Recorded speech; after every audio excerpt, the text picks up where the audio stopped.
there. And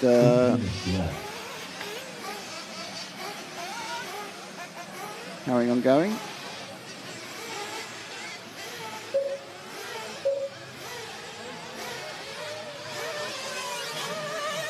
Yep.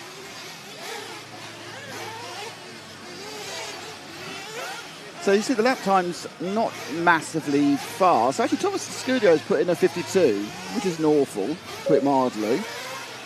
Kind of wondering what he's doing in this heat, considering that's 9 seconds faster than anybody else. Perhaps he wasn't here in preceding. So yeah, he's head and shoulders faster than anybody else in the heat, which is going to give him a problem of effectively a large amount of traffic. This is the number 4 car. This is Dirk Horn, the Oval 45 German.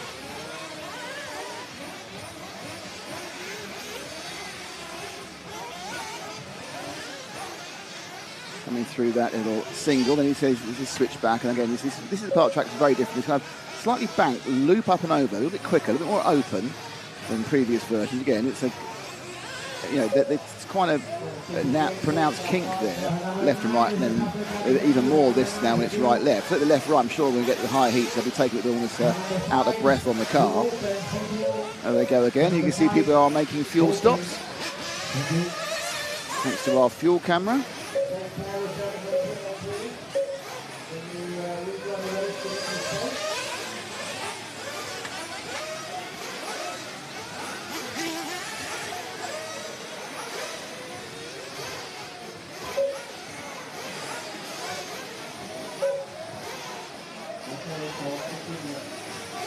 Oh, that's a good one. So this is the other thing we have, obviously, because we love these, and it's thanks to our friends at Invisible Speed. We have a replay. Might be quite a few of those. We're going to see a lot of that. People, effectively, they're trying to come down a roller coaster, put on a bit of a brake, and they can't because the car's in the air, and they bounce and it goes over. That's the 7. That is the 7. That's the 7 of Pablo Felipe Quintero from Colombia. 4 or 5 Colombians here. You were lucky enough to watch our opening ceremony. You would have seen so many Colombians. Still Thomas Escudero, who's not only by far the fastest driver, he's the fastest pit stop. That's our first quick pit stop, 6.746 seconds. You can see single stop for everyone during this procedure, 7664 for Laurent Leon. Vincent Vargas from Brazil at 11.9. So it'd be useful just to compare the speed of the pit stops for the various drivers during qualifying. If you lose 2 seconds in the pit stop, it could all go horribly wrong, of course. But once you get to finals, and the longer finals become even more important, because obviously you'll get to know what is happening regarding the procedures. Now, I know we're like literally 7 minutes into the event as far as qualifying is concerned, but of course we have 3 rounds of qualifying today. We have 3 rounds of qualifying tomorrow. On Friday, it's the lower finals, I think up as far as the 8th final. And then on Saturday, it's the main event. I will have a quick shifty later at the complete timetable. And, unfortunate there for the 8th car of Juan Marisal from Mexico. And then Sunday, it's full. I think the final goes off officially at 4 o'clock. CET, but we'll obviously there's 3 days between now and then, and we will of course absolutely make sure we sort that out with complete information for you all. Just let you know who we've got with us here for RC Racing TV. On the camera, it's Ash Leontine. We'll have also some camera from Zach Fenning, and Zach's doing some features. Doing a huge amount of work in the corner there is Matt McCallum, who you saw on when we were just introducing the programme, and we also have James Parry, who's currently in California doing another event, but will come back to us and join us later. He's doing a lot of technicals in the background, so we're just getting everything sorted, making sure everyone's happy. I will have a look at the chat soon to see how well things are going.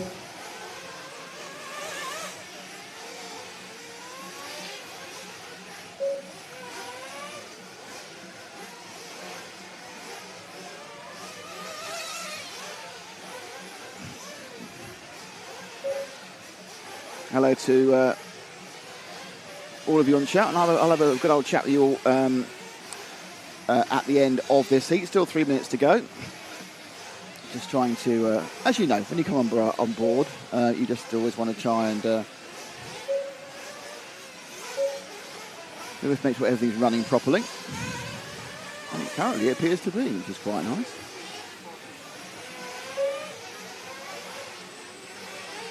So there's 15 heats. Top 4, I think the top 2 are where all the big names are.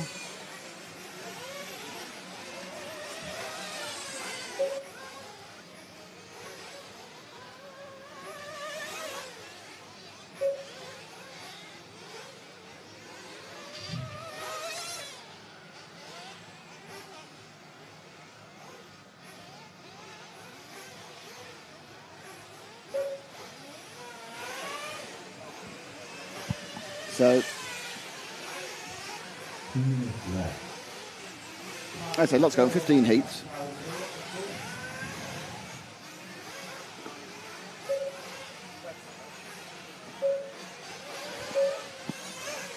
Good to see so many well-known names and faces, but well-known names in the chat, and so we'll get to speak to you all. Hopefully you're enjoying these first shots. So there's a lot more to come. As always with these situations, you build up and build up and build up, and by the time we get to Saturday, you'll think, my gosh, this is unbelievable. So last minute and 27, unsurprisingly, the completely in the wrong heat, Jose Escudero is... I think a lap ahead of anybody now. He's constantly doing 52s compared to the next best time is a 58 from Laurent Lemelin. So my guess is that Jose Thomas couldn't get the whole week off work, and he's either just turned up today, but I think he probably has turned up today. As the only person who's ranked below him on qualifying was Jason Stunt. While Martin Ricard won and Juan Carlos Palacios both have not started. I don't know whether they're not here because it's too early, or whether they have had technical problems during the warm-up. So I don't know, a bit of a kind of a kerfuffle there, isn't it?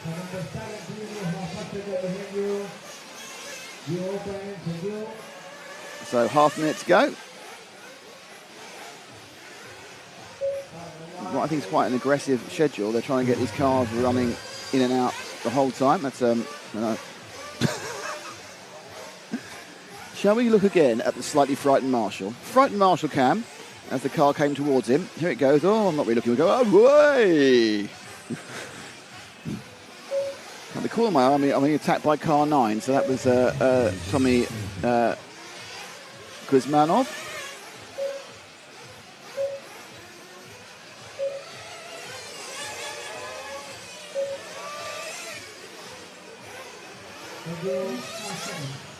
And that is now the finishing environment.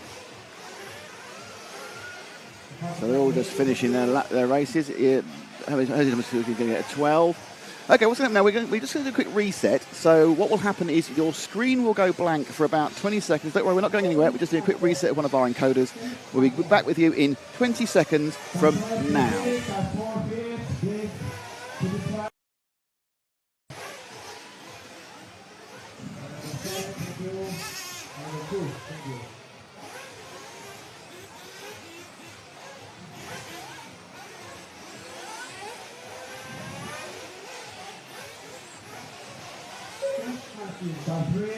Go to the pit lane, 4 pit lane, 2 pit lane, 11 pit lane, to the track, come on, you're finished. Finish corner, finish corner, finish market, finish corner, finish market, finish. Okay, track is closed, time to replace marshals. All the cars to the technical section with a total please. Posiciones 1 y 10 que no han corrido. Por parte, piloto número 1, Juan Manuel Marín, piloto número 10. Okay, hello again. Palacios de Colombia. Are we back? We're back. Okay. Hello to all. Right, so in what is quite a condensed schedule,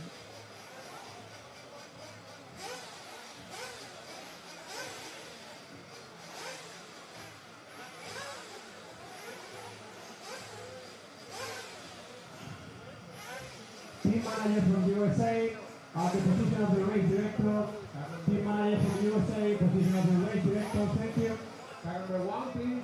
Okay, so drivers, when you stand on the podium, you choose a number. Okay, and you stand at a number. Number 6. Okay, right, so we're back again. Sorry about that. We have Heat 2 coming up. And that'll be Ivan Tureco, Luis Reis, Jan Saldages, that's Spain, Portugal, Spain, Samuel Shito from Italy, Cristobal Trujillo from Colombia, Yusuf Al-Juhal, Mohamed Shatin, I think that's UAE, might be Kuwait actually. We have Brent Densford from beachrc.com. Go Brent. Jason Ferguson from Ireland. Raul Infante from Spain. Kenneth Escobar from Colombia. And Jose Ribeiro from Switzerland. Let's see what's going on. Say hello to morning some people. Hello. Hello to... I'll go back to stop. Oh, Boo Boo Bear was on long before we were going. Hey, Teabag McPick. That made me laugh. Mud Duck 09, let's go. He's in Arizona. Good to see you. Good morning to Ponders Magazine, watching without his shoes on. Bish Bash Bosh, like to see Elliot Boots win it. Oh, you've got a chance. Any chances of sound to go to the pictures? Oh dear, I'm sure that happened eventually. Let's go Team X-Ray. Hello to Baz Reiter. Welcome back to being a RC TV hero. Thank you, Baz. Fantastic to hear from you.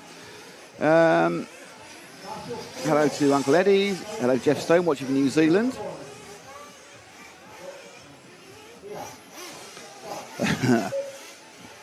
Seabass in the mix. Hello, Derek McCluskey. Hello, Bobo Bear. Hello, Sophia Sofin Hussin. Sofin Hussin. You're saying hello, Nick. Hello, Sofin. Thank you for coming RCTV here. We'll talk more about the RCTV heroes later on. Hello to Rich RC.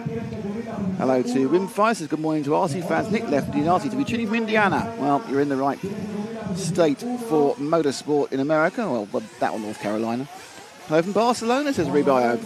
You think it's just down the road, but it's only about 500 kilometres away from here. Hello from Western Canada. That's Bobo Bear. Edmonton, Canada as well. Hello, guys. There we go. So that's the YouTube chat at the moment. But if you've got anything you want to say, that's great. If you're an RCTV hero, it's even better, to be honest. So we're just, again, this is still kind of moving up. They haven't started their next 10 minutes yet.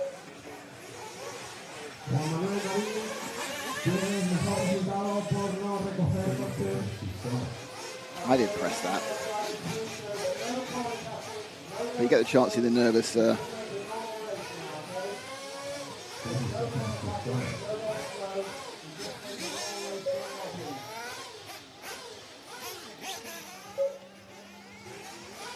up on the track. 9, 8, 7, 6, 5. So this will be the first car to start counting, I think, because he's not going to quite... looks like it's the number 12 car. And that is Jose Ribeiro.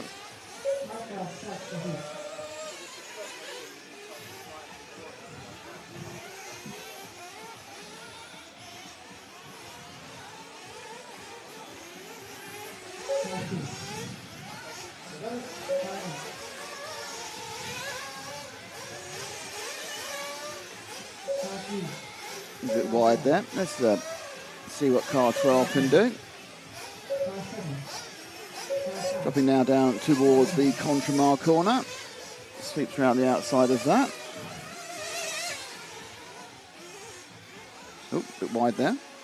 Track's holding together well. It's had a lot of, obviously a lot of running over the last 3 days. As you can see, they kind of patch up, but in between rounds it's kind of glued back together. Not quite as excessive amounts of glue as we've seen. You watch the Euros, where the whole thing was stuck down almost all the time. That's not tracked anyway. So there's a bit of gluing going on. A little bit of look left, look right, and then up the straight comes our first man, a minute 9. Remember we saw 52 seconds from 2 second laps from. As you can see today, drivers and mechanics will have less time to prepare everything, so please be ready. Because you have to keep the time. The last heat, only from one driver.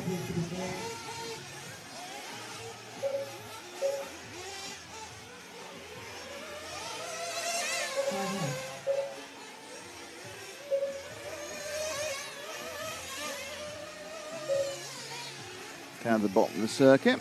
Overcast at the moment, but not for much longer. Two things happen. One, the sun burns off, and secondly, the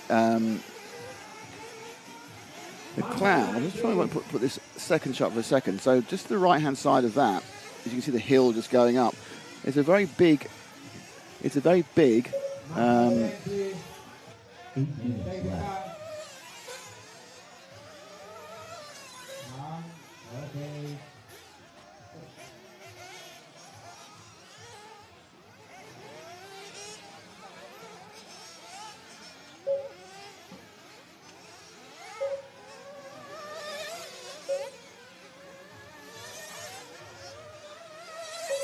Number one, please be careful with the nose to the track, please. F1, cuidado con los recortes.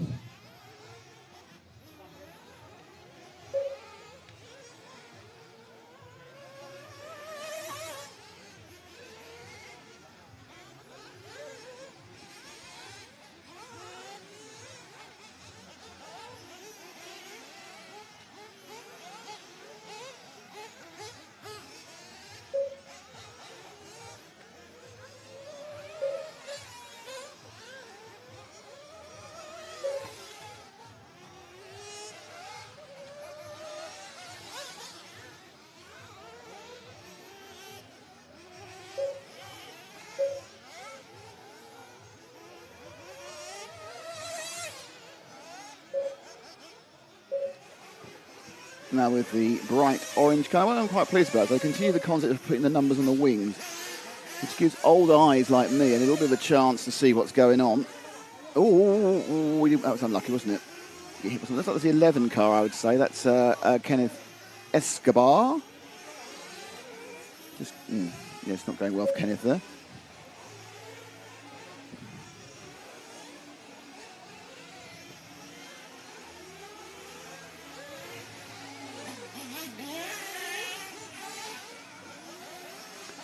Escobar, we've got some made fuel stops already.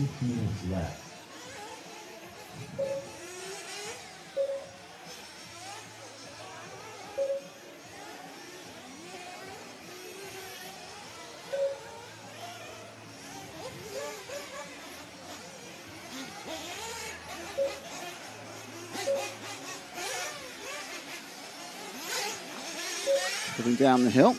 Be careful in the pit lane, please. Be careful. You can see fuel stops being made by a number of them. Best stop so is a 6.7 from Jan Saudagarias. We've got a pit lane camera coming on in a second, and we'll run through the hoops on the pit stops.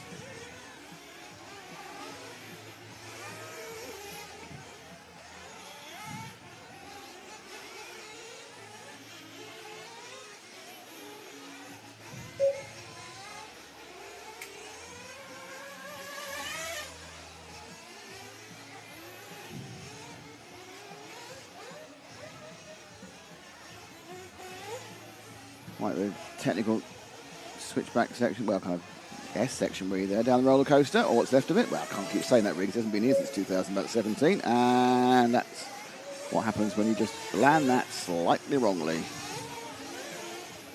A couple of non-starters again here, Samuel Shito from Italy and Yusuf Al-Juhail from one of the countries. Switch now to car 3, and that is Jan Saudagarias, the Spanish junior. Fastest pit stop. No one going anything like as quickly as we saw in... well, actually, Jason Ferguson's managed to do a 54 as well. But they're a little bit quicker in this heat. I'm just wondering whether it was that was kind of a bottom heat, and they've kind of got, and they're doing it by pairs, 2 by 2 by 2 by 2, I think, after that.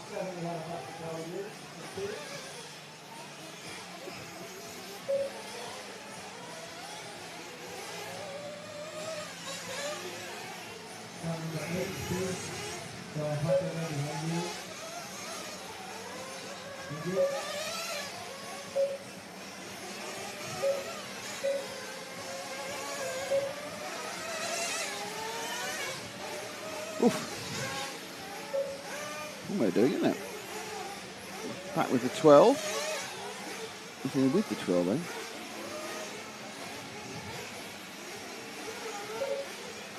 Of Jose Ribeiro. Doesn't sound sweet, Swiss, but he is.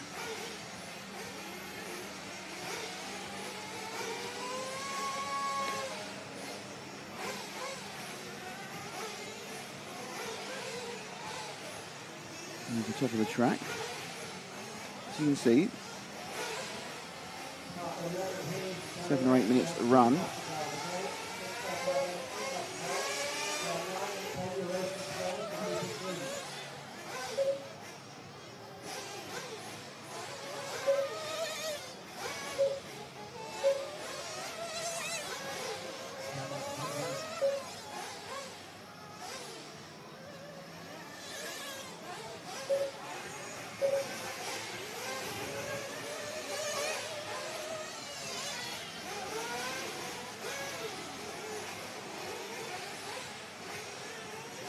So a couple of minutes to go. It's just, we've been with this, it's weird how you keep going from the same car to the same car, actually. I don't know what that is. It must be that they're crashing in a way that splits them exactly into that thing. Let's just drift back to somebody else, mate. All right. Grace on having that 3. Saldaris. Jason Ferguson and Jose Ribeiro swapping for the lead. But it is Ferguson with a 10-second lead with the Fusion His best time is a 53.5, so he's also a little bit quicker. Big spread here, but most of the drivers a little bit quicker than the last. I think that what they've done, we've got 15 heats. I think the 15th heat was the bottom 15, and I think they've done it in pairs. It might have done it in triples of 36, but we'll find out pretty soon.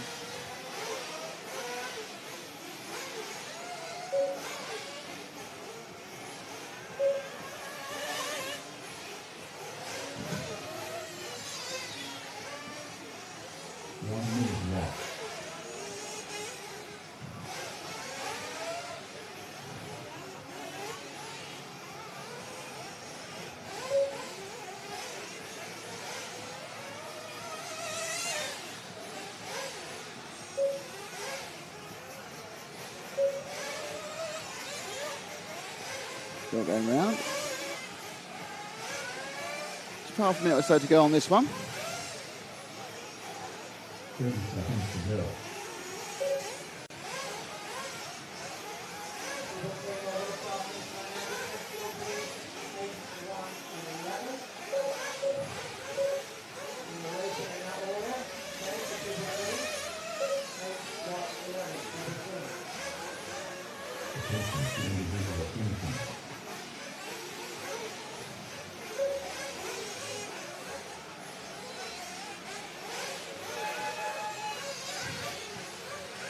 So that is time up on heat number 2.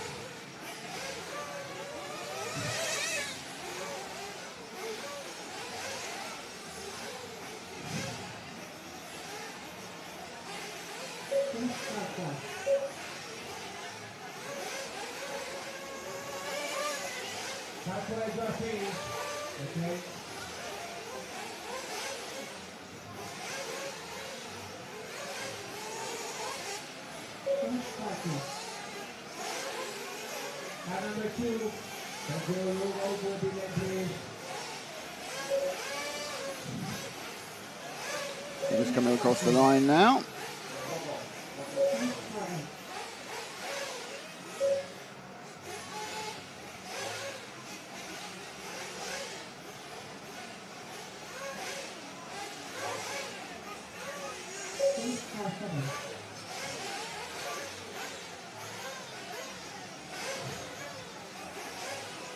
So waiting for those to finish. Jason Ferguson gets an 11 lapper.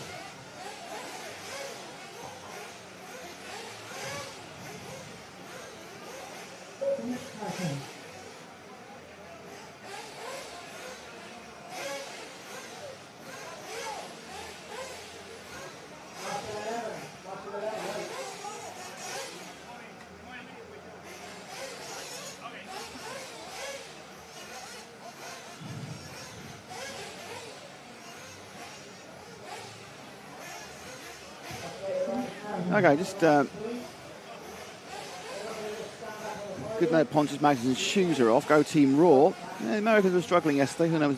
Gary from South Africa. I think South Africa. There aren't any South Africans. No. As a result of the last heat, thanks to Speedworks, EuroRC, S-Works, T-Works, Infinity and Scuderia Scampi Rosso, who are supporting our graphical output. Continued in Washington State, USA. That's obviously on the west coast from Belstrang, RC. Well, I got car 3 in Group 2, and that was more kind of a bit of a... hello from Sweden, says Nagsa. Excited for the coverage, absolutely. Finally qualified going, that's... Stefan is the man who's behind. When you see those pit stop times, Stefan is our genius on the timing and the interpretation. Just the timing computers for all of RC TV stuff, even when they're not on Everlaps or they're not on RCM. He also helps me out for Karting Live TV, and he's done the software encoding to give you those pit stop bits of time. But thanks to Everlaps as well, who've also worked very, very hard to get that extra information. Hopefully this is an ongoing thing. Obviously it needs a couple of loops you put in by the team, but there are some good stuff going on there. Good morning to Chris Lovell. Where's the heat schedule, says Kaiser Soze? Good point. Good morning from the Netherlands, says Jan Eichhorn. How close to the Mediterranean Sea coast are we by Bear? We are about 5 miles from the coast, perhaps 10 miles from the coast. It's basically what happens is with the weather, if you look at the screen now, it's the right-hand side of where we are is a massive, great mountain. Well, I'm not sure it's 1,000 feet. It's a very big rock, and it gives you shade initially, and then obviously once the sun comes over it, you get sun. But at the moment, it's quite cloudy as well. Thank you to hello to Gia Albrechtsen, one of the RCTV heroes. Track looks small, it doesn't, it's very small. Nice. How far north? Oh, it's Norway from there. Where's Lefty? 2 metre kilos last night. I don't know where Lefty is. Lefty will be here when Lefty's here. He's not on a particular time schedule. Perhaps he's going to turn up for the top heats later. Morning from Cesar Pereira. There's two. I didn't rimfire. I didn't see stuff when we were wandering around the. We had the opening ceremony yesterday. There didn't seem to be any. But I don't remember seeing any South Africans. So there we go. I was otherwise concerned, as you saw at some point, constantly losing Lefty, and then obviously had to take tequila. Nightmare. Jonathan Wolf, one of our RCTV heroes. Hello, how are you? Morning, everyone. Great to see the coverage has started. Yep, it certainly has. Well, you're going to be glued for a long time. I think we have about 10 hours today. New Zealand from Dwayne Fletcher after dinner. Yes, it's one great hit World Championship all round. Andrea Ribeiro. Fire, muscles, and I think Italy, I think. They're running clay tyres or soft tyres, what they call the verdict. The tyres are really what everyone that's the real thing. People are having to choose as it gets going on. Jonathan Wolf, no sauce allowed? Absolutely not. We've not been allowed to have sauce for a long time. A time ago.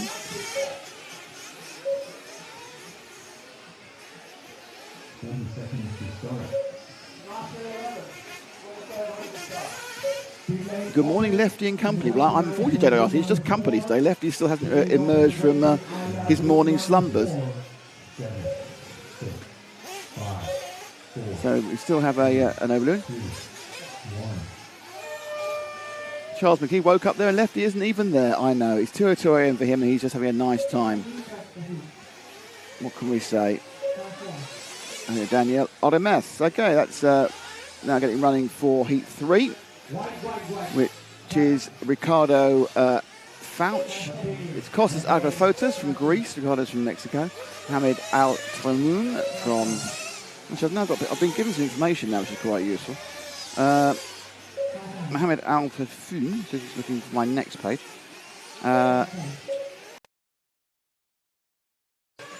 And then Mexico.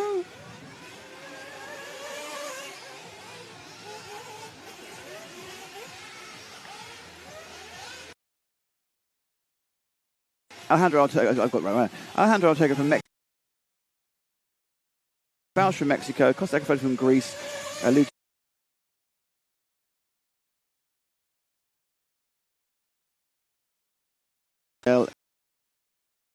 Ben Arouche from Israel, Ziv Magnizi from Israel, and Patrick Bolliart from Switzerland. There are your runners and riders. A couple of made pit stops already. I think that's just because they were still in the pits when the timing started, actually. So, coming down the hill with the number 2 car of Fernando Marcial from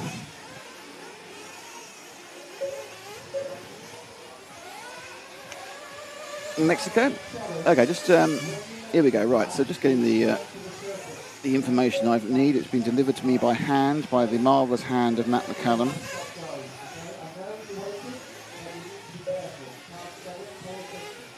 Okay. So, there are 15 heats.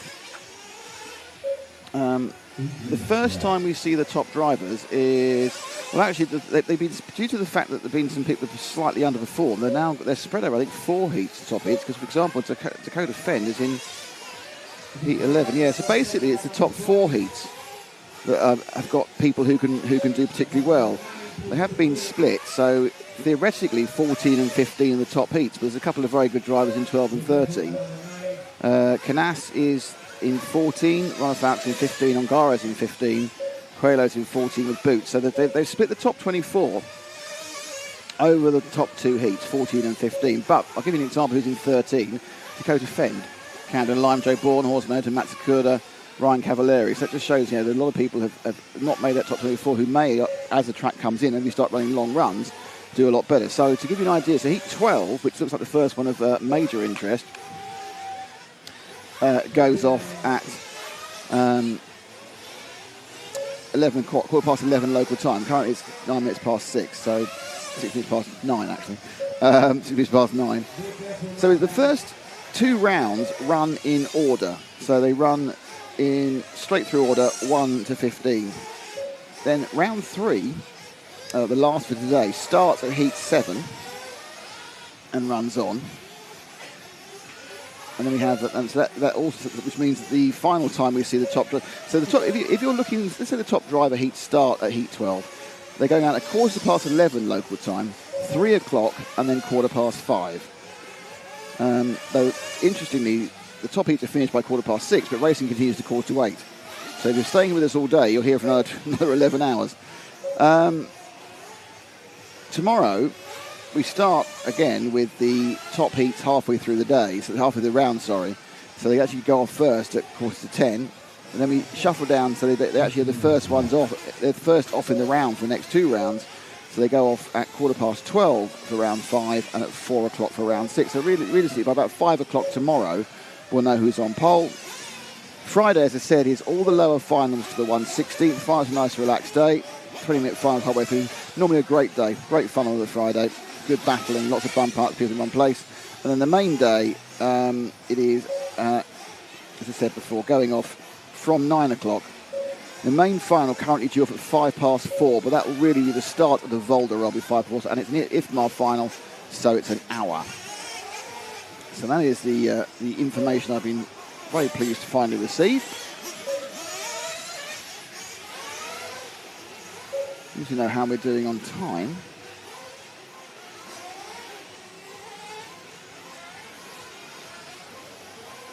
It's 8 minutes past 9. Yeah, they're on time at the moment. I kind of thought they were going to struggle to stay on time, but they've managed to do it so far. So that was all. There was kind of information I think we all needed. This is the car 8 at the moment. That is Ainara Amalea.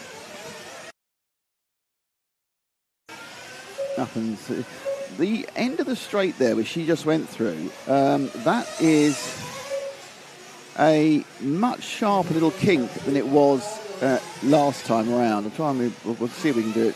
We'll see it next time round. Which isn't really much of a thing, to be honest, once you're racing. But I'm wondering when they actually start the races for all the finals on Friday and Saturday, but that might make it a little bit more tricky to get a clear run as Ash waits for his next victim. Slightly deranged wing there on the car number 2 of Fernando Manichal. I think he's from Mexico. So this is a bit more sweepy. Drop down for your left-hander. Through the king. Oh, almost. Fooled the cameraman. So just watch it when it gets to the top of the straight. Oh, no. Just watch it when it gets to the top of the straight. Because just like this bit here, when they turn that left king, when that bollard, blue bollard, it's significantly more, I think, into the run. So it was basically before it was just a straight up and left. Now it's with a slight kink just for where the pit exit was. They give him more space for the pit exit. He's made that a much sharper kink. Again, not a massive issue during the race, I don't think, but a big issue, I think, for starts. Don't forget, it's up that corner where one of Falk's World Championships sort of ended with about 3 minutes to go, or 5 minutes to go, sorry, in 2022, and he just lost it at the top on that road on a fantastic comeback run.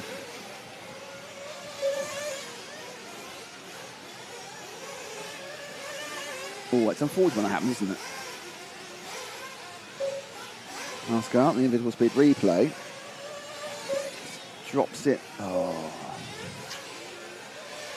Dear, oh dear. 2.5 minutes to go. Best pit stop is 6.9, 6.69, but most people have done a 7. A couple of outliers, but most people did 7s.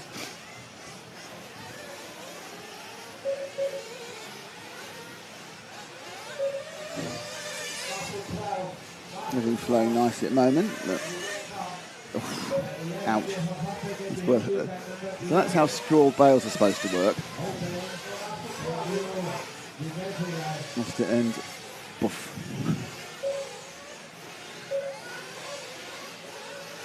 Marshall into action there. So heat 3. Names you know and love start to turn up in heat 12.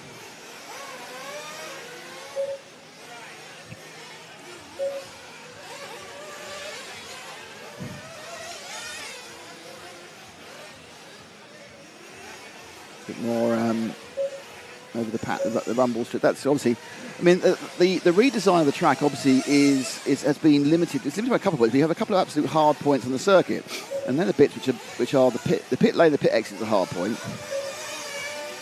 The other hard point for the circuit obviously are the 2 paved sections, because you're not going to dig those up because they're incredibly expensive. So the first one really is, well, the last one actually is here, which is the patio section just here, which is drop down and loop. And that's been part of the track for forever.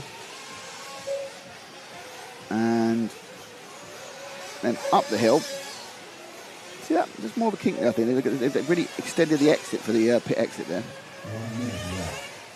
Minute or so to go.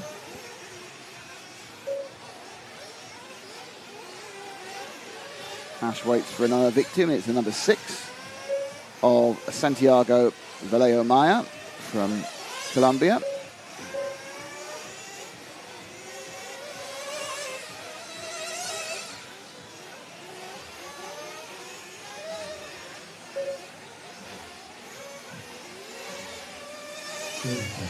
Whereas that rumble strip patio is also the other part that's pretty permanent.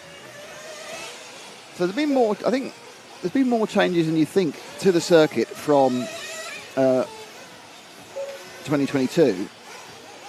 I looked at it first, thought that's all the same, but it's not actually. It's an amalgam actually of the 2 circuits, the 2018 circuit and the 2022 circuit. But of course, everyone's found out that the surface is quite different. It's a new challenge. So it's slightly different here. This is effectively the same, but this didn't really happen. This went always, so this is different now. So there's a different section here, that's all different to here. This is the same. This kind of has to be, so it's slightly different at the end, but not enough to make a big difference. This section here is very much similar to 222 because it's dug into the ground. And this drop down the Conchimar corner is also very similar, but there seems to be slightly more banked. That single's not the same.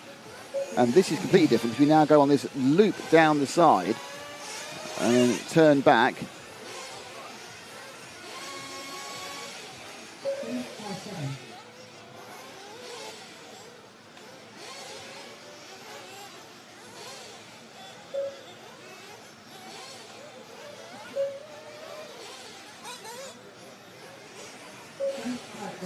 That's the end of that heat.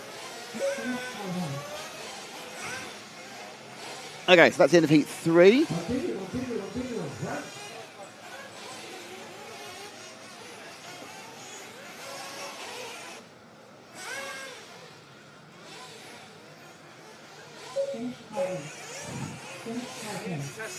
Okay.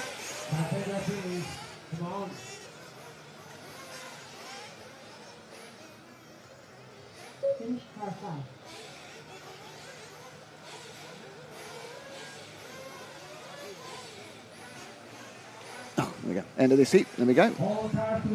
Lucia Gonzalez. I don't think that's going to affect the overall run. I think it's still going to be Jose Thomas Escudero on top, and indeed it is. He is a lot quicker. It's going to be a while, I think, in fact, before he is bested.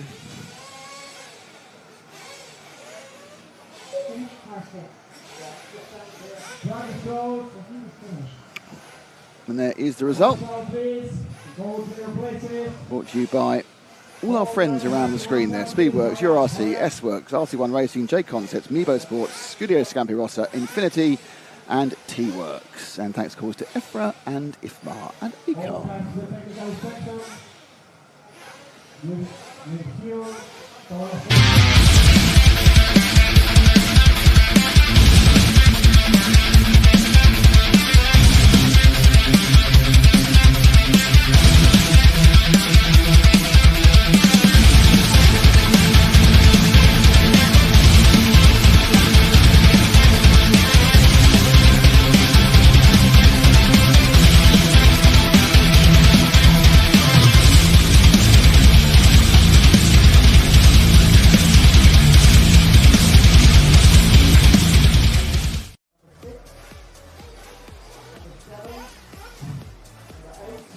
Okay, so hello to everyone again.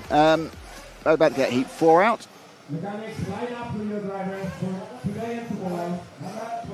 Hello JP Sweek again, how you doing? Hello Nick and Lefty. Yeah, and Lefty. It's very and Lefty at the moment. I'm not sure where he is. He'll be here at some point. Wasn't this race supposed to be in Brazil? And isn't this the place they had the Worlds 2 years ago? That's Logan Palsy. I could ask you where have you been. Yes, it was. The race was supposed to be in Brazil. Unfortunately, there were some issues with local permits in Sao Paulo. They couldn't get the track approved for 180 drivers, believe it or not, rather than the usual 100 it has. So they had to hand the Worlds back. The rule when a country or a block hands the Worlds back is it goes back to the previous block. So it needs to be held in EFRA. In Europe, there were 4 months to go, and there were 2 options for the track to hold the championship, which was here and Barcelos, both effectively permanent tracks who've held big events. Barcelos already had been awarded the e-buggy World Championship happening next year, and so it was thought it would be sensible to send it back here to Redovan, and that's why we're back here in Redovan again. Food and breakfast is going to be really nice in Spain. Fresh bread every morning. Yeah, they're not bad. I mean, I don't think they're the top breakfast country, but they're not at the bottom. Jonathan Wolf, Jeff Cathacol, hello, how you doing? Bad cable, someone could do Scrabble or something, isn't it? Okay, it's looking good from our end. Buenos dias, says Model Strecker Racing TV. Jonathan Wolf, yeah, I get this. The end of the straight will be carnage when it starts going. I agree with that entirely. Have you guys got loops of pit in, pit out? That's awesome. Yes, us guys have. Well, in conjunction with Everlaps and Stefan, of course. Dwayne Fletcher, great facility. If I was at Lotto, I'd be boozing like this. Yeah, good idea.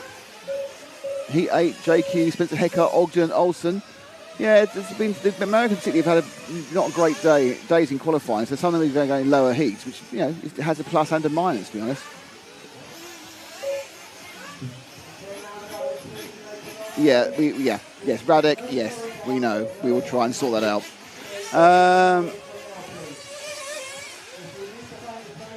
Where can I find the hit list? It's in Everlaps. Everlaps.com? Yeah, everlaps.com. EVERLAPS.com will give you all the information you require. BTRC advert is loud because that's the American way. Well, that's what you would say, absolutely. 7, 6, 5. It's about the best track you can get in the I don't know. I'm not sure why the Americans should have just kind of dropped on the ground and run, really, with it, to be honest. I kind of felt that's what should have happened. But for some reason, the high level of grip slightly put them out. Dulce Maria Buenvito has a number of Argentinian flags, so I'm guessing Argentinian. Hello for Greg Dolner, who's watching from Norway while getting his buggy set up. But this is the next heat. Heat 4 has started. Heat 4 has Juan Jose Serna from Colombia, Colin Brennan from the UK, Diego Maraquin from Mexico, Holger Like, the young Brit, Frane Bourgin from Croatia, Yael Zerflu from Switzerland, Thomas Capolotti from Argentina, Joaquim Reyes from Argentina, hence the Argentinian flags on that poster. And then we have Scott Yang, the man who designs S-Works cars from Taiwan, Gil Algontaga from Mexico, Alex Gonzalez, a junior from Spain, and Tony Greco from Italy. So who has young Mr. Ash put us following? He's put us following number 4 car. So we're currently with Holger Like. Now, the interesting thing about Holger Like's car, those of you international owners may not have seen this before, but I'm going to ask you, if you can do a bit of sort of super close-up on Holger's car. You have to tell me, what has Holger's car not got? Because whilst we're quite used to this in Europe now, I'm not quite sure how many of these Agamas have got into the wild in the rest of the world. You're going, well, it's got everything, Nick. It's got wheels, it's got tyres, it's got engines. But it hasn't got shock towers. So it's a kind of a design with lay-down shocks. So both ends, it's out for about a year now, but it's always interesting to see because you kind of notice what's not there. Jury's out on whether actually it's better, worse, or the same. But there we are, it's a car without any shock towers. The only good thing about this occasionally, when you're a little bit confused, like me as a commentator, you can actually spot who the person is because the car looks slightly different.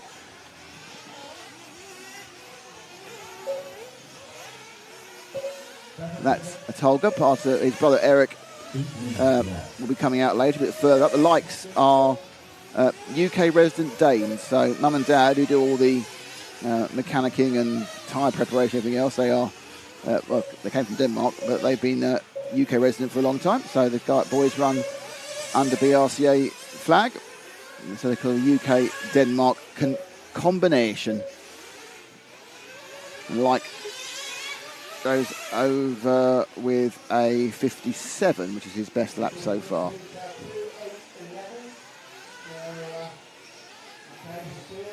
So behind him, in the blue car, number 1, and that is Juan Jose Serna.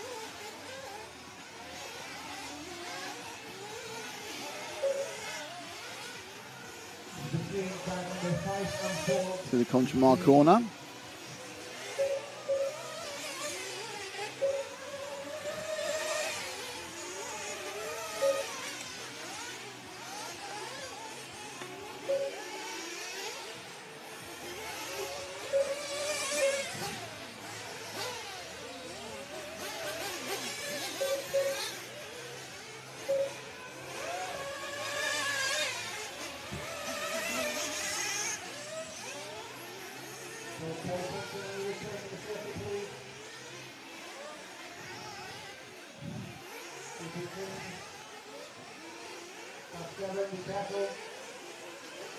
Just behind that's a 7 now. Oh, that's good. Overtaking in the air, and then it all went wrong. Thomas Copolotto from Argentina. A couple of Argentinian, I think there was 3 Argentinian or 2 Argentinian drivers. They're splendid in their Argentinian football jersey style national kit. See, the vast Americans, if you watch the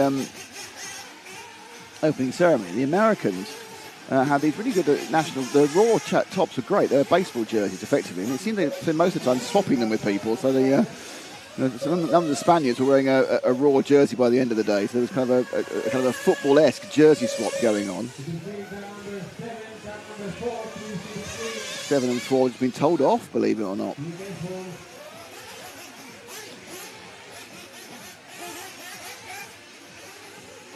So you see the first fuel stops are going through.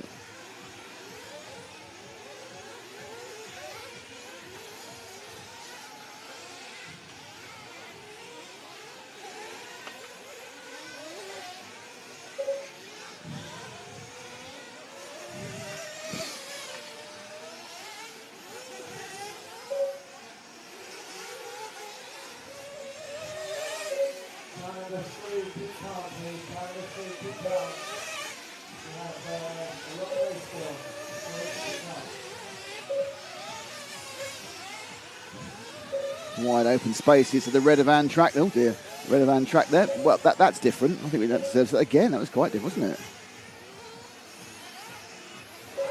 I was halfway through his accident then. You've got to be quick when you decide to do a replay.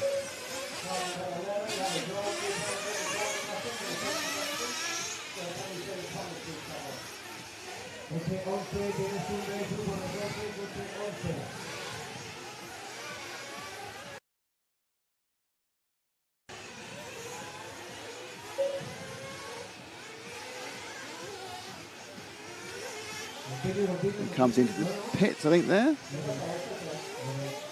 have that up and running in a second, the pit cam. You can see the fuel stop count going from 7.473 was that stop.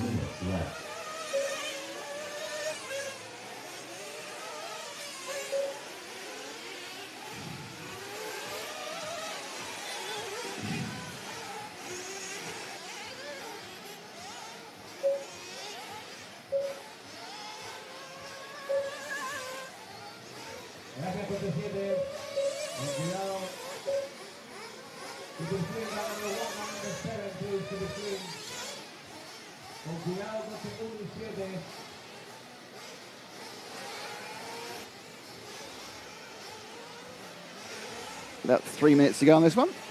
It's Alex Gonzalez who leads.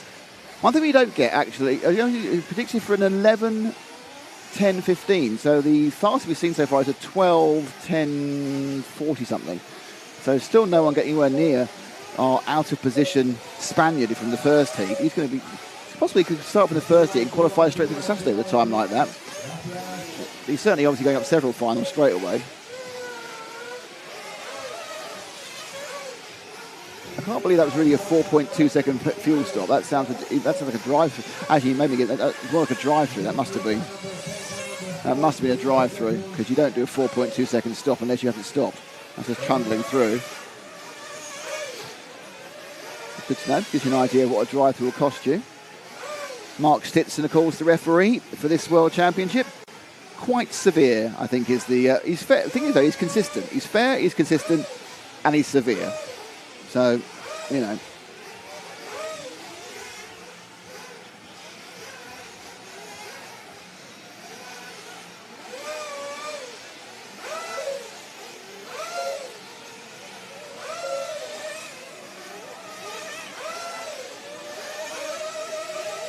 This is the 3 car currently, so I didn't know if we changed. Diego Malaquin from Mexico.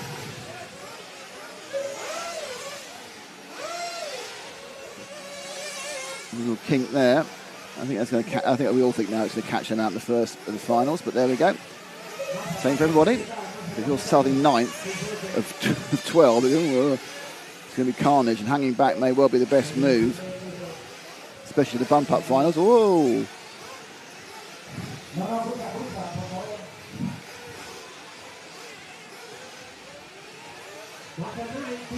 So the Conchmar corner.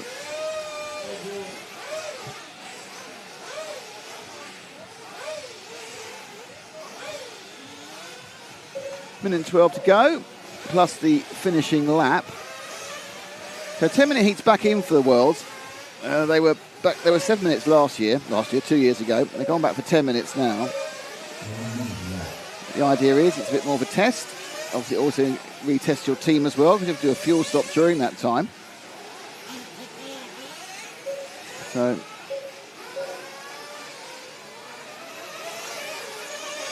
interesting stuff. Ooh. 3 of them joined there. Oh, that went horribly wrong, didn't it? And stays wrong. I don't quite think what really happened there. Let's have a look. He comes up the hill. Oh, he's driving sideways. I didn't see he kind of gone offline and drive. I think it's probably quite difficult for the driver to see. The camera, by the way, our camera is at the same height as the driver's stand. In fact, we're a little bit high above the driver's stand. So actually, in some ways, we have a better view of parts of the track than the drivers. So obviously, we haven't got the advantage of human binocular vision, but you know we can see what's going on as car come. I think this is the 12 car now of Tony Greco of Italy. I think so. I think I saw 12 on the wing, yeah. This is Tony Greco just finishing his laps. So I'm going to hand you over for a second seconds to Matt.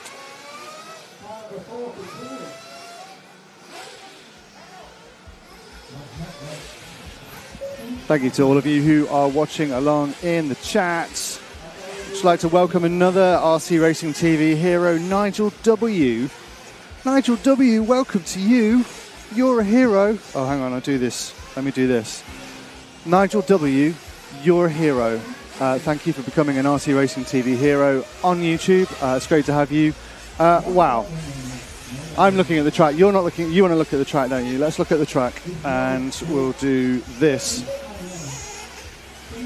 This is the warm-up period in between heats. We are back in Redovan. Nigel W. RC on track. Hey, Mr. President. Do you know what day it is? OMG, it's race day. Excited, I know. And it just gets more and more exciting. Because today we're racing the clock. Tomorrow we're racing the clock. The day after we're racing the low finals. The day after that is D-Day. It's D-Day for the IFMAR Worlds, brought to you by beachrc.com, RC1 Racing, J Concepts, and Mebo Sport.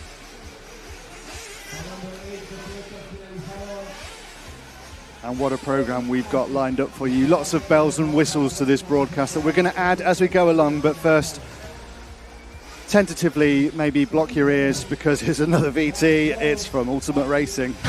Woo! Nitro Beast Mode, baby! Are you ready to unleash?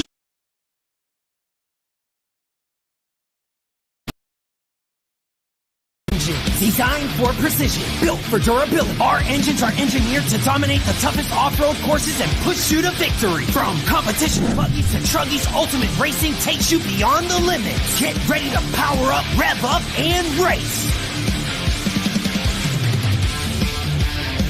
Visit us at beachrc.com and order your Ultimate Racing products today. Ultimate Racing, where champions are built. There we go, Ultimate Racing, where champions are built. Thank you so much to Beach RC for being our title sponsor for this event. We're going to get Brent, Mr. Beach RC, up here. We're going to have Lefty up here. We're going to have a steady flow of guests up here in the Beach RC boutique as we look over the track and enjoy one hell of an event that's going to unfold here in Redovan. Keep those comments coming in. Russell Starkey has just become an RCTV hero. Russell, you're one hell of a guy. Thank you so much, Russell. Thank you for becoming an RCTV hero. Track is empty.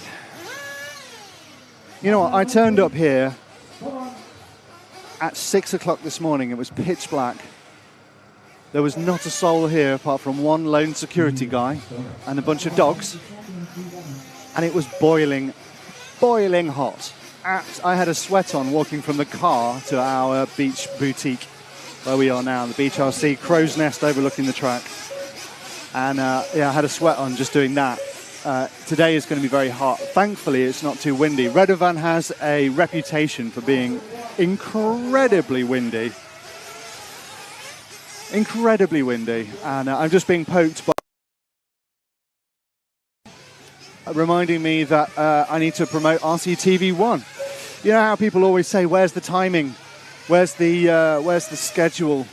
Where's the heat listings? How do we find out what's happening? You need to go to rctv.1. rctv.1, it's all on one page. Everything you need to see is there. And that will link you to the correct link on Everlaps, which is the event link. It will link you to the timetable, which is in PDF format created by the organizer. Even link you to beachrc.com.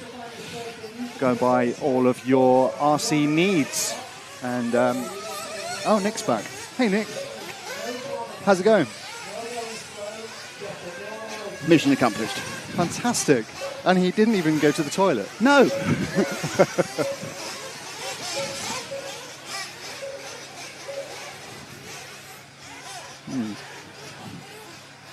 Right, so next up, thank you, Matt, for your interjection and holding there where I had to go and put my high vis on. That's what I'm here for. What, for Oh, high? wow.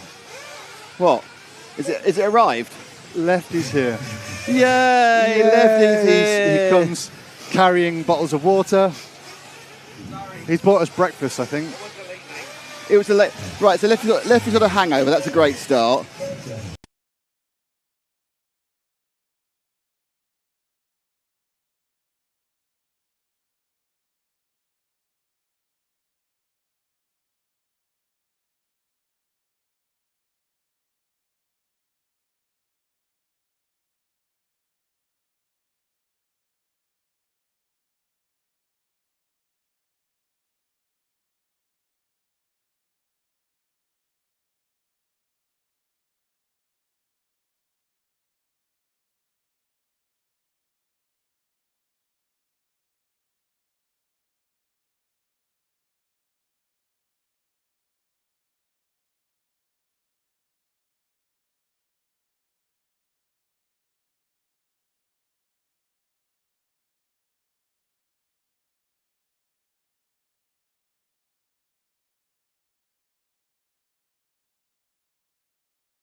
In 8, Carlos Fonseca in 9, Joe Molina in 10, Juan Jose Fernandez in 11, and Luis Vieira.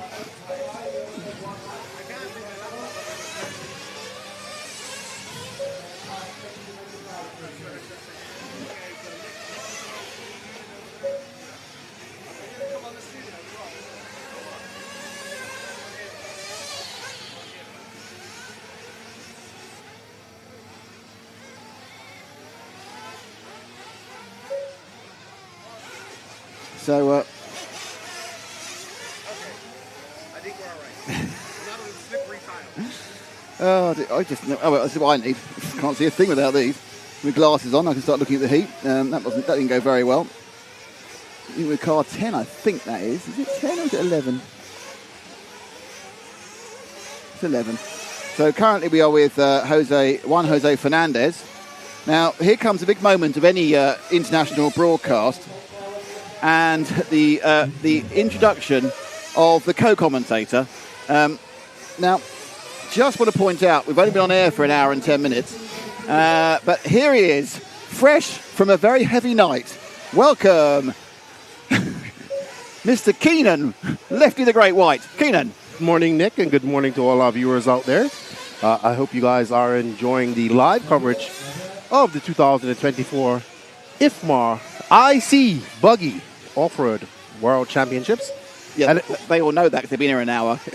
And it wasn't a heavy night, as some may suspect. It was a heavy night of editing and recapping the day with Max. Right. Is that why you look a bit sweaty and about to drink a Red Bull? Well, it's a long walk from the car up here, and I'm a bit rotund and hefty. So I never said that. Well, you did say, how could I miss him yesterday? But good morning, everybody. We're glad to be here with you.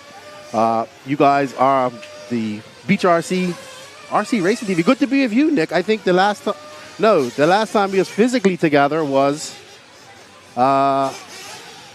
RCGP. But we were here at the Worlds in 2022. So we want to thank all of you for joining us in the chat. If you can, please don't forget to share this out. We are live on Facebook as well. RC Racing TV Facebook and YouTube page. Please just share this out and get this out in the algorithm. Okay. Get it going. Okay, we're trying to find car 9. There's that car 9 with the green car 9. We're there. That's Carlos Fonseca. Oh, from Portugal. Yeah, now I know why. He's actually got an espresso. Oh, I like this.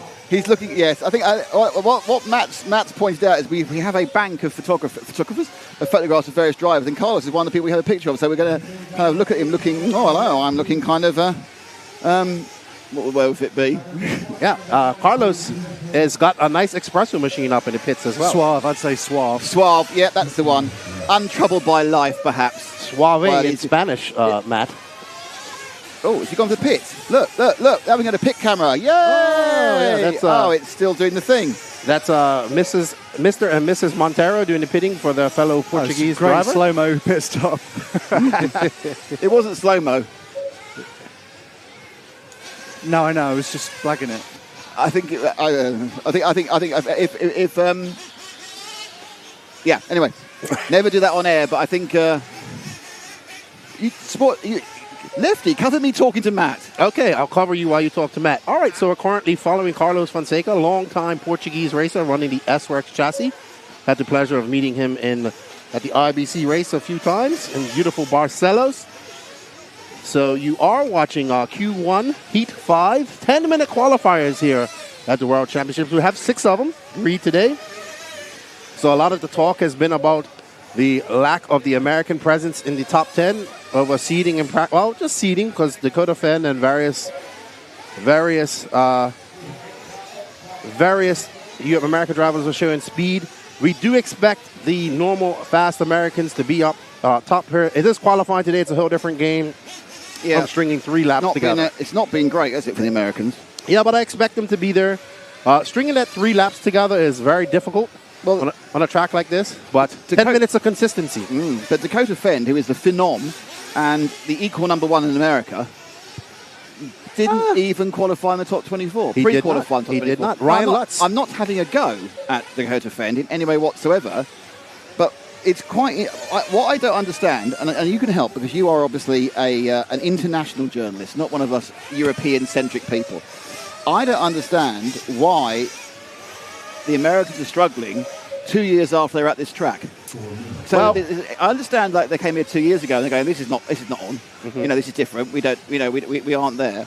But they come back 2 years later to a track that is 70% the same, 60% the same, and they're massively. But the Europeans have gone, well, fine.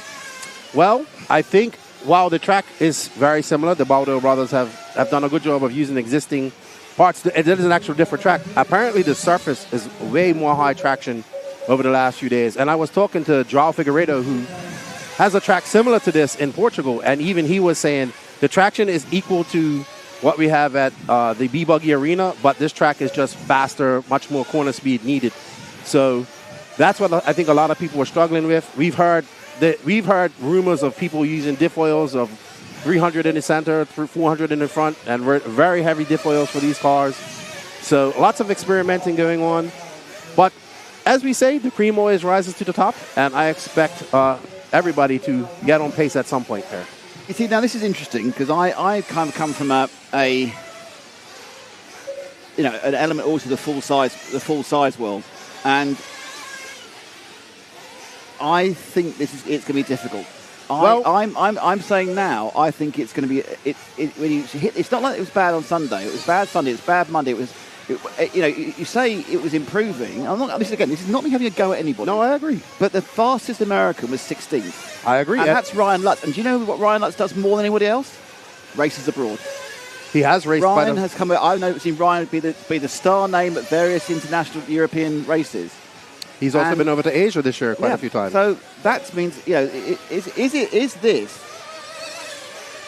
I can't think of a better word than this. Is this the comeuppance for the Americans' insularity? Well, I have been one of the biggest proponents of getting the Americans to come over here and race in Europe a little bit more, because we see the Europeans constantly going over to the USA and actually winning, because we had Elliott Boots, who won DNC this year, and Juan Carlos Canas winning Silver State. And I might add that Barufalo won Silver State the year before, didn't he? Won the year before. Ron Falcus won DNC many times. Elliott Boots has won Silver State. So the Europeans have gone over and won in the USA, and the Americans have come over here and done well. Neo Buggy, that's Jared Tebow's race where he's won countless times. Yeah, but the problem with that is, but when was that? That was many years ago. That was, I think the last time Tebow won was 15 or 16. Yes, because the final one was won by... The final one at Parker Adams. Harper Adams was won by Ongaro, yeah, yes. And that was 16, yeah. So, again, this is not having a go at anybody, but it's just, I think I must admit, I thought that we were going to see, because let's be honest, by the time we got to the final last time, Tessman was up in around it. Fenn, I think, drove poorly in the final. Well, he also started 13th. Yeah, but Runnerfax like 14th. 12. Yeah, and that's I thought he drove poorly in the final. I thought Mayfield drove well, but was unlucky. I thought Tesman drove well. Obviously, Tesman has now retired. So you go right. So you go, okay. Well, there's 3 and others. There's 3 or 4 finals. That's fine. Yeah, on the day, Ongaro Well, Angara was the best in the world. I mean, I know it doesn't necessarily show that in the top 25 rankings, but Angara at that point was the best in the world. Oh, absolutely. And he won. And Ronefat put in a fantastic comeback performance. But outside that, it was like, it's kind of how you expect it to be with the big names either doing well or perhaps not putting in particularly good performances in the final. But here, and I generally thought, I was going to look at the first list, and yes, I thought it was going to be JCC, and I thought it was going to be Ongaro and Boots. I thought about 5th place Mayfield, 6th place Fend, 7th place, that's one of the new guys, your Mason Fullers or something like that. But I'm looking down the sheet going, what's wrong here? I mean, many people were, as I was looking at one of our Facebook posts, and we had a plethora of comments on there. But I do believe, I was talking to some of the Americans yesterday. I was talking to the Fullers this morning. We saw them at the gas station. They seem confident. I know the S-Works guys are very confident. Techno guys, the American techno drivers have been struggling a little bit, but they can take some hope because. Let me just throw this out to you, okay? And this is I know we're chatting over qualifying, but we've got 12 hours of qualifying, so we might as well chat about it. Qualify, I think 6th overall was Hal Figueiredo. 5th overall. Yes. Hal Figueiredo has a techno. Yes. Why are they not just taking his settings, putting the car down, and driving it? Because that's how when you have this situation with full-size cars, and you've got a guy who's nailed the track and the setup, and his teammate hasn't. He takes his settings, and he might have to do a little bit of tweaking. He might but then he goes. So I understand they might be lost initially because it's a completely new circuit and that sort of thing. Why are they not just going, and then driving? Well, I think also, I think they are doing that. Joao is definitely pressed. Also, the Parente brother, he's in the top 10 as well, Danielle. So that's 2 top technos. I think they are doing that. Ryan is on J Concepts, but so is JC3. So I think it really comes down to you just don't see these type of tracks in the USA. And I've always said this. Greg Degani told me this many years ago. He says you go to the European tracks to learn corner speed. And corner speed is important. I mean, you could just see coming through the chicane how fast they're able to do this. More of the American tracks are more of a supercross style, 180s point shoot. So rougher tracks, a little bit more loom, So this is while it may be used to it, it's nothing that they really run on over there. And they race quite a lot. I want them to come over and race more, but I also understand budgets. I also understand the expense of the Americans coming over. It seems to be a slightly bit more expensive for the Americans to come here. I was talking to some of them. They were telling me how much this race is going to cost them, and I'm like, ooh, that's expensive. But I definitely think it's good because this is what I say to people. I said, yes, you may be a Dakota Fend and you may be a Ryan Mayfield, but your influence and your fame goes more than just America. There's people in the USA, people in Europe that want to meet you and be a part of, they watch you on television, watch you on the streams, they know about you. So I really hope that we start to see this happening because the Europeans go. It's time for the Americans to come back. They used to back in the day. They used to come over here, back in the Attitude Era, as I call it. Back in Degani's era, Chad Bradley and those guys used to come over here quite a lot. But things have changed. So, and to be honest, there are so many races in America that these guys have to attend, and some of them do double duty, like Dakota Fend, who does 10 scale. Spencer Rifkin does 10 scale as well. So they have a plethora of races to attend. Whereas the Europeans, I was just having this discussion yesterday where somebody said the Europeans race more. And I think that's not true. I think the Europeans do not race against each other as much as the Americans race against each other. No, because America obviously is effectively 50 countries. And Europe's about 50 countries as well. So a lot of the time, if you talk to a British racer, they'll 8 times a year or 6 times a year, they'll race the other British champion, which is like having a Florida national championship. Yes. And then the only times you'll get international races, I'd be surprised Montpellier. if you do them. You've got Montpellier, the Euros, Buggyland, and maybe Miles race. The Italian race seems to get a good, and Reg GP. But there is no real, not like Northern European goes to that. Exactly. So there's no. I think that's. Yeah, I realize. Yeah, you're absolutely right. The Americans, they are at least every 3 weeks having a big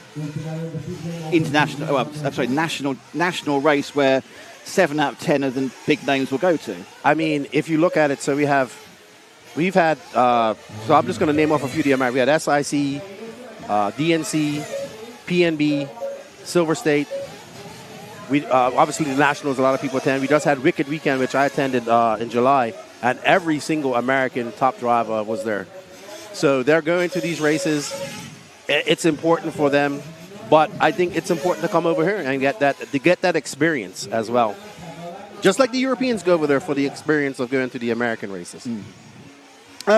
Just as you now, JP Speak says, Lefty. What's up, JP? Mark Johnson. I don't know whether this is good or bad. It's Hefty Lefty. That's Bell Strang. I say, good morning, Lefty. Still to watch the coverage. It's interesting how most people were missing you. I don't feel upset at all. Lefty's back. Hey, bud, says JWRC. He had to turn the volume turned down watching TV and just heard you, so obviously he wasn't even listening to me. Okay, Joe Nalka, it's because they don't have tracks which require a lot of corner speed in the USA style. It's, as you said, all big jumps and 180 turns. It is restricted on nitro. We run 30% in America, and we have to run lower nitros. It takes some getting used to. The 25% does not make a difference. Mm-hmm. If this was now, if they are running the Euro spec 16%, then I could see something, but 25% is not a big difference from 30. Bubba, here's one. Because the Euro drivers actually treat RC racing as a true motorsport, whereas Americans view it as a hobby. I don't think that's true of the professionals. It's a living. Yeah, I think on the professional side, they still treat it as that. But I will say this, and somebody asked me what my 2022 Worlds what experience was, and the best way I could describe it, it's on the Saturday of the finals when I looked and I saw all the people watching and I saw everybody down in the beer garden, and there was over 1,000 people, or thousands of people here, not thousands, but a couple, maybe 1,500 people here. That's the one time in our sport that I felt that it was truly professional. It was truly a spectator-friendly type of thing. When you saw the people mingling and just coming here to watch, like the epitome of our sport. And I love going to all the other races, and I love them, and I enjoy going to them, but the World's is something special. And until you attend one, a well-put-on one, and the Baldo family did a great job in 2022, and they're doing a great job this year, you just won't know. Mm-hmm. Anthony Scott says, Europeans would struggle on a loose track that blows out over time with big jumps and tight corners here in America. The thing is, I don't think they would. They would initially. I would say that DNC is a loose track that's blown out, that's very rough, and that has been won by multiple Europeans. And in fact, it was won this year by Elliot Boots, and David Ronefalk was second. And then we saw Silver State, which also is a very loose and blown out track and has been won 2 years in a row by Europeans. I've got an official shout out to do. I've been asked to do a shout out by a senior member of the team. He says, hello to Patrick Beck from ETS. Of course, the boys were doing ETS, which is the Premier European Track Series, last weekend. And they had a nightmare journey to get from Luxembourg. You think about nightmare journeys, yeah? I've got to get from America, or in your case, from the Dominican Republic to Spain. That's a nightmare, isn't it? Mm-hmm. Well, it can go wrong. The same ways it can go wrong, right? Mm-hmm. We couldn't get people from Luxembourg, which is 120 miles into Europe, back to London.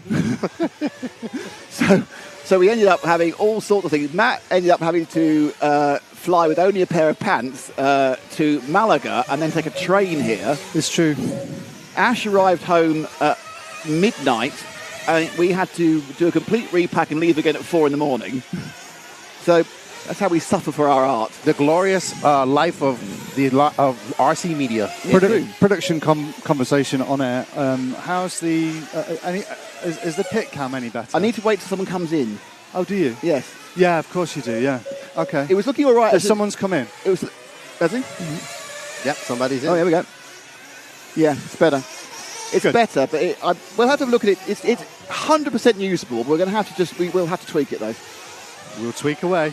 Production on air, always our favourite thing. I get told off that all the time. Yeah, so it's I was actually in Spa covering last weekend, covering a special 12-hour Porsche endurance race. Really? Did you know Nick does full-scale motorsports? Yeah. He used to work in F1, you know. I know. He told me. He doesn't like to talk about it though. Do you know what? Yes, I do. But I'll tell you what. I went to my first full-scale big event. For full scale, it was a NASCAR race. I went to Indianapolis. So you just went left. I've been to. I've been to Indianapolis for Formula One all those years ago. Yeah. No, that sounds great. Was you went to the 400? Yes, I went with Brickyard 400. Yeah, so we have I went with my buddy Lance, who I work with, and we have a friend named Danny Stockman, who's a crew chief for the Xfinity team. All right. We got some pit passes, got to sit in the box, and it's very loud. I did not realize it was so loud. I was like, I don't need earplugs. At what point Yes, I do. At what point did you not think it was going to be loud? Well, I've never been to anything like that before. Oh, fair enough. By the way, if you're watching the screens, we have Iago de la Iglesia from Spain on camera. Oddly, we've covered so many of these. I've never heard of it. Iago de la Iglesia. Great name, Iago. Oh, Iago? Yeah. He's your best mate, isn't he? I believe it's from... Patrick Beck. Yeah, he's from Portugal. Patrick Beck. Hi, lefty. I'm your fan. Thank you. Slightly stalkery. No. Bobo Bet. The track's not true off-road. That's very controversial. Well, we've heard that argument too. It doesn't have tarmac. Farah Ben Mohammed says hello. Hello, Farah. Hello, Robert Cockcraft. Oh, this is great. Also, Robert Cockcraft. Also great to have lefty back. That's up, Robert. How are you? We was with Robert in RCGP at Nemo, which seems like it was yesterday. It was actually 2 years ago now, roughly. Mal Graphics. Hi, Mal. How you doing? Thank you. Oh, Mal. Is your track open? I don't know. Is there any live time? Yes, it's on everlaps.com. You just have to press if you look on the top screen, it's got a special little thing saying live timing for it at the top right, effectively. And I just want to say thank you, Mal, for the stickers, and I have sent your cigars with Astorino. So Mal and I have a deal. He makes some stickers for me, and I bring him Dominican cigars. Russell Stark, don't you think RC has helped promote the sport worldwide? Well, we do what we can do, but it's it's very hard to break out. I mean, there was I think a lot of you saw that Live RC managed to get the one of their races from last year and edit onto Amazon. But even that is hard to break out because you have to look for it. You have to know it's there. Anthony Scott, just because one European does, you can't say Europeans do well. Well, all of them come over there and do well. Like, multiple Europeans have won in America at big races, not just one or two. And one has won multiple times. So yeah, I think it's... Let's not get too US versus European, because as you say, I genuinely want to see Americans in the final and see Americans doing well, because it makes it exciting. Absolutely. Let's see. I don't think it's just this track. When the last 8th World Championship, when there was the last US 8th World Championship, it was in 2016, wasn't it? Vegas? In Vegas, yes. 16 or 17, I can't remember. Putting it down to this track, Mr. Point. Building experience on different tracks. Yeah, I agree, Action RC. Well, it's supposed to be in USA in 2026 as well. The next one is definitely going to get. Well, let's get the Americans hand it back, which I can't see happening. No. And it's going to be interesting. It's always good to have a Worlds in the USA, and hopefully I get to attend that as well. I can't see why not. Robert says hello to you as well. Hello, Robert. You pitted me at RCGP practice in Italy, apparently. And I'm sure I failed at that. I'm sure you didn't. I am probably not the best pit man. Class R says a good day from Israel. Yes, Class, I see we got Team Israel here. Harold Sandoval. Quite a few of them, yeah. We're currently with the 7. This is Heat 6 overall, by the way. That's Josh Hollyfield from the Southeast, representing North Carolina. Mugen driver. Yes, this is why you're here, you see. Yeah, he's. I've known Josh for quite some time. He's an avid racer there in the Southeast, and it's actually two very avid Southeast racers here that I see quite a lot when I go to America. Ryan Daze being the other one. And he treated it just how you're supposed to treat this race. He came to the Worlds to come to Spain for his first time coming to Spain and enjoying the World Championships. So Heat 6. I think it's we've gone up another level. Another 24 people, effectively. So they were divided into 24 sets. Top 24 are in heats 15 and 14. Next 24 and 13 and 12. Due to the, one thing I would say is that due to the way the qualifying went, or pre-qualifying went, we've got a smattering of quite big names in some of the heats coming up quite soon. So I think Heat 8's got a few in it. We have Oliver Fisher. We have Harold Sandoval. What's JQ doing in this? I thought he retired. Well, where did I see him? He's number 1 in Group 8. Oh, well, JQ is actually doing a good job. He made a great post about how he helped out Ryan Lutz with some invisible speed, making it visible. Right. And, JQ's being JQ, and he seems to be having a good time over there. Pecco is doing pretty good. So he's excited. Yeah, Pecco's in the top 24. This is with the red wheels. This is the number 9 car, I think. That is Mateus Cardin from Argentina. And you had the hots for their shirts yesterday. Oh, yeah. They look like football jerseys. That's because I think they were. Well, my favorite football player in the world is from Argentina. And it's not Messi. No, who is it then? Sergio Aguero. I keep forgetting you're a Man City fan. The most underrated striker in football. How long have you been a Man City fan? Since 3 years? Since Sean 4 Goder years? played for him. 5 years? When they were in the first division with Sean Goder. When they were terrible. That's good. That counts. That's fine then. Well, Sean Goder's from Bermuda. Ah. Feed the goat and he will score. That's a good enough reason. You're not a glory hunter then? No. There's no glory in my football club. I support my local team who've been rubbish the entirety of my life. But that's life. So only a few seconds of Heat 6 to go. Just trying to see if anybody's on target to beat the... we had a complete weirdness in Heat 1 where we ended up with Jose Thomas Escudero. He shouldn't have been there, but he ended up, and he's still the fastest person, 6 heats in, with a 12 in 10.55.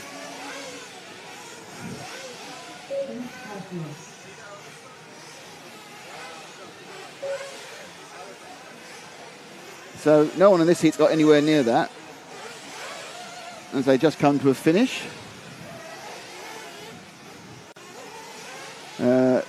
Looks like Tommy Sallon's going to win this one. Just a bit higher.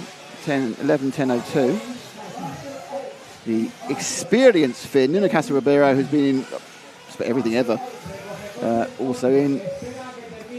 Oh no, Colin Myers got it right at the end, the Dutchman. Colin Meyer is going to just clip a 12. So that's pretty impressive. We are, as I thought, beginning to run behind time. I kind of thought we'd run behind time. I thought this was a very aggressive time. Maybe a couple of minutes so far. But that's it for this heat. I believe we're now going to go and do something else.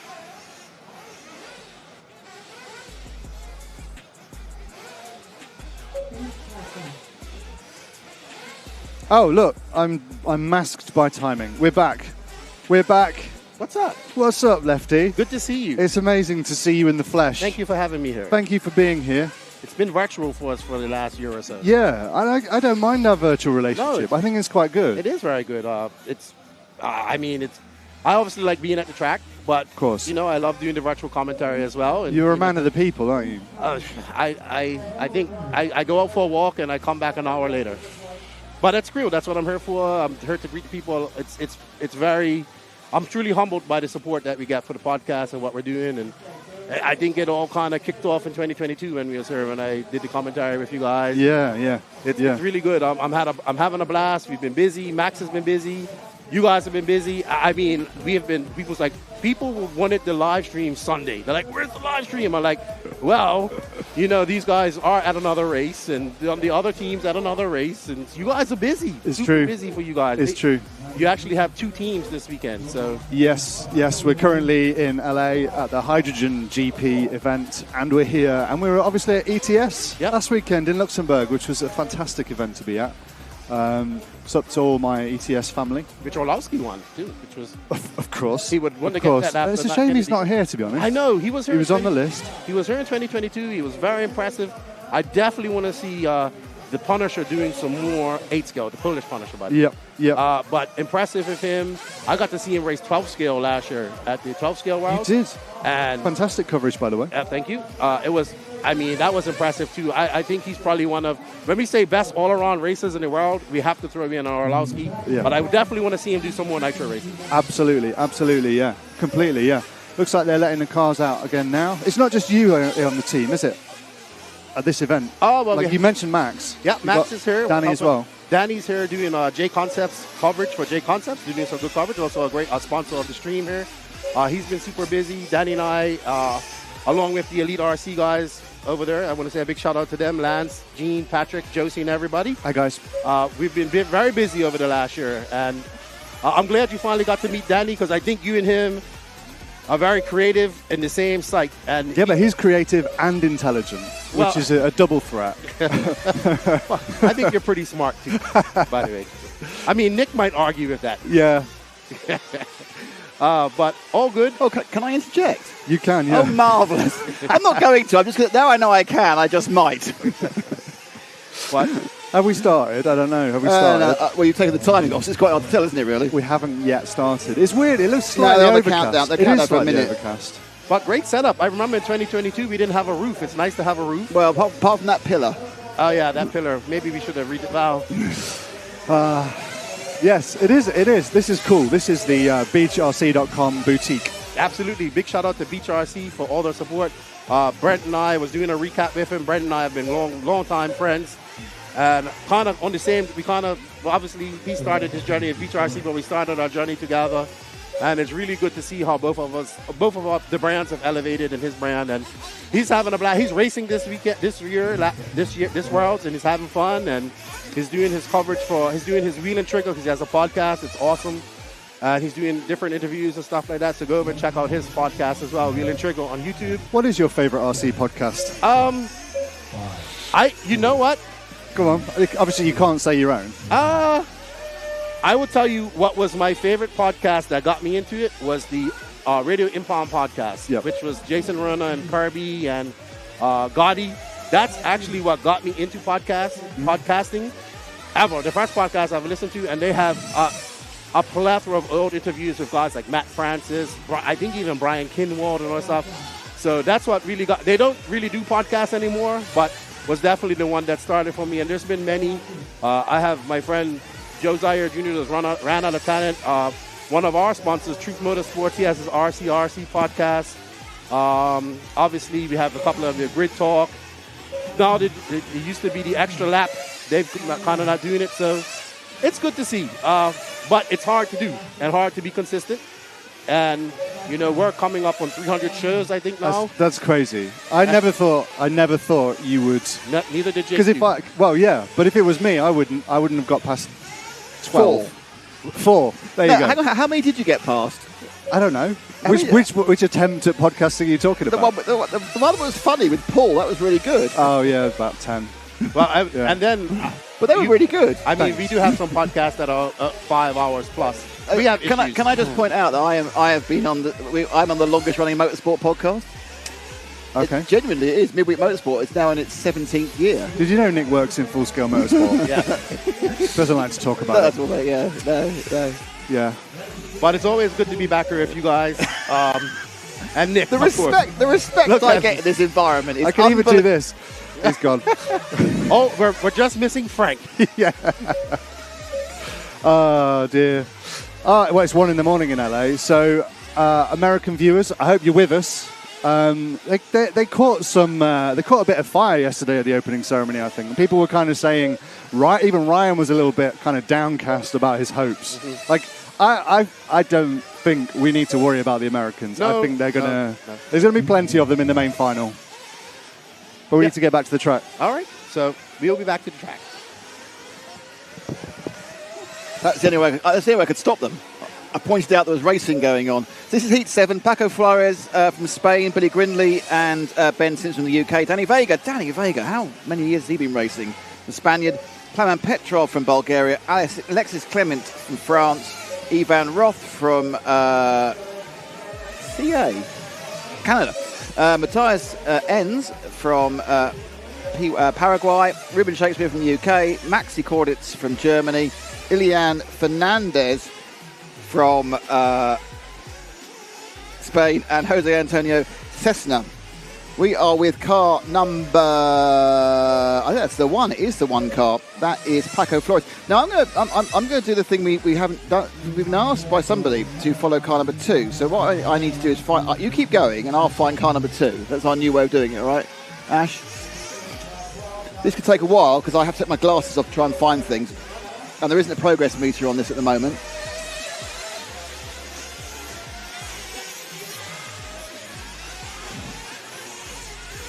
Okay, right, so car number 2 is just about to start the roller coaster. He's green and red, and he's at the bottom of the roller coaster now, and that's our first follow of the World Championships 2024. As Lefty comes back from his starring role standing behind a table. I really like this new fuel stop graphic by Everlaps. It's awesome. It's going to be interesting in the top heat to see whether the half second or second they've lost during the fuel stop is important. And obviously in the main final, it's great because it's also got a total, so you'll know how many stops they've made. Yes, which is very helpful for commentary. The thing is, it's taking away one of my USPs, so I'm quite good at remembering that. But we definitely hope you guys are enjoying the coverage. Don't forget to smash that like, sub, notification button. Help RC Racing TV get to that 100K. Yeah. And if you want to become even more popular with us, become an RC TV hero. Absolutely. Our RC TV heroes, well, you get exclusive content.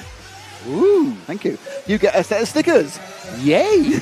You get a discount on merch. Wonderful. And what else do you get?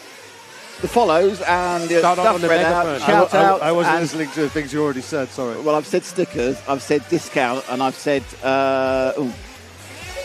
Priority follows. priority follows. We'll follow your thing. Oh, and it's exclusive content. Additional content, yes. Exclusive content. Exclusive content, early releases, Yes. all that business. Early release is very popular at the moment. They had 5,000 people early release yesterday, didn't they? Is that a prison joke? It's true. It's not a joke. They've got to make room for the the rest- ruffians, haven't they? They've got to make room for everyone who's been caught, saying things on Facebook. Exactly. Let's let out all the stabbers and have a go at the people who hurt you with words. Hey, wait a minute, we're not doing political, are we? Of course we are. We've got 46 hours to fill. Anyway, back to the story again, everybody. All right. So we've had a bit of Billy Grinley. I think we've moved forward now to, we've got the 3 and the 2 on the case. The 3 actually is Ben Simpson. So it's a junior British sandwich there. Now, have either of them been in the pit? Oh, they've both been in the pit. Oh, that's a blow. I want to do a pit stop. Damn you people coming in early. Well, no, I think went in. Someone went in there. There we are. That's a 5 car went in and out again. What's up? I want to say a big shout out to the Emperor of Everything who just sent me a message. I do apologize. The Extra Lap podcast is still very active. Oh, right. So you killed something who was still living. I know. I'm sorry. I do apologize. He just sent me a message. I think what I would say, and I absolutely echo what Matt said about doing 300 podcasts is an absolute major achievement because it is incredible commitment to do a couple of hours a week of any sort of content. Obviously you love it and that's great, but you sit around. Oh God, it's Tuesday. I've got to plan it. And I think people who everyone jokes, oh, let's start a podcast. Well, starting a podcast is really, really easy. Keeping it going, that's more of a challenge. Yes, absolutely. And speaking of someone who it's straight me. I come around every Wednesday. I know we're going to be doing the show live, and it's like but not this year. I've got today off, mainly because I'm still here. Absolutely. Who are we? Oh, that's Billy. Is that? No, it's 5 now. We're Plamen Petrov, the 5 car. And as you can see, the sun's come out. The sun's come over the top of the mountain.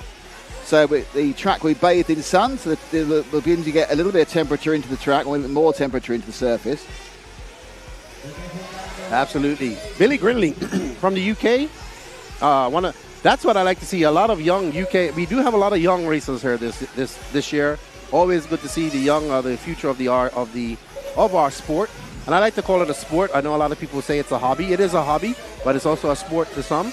At this level, it's a sport, I would say. We have Evan Roth, the sole Canadian, making the trip down from Canada.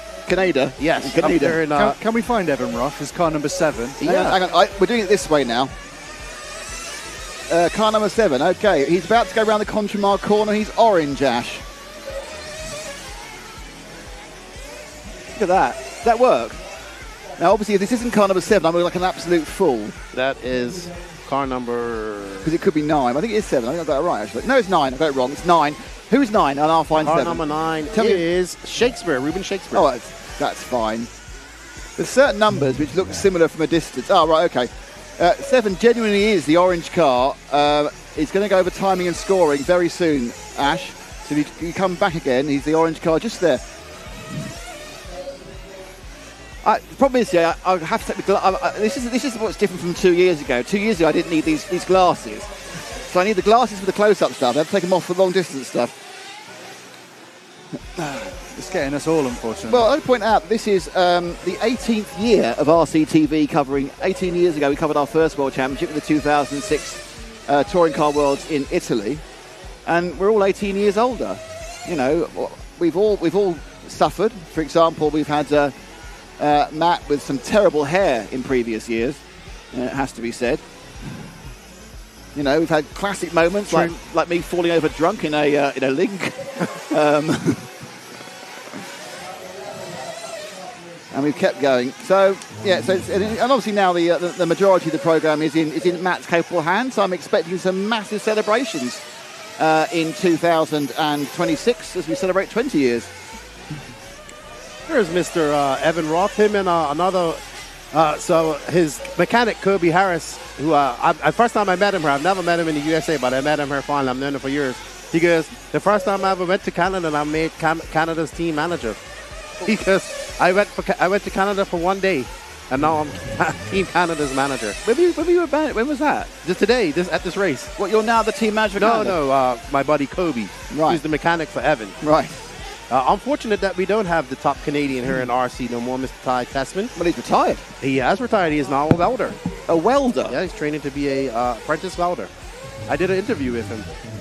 Why did he retire?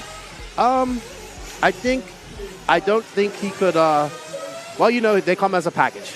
Him and his father Gord, and I don't think they could just. I don't know if they just couldn't find a deal to get that done. And when I talked to them, they thought they were going to still be of X-ray to the end into the following year, and it just didn't work out. So, unfortunate for Ty Tessman. But he does have I think he just had a new baby. He's married, and he's married and a baby. Well, yeah. Wow. He's been married for quite some time, but they just had a newborn, and he's studying to be, I guess, going to work in the real world is something new and exciting for him because he's been an RC racer since he was 12 years old or younger. I've been told to remember other people within the RCTV team and things they've done in the past 18, 20 years. So I remember Frank cutting his leg open in Portugal. That was inconvenient. I remember James Parry always being hungry. That's what I remember James being. So don't prompt me again. We've had lots of little scrapes and fun, that's for sure. Yeah, Bobo Bear says, lots of welder work in Alberta, Canada. Yeah, absolutely. I actually went on a cross-country. I went up to high-level Canada, which is like just the furthest north part before you get to like the Arctic Circle and all that stuff, like you go to Yellowknife. And it was like this at 3 o'clock in the morning. Mm-hmm. And then I caught a bus from there to Toronto, and it took 3 days. What? Yeah.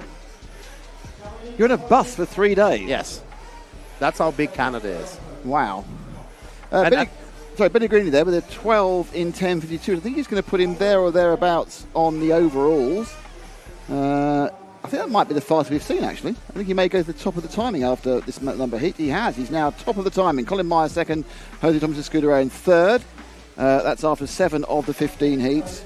I'd also like to say nice things about James Parry in that he's technically brilliant. I also have James in Portugal this year. Yeah, and you'll see James here.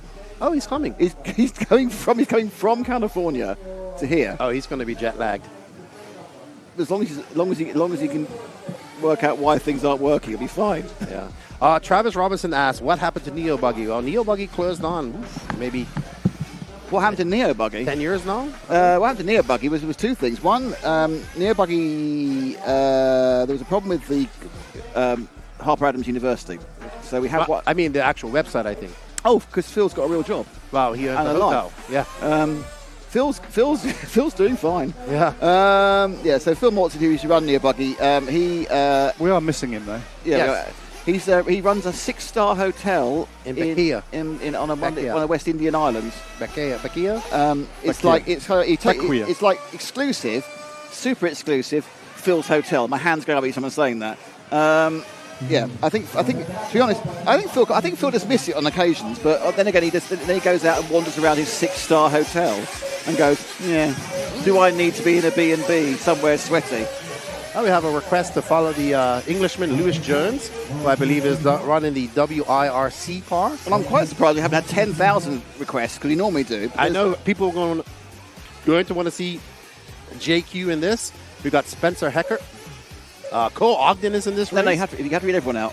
Excuse me? You have to read everyone out. Well, I can't see their names. Okay, I'll do it then. JQ in 1, Spencer Heckert in 2. That's Finland and US. Then we have 3 Spaniards. Juanmi Martinez, Alex Valls and Nacho Sanchez. Then Kevin Michaudet from France. David Olsen and Cole Ogden, both from America. Lewis Jones from Britain, Hugo Tavernon from France, Alex Lim from Paraguay, and Jerome Sartel from France. And those are your runners for heat number 8.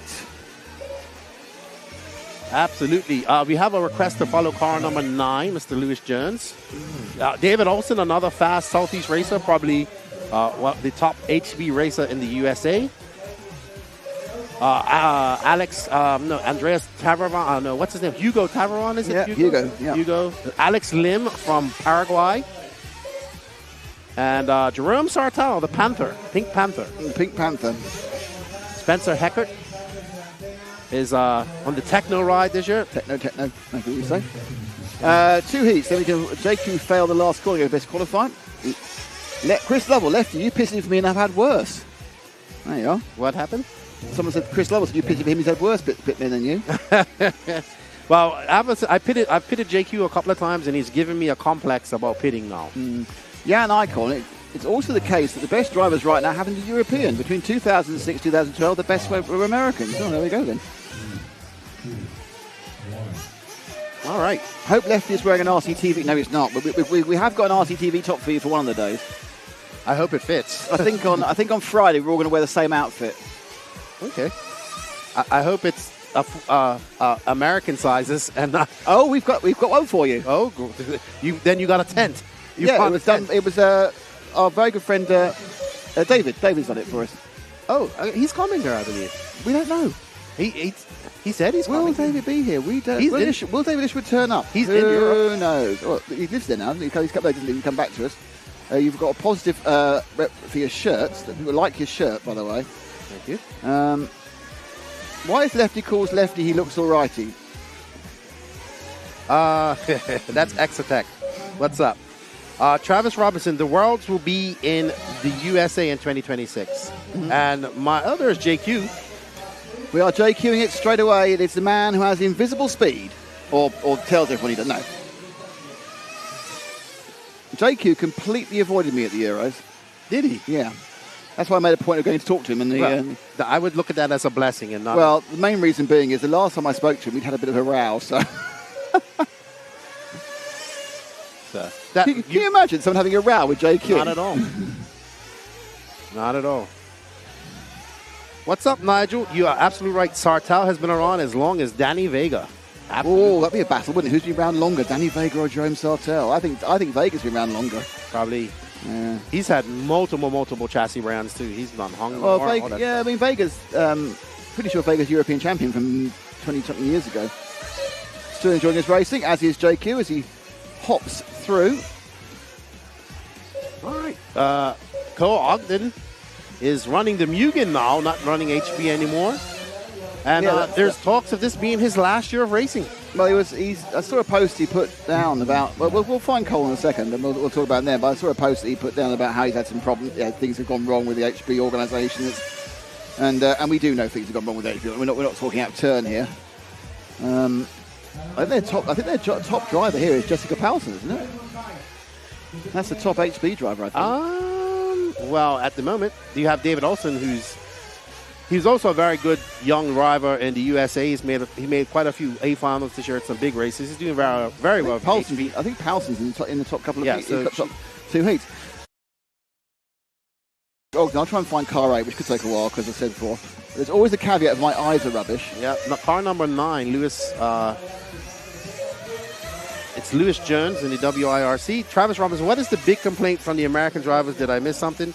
No, they're just... in fairness, they're not complaining. No, they're not complaining at all. No, they're waiting. So what happened is, Travis, this track is very, very high grip.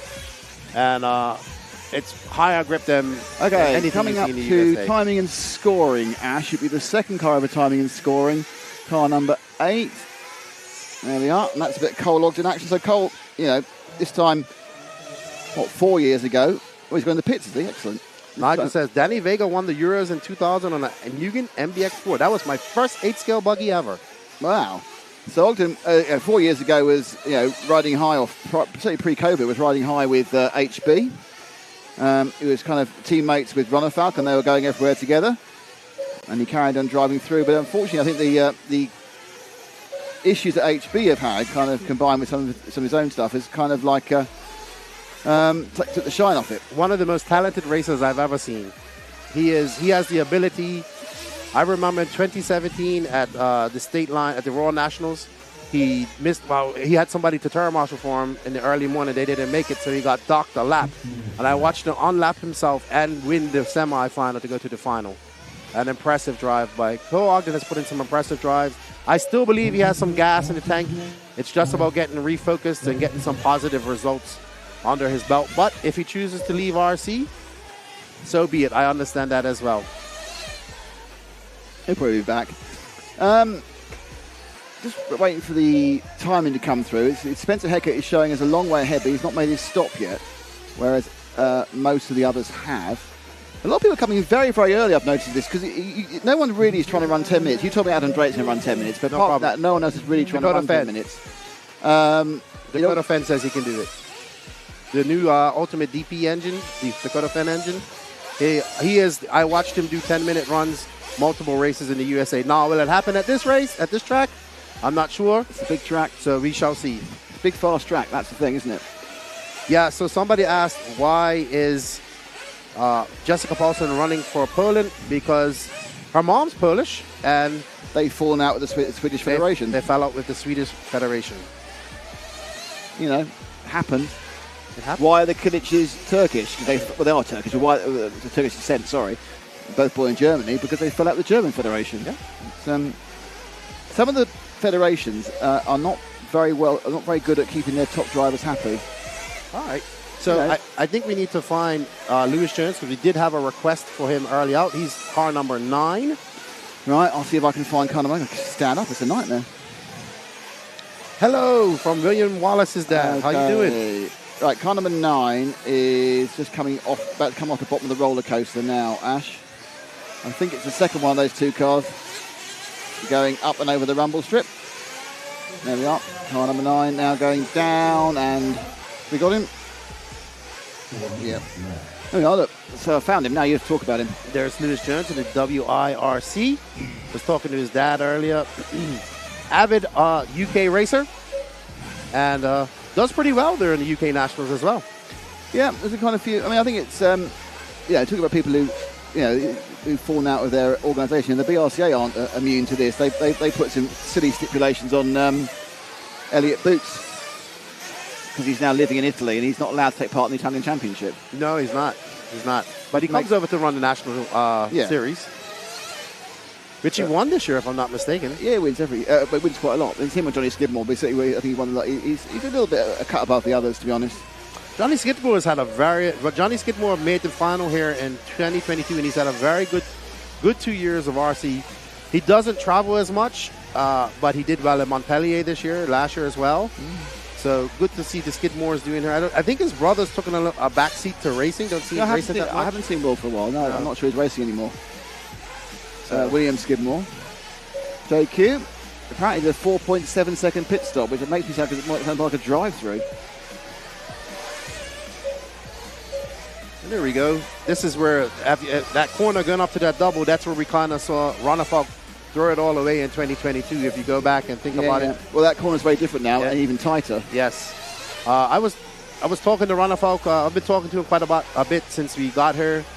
He seems confident, and that's good, because I know when we have a confident Viking, we have a very strong fighting Viking. But lots of work to do, lots of racing to go, and we shall see. Hey, Mitch on the mic. Yep, unfortunately, no Aussies here. We have Kabuki. I was surprised there's no Australians. I mean, it's a long way to come. Yeah, McBride was on the list, but McBride's out of retirement, isn't he? He's doing stuff. Yeah, but they have some very fast guys. The young guy they have doing very well in Australia right now is Caleb Noble for Techno. He just won the Asian Buggy Championship round they had done in Australia, all 3 classes, against McBride, against Ryan Pavidis went there as well. So, nope, Kyle McBride is not still the best driver in Australia. I would say it's between he had a couple of years off, didn't he? Yeah, but he was fighting against Alex Bernardzak, who's an associated driver, and now like Caleb Noble and those guys are coming up as well. So good to see. But I don't think that McBride will be racing. He works at a hobby shop, I believe. He just had a newborn as well. So fatherhood comes in the way. Everyone's getting older, aren't they? That's the key thing. Travis Robinson, do you think that Americans should build more tracks like this to adapt since they can't come to Europe? Well, the issue they can come to Europe. That's the point. They can. The issue is these European tracks also have multiple surfaces. The reason that this track probably doesn't get a complete layout change is because you can't really comprehend how much dirt and how much elevation and how hard it is to change this track. Yeah, it's built on the side of a road. And for example, right now, this is a permanent fixture, these rumble strips of tiles. You can dig the earth around it, but the lead in, the lead out has to be the same because it's a solid piece of structure. Yes. Can we see Spencer Heckert? Okay, let's find number two. Hang on. Spencer the Heckert. 5. He would be a blue and white car. Blue and white, thank you for that. That helps immensely. Middle of the track. Here we go, number 2. He's about to go over timing and scoring. Ash in second. He's the 4th car. It's the last car going over timing and scoring. Blue and white. Crossing the start-finish line now, and is currently scored as potentially first. Yeah, Heckert very fast, making the switch from S-Works to Techno this year. He also is on the JT Bearings tires. JT Racing, I believe. Who are they? It's a company out of California. They do tires, titanium and stuff. So, not sure you want to be on a small brand tire. Well, I was walking around. Obviously, Hot Race seems to be the #1 tire right now. The J Concepts guys are getting their Seismic. Everybody seems to be liking this. I'm hearing some secrets about drivers buying up Seismic tires for later on this weekend. Well, that happened at the Euros, didn't it? I heard that somebody had to go all the way to France to get tires at the Euros. Well, he isn't here, so he can't do that. No. So. Somebody asked about Felong. Felong was the second fastest American out of yesterday's reseeding. So the Kyoshes have found something. We talked to Renault Savoya. Speaking of rejuvenating their career, Renault Savoya. The Renaissance, as I called it. I thought I was quite chuffed myself. I'm going to take it again. I was so pleased now. I didn't want to miss out on that one, the Renaissance. We talked to him yesterday in the opening ceremony. It says that they're testing out some new prototype parts. So the Kyoshes have definitely found something. Ryan Lutz has had a great year so far. Spencer Heckert's going to take that, followed by Cole Ogden, Martinez, Lewis Stearns, and David I think Heckert's taken the overall lead, actually. Just waiting for the finish. JQ's coming third. Ooh, JQ comes up to third. He'll be happy with that. Came in late and then rolled back the opposite way into the pit lane. Let's see if it's updated on the qualifying running. No, it hasn't done it quite yet. So I think the good news for our American friends is they stop the event now. There'll be 2 Americans at the top. Well, unfortunately, there are several more heats. Yes, but we'll see. Ryan Lutz has had a very good. I credit Ryan Lutz to the revamp of the brand Kyosho in the USA in the last 2 years since he's been on the team. It's a very good. Ryan's a very professional and very good representative for anybody he drives for. But not only that, he just finished second at the Wicked Weekend, which was the last biggest race for the Americans. He's been in various different top 5s over the last year, so he's also rejuvenated his career. He bounced around on some of the smaller brands for a couple years, and now he seems to fond of him there at Kyosho. Probably one of the nicest people I've ever met, and probably it's good to see him still in RC and still being competitive. Here we see Mr. John Hazelwood. Yep, so in this one, and we see John, we've got Eric Like, who is obviously one of the Agama runners for Nemo in 1. Jung Hun Kyu from Korea in 2, Andre Bento from Portugal in 3, Ricardo Siminato from Italy in 4, Saul Aldnez from Spain in 5, Maxime Noble in France in 6, Jorge Solar from Spain in 7, Kevin Brunsden, actually it might be Kevin Brunsden who Hazelwood was pitting for, from 8, Erwin Labarth from Switzerland in 9, Bradley Baird now Bradley's now racing on the UK licence, not on the Irish licence. Oh. He's Northern Irish, isn't he? So he's kind of got a choice. Bradley Baird in 10, Alejandro Deras in 11, and Tom Roban in 12. Tom Roban. So currently your top 3 qualifiers are Spencer Heckett, Cole Ogden, and Joseph Quaggreen, and the fastest individual lap we've seen from anybody is Spencer Heckett with a 50.4. So that would probably indicate, as you say, that they are beginning to get on top of this. Heckett, obviously, that's better than that sort of combination of lap time is better than he was doing prior. All right, there we see Mr. Robin. Next to him is Juan Carlos's father in the S-Rex shirt. Then we see Mr. John Hazelwood and Mark Rumble right behind him, probably watching the Likies. That's the young driver. I don't know, might be looking after Kevin Brunson as well. Yep. So the young Likey family who races all together. Father, 2 sons, mothers here supporting them. They've sprung up like weeds. I haven't seen them for a long time. The Likies have got a commitment to this that is second to none. There's a moth on my live view. Look. This is actually a moth on my live view. Look. Look, I'm pointing at a moth. Oh, well, he's here for the ride. Oh, I've got some Vichy Catalan. What's up, Ray? Northwest. Shout out to you and Dwayne. Okay. We're being told. I remember we called him HK instead of trying to pronounce his name. HK Young. The young man from HK Young. He's the no young longer man. a junior, though, according to this. Yeah, he's going 14. No, he should be a junior. Oh, it's just a mistake. Oh, no, he is a junior. Sorry, I was looking at the wrong part of the listing. He is a junior. I remember he doing well 2 years ago, so see where he has pushed on in those last 2 years. BJ Williams, how many laps do you think it will take to make it straight to the semis this weekend? Oof. I mean, only it's 16. not laps. It's six qualifier, right? You got to do it 3 times. Yep. Is it the best 3 out of 6? Yeah. That's confusing. Why? Shouldn't it be like the best 4 out of 6? No. Okay, maybe you can explain that to me. If it was 5, if you have 5 rounds, It would be the best. in 3 out of 6. IC it's 3, and in track it's 2. Yeah, exactly. That makes no sense to me. That's RC rules. But it's 3 out of 6. Here we go, and our first victim. Sorry, our first person being focused on by the camera. Moving up towards the top heats are, of course, through all of the heats. Yes. We're currently with the 11 of Alejandro Duras from Spain, who I think we've covered in multiple championships for many, many, many, many years. If you're looking for live timing of the event, you can find it on everlaps.com. All the information is there. It's not always the easiest to find, which is kind of a common theme amongst timing systems. It isn't always the easiest to find the information you want. Hello, Philippa. How are you? Philippa Pim tuning in from Sweden. Coast to Coast RC. Good day. Tuning in from Australia. Flavio is in the chat. We thank you all for joining us. Bubba, can I get a shout out to my home track, Room 40 RC Raceway? Have fun up there, Room 40 RC Raceway. Dale Ricketts tuned in from Tech Thornhill. A beautiful facility. Philippa Flynn, how are you doing? Hello from Sweden. Philippa, who raced at the Euros, and I think I saw a thing saying she won a national championship, I think in GT8, I think. So obviously a bit of a cross kind of class specialist, Philippa. Yeah, Philippa actually is, she submitted a picture to my Fat Whip Wednesday competition where we do RC car whips. Right. She got one of these. She actually made a thumbnail out of it, and she had an excellent whip. So, what's up, Riley? How you doing, man?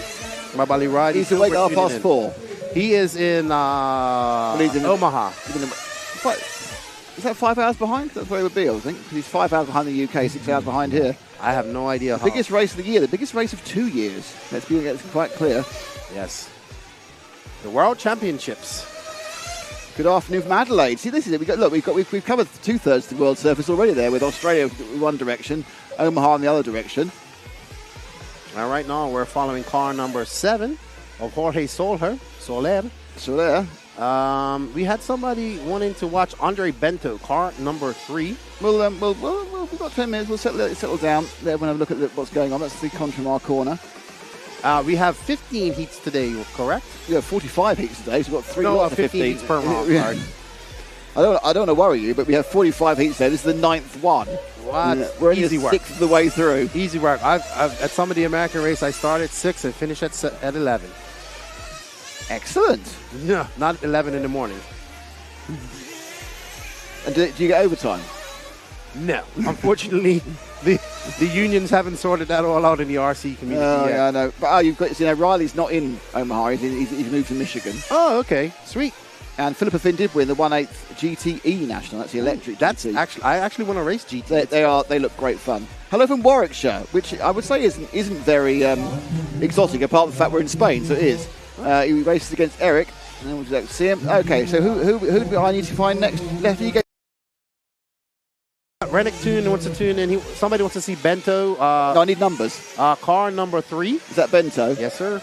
Okay, so car number 3. Ash, if you wait at the end of the straight, because he's about to come up the straight anyway. I think it was the middle car.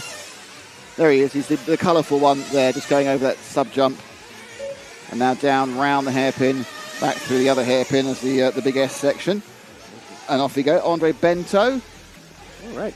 Travis says he's in Nashville, Tennessee. Big race not too far from Nashville every year there called the Psycho Nitro Blast. I think I'll be there next year. See, the other thing is, see, that's whilst we're throwing this conversation about it. There's Andrew. Oh, This is there's a lot. Are the Portuguese all some of their photographs then? this is the gentleman from the infamous almost takeout at the Euro Bees. Almost.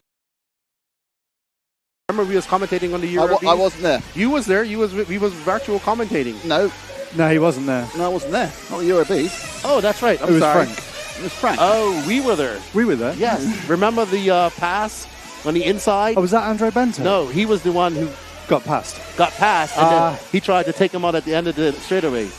With Peter Harder? No, that was a 40 plus. That's sort of allegedly you have to say on that thing. Allegedly. Okay, so who else are we after? Bradley Beard, car number 10. It should be a blue and white car. Okay, it has been traditionally, but these cheeky little monkeys can change their colours. Absolutely, Rob Cockford. I get to talk about RC all day. He does, and some of it even makes sense. But I'll tell you, after about 14 hours, it starts to get... No. You want to do 24-hour races? I do full-scale racing. Do you know that? There's Bradley going down the back straight, coming up the to the whoop section. That's not number. What car is he? 5, yeah? That's Bradley. Oh, 10, yeah, 0. Okay, Ash, blue car about to go around the Conchemar corner. There we go. That's Bradley. Yeah, see, actually, it's easy because it's weird because this is when you actually do hours and hours and hours solidly. I mean, when we do endurance races, you do shifts. But it is 24 hours. So Le Mans, you'll actually do 26 hours or 27 hours. There's a couple of hours before an hour afterwards, but you aren't doing the whole lot. I think we end up doing about half of it. Okay. The only problem is, of course, you don't get any sleep. Yes, no sleep. Like an hour and a half in a car with racing cars going around you. I think I'll get some sleep on the plane back home. And I'm only home for a week because I'm back to America the following week. Does your wife miss you, or she? She says as long as you come home with money. What a marvelous. Well, it was before it was coming home with no money and probably less money than when I left. This is good. This is good. And you come up with American money, which you can spend in anywhere. Well, no, it's America. Obviously, you get paid American rates, but you're spending in Dominican Republic prices. Yes. If I was, are you now the king of the Dominican Republic? No, I would not. There's far more interesting people than me to take over that world. All right, okay. But if I was smart, I would have stayed here and went to Sweden to the Euros in 2 weeks. The following, not this weekend, but the following weekend. Is it? Or is it 3 weeks? No, it's right after this race, if I'm not mistaken. So it's the one. Next week is the 1/8 European 1/8 track. So it's 1/8 track is next week, isn't it? Is the Euros 10 scale Euros? Last week of okay, September. so I had it 3 wrong. weeks. Okay, I'll actually be in America for a race. So next week is the Euros for 1/8 track. Correct. And then the following week is a week off for you guys? Is there that many weeks of September? Yeah, we started early. Okay. Oh, hang on, wait a second. No, you're right. No, it's not. No. Because the weekend's the 14th and the 21st. And Yeah. So it's just back to back to back, basically. And then the guys all go off to. Okay, so I am badly mistaken. You go off to Malmo, and then there's obviously another event which may or may not happen. Is there? Oh yeah. Oh god, yeah. Which I can't do anyway. So, me and Ash can't do it. So I don't know what's going to happen there.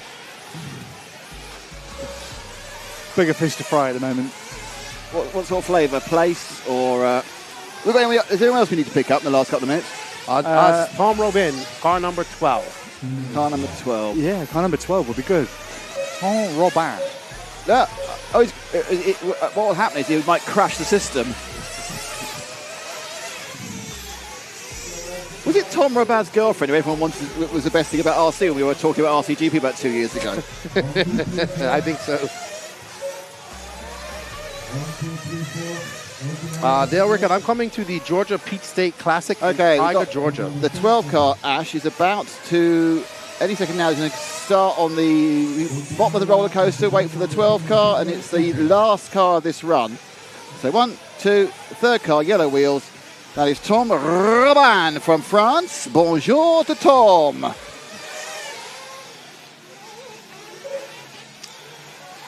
France has a huge team here this year, and I still think Mexico won the opening ceremonies, but Well, I quite enjoyed the drink. That was very, but in fairness, I can see why you're so unwell. That was quite good tequila. You had more than me. I had 2. You had 2. Actually, One was a gallon, and the other one was 2 so gallons. when I left last night, I purposely walked to the outside and down the sidewalk so I didn't have to walk past the tent, so the Mexican team wouldn't call me in to come in there and have another drink. I have to keep my distance. I love them. I want to go to Mexico and race with them down there in Ensenada.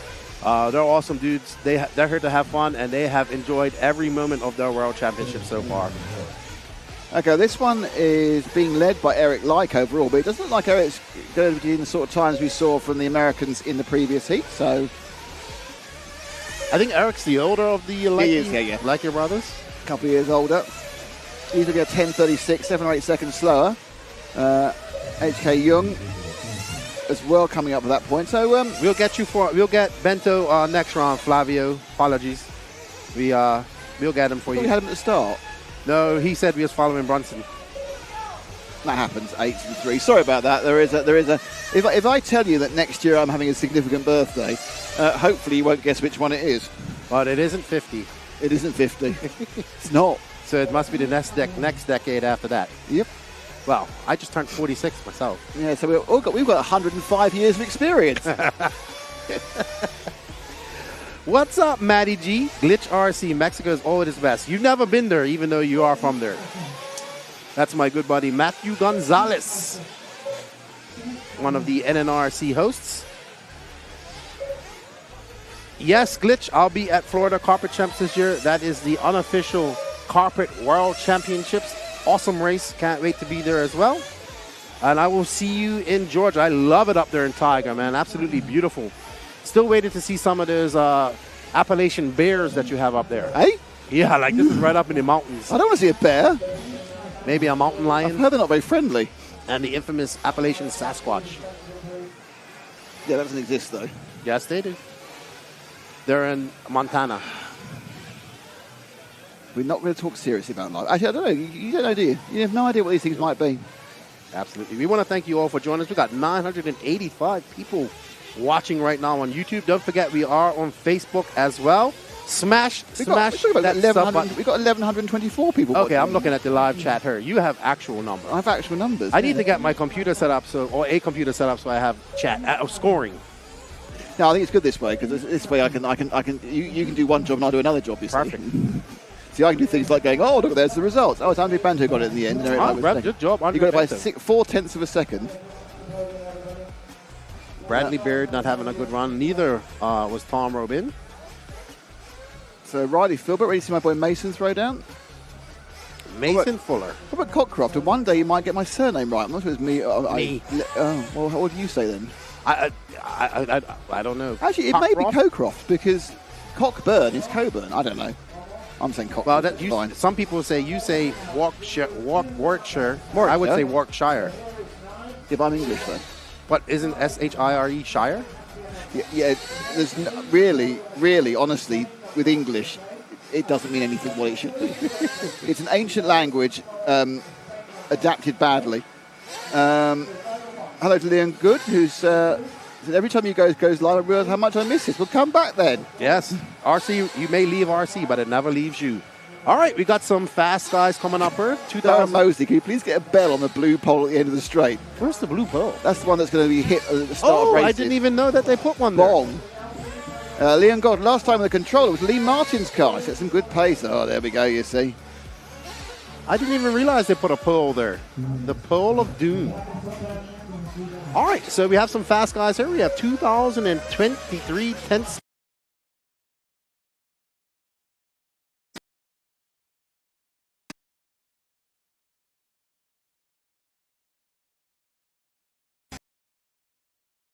Costa, Caden Fuller, Iker Telles, Hugh.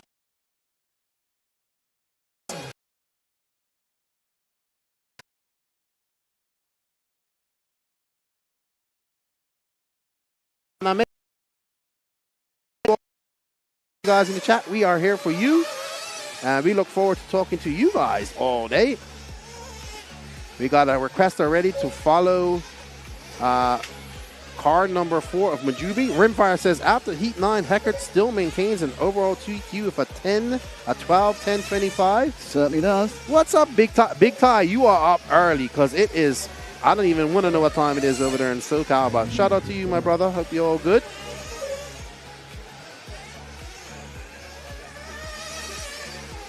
Liberado por Avanzano. Ciao. 25%, Travis. 25%. The drivers have to turn it in after each day. The European rules only allow for 16% if it's a European race.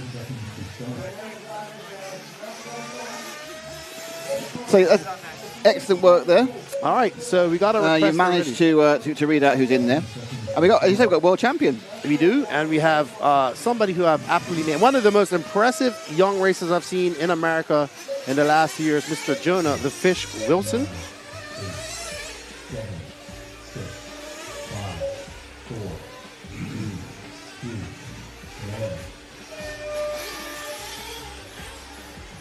(1:50 a.m. in the).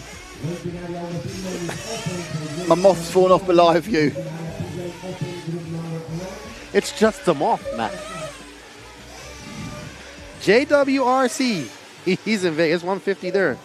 We got Tom Rinderknecht, one of my favorite racers out there for X-Ray. Yeah, they have to. What's up, Jason Roberts? Happy birthday to your wife. All right, so we have a request for Theo Lemire, Jonah Wilson, car number 3. We're Sontag. Sontag. Let's get you can do your Tater Sontag bits. I need to check something. So Tater Sontag, your 2023 10 scale 2-wheel drive champion, won that at Hobby Action last year in Arizona, and of course the Vidi Angaro racking up a 3rd world championship but this time in 4-wheel drive. Sontag has been racing for many years. Just turned 18, I believe. David Rolfe, you can find the live timing on everlaps.com. So there's Sontag, who was involved in a little bit of kerfuffle and controversy at the last big 8-scale race I was at with a very aggressive pass, and that started a great debate that is still going on to this day between myself and the RC world. And it was actually a conversation. Can I be honest with you? I listened to that podcast. I don't listen to all your podcasts. Listen to that podcast. Did you? How you got 30 minutes out of one person making a slight mistake, I'll never understand. Because it was a rocky hitting a hard place. But the one thing I did get was I got JQ to change his mind. That's fair enough. And that is a miracle. Can't argue that. Looks like we're going to see some faster times here. We've got a fast lap of 51.2. Sontag not quick for first lap round was a 54. Let's see what he does now. Obviously, 2-wheel drive indoor electric world champion is slightly different from 4-wheel drive IC outdoors, but normally is a pretty good. Yeah, Tater in the last 2 years, the last year and a half, has been doing quite a lot of nitro racing. I guess he's the. It's the 1-2 punch of Fend and Tater. Ooh, that was close just now as he just got a little bit of air and almost went into the pipe of doom. I think I think he psyched himself there. Uh-oh. This is the problem what you don't want to do. The invisible speed replaying someone who wasn't showing invisible speed. Showing very visible lack of speed. Car rolls there for Sontag. Jordan Lott leading. Caden Fuller rotating. The rotation to the top, I think he's actually done. So if you look at the counting on he's actually done on ultimate fastest where they are. And if they started a different part of the lap, it's more the predicted. The predicted isn't currently saying it's going to be. Guess what? These guys have got what? You have an RCTV hero in the chat. A new hero? No, I don't know if he's new, but it's Yavor Marinov. No, we've got a new hero. We have a new hero. We have a new hero. Then we have to do like a display of some sort. I don't know. It's some sort of new hero thing. I don't know. All right, so we have been asked to follow. Hang on. We got a new hero, Matt.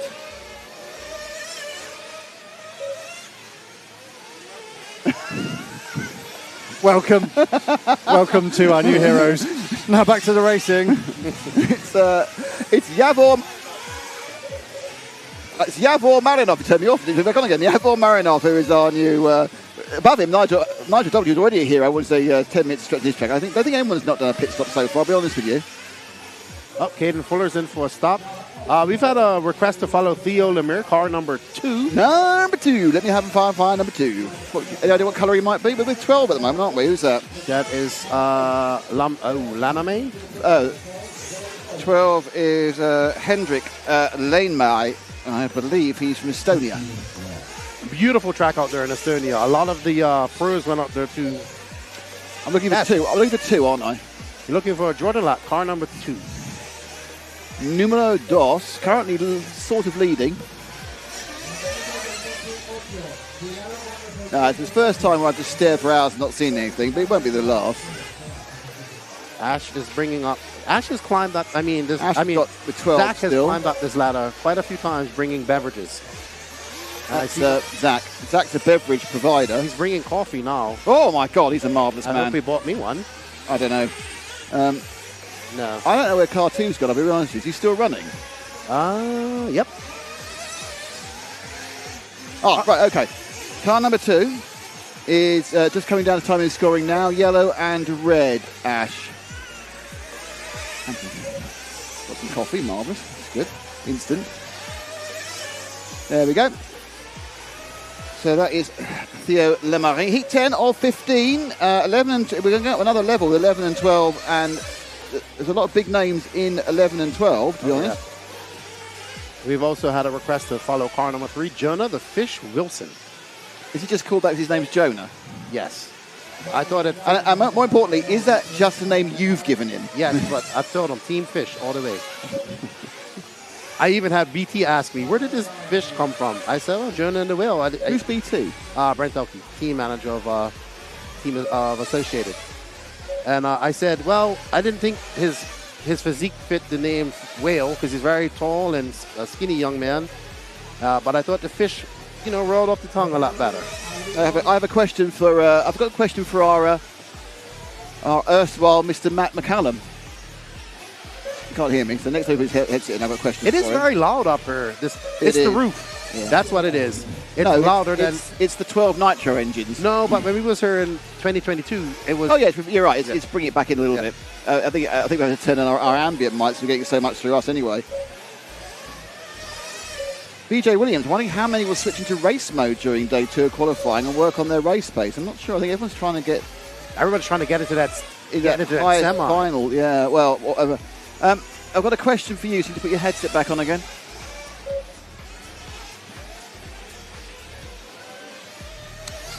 Good morning. Popping in for a few heats and going back to bed. Matt. Okay. Can you hear me? I have a question. It's an important question from Chris James. Hey, Chris James. Is the pink... Your question is important to me. Can we follow Tater Sontag, by the way? We did already. Okay. We're going to follow Jonah the Fish Wilson. Is the pink drinks bottle the sponsor of all pit stop timings? I think it's on the... This pink drinks bottle is the BWT water that you get free at all ETS events. Really? I must go to very, one. very expensive drinks machine that they have there, and you get still and sparkling water, and it's absolutely gorgeous. So yeah, I brought it with me from Luxembourg. It's really nice. This is a brilliant question for all of us. Jeff Cathcart, why do the marshals look so unhappy? Because they've got a long period. It's hot, and what's happened is they've just been out there with their cars, okay? And what has happened is that most of them are thinking about everything that went wrong in their heat and how they can put it right. Right, so who was the last person? Number 3 was it we're looking for? Well, he would be a purple and white black car. Purple and white black car. Several colours you give me there. Purple and white will be the really dark purple and white. What's up, Nick Saltu? Okay, purple and white, so they go across timing, scoring about 5 seconds, Ash. Just coming round now. And there is Jonah, now called the Fish Whale. Very impressive. 16 years old from Tennessee. His home track being The Rock. And this young man, let me tell you how impressive this young man is. You tell me. Do you know what you should do? I want you to tell me how impressed you are with him. JQ even says, that tall, blonde-headed young kid was very fast at AMS. What was his name? Jonah Wilson. Yes, he impressed me. And it takes a lot to impress JQ. Big tie, 25%. They have to turn it in by Spanish law. It is actually a law. So they have to return their fuel to a locker here at the track every day after racing. So they are allowed 25%. And there we see the fish making his way through this section, talking to the drivers. That section, jump up into the pavers, has been one of the hardest sections for everybody. Right. So Jonah out front, followed by Team Fuller, Caden Fuller, the younger Fuller brother, who's now getting taller than his older brother. Fabio Tegasi, who came second at the 40-plus Euros. I really like that track. And then Jordan Lott now moving up into second. Iker Tellez, a local, well, not local to here, but young Spanish racer who's been making some impressive inroads as well. Sontag, though, not having the best day. He's down in 12th at the moment. But Wilson, who we're following right now, is currently holding on to that top spot. Will it be enough to pip Spencer Heckert for that current TQ as he makes a mistake coming up with that double? That's going to cost him quite a few tenths of a second. Yeah, I mean, it's and this is the problem. Once he gets towards the top, you get very, very tight. And a small error is going to knock you down. I'm not wondering where these... I'm not sure. I think Jonah might get close to these. So the fastest time we got so far is 12 in 10.26. His predicted is 12 in 10.25. So it could be that Jonah's going to go to the top of the pile. You've got a few of the other people now clicking up 11 laps and looking for anywhere else in 12. This is the real heat where everyone's got very close, with the exception of Sontag, who had an issue in his pit stop. So Sontag flamed during his pit stop, and that's kind of already dulled this particular race. Not race, this particular heat. Yeah, you can't do that. Iker Tellez now on for a 25.3. Iker Tellez's prediction is unbelievably 600ths better than Jonah Wilson's. Jonah Wilson down for a 24.3. They will get quicker because obviously the predicted takes into account the pit stop. So that makes your predicted go a few seconds up. So actually, if you do the consistent lap the whole time, your predicted time will be way quicker before your pit stop, then a lot slower after pit stop, and so they get quicker again. But it looks like Wilson may be going to the top of the time sheets here. And also, I would like to add, this has been the coolest day so far. Yesterday was very warm. Today, give it some. Today it's a little overcast. So I think the prediction is it's going to get a bit toasty. Well, maybe for you, not for me so much. So do you have long pants? Oh, no, you like Max. Max said we're rocking his shorts today. I have a thing. I don't like traveling on planes in shorts. You know, as a ex-airport firefighter, you should not travel on a plane with shorts. It's not something I like doing. You didn't know that I was an ex-airport firefighter, did you, Ash? You looked at me like, no way. I used to be a lot slimmer, and I used to have 2 working arms. Well, the first bit's not that important. The second bit possibly is. No, if it wasn't for my arm... Oh, actually, Iker Tellez takes over the top spot. By 800. So it was Tellez who got in the end. Just wait for this one to click through. That'll put Tellez, Wilson, I think Lott may have gone into 4th, but that is 10 heats down. Please explain the short. Right, I don't like to travel in shorts. I just don't know why. I don't like being on planes in shorts. I think it's because the very variable temperature. Also, I think walking through an airport in shorts, it's kind of like, I don't know, I just don't like it. I had to do it recently because we were going straight from the track I might have to do it on Saturday because we're going straight from the track to the airport, but any other time. So then when you arrive here, of course, it means you're wearing long trousers all day and it is a bit sweaty and unpleasant. Yeah, I'm not a big fan of long pants in heat. Well, no, you are a big man from a hot country. And you would be surprised how many people, and Dominicans love to wear long pants, no matter what. Long pants is meant for cold. If you too don't like wearing shorts on, aircraft, please tell us in the chat. Or if you have, actually more importantly, let's get some non-RC stuff moving. Do you have any weird things you always insist you have, like a lucky hoodie or something to go on a plane with? Do you have some particular plane outfit? I always wear easy to put on shoes. That's very sensible, because your feet swell. Oh, no, you got to go through the... in Europe you haven't got to take them off that often, so... Oh, really? Oh. European security, for those of you not from Europe, is an absolute toss-up as to what you have to do and what you don't have to do. Really? If you go through some of the Middle Eastern countries like Oman, who've got very, very modern airports, you don't have to do anything. You can literally just stick everything in the... you just stick everything on and just put it... You've got your really advanced machines and everything's fine. Okay. I did not realize that. James Parry is saying... Oh, here we go. Now, look, right. James Parry, our master technician, who's up and awake in LA, helping us, making sure this thing carries on going. He's done a fantastic job this morning because he's bashed it into place. He always wears shorts. He bought Crocs for his flight to LA. Best decision ever. Crocs are awesome. That's all I wear at home. The problem I do have is that planes can go from being boiling hot to freezing cold for no discernible reason, especially on a long-haul flight. And if you've got long trousers, you're a bit safer, I think. Ben Panic, always shorts on a plane. I agree. Mitch Rossi, I listen to Sleepwalk, the song they play at the end of La Bamba. Oh my gosh, what a conversation. Yeah, I think it's good. I could tell as absolutely, BJ. What's up, Mikey B? Yeah, it's all kind of it's very personal. I think flying is one of those very personal experiences where because we all, whatever we say, we all have a little thing in the back of our mind going, oh.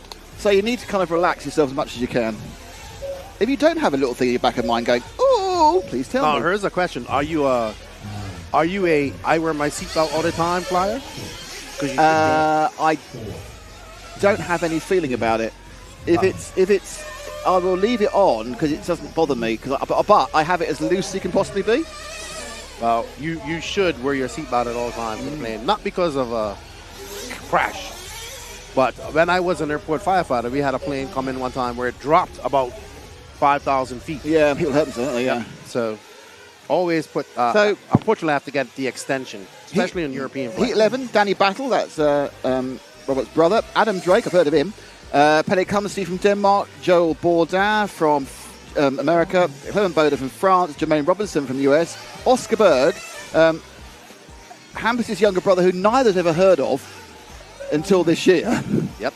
And straight into Group 11 from Sweden. Gabriel Astorino from Italy. Alex Constantine from France. Ivan Navarro from Spain. Eric Bedesel from Spain. And Andres Meyer from Austria. Mm-hmm. Joey Bardon, another impressive young racer running in Techno from Ohio. I've known him and his father for quite some years now. And like you said, Oscar Berg, who's actually taller than, bigger than Hampus. Ben Panic, hello Ben, how are you doing? From Australia, he may be in Singapore or anywhere in the Far East. He's constantly flying everywhere. Hello, seatbelt always loose, thank you. Chris James, it's awful when people clap when the plane lands. I could not agree more. What is wrong with people? Follow car. Oh, we got Adam Drake in here as well. Yeah. Now that's who we want to watch. He is going to do 10 How many heats are there? Well, we watch him at the end then. How many heats are there? There's 15 heats, and this is heat 11. We're currently with car number, I don't know. You can get it closer so I can read the number, Ash. Is it 9? Yep. Better eyes from you. Who's that? Astorino. Gabriel Astorino. We've got a couple of requests. Ongaro is going to run away with this. He's on his own planet. I don't agree, Money. Oh, Ben Panic's watching from Tokyo. He's always somewhere exotic, isn't he? That man must have more air miles than Neil Armstrong got. He is definitely on the go. Quite a lot. Shout out to Ben and Zach and everybody there. Well, he can go over 10, apparently, but that is what Drake said, but we'll see, because it's... Drake said he can go 13 anywhere. So... but we do have... that Mentor Pilot will ease your flying fears. I've actually watched quite a few of Mentor Pilot's videos. doesn't always do that, to be honest. Can we see Oscar? Let's start with a bit of people we've never heard of suddenly turning up who are brothers of people. Ash, car number 7 is about to go over timing and scoring in about 3 seconds' time. White nose orange. This is Oscar Berg. Hampus Berg. We all know about Hampus Berg for years, haven't we? Yes. RCGP, RC2, the first season of RCGP, part of the Mayako team in RCGP after that. The Padawan of the David Ronnefeld. X-ray driver, follows him. Anyway, so we know all about him. And then some of the Euros, there's this guy called Oscar Berg, who apparently is his brother, who's also about 6'1". Despite being, and I thought, how old is he? He's 14. 14 years old. And his dad just suddenly said, oh yeah, we bring him along. And he qualified into the same heat as Hampus. He didn't do anything like as well when the actual racing started. He's in a very high heat again, so obviously he is very good at 3-lap pace at the moment. And when he makes it an entire race pace, he's going to, given the fact he's 5 years younger or 6 years younger than Hampus, you kind of think this could be the guy. Yeah, Hampus is now 20. Yeah. And still doing a good job. What's up, Toby? How you doing? We got Toby Hampson tuning in, 41 He's in the RC. pits. Ash, I've got him in the pits. He's coming out of the pits now. So, and that stop was a 6.8, as you can see. That's how the stops will be shown. all right. We did get a request to see Jermaine Robinson, who another young racer has been doing very well. What number is Car he? number 6. Car number 6. He from North California. North California. Yeah. Is there a big difference between North California and South California? Yes. Well, it's a big. It's a long drive. Okay, car number 6, Ash, is going to go over timing and scoring in about 5 seconds. It's the second car to go over. Sort of reddish, probably looking in your viewfinder, I expect. There is the 6th car of Jermaine Robinson from the good old US of A. Oscar Berg currently leading this. This is a meteoric rise by Oscar Berg. Ooh, that's the word I'm adding to the vocabulary. What, meteoric rise? Meteoric. And he is out front there. Astorino, who's had a good year. Now on the WIRC is Astorino. Yeah, Gabriel, one of the there or thereabouts Italian race. Italy's probably got... I wonder whether it's Italy or Spain that has the best national series now. Because there's a lot of very good Italians and a lot of very good Spanish. There's a couple of good drivers everywhere. Yes. But the strength in depth in Spain, because you go, let's talk about Canas and let's talk about... Then you go, hang on a second, there's Rock Battle. Then you go, there's the Navarros and there's the Parentes. And it goes on and on and on. And you have now David Todd. Yeah, David Todd as well as European B champion. Then, of course, in Italy, when we think about, let's talk about Ongaro. Then you think, there's Barufala, there's Polita, and then there's Burton. Yeah. So I suppose in sheer winning things, historically, it'd probably be Italy, but I think Spain's on the way up. The thing they have in common, of course, is that they have good weather, so they can race outside almost all year. I would have to agree with that. France has a lot of good young guys, as well as the UK, too. No, I mean, I thank you for saying that, but it's true. If you look at the UK, you've got Elliot Boots, who's been there forever. Yes. You've got Johnny Skidmore, and then there's a big gap. Well, they have to catch up. Yeah, but I'm saying I'm talking about now. I'm talking about now. Okay, now. Definitely, it's a toss-up between Spain and Italy. Yeah, I think the UK, had a very good run of excellent 10th racers who translated quite well, and we had Bloomfield win the Euros and that sort of thing. But I think, it's interesting. I think we're in a little bit of a changeover period now.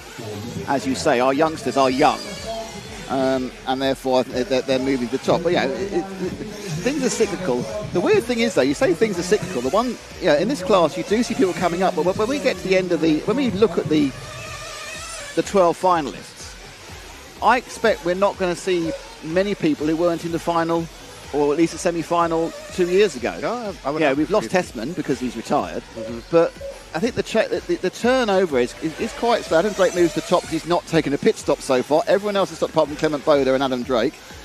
Let's see if we can find car number 2. Okay, we did have a request for Clement Boda as well. Okay, well, let's see if we can find Drake, because he might be doing... What colour's Drake's these days? Blue and orange. Right. Yellow. Fluorescent flow orange, sorry. So far I can't see him, but there we go. Okay, Ty, he's back in SoCal. Okay.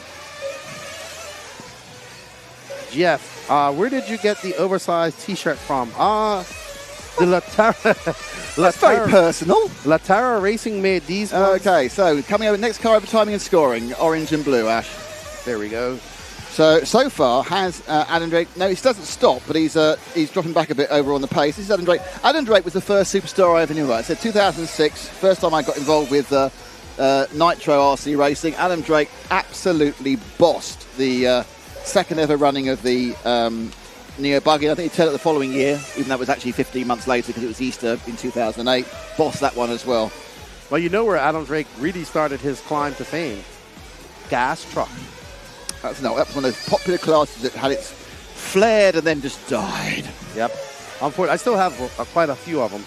I think I can't remember the name. Wolf. I have it on Instagram. We made these Latara shirts. They're actually very nice and they breathe. We have a big shirt for you. We're having a shirt Friday. Isn't that right? He can't hear me. We already showed Oscar Berg. Yeah, we've heard Oscar already, yeah. Maybe we find Clement Boda for the last few minutes. I just want to see whether Adam goes to the pits or not. I'm telling you, he will not. I guarantee you he will not. I have, at any 10-minute race that I've been to, he has not pitted. But Clement Boda's not going to the pits either. So Boda's not going in the pits. His car number... No, he's in the pits. So he's going in the pits. He just left it very late.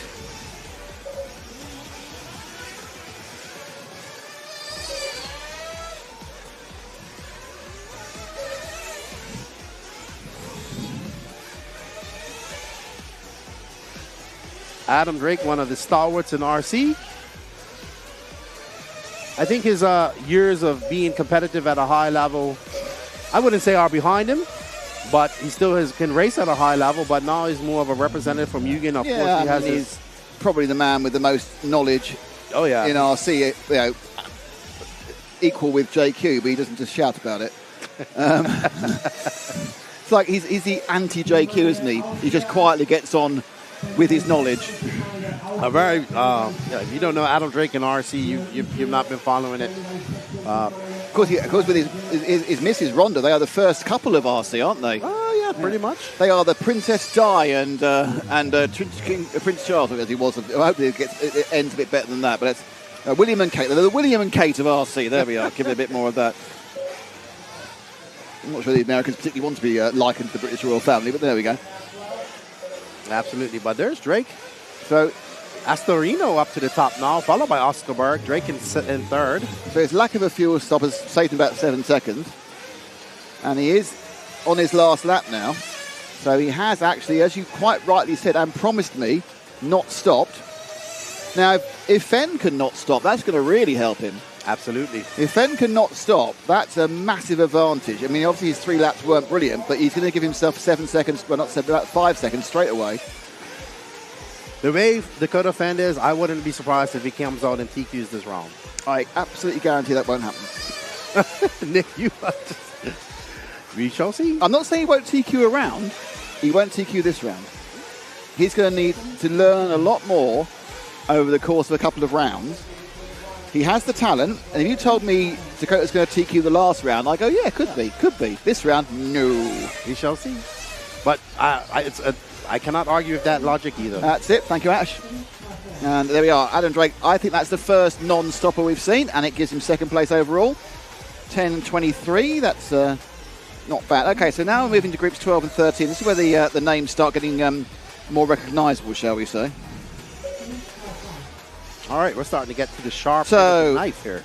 Just to give you the results, the last one, Clement Boda won. That was Adam Drake, and Gabriel Astorini was in third.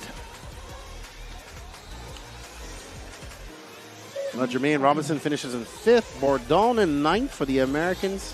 My timing's frozen, which is slightly irritating. There we go. I unfroze it there. Just a couple of final slowest ones, not those, lower down ones finishing, 47 seconds. So, Heat 12 coming up. It has a world champion from 2030 brought battle in 1. Brandon Rose, top American S-Works driver in 2. Misha Widmeyer, European S-Works driver in 3. Oscar Navarro, what's Navarro on? What chassis is Navarro? X-Ray. X-Ray on the Navarro. Jorn Neumann, other S-Works. Hampersburg with the X-Ray. Spencer Rivkin with the Associated, yep. Jared Wiggins with the Techno. I might say that actually. I'll get told off saying that. Techno. Kuki Kato from Japan. The only one Japanese. Do you know what Kuki's running? Oh, maybe Infinity. Andrea Trevisan. WIRC. Josemi Sanchez from Spain. I don't know. Matisse Payard from France. Josemi Sanchez. I'm just trying. Is that Sanchez? Is that Joe? I think that might be Sanchez who made the main at the Euros. And that is your 12 runners for this heat. Hey, good morning, Coach. How you doing? Good morning, Jeff Werner. So, yep, now we're starting to see some of the fast guys come up. Good to see the Japanese here. We only had Kanai back in we've got a couple here. Years. Travis Robinson, one car is my favourite to win it. Second would be Ronnefout. I don't know. I kind of thinking that if Ongaro can run the whole hour, which he's had some problems running entire long races recently. Oh, if he can run the whole hour, I think. I don't know. I don't know about the three-peat's so different. I just kind of think it could happen. I mean, I just don't know. But it's interesting in that. Yeah, we'll fight. We'll know a lot more by the end of today. Not by the end of the first round. By the end of the day, we'll know a lot more. thank you there, Manaji. So, Kauki Koko. Well, sorry. Tyrone Robinson. The sad thing about the Vegas World Championship track is the track's still there and can't be run on. It is still there. I understand it's still there. I thought they were redeveloping it. No, it's still there. It just never got redeveloped. You can drive on it. But it never got redeveloped then? Nope. It's ridiculous. You would, if you see where that is, it's a very expensive place to have it at. So, it's still there. Hello, Danny Glass. We got Robert Battier in here. Robert, who looking very confident, won the concourse yesterday. Did he? Yes, he did. He went back to his he said he went to his 2012 World's Paint Scheme. Robert, if you've got it, flaunt it. Robert busy with his newborn baby, Mr. Baby Nils. There's a lot of babies around in this world now. You know, that happens, obviously. Hello, there are a lot of babies around. Yes, there are. It's because that's how the human race continues going. There are RC babies, so in 12 years' time, we'll have these friends of kids of everything else.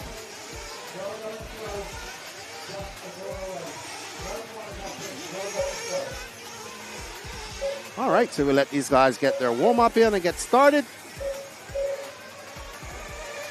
Some fast names here. We got B. Rose, representing the great state of Texas. Robert Battier, Mika Widemeyer, Oscar Navarro, Jorn Nohat Newman, world champion. Happisburg, Spencer Rifkin, also a two-time world champion. Jared the Wizard Wiggins. Kauki Kato. Andres Trezovan. Once these guys get on the clock, we'll show you some laps. Good morning, good evening, good night to everybody out there. We greatly appreciate you guys in the chat. Hope you are enjoying the coverage brought to you by Beach RC. This is the RC Racing TV crew. I am left and right of the No Name RC podcast. Shameless plug. If you guys want to go see some coverage, go check out the No Name RC podcast, Facebook, Instagram, and YouTube. We've been putting up a lot of content since the Worlds. Max is busy doing a whole bunch of stuff over the next couple of days as well. So go check that out. Always good to be here working with the RC Racing TV crew. As you start to see that line darkening up more and more, this is exactly what the racers were waiting for. They're waiting to go on those clay tires. Jeff Cathcart, Nick cut over for you lefty, missed where you got yours from. Your what? The shirt. I will let you know right now. These were provided to me by Latara Racing, who's one of our sponsors for the NNRC content. And they were made by, I'm going to butcher this, Wolfram Sportswear out of Sweden. Okay. I actually think they had to sew two together. I'm sure they're used to husky sizing there. Okay, this is car 6 we're with, which is Happisburg. So we've got the Berg brothers. Who will be top Berg? Who will be... do you think the coolest one is the Iceberg? Iceberg? Yeah. We do have an iceberg in Chuck. Can I point out, I just poured some water over myself. I've not wet myself. There you go. Well, I spilled coffee all over yesterday. The reason they can't run, well, apart from money, the Vegas track is it's a bad spot for dirt racing. They have to keep the dust down being so close to Vegas Airport. Interesting. What's up, Kevin Stewart? How are you? So the early pace in this one has been set by everybody. I think predicted, trying to find a prediction there. No, it's 12.8. Problem is the early predictions are out because the early predictions don't include the pit stop. No. Looks like Robert Battles is in the fastest lap of the race so far. 50 points by race, I mean event. I know it's gone faster, he's done a 49.9. Battles absolutely flying, to be honest. Let's see if we can find car number 2 of Robert. It's going to be bright orange, isn't it? No, it's yellow and red. With orange. Yep. But is he running the car he concours is the question. I would assume so. He's car 2, isn't he? Adam Christensen. I remember that at that same track in Vegas, they actually ran a glue style one. Okay, Ash, I'm going to pick up Robert Battle. He's at the bottom of the track at the moment. He's orange and yellow. He's just about to do that little short run before the... there we go. This is Robert. Oh, obviously top my Arco driver at the moment after the falling out with Ron Falk. That's a long story in itself, which even JQ seems to be able to hold his tongue about. It does seem like a bad... Sometimes you can see it's been a bit of a bad divorce, isn't it? Sometimes you can tell. There's a bitterness there. I think they're okay. I talked to Ron Falk. He says there's no problem with him. I mean... Well, no, Ron Falk's not have any problem, is it? It's whether JQ's got a problem. I mean, JQ's a spurned lover. It does seem like that, but... Ron Falk left him. They had arguments over rubber, and that was it, you know. JQ wanted him to use a different type of rubber, and he didn't want to, so, you know. So it's just like any other marriage, you know, sometimes it's... Steven Forward. Awesome that you guys are timing the pit stop. That's actually because of Everlaps. And Stefan Svensson, yeah. So let's give credit to both teams, Everlaps and to Stefan. What would Ari Huttunen do? Ari Huttunen or Ari Vatanen? Ari Vatanen. As Stefan tried to replicate him as we ripped through the small roads of the UK. Who's that? You? No, Stefan. Oh, Stefan, yeah. Ari Vatanen, a friend of mine called Declan, tells a story about how he met Ari Vatanen in a sauna when they were both nude. Yep. They were both nude. It was his claim to fame that he knew Ari Vatanen from he had a conversation with him. I said, was the eye line difficult? He said, no, it was fine. What's up, Kevin Clark? Number one. You're number one. Basher NZ. He's using hot race tires for this week so far, but he can go on whatever tire he wants. Who's that? Ron Falk. I heard a little birdie told me that Seismic is the choice he's looking for at some point as well. Who knows? Well, you can bet your bottom dollar is that he'll get what he wants. So we're watching Robert. Is he going to go into the pits? He is. So we can go to our pit cam, pick him up. There he is. Is it JQ doing the fueling? There he comes, and that pit stop was a 5.259. So they're only losing about 4 seconds because it takes a second to get up the straight anyway, and it's only 5.259. They're actually probably losing more time on the exit, and then they're getting back up to speed. Than they are actually by getting the fuel. Bobby had that's gone badly wrong. Right, so who else do we need to show now? Who else have we been asked let's for? go Rifkin. Rifkin, what number? You have to give me a number so I can stand up and look for it. Is car number 7. Will be purple and white and blue. Purple, white, and black, sorry. Can you sing a rainbow?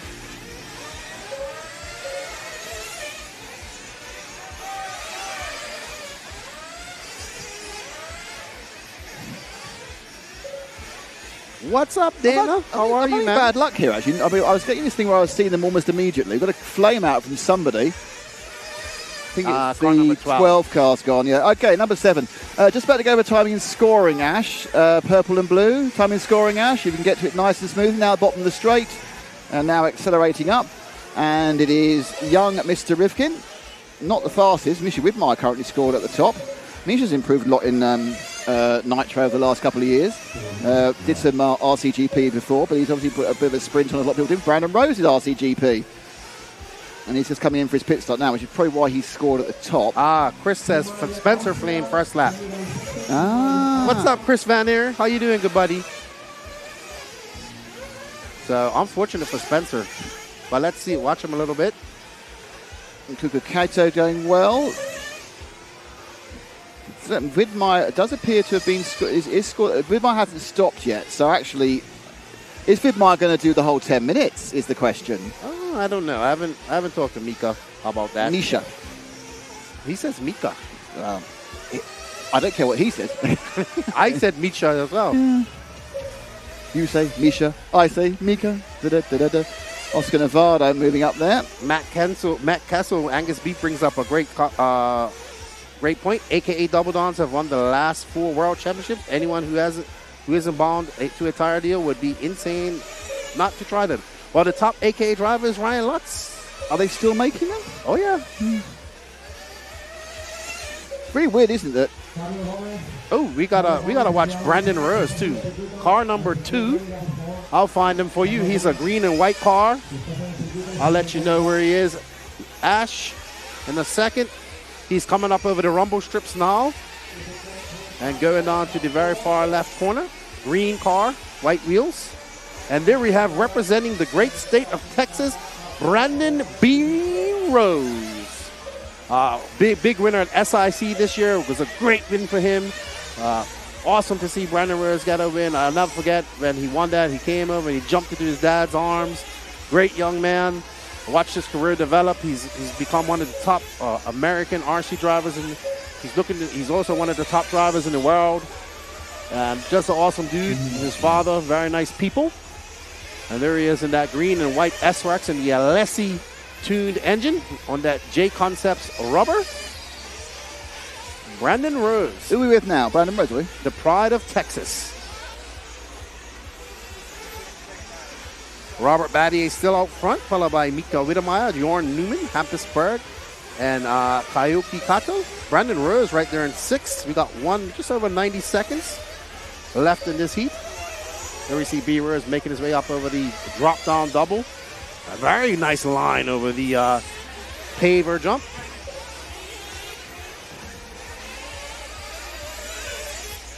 We're at car 6 at the moment, are we? With Hampus, are we again? That's Hampus. Yeah, let's. We've got a couple of minutes. Let's see if we can find somebody else. Actually, we weren't following Brandon Rose. My mistake. Brandon Rose is going down the back side there. It's a green car, white. What's car the back side? Coming up with the rumble strip. There we go. There's Brandon. I do apologize. Him and Hampus's car look very similar. That sounds familiar. We'll get it right by Saturday. Oh, I think that's very unlikely. Luckily, on Saturday, you just follow a race. It's easier. Battle scored at the top. IFMAR has stopped for fuel. Matisse Perot didn't start this, which is interesting.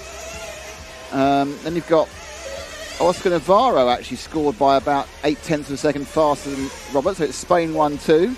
Actually, Navarro is one of the guys I expect to probably be in the semis. So, we shall see. Here we are following Brie Rose. I do apologize. We were following Hampus Berg earlier. It's just extra bonus Berg cover. Okay, this is 12. Obviously getting the business end here. We've got 13, and then we have 14 and 15. That'll be the end of the round. So the next 3 heats are quite stacked. The next heat has one of the main hopes for the United States of America. Just coming to complete their final laps now. We do apologize. I did realize it was Hampus. Everybody let me know it's Hampus. I don't have the chat in front of me. People are very critical, aren't they? Oh, yeah. B. Rose. Let's see. No, he's going to drop down to about 7th or 8th in the end. Nick has... I got to bring up scoring here. No, I quite like it because you say that, like, oh no. You go, oh no, it's fine. It comes with much more of a conversation about the scoring. Oh, well, Neumann has pinged to the top. He's come from nowhere to the top. But it's Robert Battle, 5 seconds faster. But I think it's still going to be Oscar Navarro who will actually get over the line in a couple of seconds' time. As they roll in.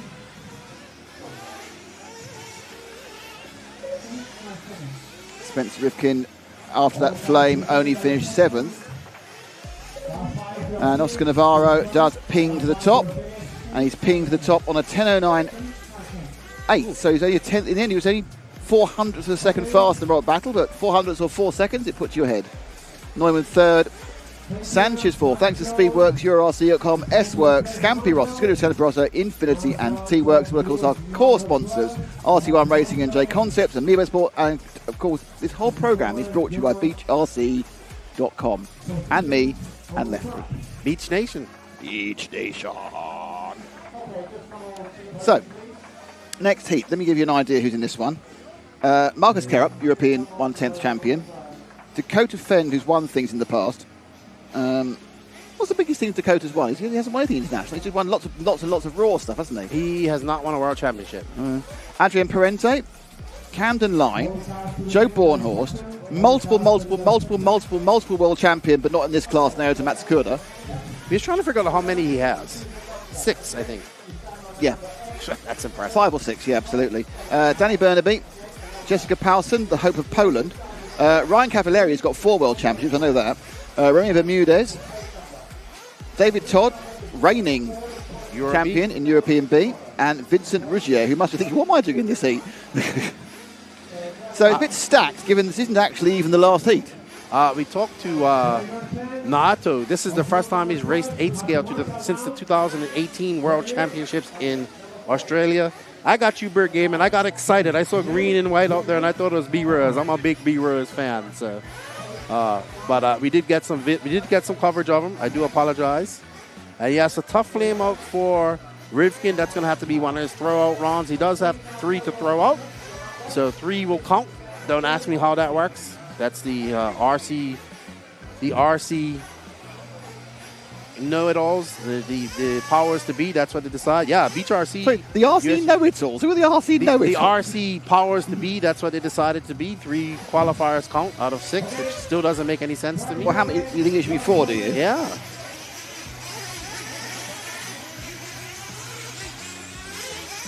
Paulson's father could probably plop a card on and qualify top 40, 50.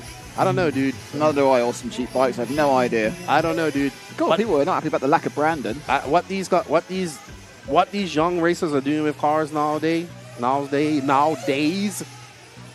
is something that the older racers can't grasp.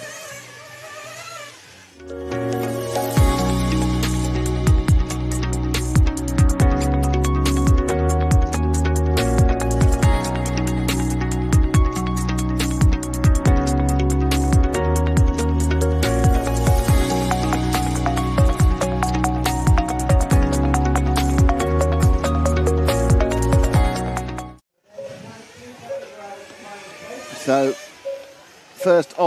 second of the second set. So these are people that qualified between 25th and 48th, which is remarkable. You think that means that Dakota Fenn was between the 25th. Well, actually, I can tell you where he was either 27th or 28th overall. That's over 3 laps. We got the Wasseau Norwegian, Vincent Ruger. I think that's one of the coolest names.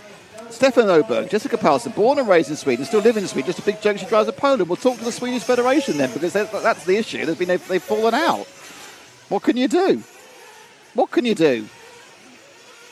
Angus Beef, let's ask the real question. Is anybody betting against Ongaro? Well, if you've seen Canas over the last couple of years. Last year. Canas has been good. And Canas and Ongaro have been battling each other since, I think, RCG. It started in Gusago RCGP. That's when they started having their falling out, I think, where they started really getting competitive. Remember, we saw it. First time I really saw Ongaro get flustered there. Then with the gate starts, then it was the other way around in the UK with the gate start. What are we going with? Let's see. By the way, question you might not know the answer to. Tyrone Robinson, has Camden Lime got his bags yet? I do not know. But this is Camden Lime right here. That was lucky, wasn't it? Well done, Ash. I'm not sure if I don't think Camden's actually started yet. This is if he makes a mistake, it's a freebie at the moment. Because he doesn't start, he crosses the line, which is obviously down this hill via the slightly sharper right-left, hopping down the tiled section. That's there. There we go. Off he goes. Lime now starting his first scoring lap. And I'm sure his father, Tim Limes, there watching, was not able to... Oh, that's not a great start to your qualifying, is it? It's a couple of seconds. It's not the end of the world, but it's a couple of seconds you don't really have when you're racing against, I can see 2 world champions, several European champions, and Dakota Fenn. David Todd's not started yet, actually. Oh, he's just started very late. Thanks for that. That's a European B. And I think the obvious place we need to go is car 2. Dakota Fenn. But I will find car 2 for you first. Orange and purple. Orange and blue. Orange and purple. But I need to find it because it's a big track. Okay, Ash, car number 2 is right at the start, at the top of the circuit now. He's about to go and start the roller coaster, car 2. There's a lot of orange, there's a lot of blue, there's yellow wheels. It's car 2, it's Dakota Fenn. It's the pride of the USA with Ryan Mayfield, obviously. And the one of the very few TLR representatives left. Absolutely. TLR. He has all of TLR's money. TLR used to have a very big presence here in Europe, and now it's kind of... How big is TLR in States then? Because it is nothing, to be honest. Well, 10 scale, pretty decent. 8 scale, probably not the best. There are TLR loyalists and whatnot, but... a lot of things that's been going on with Horizon caused a lot of the TLR drivers to leave. But they just got rid of the manager, Thomas Strand, who I think did an excellent job in revitalizing the brand. So we'll see. But Dakota Fenn's still running. They got Tater Sondag. They have a world championship from last year. And this man, it's not a matter of I mean, he's going to win a world championship at some point, whether it be in 10 scale and 8 scale. Time runs out for everyone, though, doesn't it? Well, he's still young. I think he's about 27. Yeah, we've got it's the 10th off-road is in Australia, isn't it, next year? Outdoors. Outdoors, so that should be interesting. So Fend, not up there. Fastest laps, Camden Lime, actually, the 50.1. So after that accident we saw, he put in a quick one. It's Burnaby, Cavalieri, Matsukoda, Marcus Carup was the fastest over 2 laps, I think. And I'm very happy And to now see Fend's Carup. absolutely burnt. That lap you just saw was a 49.7. So the afterburners have gone on to Dakota Fend. This is now when he played himself in for 2 laps. Can he go without fueling? Don't know. But we're not going to stay with him the entire 10 minutes because that would be very naughty, wouldn't it? So anyone else ask for anyone else? I would say Vincent Ruger, car number 12. That's the last person I want to go for. But let's see if we can... let's do what I do. Let's see if we can find Carup because he's going absolutely gangbusters. Okay, Carup, next car. Ash again, pick him up at the top of the roller coaster in about 4 or 5 seconds, or at the bottom of the roller coaster, it makes a better shot. Blue and white. So Carup, double European champion, broke into in 10th electric. He's not always had the best of runs with Nitro, but obviously I think he's 18 now, 17, 18. He's kind of growing in strength and talent the whole time. Associated driver, and at the moment, let's have a look. He's not quite. I mean, he crosses for his 4th lap. Let's see where he is overall. We have to kind of wait for everyone to ease up onto 4 laps. So Carup has the talent, but it's about that conversion from the ways of the electric to the ways of the Nitro. Getting used to having a clutch. And lost half a second there, unfortunately. He's top at the moment. He's scored top, and he's currently on for a 13 lapper, and no one else has been on for a 13 lapper, and he has got the best lap of the entire run with a 49.2. Fenn going quickly, but that's the end of that one. Interesting fact about Carup. Father's a European champion, and so is he. He's the first second-generation European champion. There's not been one. Barry Baker told me a story about racing against his father and how he won that repeatable? Yeah, actually, it wasn't too bad. It wasn't too bad. It was actually a good story. So, okay, so we've cursed him. Let's see if we can find the Norwegian star, Vincent Rougier. I have no idea what colour. I'm sure you don't know what colour his car is either. Okay, here we go. Right, so the guy we want is going to be at the top of the roller coaster in about 5 seconds. Ash, car number 12. He's yet very, very obviously very yellow with orange stripes. Just at the top of the roller coaster now. That's Vincent Rougier, as requested by someone who wanted Vincent Rougier. There we are. And over the rumble strips, and then dropping down through this tiled section, and they sweep fast around that Conchemar corner. Look at it, whoosh, right round, and then the single, drop down, heavy braking, left-hander, then back through the switchback, and then you've got this new section, which is fast, it's angled, it's banked, dive down, and this is all new. It doesn't look, it's all new, and it's too wide, so he lost a bit of pace there for that first part, which is the right, and then the left, and then you again revert, sorry, left and the right, then you come again to the right and the left. Nice section there for Vincent, and he comes over timing and scoring, and goes up the main straight. So Rougier, give you an idea, Rougier lap there was a 51.8, which is just a little bit off. He's about a second off. Fenn now, I think, Fenn is now predicted for 13 laps and the fastest. So, you know, he might be right. He might be winning the round. 49.28 is last lap. 49.27 is the fastest lap we've seen still from Marcus Carup. After accident has dropped down to second. Paulson, who's causing some consternation by being Polish, is in third. Burnaby clicks through. David Todd running in 4th or 5th. Camden Lime looks like he's got fast laps, slow laps. He's not really moving up the field too much. Matsakura in 11th. Yeah, Matsakura is surprisingly slow. I think he must have had a problem because he's down 9 seconds behind the next. All right, so we are currently following Vincent Ruger. Let's go follow... Oh, there we got a pit stop coming out. There's Vincent. We got 3 minutes. Let's run. Let's watch. No, you have to tell me what number it is. I'll find it and then.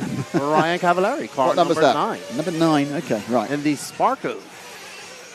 In the what? Is he driving a Sparko? He is driving a Sparko. To me, Sparko is a racewear manufacturer. Okay, Ash, this next car you want, it's about to go over timing and scoring in about 4 seconds' time. It's kind of a burgundy and yellow. That's Ryan Cavallari, four-time world champion. I think entirely in electric off-road, wasn't it? 4-time Reedy Race champion and 31-time national champion. He's pretty good. Neo Buggy winner. He won that. I think didn't he win a national championship in 10th on road as well? I think he won a 10th on road. He won a Reedy race. I think he won. I think he won the national championship. Yeah, one of the all-time greats, but like a lot of them, a bit older. Bit older. 2 children. Getting a little older, but still doing it very good. Runs for Schumacher in 10 scale. Still getting good performances in 10 scale. And one thing, I call him the GOAT. I expect him to. Oh, no. Cavallari should go down as one of the greatest of all time. Oh, no, one of, but not the. Well, There's many people who I would put above him for the, but not. I would not argue with one of. It was a time when Cavallari was the most dominant racer in RC, I think. Yes, but then you can't look past. No, of course not. Masami was a dominant racer for years. Different. This is an argument. We have different eras. Yes, but you can't be the GOAT. That's greatest of all time. Well, if Cavallari would have come up in Masami's time, I think he would have been there too. I had a very good interview with. This is not me in any way denigrating the many achievements of Ryan Cavallari. But I'm just saying, I think that it's a difficult conversation because, of course, you've got off-road, you've got on-road, you've got electric, you've got nitro. Mm-hmm. You know, there are people who've been unbelievable in certain classes who don't probably come onto your radar too much. Lamberto Collari, for example, who won 7 world championships in a row in 1/8 nitro. So is the greatest of all time in a particular class, or is the greatest of all time across many classes? That's the question, isn't it? If it's across many classes, then you've got 2 names, Hara or Coelho.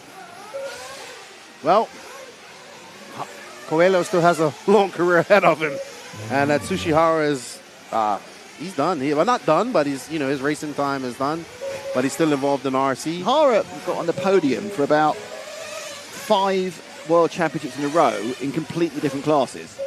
Electric, nitro, on-road, off-road. Awesome. He was telling a story on the, I had him on the podcast, and he was telling me a story about when he took out Masami 2 times in a row. In fairness, Masami was a little bit of a hard racer, if you're honest about it. There's quite a few people who were a little bit upset with Masami a lot of the time. Yes. I thought maybe, I didn't really know too much about him. I asked him, was Masami one of the guys you looked up? And it's like, no, Masami was the guy I wanted to beat. He was the Jedi, and I was the dark side. You know the half hour you got out of that accident with Tater Sontag? Yeah? Tater Sontag had that accident. You got half an hour out of it on your podcast. You got about an hour a week out of Masami. But there were no videos back then. No. I mean, he was very, very hard. Very hard. And refereeing was perhaps a little bit more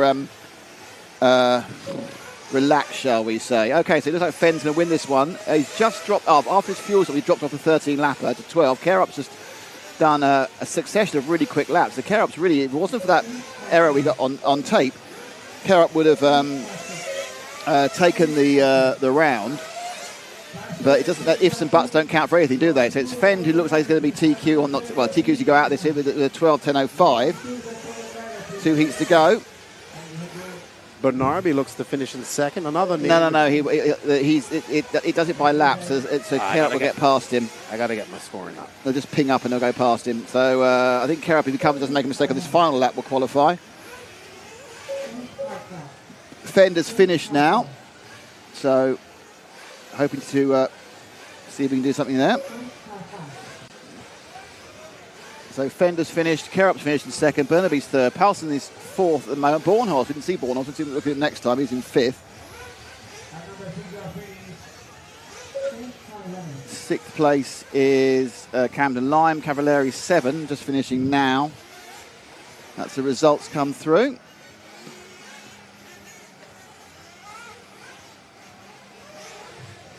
Thanks to Speedworks and everyone else. And we have finished there. So Fend comes through. And we're going to try and grab a quick word with Dakota. And down to Matt. Dakota, you took that one. Looked pretty good out there. How's it feel? Yeah, we made a lot of changes this morning. Me and Taylor are working awesome together. The whole team's working really well together. and we're keep trying stuff. We're getting closer and closer. I was glad we're to the 10 minutes now and just put down a solid, safe run, and we'll see where it ends up, and we'll just keep tinkering away. What's your single biggest challenge? Is it tires? Is it the track? What's the biggest thing you got to solve? I think really just trying to find that balance of speed versus comfort. The track is a lot different from what we're used to, and like I said, we're making good progress. Just got to see where we're at and keep on tinkering. Awesome. Thank you very much. Thank you. The words from Mr. Fend, as brought to you by Mr. McCallum.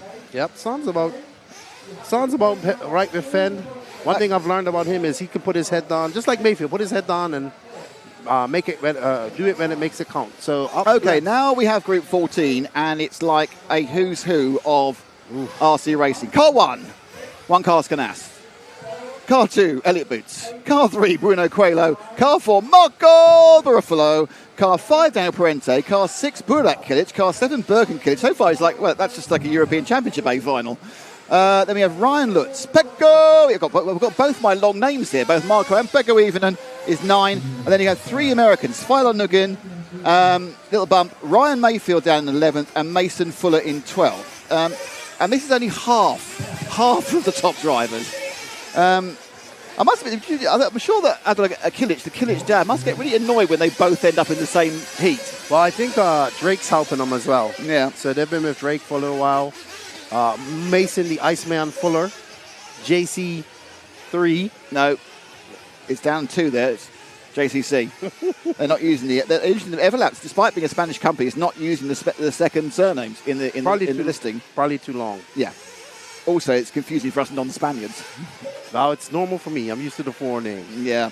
So Canas topped everything right up until the last seeding practice, actually the penultimate seeding practice. Now running behind that. Boots, Coelho.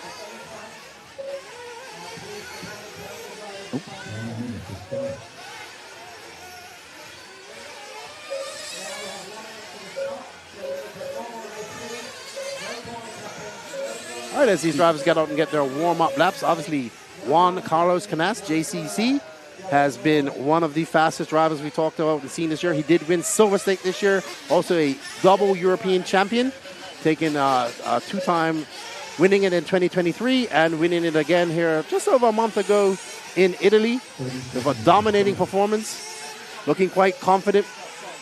The JC3 is. Elliott Boots has also rejuvenated his career. Righty-ho, let's get rolling. They're about to get started. 19 seconds to go. Really, you could choose anybody here, and you're going to find a person who may or may not be in the main final in 3 days' time. So I think we obviously need to start off with well, let's see where we get. Who we got? Let's do a driver's. Oh, look, that's straight on that. This is why we pay him the big bucks. Straight on Juan Carlos Canas, the hope of Spain, the hope of Reds, the hope of S-Works, the hope of J Concept, and to be honest, coming into here, the form driver, the man on form, your double European champion, Juan Carlos Canas, and he's even dyed his hair blonde, lefty. Yeah, I have to agree. I think Canas is the favorite coming in here, and let's see what he can put on. So the fastest lap we've seen so far, I just need to update this particular page. I'll tell you our fastest lap we've seen so far. 49.1 from Care Up. So 49.1 is the fastest lap we've seen. Offended 49.2, so that was all there or thereabouts. People are still completing their first lap. But this is the man who is most people's favourite until they realise that Davide Ongaro is also in the event.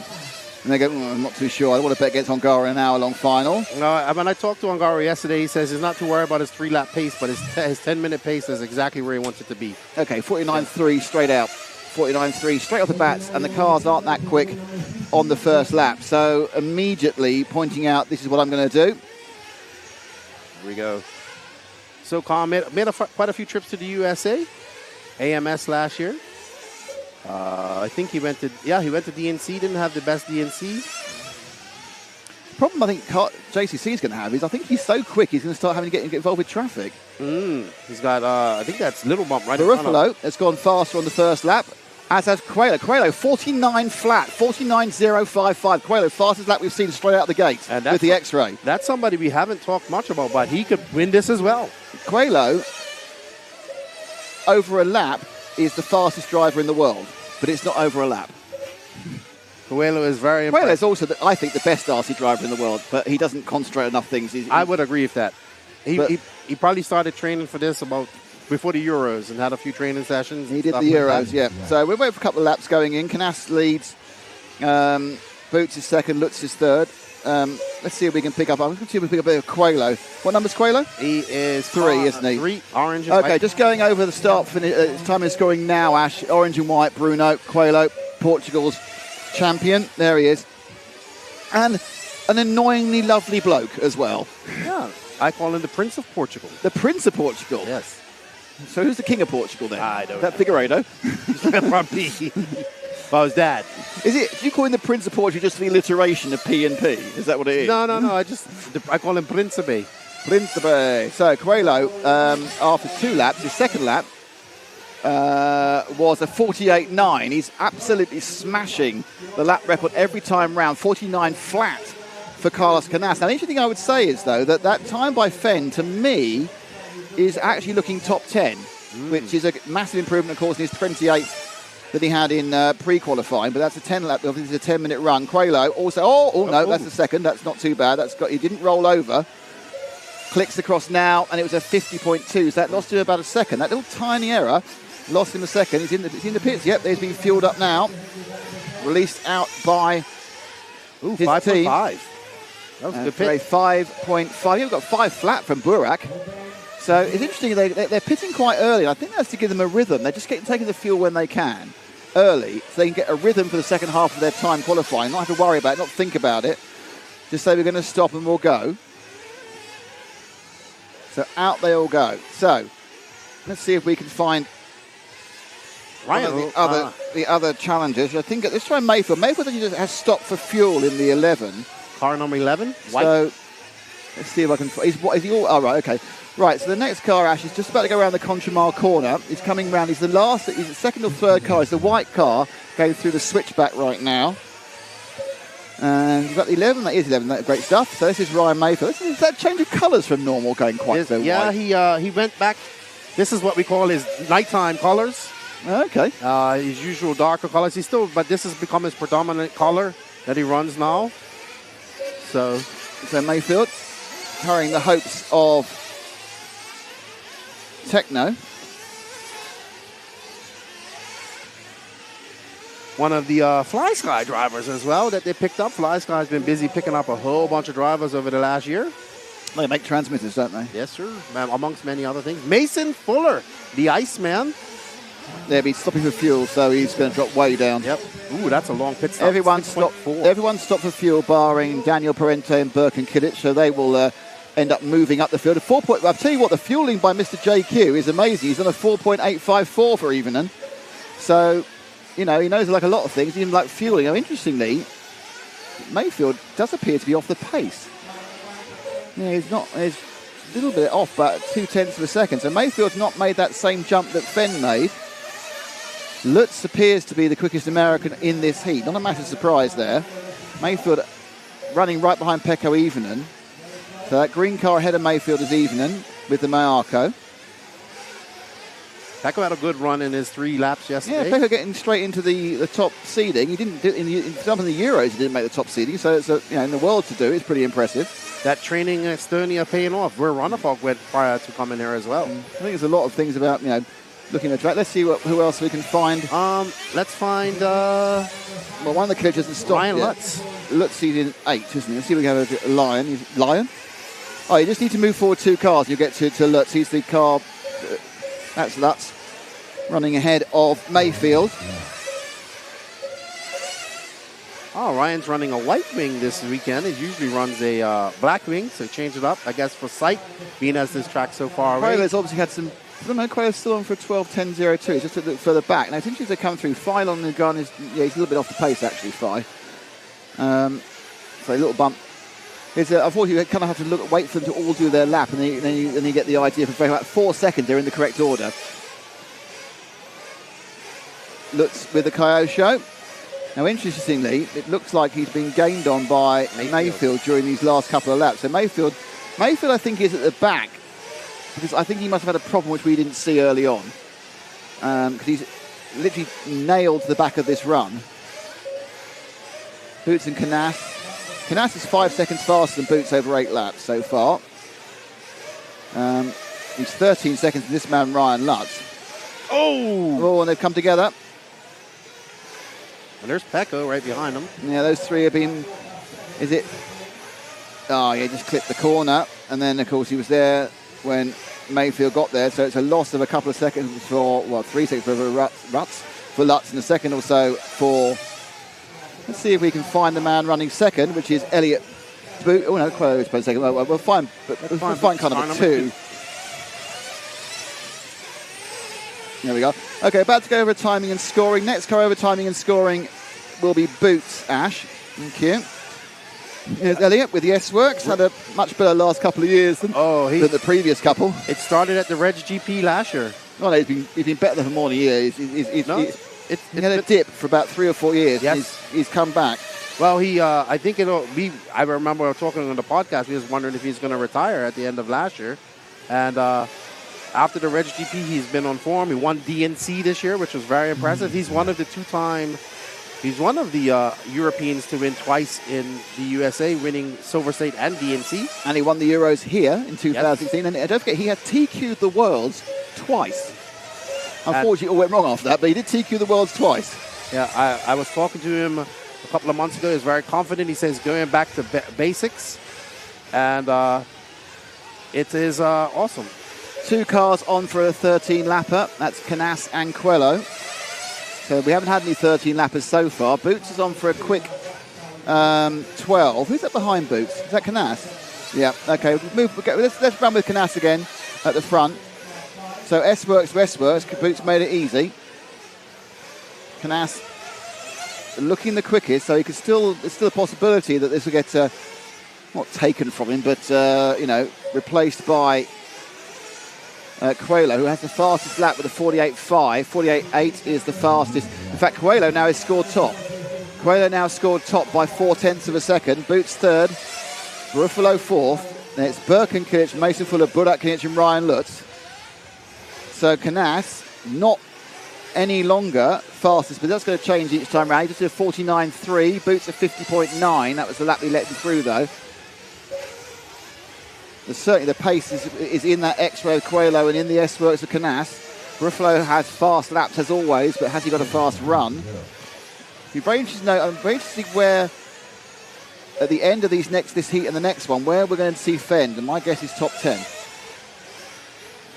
Mayfield not having a good one, the other American star. Lutz doing much better. Looks like Canas is trying to get his groove back. Remember, TQ, everybody has to race in. Yep. But this is more for confidence and boosting. And I think Canas wants to be around TQ, and at the moment he's not even winning this race. Now he's got 2. I think he's got 2 more laps to go, even that beat, because he's actually going to do this one, which is 12, and he's currently. He's got 1 more lap to go. He's going to make 13. He's going to make 13 by a country mile as well. Boots has finished now 12:10.09. So it gives you an idea. Boots is about 13 seconds behind Canas as they go round. So this is our first 13-lapper. He'll be joined, I expect, very soon by Bruno Coelho to do a 13-lapper. Oh, no! But see, there's not that now. Making a mistake on this final lap is way less expensive than any other time, because he's only raced against anyone else who's got a 13-lapper. Mm-hmm. If he'd made that mistake on the previous lap, he wouldn't have got the 13th lap. Absolutely. So, yes, it's a mistake. Yes, it's painful. Yes, it's annoying. And more importantly, that Coelho is down as being in the pits.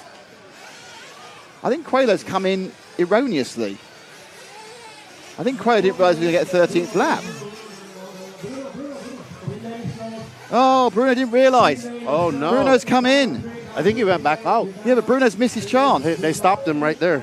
Bruno's missed his chance. He was on the 13th lap. He was on for TQ. He flamed out too. He was on for TQ, and he came in the laps erroneously. The pit man got that completely wrong. That's going to be an awkward silence when they get back to the pits. So there's Bruno. Okay, down to Matt. Bruno, well, that must be frustrating. What the hell happened there? Yeah, I mean, everybody was finishing, and I didn't expect to have 1 more lap to do. So the time was not finished for me yet, as I was one of the last opening the clock. And I was not expecting that, Like when I enter on the pit now, they tell me, yeah, you have 1 more lap.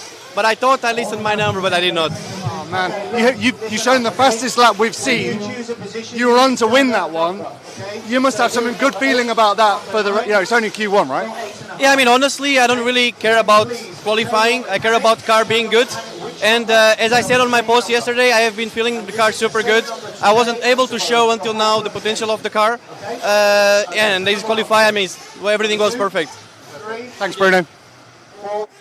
That must be an absolute shocker because he was shoo-in to win that race. He's got the fastest 12, obviously, 12.955. So only people who do 13 laps, and that's one person so far is going to beat him, and perhaps a couple here. But he was on for a 13.42, something like that, because Knaus made a mistake on the last lap. He's got a 13.51. I mean, he's smiling it off, but he's talking about winning a round of the Worlds. You can hear the frustration in his voice, but I think he can only be mad at himself. Well, yeah, I mean, that's just a real... Now, perhaps that is indicative of not doing enough nitro racing. Probably. I would love to see Bruno But Coelho it's also is his pitman. His pitman should have said, one more lap, one more lap, one more lap. Never see. I can't remember. I haven't seen that involving someone at the top before. Well, I can never remember seeing that. That is an absolute stunner of a mistake. Well, his new pitman is Ricardo Montero and family. I'm sure it's going to be an awkward silence. Yeah, because Bayer obviously, unfortunately, can't be with us at the moment. His wife's not very well, which is really unfortunate and way more important than RC racing. Anyway, Heat 15, they've been given an open goal to get a TQ, one by Bruno not bothering doing the last lap, and one by an accident on the last lap by Knaus. So anybody who actually makes that 13th lap is pretty much guaranteed to go TQ. Absolutely. So, who have we got? Well, nobody. Oh, hang on a second. We have David Ronefalk, your world champion. We've got the world champion for the last, 8 years, haven't we? 8 years. Well, because we've got 6 years and then 2 years. And then because 2018, 6. No, because Ty Tesman won it 8 years ago. So the last 8 years, any world champion for the last 8 years, is Ronefalk, Ongaro. So Ronefalk in 1, Ongaro in 2, Hal Figueiredo in 3, Ricardo Berton in 4, Mattia Polito de Bello in 5. I'm not telling you I assume you all know where they're from. Renaud Savoia 6, Alex Ancettini in 7, Brian Baldo in 8, and Johnny Skidmore in 9, Una Hatton in 10. Oscar Baldo 11, Seth Van Dalen in 12. Interesting, it's kind of like this side of the draw is very European centric. It's very much the people you kind of expect to get into the European final but not win it, apart from the guy at the top 2 and possibly obviously Figueiredo and Burton. Burton is the European champion in 2019. But it's all now. I still can't believe that. I just can't believe that mistake that Coelho's made. Yeah, I'm sitting there. I mean, we've seen mistakes before. It happens. But what is going on? Right, so where are we with? Let's see if we can leap forward, because we're going to go with car 1 of David Ronefalk. Ronefalk was your TQ in practice. He's a practice TQer. Running the X-Ray with the FX engine. It's all changed for Ronefalk this year, after quite an acrimonious split from Mayako, who he was with 2 years ago for his runner-up position here in the World Championship. No one wants to talk about it, but JQ's upset. Toby Meister, he gave us a $5 super chat. Thank you, Toby. Thank you, Toby. I still can't believe Coelho did that. Still can't believe that. Chris Van Der, are they doing a resort after Q1? No resort, that's it. All 6 rounds will stay this way. There's no resorting. It'd be way too difficult to resort 180 people at a World Championship. They got 3 resorts already after practice on Monday, after Tuesday. So, if you can't get it sorted out in 3 days, you're where you are. But with a track this big, it's not a major problem. You're not really having massive traffic issues. Okay, 49.4 off the bat for Ronefalk, 49.4 for Ongaro. Oh, they're doing that, are they? They're doing the same. 49.7 Hotnen, one of the surprises here as well. And you know what's surprised me here? Who? Zancatin. Alex Zancatin. The Machete. Yes, possibly. Ronefalk. Oh, fastest lap from Polito. Polito's a very good qualifier. Mattia Polito del Bello, the Italian, is a good qualifier.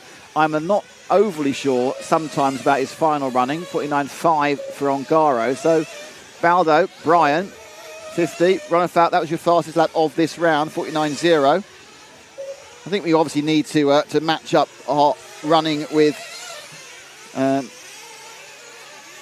Ongaro with some running for our double current world champion. Okay, we're looking for the car number 2. He's just going around the Conchimar corner now, Ash. He's the second of those 2 cars who's been asked to move out the way. He has, and so it's the yellow and the white in these newish colours with the associated, the man who has dominated the world for the past, 2 championships since 2018. Actually, no, because Ronafat was champion in 2016.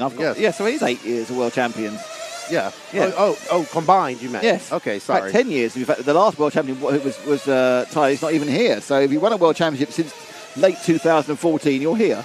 Yes. Wow, it looked like Ongaro was going to hit that blue pipe just now. He cut it very close. Was talking to Davide. He's super confident. I'm not surprised. 48.9 last time round for Davide. But Ronafalk, too, has that confidence. Brian Baldo right there. Una Hotman looking pretty good. Pretty Ricky Berton in the Infinity. And was talking to R2. R2 says everything is good. We're working hard. Yeah, I mean, it's obviously a new platform. I mean, whilst he's been driving for Infinity for the past 5 years, it's only been in Infinity for the last year. It's been everything else prior to that as he tried to pick up. Johnny Skidmore now scored in the top 5. And there's Mattia Bolito again moving up with Savoia. Hal Figueiredo also now moving into an overall 3rd. Ongaro lays down a 49 flat. That was what we were watching just there. Whoa, he's just flying that bit, isn't he? That is impressive. He's up to the impression that Mr. Ongaro has a little bit of confidence going on here. And if he keeps it 4 wheels down, he will easily get past both Canas and, of course, Coelho. Ronafalk also on for a 3rd. They haven't stopped yet, and that'll take them back off it, so they're going to keep going. Ongaro, obviously an error, a small error for Ronafalk there. He did 49.7. I know it sounds ridiculous, it's an error, but he's been doing 49 flat, so he had a double bounce somewhere. Lost half a second. Ongaro looking spicy right now. And he is coming through that section just impressive. One of the fastest drivers Some of the way he's rotating that car on the front wheel is amazing. Amazing. That section, like I was saying, that jump leading up to the pavers there has been very difficult for many. That's a pit stop. How long was his pit stop? 5.1. Can't argue with that. 5.3 for Oscar Baldo. Got 5.4 for Mattia Polito. Johnny Skidmore did a 5.2. I wonder if we can probably have a little look at some other people. Who's running in 3rd? It's Burton or Figueiredo. Okay, I think Burton's just doing a pit stop, actually. Yep, he's in officially. Ooh, long stop for Burton, 6 seconds. Let's try and pick up Ricky Burton. He's about to go to the top of the roller coaster, Ash, with the blue and the yellow machine with the white wheels. Top of the roller coaster now. And running down that 1, 2, 3, sort of 4 jumps, flying the second part of it. Ricky Burton with the Infinity. Nice young man. Awesome to talk to. Puts his head down. 2019 European champion. In the wet. In one of the best races I've seen between him and Ronafalk. Ronafalk's been involved in some very good races in his career. Ronafalk's come second in some very good races. Yes. Little error there from Burton. Just went a little bit too far to the left-hand side. Again, these micro errors are costing you 2 or 3 tenths. And if you're in the real meat of the qualifying, those 2 or 3 tenths can cost you a couple of positions. Down the straight, a little bit spectacular, a bit of Tokyo drift. Fires it now up in the top of the circuit. Through the switchback. And now up towards the top of the roller coaster. And then comes down this. This used to be, it was the whole way down. It was a fabulous run the whole way. This is now a kind of shortened version, which is a little more difficult because you're coming back to a hairpin. But it's full brakes over the rumble strip, keep it straight. And then you drop down on the paved section into the Conchimar corner. And then it's all about the power. If you come back up and round, you come it's the right and the left switchback followed by the hairpin. Then you have the left and another right and left this way down. The kind of reverse measured, and then in and over another lap. And what's Ricky done there? That's Burton's lap that time round was a 50.2. Ongaro's back out in the top. He's about 5 seconds up on Ronafalk. Ronafalk had a nightmare lap. He did a 59. That was a 7-second stop and a slow. So Ronafalk had a very bad pit stop, which has taken him off, I think, getting a 13. So I think that the only person who's going to get a 13 is going to be Ongaro. So Ronafalk's going to drop down off that bad lap. So, interestingly there, with 3 minutes to go. I mean, if I tread on the piece, first time I've trodden on that, knocked the glass off and everything, trodden on the wire, and Matt's having a lovely laugh about it. And then, Berton getting it wrong coming up. Let's see if we can find a little bit of Figueiredo and the 3. Use the Techno. What colour am I looking for 3? I can't remember. Car number 3 is Figueiredo. Yeah, I know that. What colour is he? Orange and white. Okay, Figueiredo now just coming down into the timing and scoring. He's behind the blue and the green car, Ash.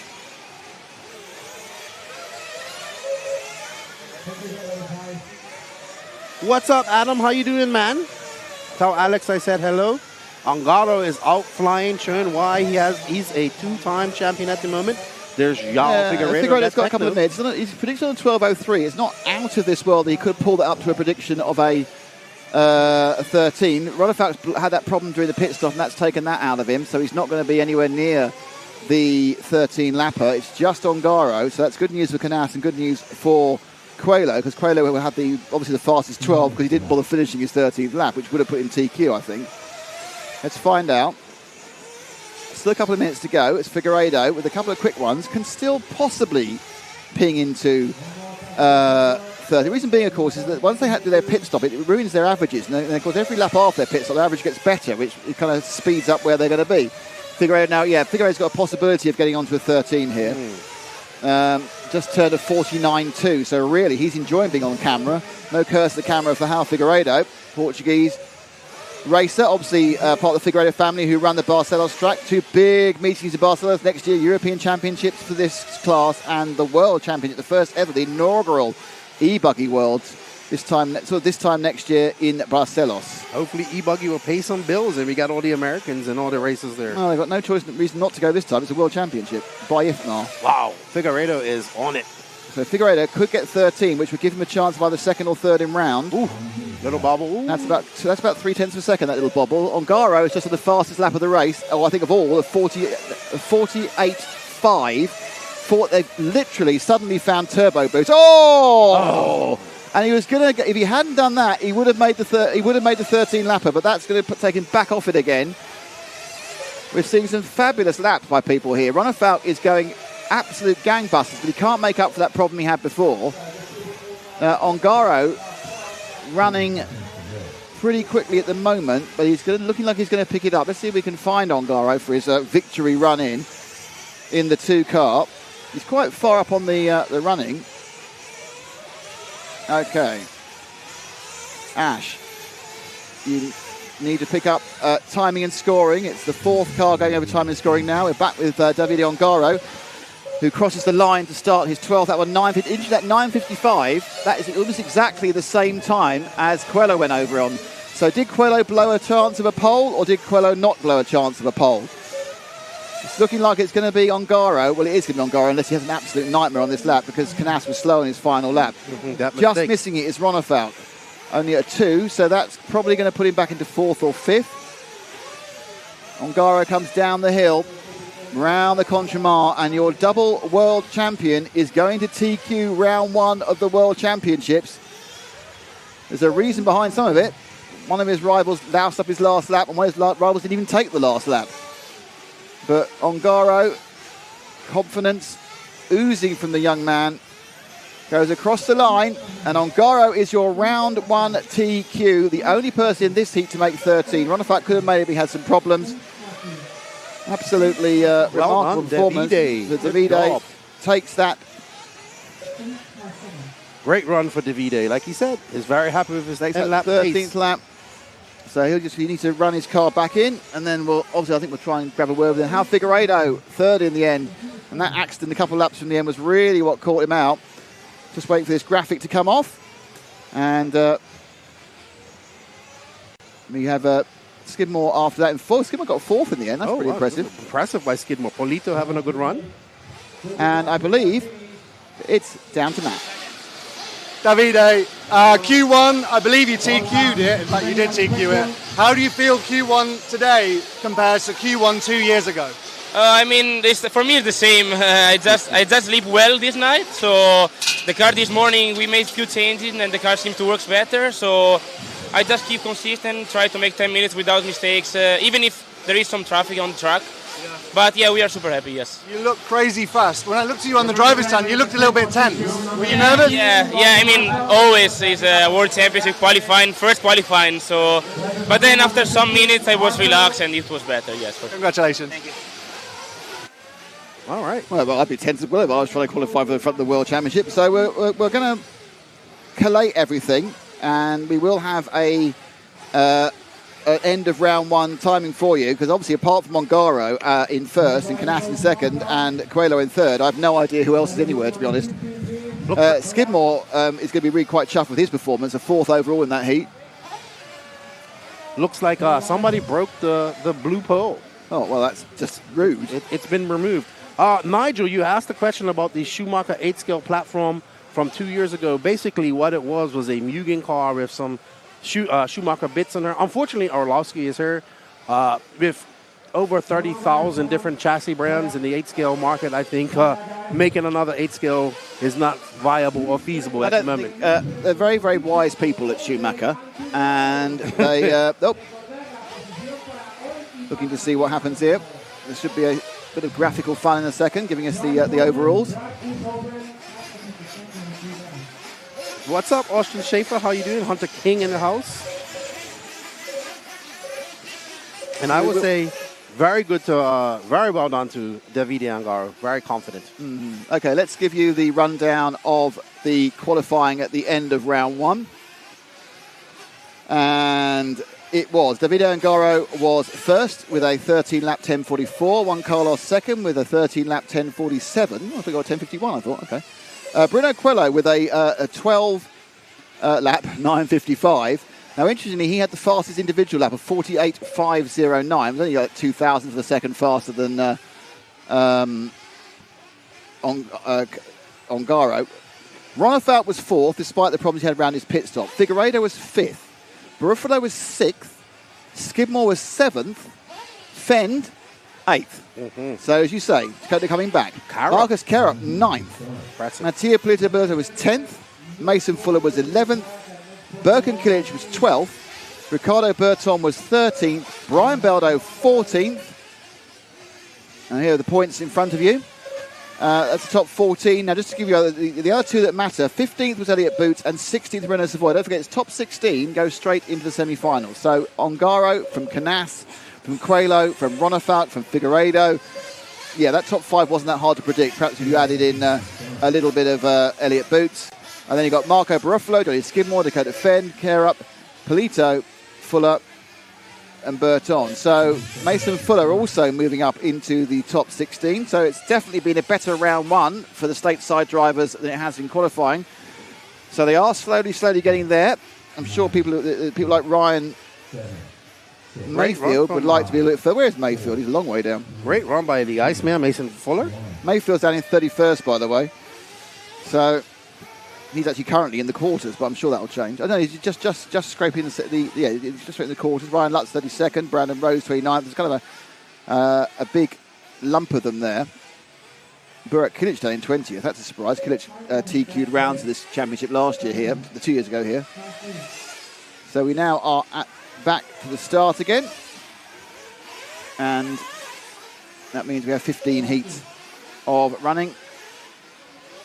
Juan Manuel Marin, Vincent Vargas, Joaquin Ballesteros, Dirk Horn, Ronan Alcalay, Laurent Lemillon, Pablo Felipe Quintero, Juan Mascal, Tommy Kuzmanov, Juan Carlos Palacios, Jose Thomas Escudero, and Jason Stump. So, what do you think?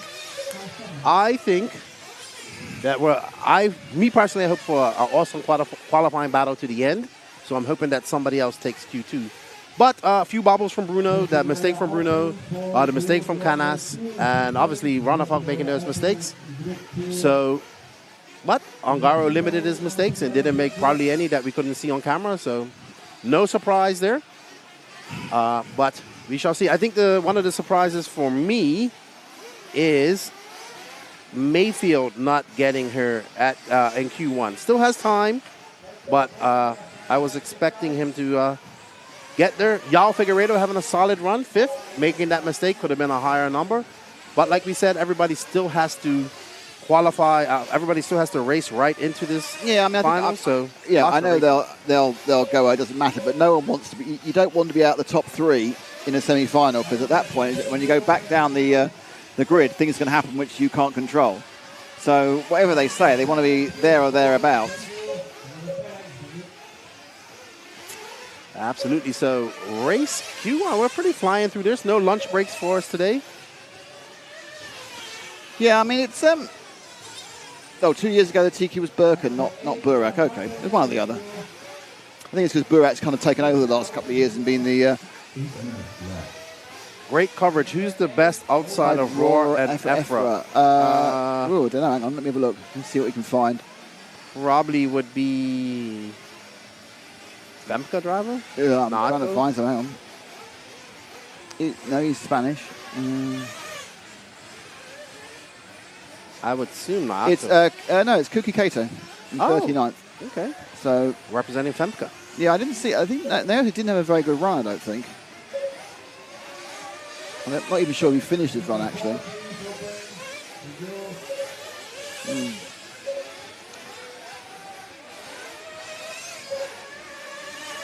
Who are we with at the moment, by the way? I'm trying to read some numbers so you can. Obviously, we're talking about what happened in the last round. Number 0. That's Palacios. As we try and digest what we saw, even and down in 44th, he won't be happy with that. Gets very, very close if you did a sort of 12:20 onto a 12:30. It's like there's a lot of cars in a very condensed period there. So that's when every mistake matters. So like 5 seconds will give you like 6 or 7 places. Pecco wants to know who was fastest in the pits. I think it was JQ. Pecco wants to know. Yeah. Is he on the thing? No, somebody asked me. I think it was JQ who did the fastest. I think it was as fast as I saw, yeah. Under 5 seconds. Yeah, 4.9 or something, yeah. So it's possible, of course, they're not doing full fills. So well, there's a competition between Pecco and JQ. Right. Isn't there always?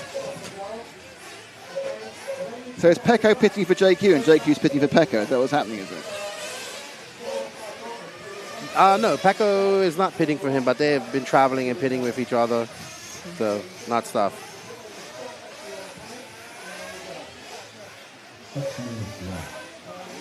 Okay, interesting. The top 5, I've got the top 5 average laps here.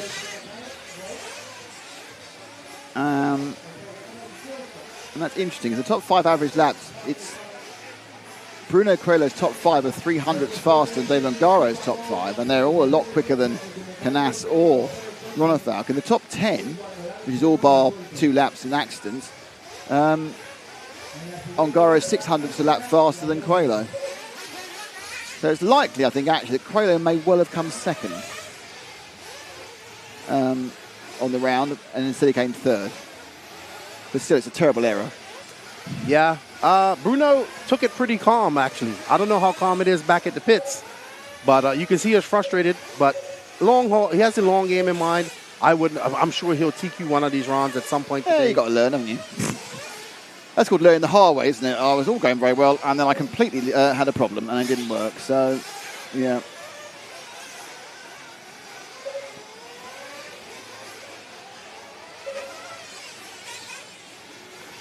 All right, we are currently following car number 4. Who is that? I can't read all the names. Dirk Horn. Derek Horn. You got to say that's a name and a half, isn't it? Yes. I think we all know what career we think Dirk Horn should have been in. Oh my goodness. Hey, it's Dirk Horn. I've got a Dirk Horn special.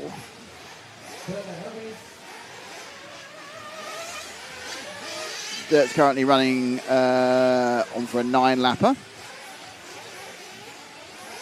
As he comes to Scudero, still going super fast.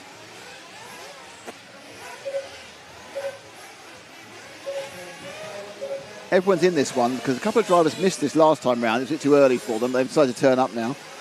Awesome Cheap Bikes, who's been very active on our chat. Escudo missed the reseeding because he had to work. Apparently he's a teacher and he has to work again tomorrow. He'll walk this heat. He has to work again tomorrow? Yeah. How does he not work on a Thursday? Wednesday?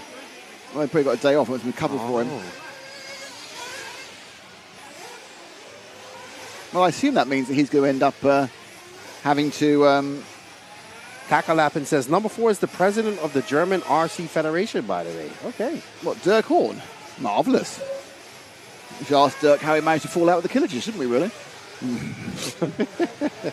It's Paul Crompton from the UK Racing. No, Paul's not racing, Tommy Tansley's not there.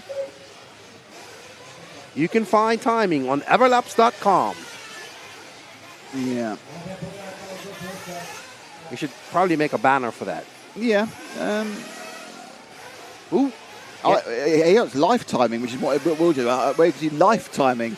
That's that film, isn't it? We had that clock in your wrist the whole time about how much life you had left. What is that called? Oh, so Pecco says he did a 4.7 for JQ. Right. This is all very unhelpful, I think, for Team Harmony. Well, they are Finnish. That is true. That's probably how they just say you did good. Indeed. They can't do that. All right. So, easing back from the excitement of that first round of qualifying. So I think, if I'd said, it's going to be, qualifying 1 is going to be Ongara from Canas, no, I wouldn't have got very good odds on that, would I, in the local bookies? So, as Awesome Cheap Bike said, Escudero is kind of walking away with this. He must live nearby. Then if he's a teacher. So, he should walk away with this. I can't see how they couldn't give him a day off for Thursday. I don't know. Maybe Awesome Cheap Bike seems to know everything. Maybe he can let us know. Chuffed a bit about it. It's great. I mean, this is sort of information that's gold, really. Asking D Horn about the kids, but it's certainly poking the bear. That's your job. You are a bear poker, aren't you? Yeah, I kind of know why they aren't there, so it's all good. I don't have to ask. Oh, you know about it, do you? Yeah. Go on, then, tell us. Basically, they didn't want, they were going to not allow Barkan to run in the Euros because he apparently didn't compete in the national or something like that, I believe. So, yeah, and they've had run-ins with the German Federation before. A lot of the time, isn't it? So, they just said, well, we'll represent Turkey, and good for them. The movie where you had a clock in your wrist, according to X-Tech 101, was called In Time. I remember that with Justin Timberlake. Yeah, it was, wasn't it? Yep. And you had to buy time. That's how you got paid. You got more time added to your life. Awesome Cheap Bikes. I raced with Skidrow back in 2015 in Suchida. He was fast then. I think Matt wants to say something. First thing I want to say is regarding the DMC and the Killages, there's 2 sides to every story. And then there's 3 sides. So there's that. So we don't know everything from all the sides. But also, I wanted to say, anyone who's asking for timing links, schedule links, any links regarding this race, go to rctv.one, and every link you need is going to be there. There you go. rctv.one? rctv.one. Is that ours? Of course it is. No one told me. See, what everyone needs to know is that since the beginning of last year, or middle of last year, Matt now is RCTV. Matt and James are RCTV, and I'm just a hired hand. And annoyance, and equipment lender, and constantly saying, why have you got my cable? Potentially libelist. Yes, I am literally out of control. There's nothing they can do. Yeah. So anyway, rctv.one. RCTV. I'm going there now. .one. 1 page for all the things you need for this event. That's unbelievable. rctv.one. Yeah. That's amazing. Apart from the video, that needs updating. But you can get the links to the... Is that a Frank thing, is it? It's no. But anyway, the opening ceremony is still there, so you can check that out. And you can get the live timing, the event schedule. You can link to BHRC. You can listen to us in radio form, which means you can press this button on rctv.one and then minimize the app or whatever, close your phone, and it will keep playing. And if you're driving somewhere, you can listen to the worlds in radio form. Which David and we've got people listening from London to Australia right now. So hello to you if you're listening on the app. I can see you, and you're listening, and that's fantastic. Yeah, that's amazing. Isherwood said he's listening on the train on his way to London. There you go. There you go. On his way to London. So RCTV.one, I knew all about that until 2 minutes ago. So RCRX, that's the radio service that we have, and RCTX is the text service. Scroll a bit further down, and you'll see up-to-the-minute text updates from the track, and you can scroll through that, and you can see every heat populated. Who's doing the text updates? Is it automatic, is it? Oh my God. I don't Just let the magic happen, Nick. Just let the. I want to know. This is amazing. Should we just paste the excitement, the PHP code and the JavaScript into the chat, just so we can don't know dig what's through going it. on. Just respect the magic. You know how old I am. I'm out of touch with all this. Someone started talking about Snapchat yesterday, and I had a palpitation. RCTV.1, everybody. Oh wow, our friend has got a fantastic T-shirt on today. Escarudo won. What, Gerd? Gerd's got a fantastic T-shirt. Gerd's I'm here not and he's sure. not racing. He's just here repping. Yeah, repping our T-shirts. You remember he was always a major pit guy for Team Durango, wasn't Oh, look at that. He's got the RC Hot Sauce shirt. he? There you go. That's a good T-shirt, that is. I love that T-shirt. Go, Gerd. I like that one. If you want to get merch, Yep. RCTV.1. RCRacingTV.com. .com, RCRacingTV.com for merch, or you can just press the links in the chat. I'm wearing a very nice grey. We will on Friday. I've decided Friday we're all going to wear the same shirts. The David Isherwood shirts. The special ones. Yeah. Yes, on Friday. I'm going to have a team photograph on Friday as well. That's a great idea. We've got some. It's a bit more relaxed Friday. Yeah, and James is here as well, so that'll be great. Yes, That will be great. that will be great. Yes. All right. Think about the sizes available. That's all. We have a request for car number 2 once they get started. Can Ash hear me? Can we see a wee bit of Jason Ferguson, car 9? Ash can hear you, yes. He just chooses to not react. Apparently, we are the greatest. I'm not sure which one it was. I just think RCTV.1 is amazing. Is that forever now, or just for the world? Every event we go to, Wow. we'll Next farm week's people to European Championship. RCTV.1, and every link they need will be there, That's amazing. including the fantastic radio service. I'm generally sitting here thinking the radio service. That sounds perfect for me. I'd love that. The There you events go. I'm not doing. There It's you great. go. Obviously, I'm doing the next event. Doesn't count, but you know. Are you? Oh, well, I sacked. Oh, yeah. About that. We might have booked John Ehrman to in your place. I don't know. We'll talk about it later. Off air. Bye. All righty. So as these guys go and get their warm-up laps. Looking at me with like puppy eyes. I'm looking at you going, I've put that time off, so I'm billing you anyway. You let me down for an event, so I might let you down for one. I really see Nick speechless. Well. He was aghast. I'm not just aghast, I'm agog. I'm sure I messaged you about this. No. I'm sure I did. No. Should we? Anyway. The clock's not started yet. No. No. We want car number 2. I know that somebody already. Evening conversation. Anyway, but 0, dear. Right.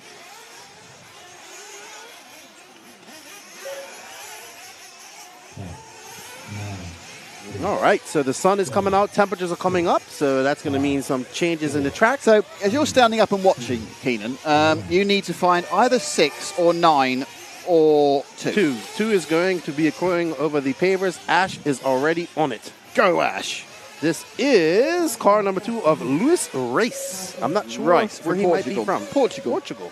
PT. One of my favorite countries I visited.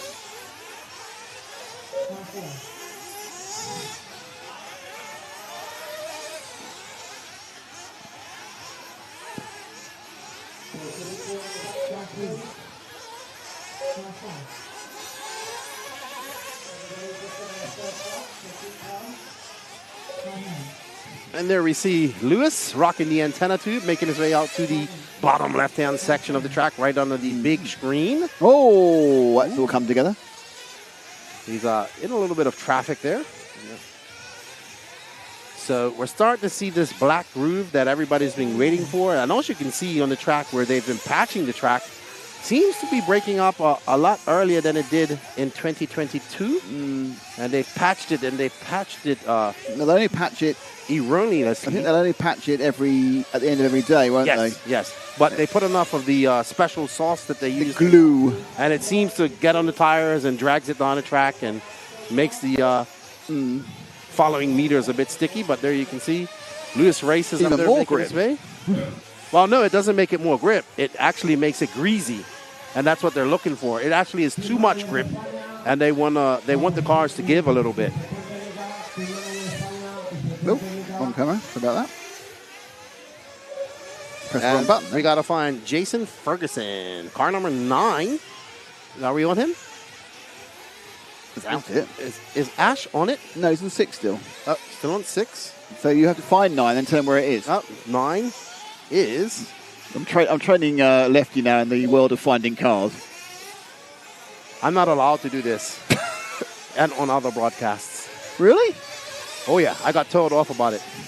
This is the unique way we cover stuff, and it actually works really well. And it actually works really well for karting as well. Oh, I agree. Car number 9 is coming up to the chicane here now, Ash. He is the green and purple car. Which is coming up over the bottom double. And he will be going up over the paver jump right now into the 180 and coming over start finish. You go start finish, Ash. Yeah, you got to go. That car. Thank you.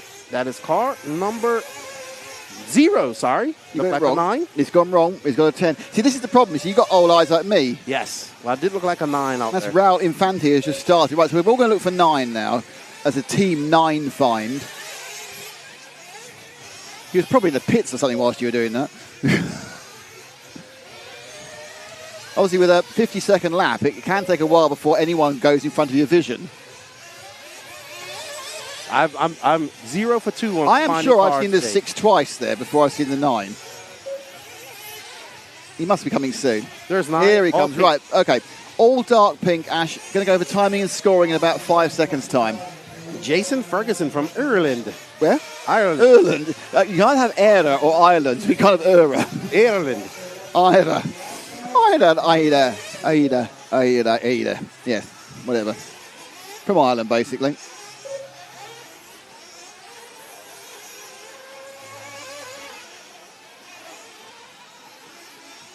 So, currently, it's 20 to 1 here. So, any minute now, the Americans will start waking up. I think that Stephen Forward has asked the most important question so far today. Go on. Hey, Lefty, what's for lunch? I Don't don't know. know. I would like some, Who knows? Could be anything. but it's definitely time for some lunch. It's 20 to 1, you're right. It's getting towards lunchtime. So this is Ferguson in the pink machine. Currently, he's scored in second for this one.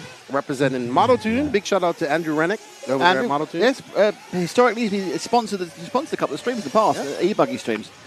Andrew Rennick is a lovely bloke, and I'll tell you why. Because, you know, as we know, when you get sponsored, sometimes it's hard to get paid, isn't it? And sometimes it's hard to get paid. He remembered after I'd forgotten that he hadn't paid me for something. Oh, we have a tornado on there. And then paid me. I thought it was amazing. But I'm really sorry, I forgot to pay you. And I've forgotten that as well, because I was in the middle of the European Championship and there's lots of stuff going on. Honesty is the best policy, but it was fantastic. We got a little tornado down there. Whipping up the It's called a dirt devil. There we go. Let's go on now. They have cut the pole of doom in half. Oh. That probably couldn't see over. They've discounted it. Yeah, it may have been a visual thing. I'm not sure about that. I think it's probably worried about it getting hit back into the track if it's too high. Who else do we need to cover? Let's see. It was 6 and 9 and somebody else. Back to back, Lefty. Quite possible, Bob Thomas. Hope everything's That's good not the up there question I in asked Canada. you. You got yourself distracted, haven't you? Oh yeah, I got distracted. Car number 6 we've seen. Did you watch him already? Yep. 9, 2. 2. We haven't had 2 yet. We did follow 2. Did we? Yep, early out. Did we? Okay. Let's follow our sponsor, Mr. Brent Dunsford. Car number 8. You have to go and find him. BeachRC.com, who bring you this this broadcast. Thanks to Brent. Also to RC1 Racing, Jay Concepts and Mebo Sport. He's coming over the big double now, Ash, going up to the paver jump. He should be coming across the start-finish line now. Yellow wheels, black wing. Car number 8. Mr. Brent Dunsford. Beach RC himself, Beach Nation, and Wheel and Trigger. Shout out to all the Beach Nation out there. Really cool Beach RC shirts rocking this weekend. Good friend of mine. He's got his Masters of Dirt race coming up in October, as well as the Fall Brawl in November, which I'll be at. Out here racing for his first World Championships. He was here in 2022, just having a chat. Yeah, on vacation and watching the racing. Okay, we got a request for car number 1. We will get him after we got a couple of laps of Brent. Not a worry, I see where he is too. I'll follow him with my look at that. He's keeping his keen eye. He's got the good eye. He's got Keenan's keen eye. Oh, don't worry. I need my glasses too. But it's mostly for up close.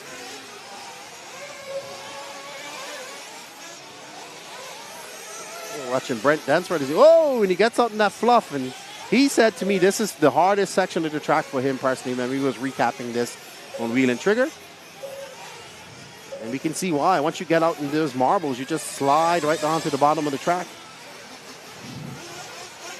The Ultimate Racing distributor in the USA. Ultimate Racing has grown by leaps and bounds in the United States of America. Puts on 3 big races, 2 big undercover races himself. He just did one here in July called the RC Prim, of a very interesting concept that he got from RCGP Loves RC too. There we go. So we've been asked to follow car number 1. You said you're supposed to be watching him. Oh, I remember what his car looks like. Excellent. Now I need to find him again. It's always the way. This is the way. A big shout out to our cameraman Ash, diligently doing his camera work in silence and stoic silence. Well, not quite sure what he'd say because we couldn't hear him anyway. He doesn't say much, but when he does, you listen. Well, I don't because he's at home the whole time. It's fine. Car number 1 is now coming up to the chicane, Ash. If you just come down to the paver jump. What we need to know is whether we were talking last night about there you see him, historical times when people he knew had been listening to the broadcast. Ooh. And I'm kind of hoping his current girlfriend's listening to the broadcast because then I can drop him in it. I mean, he's a good-looking young lad. I'm sure he. You know, if Lara is listening, obviously, you know, I can tell her about the conversation we had last night. Shall I? Oh, no, he doesn't want that. Oh, all right, that's okay. By the way, Lara, if you are listening, it's absolutely fine. Just taking the piss. Just taking the mickey. As you do. Right. Is there anything else we need to cover as we have number 1? Is that the nobody's team? asked. We've got 1 minute and 20 seconds left to go. Leffy's on his phone now. He's going through the Instagram of... Oh, checking the chat to see if anybody wants anything. I'd like to cut back. Hello, Rax on RC. How you doing? What tire wins this week? Hot Race, J Concepts. Don't forget Seismic. The Pro Spec tires are doing well. I know for sure what tire win this week. It's the black one. And round. It'll be round to begin with. It might be warm by the end. What's up, Christopher Kendall? How's vacation been? I wouldn't call this vacation because we're here working. Yeah. Miklos, I will ask that question for you, but I think the Beach RC shirts are bright bottom over for his drivers, so I don't know if he has extra ones. Patrick Beck RC asks you a question, Ash. Matt. Have you got enough Haribo trackside? I had some Haribo yesterday. Yeah. Do you know what actually I saw happen? Literally. We arrived and we had a terrible journey. Yeah? Yeah. And literally as I went in there, you took the last 2 bits of Haribo out of the bag, scoffed them and didn't offer me anything. I got some yesterday. What are you talking about? Well, you didn't get in a car with me? No, downstairs in the... Oh, okay. Yeah. Oh, I was looking out for your blood sugar or whatever. I'm a 5K runner. Oh, sorry, talking about that, did you hear about what O'Sheen did last weekend? Yeah. O'Sheen from Red RC, have you heard this? No. O'Sheen said, my feet hurt. Okay, fair enough. Why do your feet hurt? He did a 200-kilometre ultra-marathon last weekend in 33 hours. He ran consistently for 33 hours for 200 kilometres. I'd say he's in shape. It's unbelievable. That's just, all right, like a marathon is like, to him, it's like me going to the shops. It's like unbelievable. I was just sitting there going, oh my God, that's amazing. Hello to Bjarne Holland. How you doing, mate? Our friend, I know Bjarne hasn't been so well this year. Hopefully he's all recovered and everything's fine. Greetings from Las Vegas and Mike Katz. Any killer night parties? No, Bob Thomas? Oh yeah, I had a killer night party behind the computer screen till 1 o'clock last night. You keep saying that, but you're a bit sweaty. I think you had too much tequila. No. I had a tequila. I had 2 shots of tequila. I had a sip of beer that JQ stole from me, and then I went home. How many heats are the guys? There's 15, and for round 1 and round 2, we are going 1 through 15 in that order. But round 3, we actually start with heat 7. Okay, so to give everybody equal track time. Yeah, which doesn't exist anymore. This is an old-fashioned thing from when those grass tracks that slowly went off. Yes. they did that, but now it doesn't matter. Or when they used to water tracks. 'Cause Yeah, they do the it's. What can you back with you? Jose Ribeiro representing Sweden. Huh? There's the result of the last one. What's up, Mike Kaz? How you doing, man?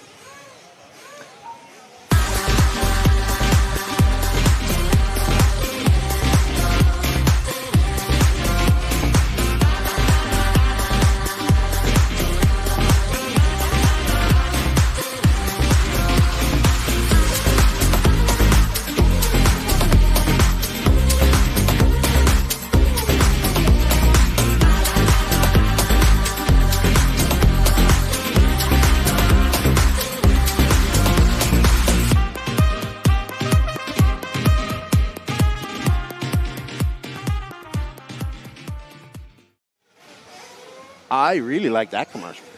That was Zach who put that together. And then the dancing here was. Well, we all had a little dance, didn't we? Yeah, Zach's got a bad knee, and Zach's to the camera, back had a bad knee.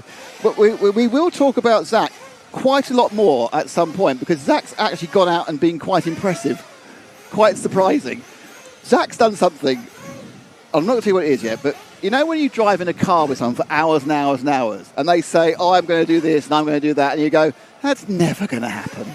It's never going to happen." He's just making it up as he goes along. He'll spend his entire life just pretending he's going to do something. Well, he's done it. He's done it, Lefty. He's done it. It's a bit worrying, really, isn't it? He's done it, yeah. He's achieved something. It makes us all look a bit... It's a bit worrying because I feel like we're losing him. Yeah. Event by event. Event by event. Getting closer to being the last one. Yeah, exactly. Yeah. You don't know anything about it. Right, well, we'll say what it is, but it's amazing. Bjarne Holland, that's great. He's feeling great again. Good news, Bjarne. He's a lovely guy.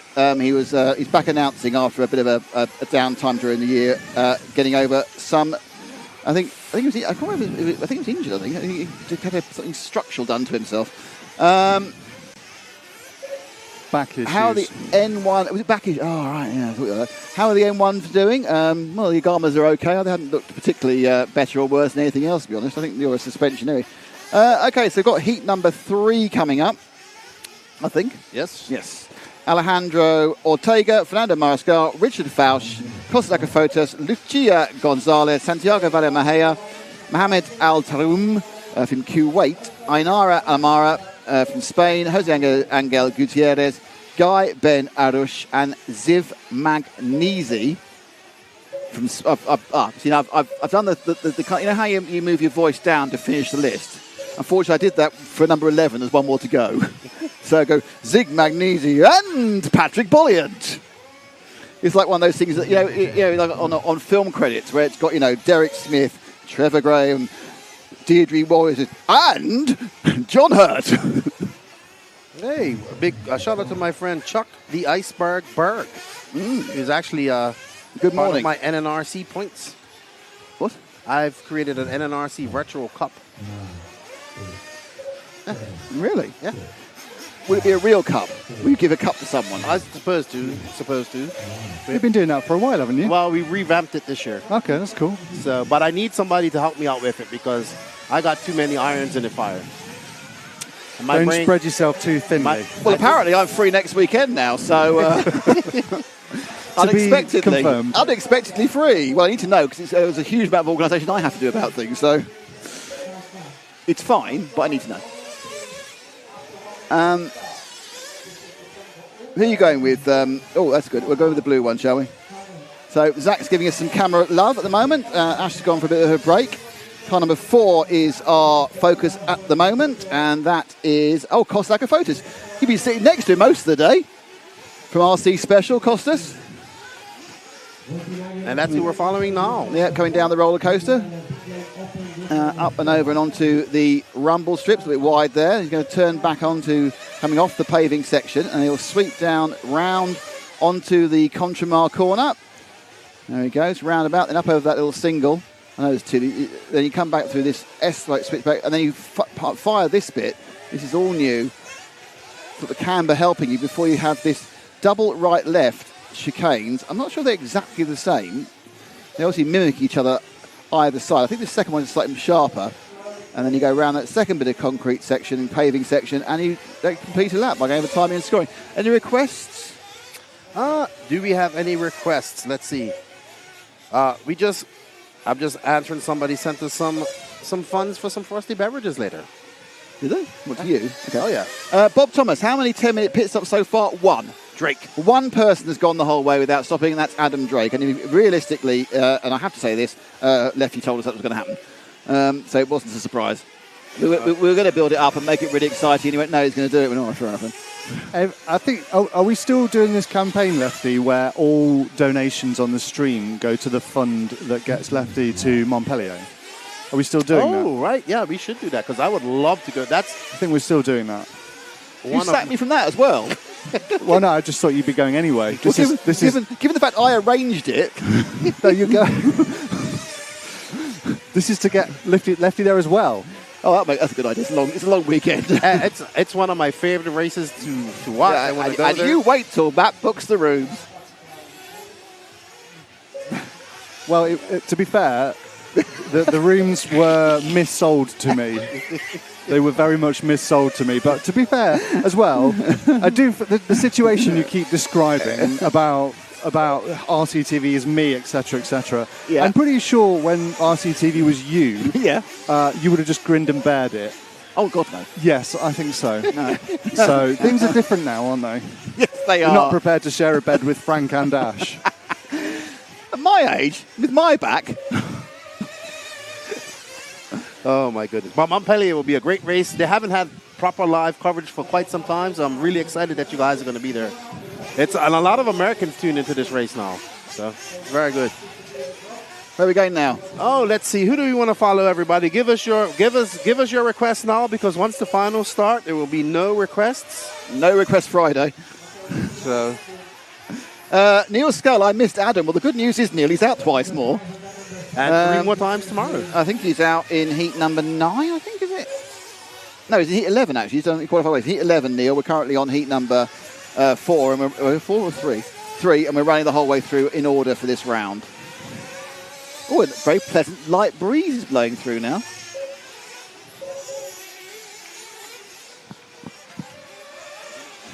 Are we still with whomever we're with? No, we're car 2 now, so we're with Fernando Mariscal. How is the order of heats in Q2? Tolly Jimenez, it's in order, so they're going 1 to 15 again. They're going to change it up for round 3, where they go starting in 7. Track's been so dusty for next. It's not really Mike Kaz. It's kind of staying clean. There's not a lot of dust. Some of it's coming up here and going on the computer screens, but apart from that, into the pits we go. All right, so I know a lot of you are commenting on Facebook. If you could come over to the YouTube, that's the chats that we're monitoring. I just saw my buddy Chuck Berg was there. And when you come over to the YouTube, don't forget to smash that like, sub, and notification button. The RC Racing TV crew have been doing this for many, many years. I know Matt would love to get that silver 100K platinum plaque to hang up in the studio, and I would love to see him get it as well. So don't forget to smash that like, sub, and notification button. Don't forget to share this as well, people. We greatly appreciate you guys being in the chat. You make it entertaining, and I like to entertain you guys. Danny Paz does not like to be on camera. Danny Paz is busy doing J Concept stuff and hopefully getting me something to eat. There's a big call for food here, it seems, from Keenan. So what's up, Wilk? I'm hungry. Did you have breakfast? I had a small little pastry. A big man needs more than a small pastry. Especially after going to sleep at like almost 2 last night. Will Crow says, Lefty! That's my boy. What's up, Will? How you doing? Bob Thomas, on Gar and Canas, they need their own camera feed. Well, they could have their own camera feed. But actually, you know, it's interesting, really. We're going to try some stuff later on where we might try to have a couple of people on the screen at the same time. It's not particularly important during qualifying, to be honest. I know you can't. It's stuff you can do against stuff that adds some value.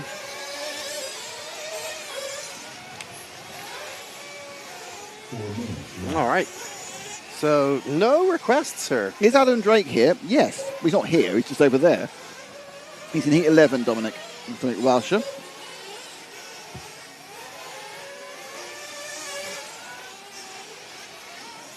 It's actually a very nice day today. Let's just find somebody else, Zach, because this car 2's had way too much coverage. Car number 3, all blue, coming up over start finish now. My buddy Ricardo from Team Mexico. Ricardo Fauch. Yep. Who they might be slightly. Oh, what lovely luck. Yeah, they certainly have had a busy night, didn't they? I would assume that they're in worse shape than a lot of us right now. They do seem to like the tequila. If you want to know more about Team Mexico and tequila, just watch the show we recorded yesterday evening at the opening ceremony, which all went slightly awry, I thought.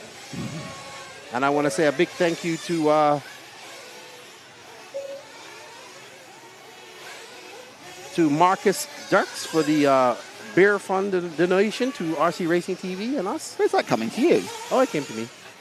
What, to the no name? What, to Facebook? No, he sent it to me. Huh. So I'll go buy you guys some drinks after. If I was in food, mate, if I were you. Here's Ricardo, S-Works Mexico. Swerks. Is it broken? No, it swerks. That's one place I want to go down to Mexico to race with those guys. Hopefully it happens next year. Someone's written down Magnesi, please. I can't see a Magnesi in the race. Where is Team Netherlands? I don't know. There's about three. There was three of them. Three guys, yeah. You spoke to one, didn't you? At the. I can't remember his name.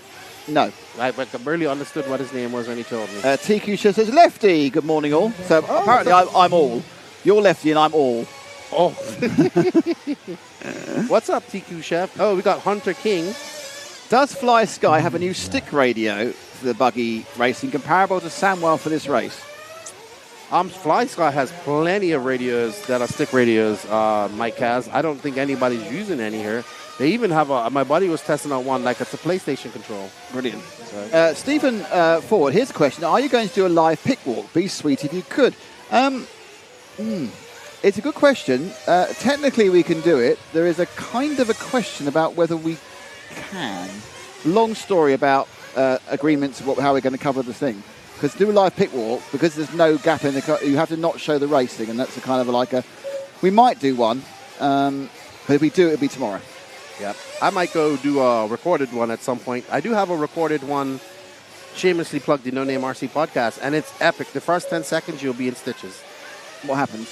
Well, I'm walking back and you fall over. I see a pretty face and I'm like, hello, and I'm over. And I didn't fall over, but I knocked over a gate. And then the Mexicans got me and gave me a 1 second drink. Oh dear. I can see how this is going. And then JQ told me how heavy his diff rates are. And Bradley Beard told me how he feels, how he's driving. But all words I can't say on this broadcast. Oh, right. So it's a sweary podcast. Sweary. We don't like swearing. We're very good on that one level. No. Elliot Beach uses a stick radio. There's a stick radio competition. Did you talk to Colin Meyer? Was that the Dutchman you spoke to? That's who it was, I believe. Colin. No Aussies here. That's true. 10 or 11. So we've only got 20 seconds to go, though. Sorry, Cass. Lefty, you broke the gate. No. It just tumbled over. That was funny. I was like, should I leave it in or should I not? No, we're leaving it in. Raw and uncut. The thing about those pit walks is you either do them properly cut, which is really difficult, or you just do them as a stream of consciousness, which tends, I think, to be a bit better. Yeah, I just like to go one show, one go. We need more Max on camera. More Max. Max is going to be busy. What is Max doing? He's not racing, is he? No, Does Max race anymore? Yeah, he raced. Wow, and Ash comes up here with Fanta lemonade and a lasagna. That's exactly what I want for lunch. You must have read my brain. I think that's his lasagna, though. Oh, no, it's a Fanta lasagna for Lefty. Look at that. We are feeding Lefty. Well, thank you. Look at that. You have a friend out there it's a delivery. It's a delivery food from your man. Thank you, Danny Paz. I'll turn you off and you can eat it. I just want to say thank you to Danny Paz and thank you to Lance McDonald, Elite RC Production Crew for my lunch. But I'm just going to talk to Ash about my lunch now. Hang on a second.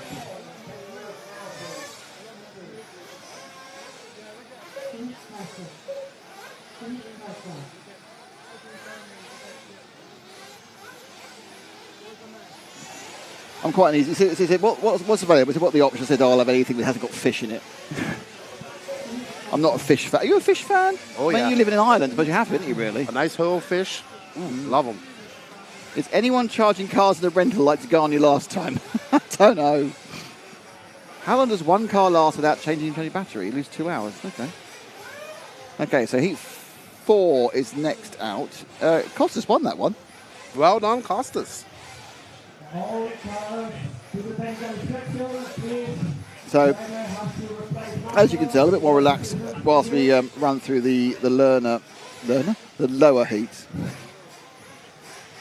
My good friend Danny Stockman cheering on. He's getting ready for Watkins Glen this weekend. The Americans must be beginning to wake up because it's 7 o'clock now in the East Coast. Yeah, he messaged me yesterday asking about Royal Center, and he's like, I'm in the simulator here getting ready for Watkins Glen.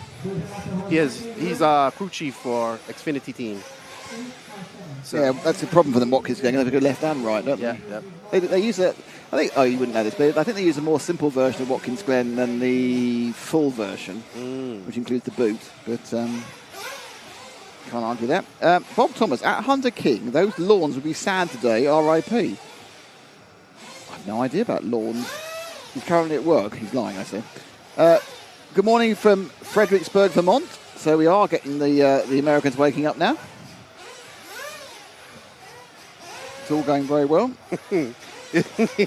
Bob Thomas says, is anyone charging cars in the rental like the company last time?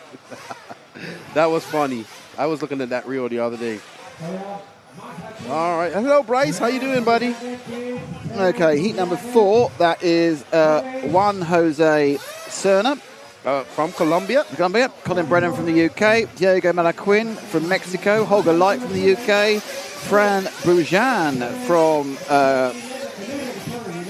Croatia. Jelza Flew from Switzerland. Thomas Copolotti from Argentina. Joaquim Reyes from Argentina. Scott Yang from Taiwan. Gil Ontaga from Mexico. Alex Gonzalez from Spain. And Tony Greco from Italy. Good luck to Team Colombia. God, I wanted to be there, says Sebastian Beltran. Do you know Sebastian? I know Sebastian very well. I need to turn you off now because you're about to get scoffy. I'm about to get scoffy. He has got scoffy. So, cars running around for this start of Heat 4. Good evening from Perth, Western Australia. We've got Florida here, says Philip Anderson. Yes, there's the people now. It's wake-up time for the East Coast. So we'll get Chicago in an hour. We'll get Montana in 2 hours. And the Californians will finally join us about 3 in the afternoon.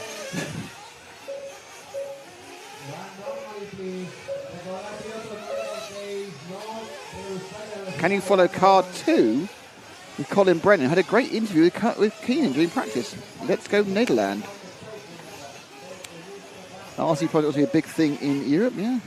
What fuel is everyone using? 25%. I think there's 3 different brands you can use. 30 seconds to start. Hunter King, imagine how strong Team USB would have been if I'd been there. It would have solved all their problems. So might have been up to 5 o'clock EST. Any dedicated pit lane camera feeds, just ours. Look, it's here. It's not dedicated. But there it is. 8, 7, 6, 5, 4, 3. We've got the Midwest already. Sean Caldwell from Wisconsin. We've got Arizona as well. Blimey, Ricky, you must be up very early from Phoenix, Arizona. Has the fuel difference affect any of Team USA? It's a good question. The interesting thing is that there's a fuel difference for both sets of competitors, because the Europeans race on 16% now, which is the maximum they're allowed by EU regulations. So they're having to go up 9% of nitro, while the Americans only have to come down 5%. So it's both ways. Who are we with then? With the orange car number. Thank you for that. That zoom helped immensely. Car number 9. And that is Scott Yang, the S-Works designer. So he designs and he travels. Scott Wang from Taiwan. Oh, 2 wheels. Oh.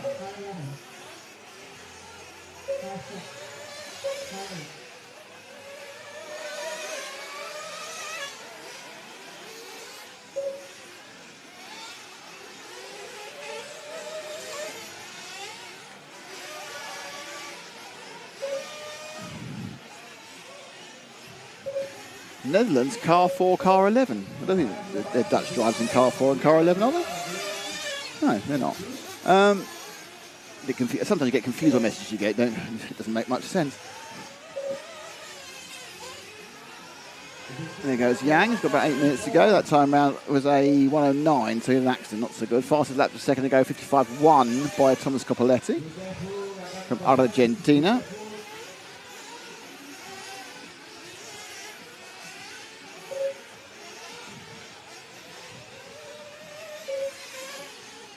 Okay, let's just shift somewhere else. Just go back one.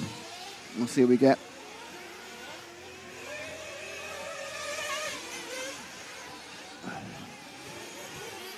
And it's green and white. Can't quite see the number yet. We'll get a bit bigger on the frame in a second. Woo. 5. So it's a 5 car. And that will be Fran Bujan from Croatia. Frane.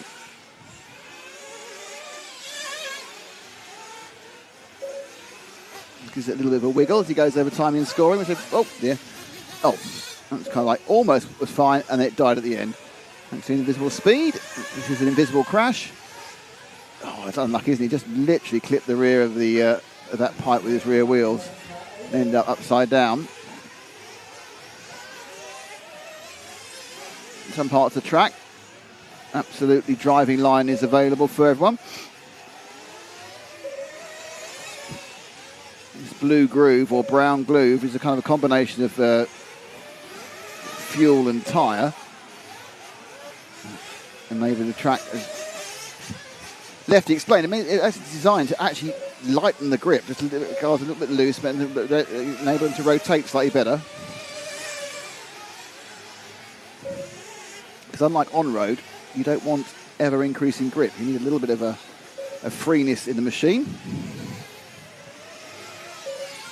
So Frane crosses the line, and he's currently scored in 5th. Goes into the pits, I think. There he is. Very leisurely pit stop, that one, even though he's got a fuel gun.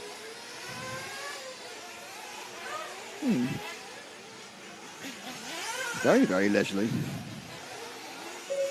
The exact time was 12.5 seconds, so yeah, not sure what that was.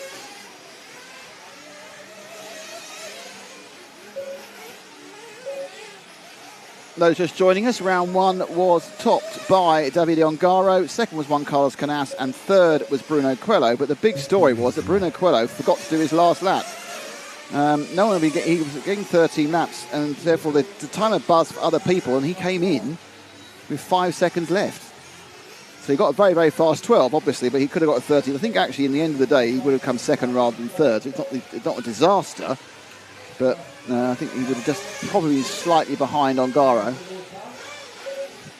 Canas looked great to his last lap. He actually made a mistake on that in-lap, effectively, the final lap. And therefore ended up in second place. But it's Canas and Ongaro. Ronafalk had a mistake around his pit stop, which took him out, but I think he's still fourth. He lost about 7 seconds around his pit stop. Not sure it was actually a problem coming in the pits or a problem coming out of the pits. Wasn't actually in the pits itself. He only lost 1.5 seconds in the pits. So it was the other was something in the in and the out lap. And those who join us, we now have fuel stop time. So there's a timing bar either side of the pit lane, so we can tell how long people are in the pits for. And we get to the finals on Friday and on Saturday. It'll tell you how many times they've been in. So the people doing different strategies, and know they're going where they are on their stop strategy, and know if someone's ahead but owes us a stop, it means he's actually not as far ahead as you think. And that's thanks to Everlaps and to Stefan Svensson, our software guru. Around he goes, and let's find somebody else. There's a whole field out there you can find.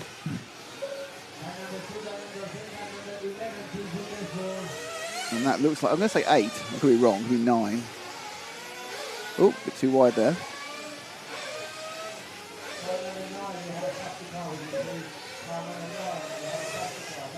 Yeah, it's 8.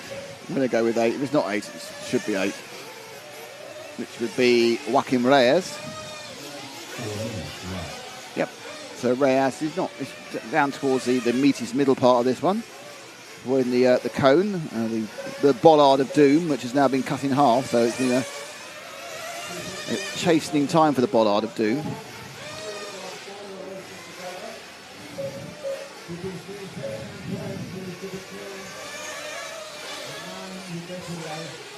Rumble strips.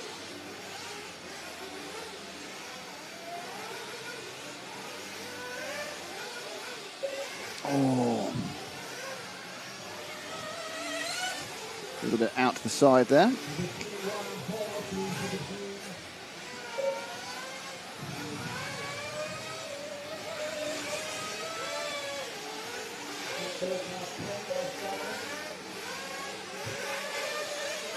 So this one, 3/4 of the way through. Hello to Joe Jenkins from Austin in Texas. Hello to Mike Caswell. Pit personnel should be female. Fair enough. Hello to SKY Samurai. Hello everyone. Hi to you. Is anyone using a Nemo wing this year? No idea. Are polycarbonate wings a popular choice? I don't know the answer to that question. They seem to be. There's quite a few clear wings and they'll be polycarbonate. I'm sure these guys are talented, but it looks like sportsman class. I was with the big dogs earlier. It is sportsman class.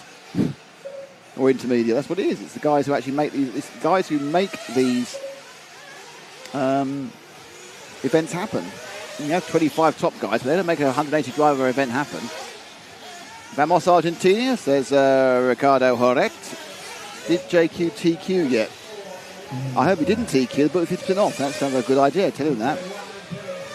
Eric Hug 11, Eric here. A big hello and thanks. Watching from an oddly sunny Glasgow. Blimey. Good grief. Capricorn Leche. More Argentinian fans. Is there anyone fast from Bermuda? Not here. Back to pit cam. Yes, we know why.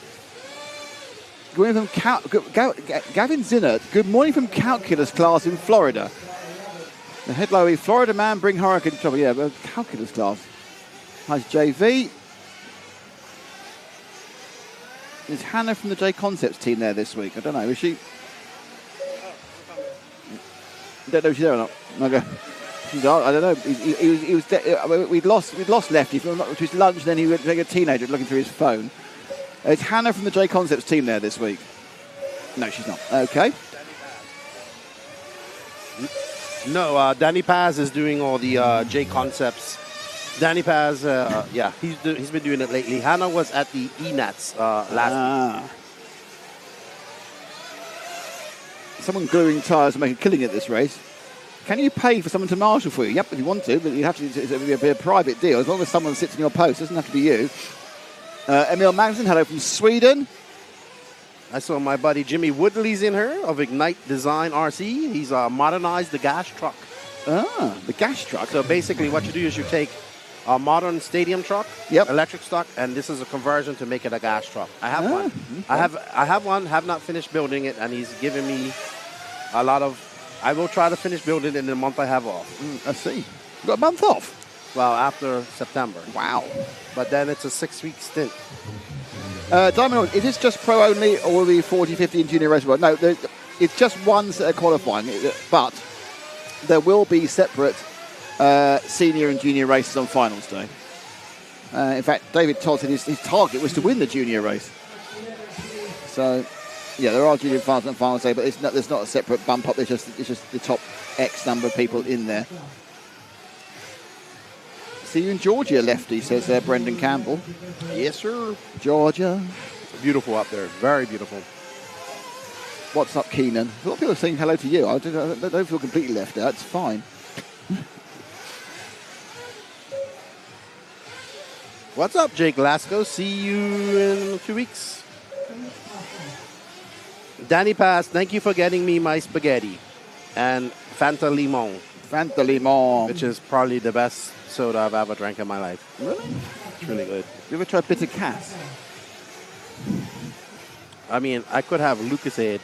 The AIDS recovery. Huh? Lucasade AIDS recovery. Yeah, the original Lucasade, not the fancy. Jimmy Woodley, getting a shout out during World's coverage. I've finally made it. Well, that's kind of a way of looking at things. Okay, so that was the end of Heat 4. And the good news for you is Heat 5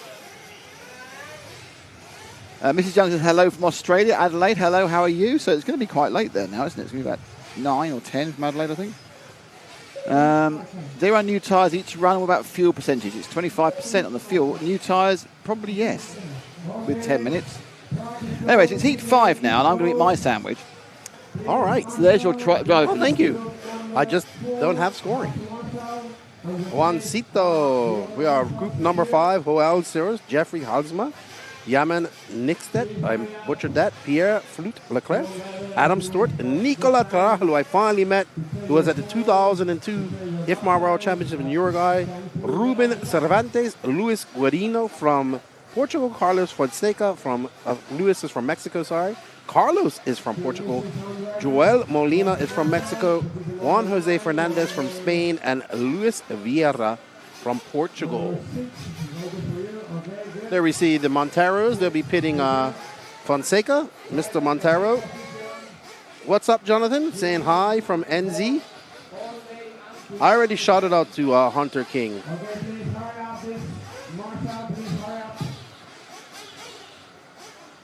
How do you qualify to race in the Worlds? Well, if you live in Europe, you have to qualify through your individual country nationals. Same with America, but America has one national race, and I believe the top 30, because America gets 30 spots. And basically, each country holds their nationals, and they get spots allocated to them. Not all countries get a lot. So, for instance, the Dominican Republic, we were part of FAMAR. We had 2 spots. And yes, Fanta Lemon TQ Chef. Awesome. Very good. I've only had it here in Spain. Great. I don't know. I haven't been on to talk to anybody to see if they're on clays yet, TQ Chef. I have to, Max is out and about. He's busy, so I'm sure he'll know. Jan Acorn wants to follow car number 2. As soon as they get on the clock, actually our cameraman's just having some food, guys, so bear with us. They all seem to be eating the exact same sandwich, which I have no idea which it is. Looks like some sort of ham sandwich, pork chop sandwich. Do we know where the Worlds will be in 2026? Well, they'll be in America. And I don't know. I think it might be a West Coast affair. Or an Idaho affair. We'll see. Yes, Martin, we'll try. As like I said, our cameraman are just taking a quick break to scarf down some food. Trust me, I know all about this.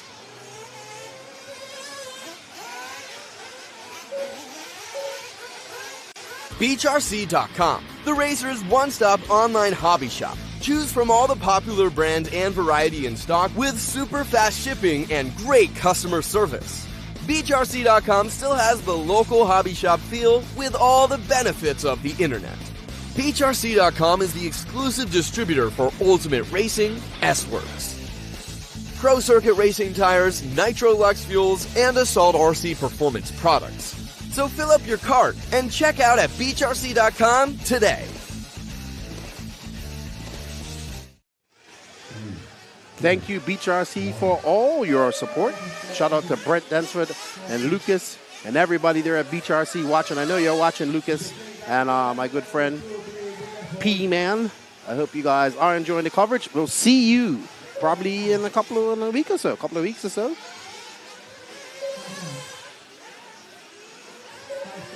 And we are currently following car number 5. That is Adam Stewart. We had a request for that. We did have a request for car number 2. We will get to that as well. Don't worry. That will be the next car I find for you guys. So the clay compounds is like a different natural rubber.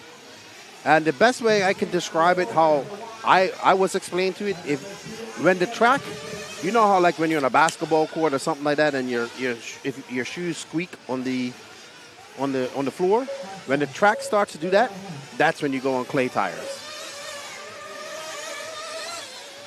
How did this venue get back-to-back Worlds? Well, that's a question I can answer as well.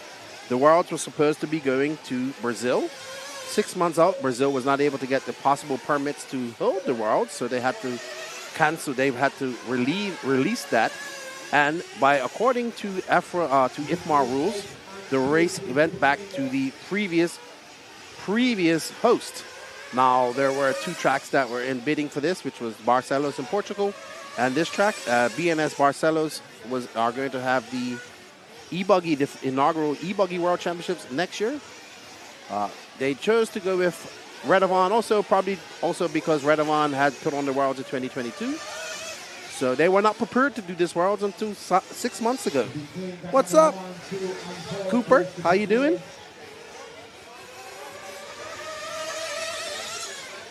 Who's representing for the U.S.? All the top USA drivers that you see normally and more. All right, so let's find car number 2. I'll find him for Zach. We hope you guys are enjoying the coverage as I do try to find some cars. We will be taking requests during qualifying, not during finals. As my old eyes struggle to find the car numbers.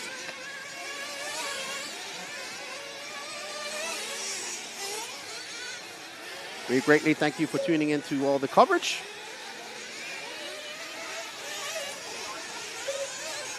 There's car number 2, Ash. Zach, if he's just that orange and yellow car, yellow wheels, just about behind these 2 cars, coming over the start-finish line now.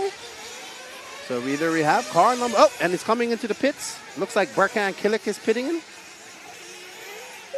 So I assume he's a German or Turkish driver. Well, Netherlands, okay.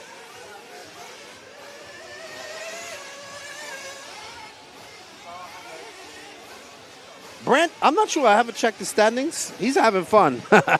What's up, Nikki? How you doing? Good morning to you. Yeah, Cooper, the track is uber grippy. It's starting to get that greasy feeling. It looks like which the drivers have been waiting for. So it's probably starting to come around. That black roof starting to come up, and that's what these drivers have been waiting for all that time. All right, so we have another request for car number 4 and 11. Awesome, Smash TJ. Enjoy it. Don't forget to hit that sub, like, notification button, and share it. What's up, Jimmy Woodley? It is a beautiful facility here, man. The Baldo family put a lot of pride into this. Like a lot of the European tracks here, it's more of a facility than just a track. And usually more, all going wrong, getting trapped. Well, they're going to have to fix that pipe. So, let's find car number 4, which is, I will find him for you.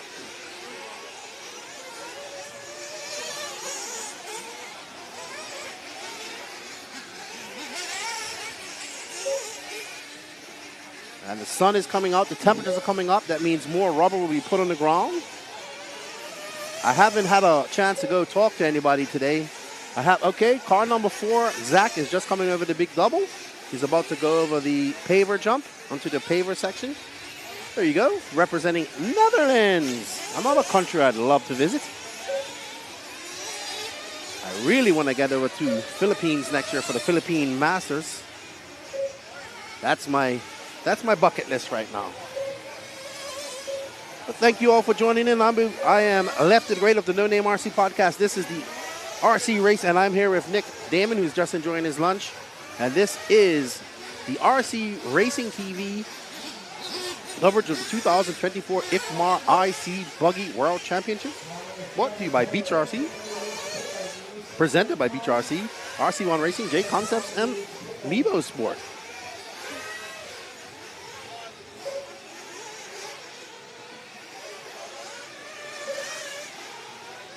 And good morning to you, Noel. How are you? What's up, boss? How are you?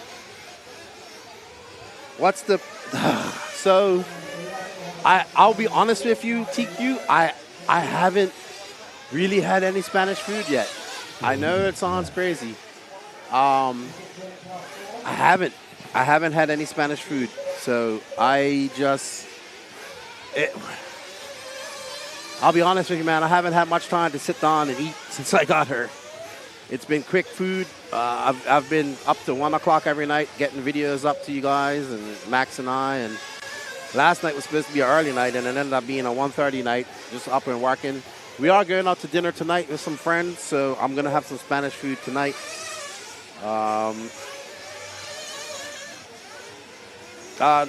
No, Leon, any advice for a newbie to racing? I would say go out and have fun. Learn to do the basics to your car. Don't worry about setup. I mean, yes, worry about setup, but make sure you got the basics done. And I will be honest with you, and this is a shameless plug, probably one of the best things you can do as a newbie is pick up that Invisible Speed book or course, because everything about setup is explained in there. And learn for yourself and enjoy racing.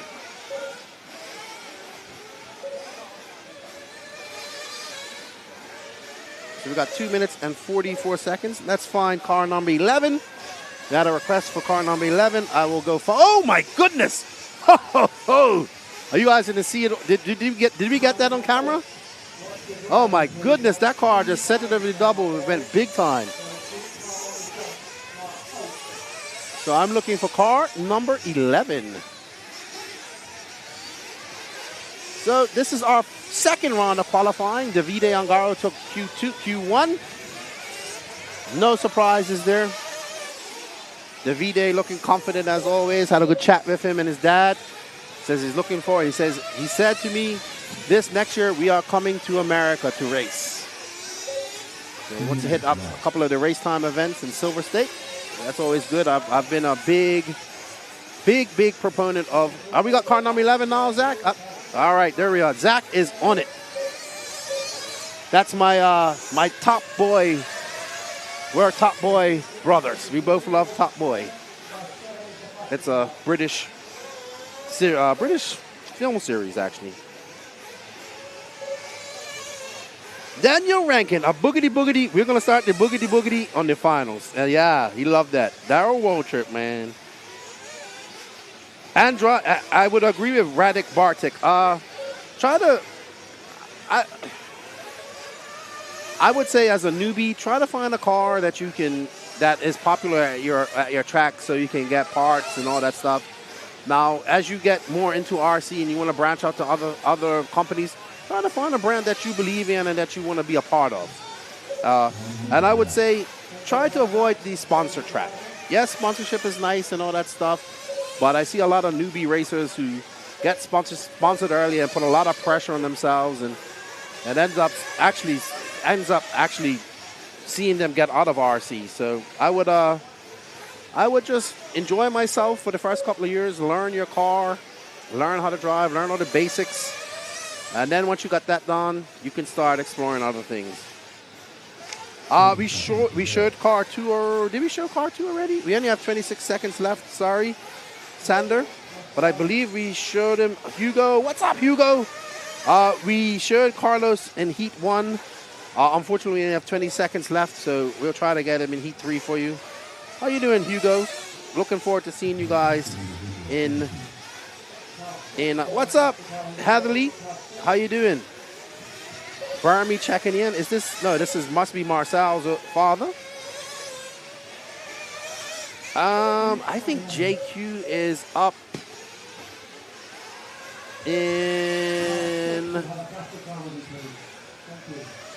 He's in Heat 8. Uh-oh, car number 0 not finishing.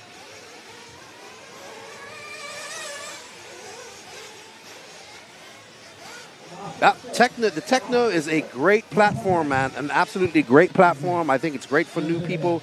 The Techno team's awesome people. Lots of Technos there. I'm not sure if you're in the States, but a great platform, man.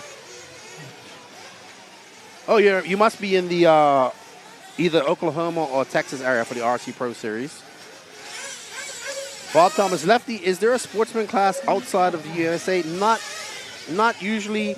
A couple of the bigger races like the IBC race and Buggyland race here in Europe have like a sportsman and intermediate class, but not necessarily. I mean, probably in other countries as well. I'm not too sure. Rocking 15 heats, Cooper. What's up, Cass RC? Was talking to the Israeli guys here. My good friend Harold. Always good to see Harold Sandroff. Good, very nice young man, and his father.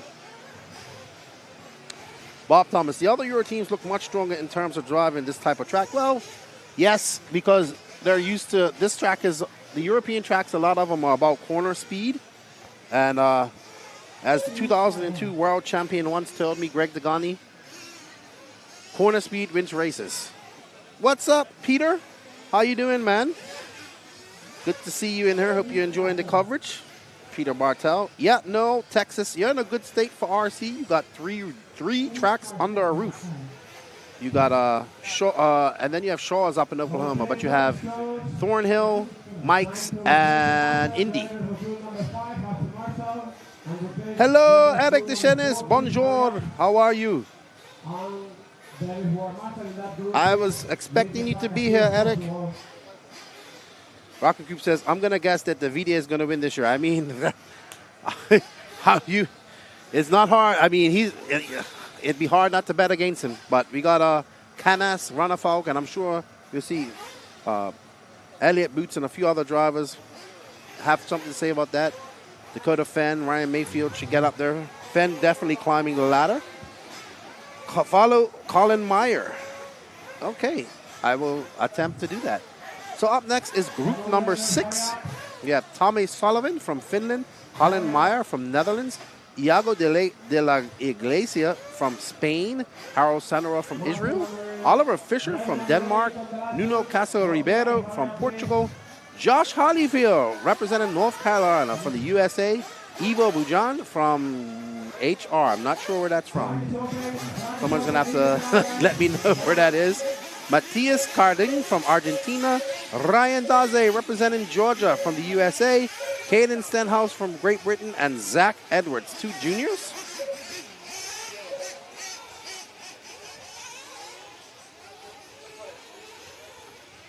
Bob Thomas. Ooh, we've been talking about Elliott Boots for a long time. Elliott's just, I was looking at him. Max had a conversation. If you guys want to get some interviews too, Max did some good interviews with Elliott Boots and those guys on the No Name RC podcast. Boots is just there. It's just like, you can see, he's got something in, I think he's got something in the tank. So I would not be surprised if Boots is up there in the fight. All right, so we want to, once our cameraman gets back up there, that's right, Mason Fuller went P11 in Q1. The Iceman, one of my favorite drivers, favorite families in the RC. The Fullers ran into them at the gas station this morning. They almost forgot to pay their gas. If I ran into you, I'd forget to pay my gas as well. That's exactly what happened. The excitement of seeing you would mean I would prevent any sort of gas filling up going on. So I'm going to nip this paper back now. We should get 2 copies, shouldn't we, really? It's a bit selfish. I've got the only coffee. Coffee? Copy. Where are we at now? We are on 6. Yeah. Thank you, Kapalak. And he says, Bujan is Horatio. Okay. Morning from Georgia. Hey. Jason Westphal. That's my buddy, Jason. Bujan is Croatia, yeah. So they want us to follow Colin Meyer, who is Dutch, and I'm looking for his car. I don't see it here. We're not quite up and running, are we? Not starting yet, so. I don't think he's in this heat. No, he's not. Okay, so sorry, missed him. Yes, he is. He's car 2. Oh, okay. I probably need to put my glasses on. Yeah, I think so. Sounds American for sure. Forgot to pay gas. Forgot to pay for my gas. I think really, because obviously you have an English upbringing from Bermuda. Yes. But you now have incorporated most of the American sayings then.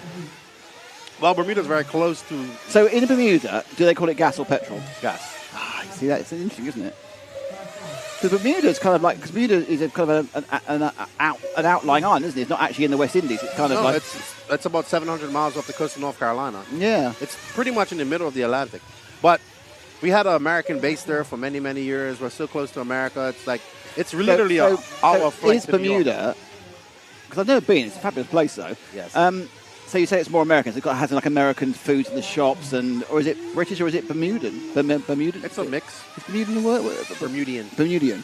So you wouldn't have like American breakfast cereals and American peanut butter. Yeah. Okay, right. But we have like how Lucozade and all that type of stuff. Do you have Worcestershire sauce? Yes. Do you have Branston pickle? No, I don't know. Oh, you've missed out on the greatest thing. Branston pickle is the greatest. It makes anything, even puddings, taste better. Well, we have like Walker crisps and all Yeah, that Walker's stuff. good, yeah. But you know what Bermuda is? What? Bermuda is the #1 most expensive country in the world. That doesn't surprise me. Jake Lasco, Lefty's American. Don't let him fool you. We adopted him many years ago. That is true. In Texas, gas is really good. Yeah, that's CBD and gas. It's just you put CBD. You put in your car. Fair enough. Who are we with? Is that car number 2? We're back with Ash, by the way, on the camera. Ash is on it. Car number 2 is Colin Meyer, who was requested by many people. Oh, thank you very much for Girly Girls for the super chat. Thank you. We got a super chat. I think we've got 3 beers each now, I think. I think this is Get Lefty to Montpellier chat. So you need more than £1.99. When is Montpellier? In February? February, second week of February normally. Ooh, I might not be able to come. Why? I just realized what week it is. What week is it? Second week of February. It's what? There might be a big race. I have to go to that. Oh, it won't be. There won't be a big race. It won't be a big race crash. Really? Who are you talking about? A real race or a pretend race? No, it's a big. It's going to be a race in Florida. So, it might be big, but I'm probably already dedicated to that one. Oh, man. Can we change the dates of Montpellier? I don't want my dates. I've just guessed. I didn't know. I just think it's about second week of. Hadley 75. Bermuda in the house. That's right. He goes, Bermuda, $, dollar bill, bag of money, dollar bill. Yep, that's Bermuda. Yeah. I think it was $10 for a loaf of bread. No, $8. That's right, Ryan Daze. Let's follow Ryan. Let's pick up Ryan Daze. I'll get him for you. Car number 10 will be an orange car.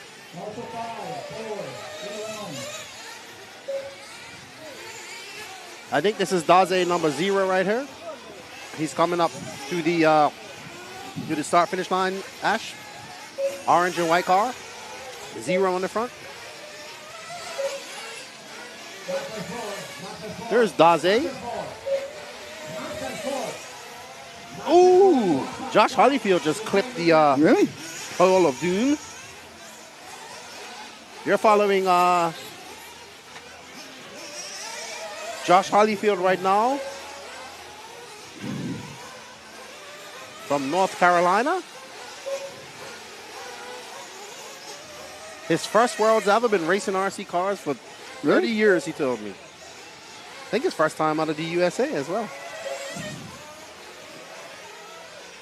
Boss Rooter, I will give them to, can I give them to Colin? I have some here. I will give them. Hopefully Max hasn't given them all away. The Florida indoor race. You all right, Jake? I actually have to be there. Let's find Daze.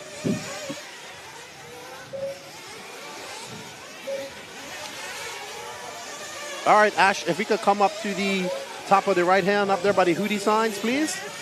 And we're going to wait for car number 0, which is that yellow, white and orange that's about to go down now.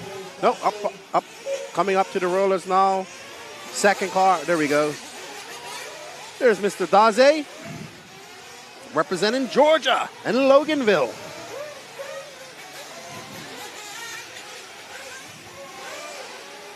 All right, I'll make sure you get some. Somebody's agreeing with you. I hope you'll agree with me. It's what I like most of all. How about Branston Pickle? Right, it's the greatest thing in the world. I won't literally. I will have no truck with anyone wants to argue that point. It's something we need to know is about the glory of Branston Pickle. Where are we going now? 5 hours, 15 minutes we are now. It's always good to keep that in mind. I think we're clipping through the day pretty fast. We're on race number 6, so we're almost halfway through. We're halfway through the day. Halfway through Heat 8. Yes. Well, they're 15 minutes per race, so, you know. How are they doing? They're actually not too... They are a little bit behind, maybe by about 2 or 3 minutes. Oh, car number 4. Car number 4 is... Oh, Senderoff. My good friend Harold. Harold Senderoff. Who had a very impressive debut in America in July at the Wicked Weekend. I'll find Harold. I know his car, unless he changed his paint. Oh, that's not fair. You can't do that to us. What color is his car? What car number is 4? All right, Ash. Car number 4 is red, blue, and black. He's just going over the hip jump, yellow wing. If you just go to start finish line, please, Ash. Red and blue, yellow wing, car number 4. He's going up here, Ash. Up by the 180s. Second car in the 180s. There's Harold. Got to meet him at the Euro World Cup. And he asked me, what race can I come to in America? I said, come to Wicked Weekend. He came. I said, but you got to race every class. How many classes is that? 4? 4. So that's electric, buggy, truggy, and buggy. And he had never ran truggy in his life. And he came up to me and he goes, so I can go up, practice, go turn marshal, and get in line and practice again? I said, yeah. And he goes, I could do that as many times as I want. I said, yeah. And they practiced all day, and he made he ran in the intermediate class. He TQ'd nitro buggy and made every single final. And I almost won. He did crash out in an epic battle at a 3-way battle down the straightaway, and he clipped the pit lane. There's young Harold. That's always a danger. From Israel. He's leading as well. Nuno Kasserabal scored second. Colin Meyer scored third so far. Oliver Fischer from Denmark scored in fourth. And then you got Zach Edwards and Caden Stenhouse, two British juniors. And that's the top 6 at the moment. On for 11, low 11. So about a lap off the fastest guys. Hey, Dallas boy. Thank you, man. Appreciate it. We're here working with the RC Racing TV crew. You're part of the crew. We talk about working with. Somebody has asked, RC Racing TV, will you cover EOS 2025 Dawn? And Matt just gave me a... Well, the EOS, obviously the ETS and the EOS is the thing. I'm going to find out now from Matt. It's EOS from Matt. Will we cover EOS at Dawn? That one, isn't it? D-A-U-N, isn't it? D-A-U-N, yeah. Not like we cover it at 6 in the morning. What I think is, it's my dream to cover it. I've never been to an EOS. I really want to cover an EOS. They have real trouble. It's not as commercially viable as the touring cars, which is crazy. They're I don't understand that at all. But they have issues with lack of sponsorship to cover things like that from the brands in off-road, which to me is crazy. And if anyone can make it work, they can. But, it doesn't seem to be on the cards at this stage. But you know what? If everybody messaged ETS and said, get RC Racing TV to EOS, there's a chance Tony and Uwe might consider it. But we'll have to see. Does Scotty do the comments for that as well? He does, yeah. He stays for a week in the hotel in Germany. That's which quite cool, is, isn't it? It is nice, yeah. And then for the ENS, it's Ollie. It's Mr. Maggot, yeah. Yep. And ENS is doing really well as well. Yeah, I've seen that. It's good. It's really, really full. I've heard that about EOS as well. Yeah, what's the deal? I don't know what it is. There's money in off-road. Is it because the biggest country for electric off-road in Europe is actually the UK? And they did one in the UK, so that would make sense. Yeah, because, yes, there's a lot of countries with very, very good drivers. But if you look at the number of drivers and the real kick about off-road electric, and think about the Grand Prix in Milton Keynes, so they easily fill 120. It's because and it's as much the fault of the Brits as it is the Americans not going to events anyway. It's getting across the channel is a major sort of it's a major problem for us, and it's also a major issue for French, German, Italians, and everyone else who might come up. So you end up cutting off your main source of income. When you get to the ETS, there's only half a dozen Brits who go, so you're kind of not losing that huge. It's like doing the ETS without any Germans. Really good analysis, yeah, because it is obviously very populated with Germans. Good point. So the problem is Brexit then? I think that's what we're saying. Well, I think the problem is, I'd like to blame Brexit, because I'd like to blame everything, but in fairness, I think it's just the reticence of people to go across both ways, both Europeans to go our way. I mean, in fact, it adds cost. It probably adds 90 quid or 100 euros, the cost of an event. Yeah. If you go on a ferry, and that's if there's 4 of you in there, it's not very much, but it's psychological. It's the psychological cost of racing. which is weird because some people will completely ignore certain costs of racing and get really obsessed by the fact they have to buy another set of tyres. I've driven 300 miles. I've stayed in a hotel for 4 nights. I've taken 2 days off my holiday work, but I've had to buy another set of tyres at £22.99. It's a nightmare. Okay, well, maybe Control tyres at the next Worlds. Who knows? I would say Control tyres were a massive success at the over 40s. Were they? Yep. Okay, cool. Really positive comeback from the over 40s and Control tyres. Lefties might have a view on that as well. I heard that another Euros will have Control tires next year. I think. What, the B? B Euros, yeah. Yeah. So it's creeping in. I think it's going to. The problem is that if we're really honest about this, tyres is one of the few places people can make money as a manufacturer out of RC. Yes, but go ahead. Yeah. I've had this discussion with many of the top pros here over the year, and most of them will tell you that for nationals, for European championships, for worlds, they prefer spec tire. They want everybody to be on the same. They want to be on the same level. But you also got to look at the manufacturer side. How much tires they have to ship over here? How much stuff they have to use as well? Yes, they sell tires, but the cost of bringing the tires over here. Now, I love spec tire and I want to see it, but I'm also a fan of the tire wars. So it's. You're split, aren't you? I mean, I'm easy. I would appreciate it either way. I understand both sides. I've said this before, but where you have a spec tyre, we never get a tyre sponsor. This is true. Because if it's spec and you're not the supplier, then What's they the won't point? support you. Yeah. And if they are the spec tyre, then they still don't support you. So it's not good for commercial reasons. No. That's where the companies have to realize it's not about promoting to the people at the track. It's about promoting to the people at home. Yeah. Yes, this is true. This is true, yeah. It's a difficult one. I personally think that if, I do full-size racing, by the way, do you know that? Oh, yeah. Oh, yeah, I did hear about I heard that. And I want you to name me any full-size championship that doesn't have a spec tyre.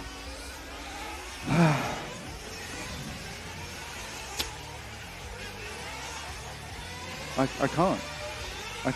There you go.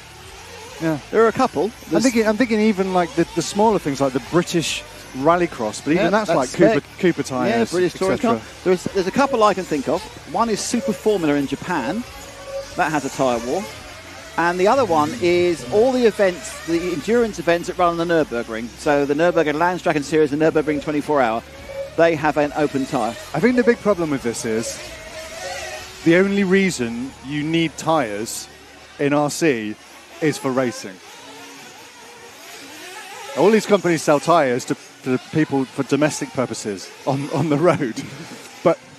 And so, they're making money from just being the safest tyre on the road, etc., etc. But these tyres are just for racing. Mm-hmm. So I think that's why tyre wars are more prevalent in RC. And I feel like, I do think that maybe there's a compromise that allows it to be less expensive for people, but still competitive for manufacturers. I don't know what it is, but I think it's one that's like.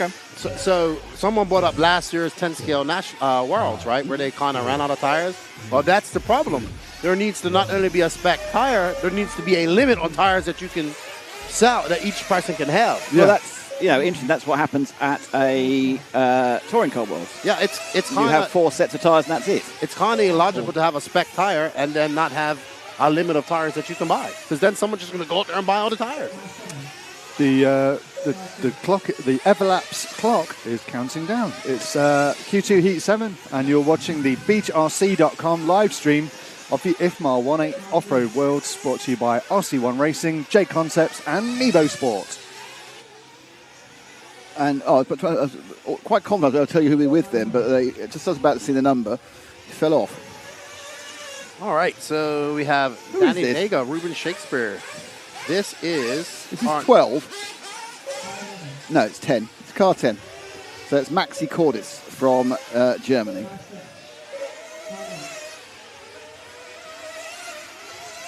What I like is both of us are quite old with quite old eyes, and we're staring intently to try and see the number. Well, it's been a while since I'm called a race. Wow, off my laptop. Do you just look out the window, do you? No. I've been spoiled now. Have you? How you spoiled? How you? Tell us how you I spoiled. actually have a portable studio now. We have a portable studio, and I have 3 32-inch screens in front of me. So I have scoring here, race vision here, and then chat over here. Well, okay. Well, that's not happening. So anyway, hang on a second. I've got 3 screens. You do. So I have to say it's your lack of screens. I've only got 2 screens. I haven't got the chat screen. That's on a different page. I haven't got a 32-inch TV either. But then again, I'd have to take. It's very hard to get a 32-inch TV on a plane. We have a request for car number 3. I'll find them. Okie dokie. Cheers, man. Ben Simpson, who I was told to look out for. Well, look out for him then. It's car number 3. Here he is. He's about to come up over the jump. Ash, if you get to the start-finish line, please. That car coming over the start-finish line now. Car number 3 in a brilliantly colored orange and green, it looks like. Oh, yeah. Orange and green paint job. That's Mr. I believe Simpson, Ben, I believe his name is. Ben Simpson, yes, absolutely. Oh, and yes, Jake Glasgow, that's correct. I have AC as well. And heat. AC? Oh, yeah, we have a broadcast trailer now. I was telling Mac about it. It's quite hard to get AC for this, though, isn't it? We are on top of a roof. I mean, it's not bad up here. Blowing. Oh, there we are. We know we're in Redavon. We've smelled the chemicals. Here we go. Good morning, Kyle Brown. Someone's spraying a body shell. Oh, no, of course, there's a paint factory behind, isn't it? That's what the smell is. It's a paint factory, yeah. It's not spraying a body shell. It's behind Redovan, there is a large commercial paint factory. And I always think it's someone spraying a body shell. I forget actually someone making 14,000 litres of paint. So Simpson currently running second in this one. Predicted time, it hasn't any pit stop yet. Landed that little slide over the rumble strips. Now drops down.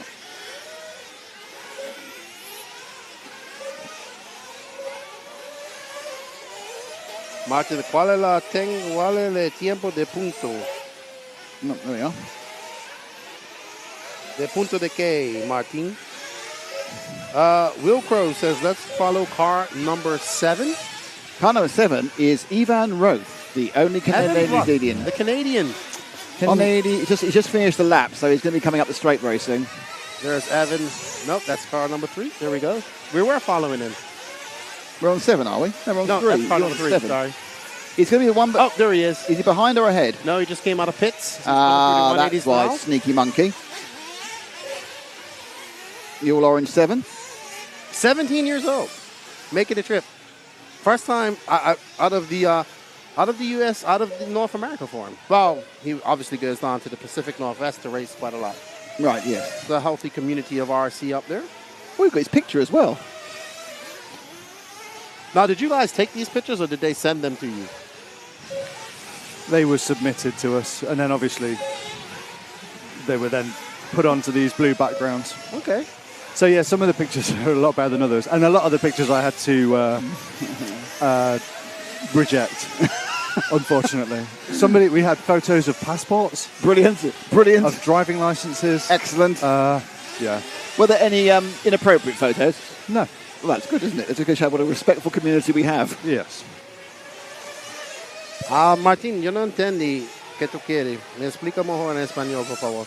Look at this. It's just nipping into his dual language. On this note, I was referred to as muy guapo earlier. Oh, well, you're very handsome. Yeah. Sorry, I thought it was a frog. Guapo? Yeah. No. What is the guapo? Handsome. Who called you muy? Who called you that? My friend from... my friend. You know what? In Dominican Republic, guapo means handsome and angry. And angry? Yeah. Well, yes. He's often angry, in fairness. I can take the angry bit. I struggle a lot more with handsome than angry. Oh, dear. What's up, RC Kevin? And Marcus... RC Kevin? That's my buddy from Quebec. Marcus says he wants to get a picture of us and our frosty beverages after the race. Ah. No, actually, Jessica J, the reason she's asking about the US because she wants to go in 2025 and wants to record some videos. Oh, there you go. Yeah, I think you could go ahead and do it. I think everybody does it. I know RC Raceway 1 does it.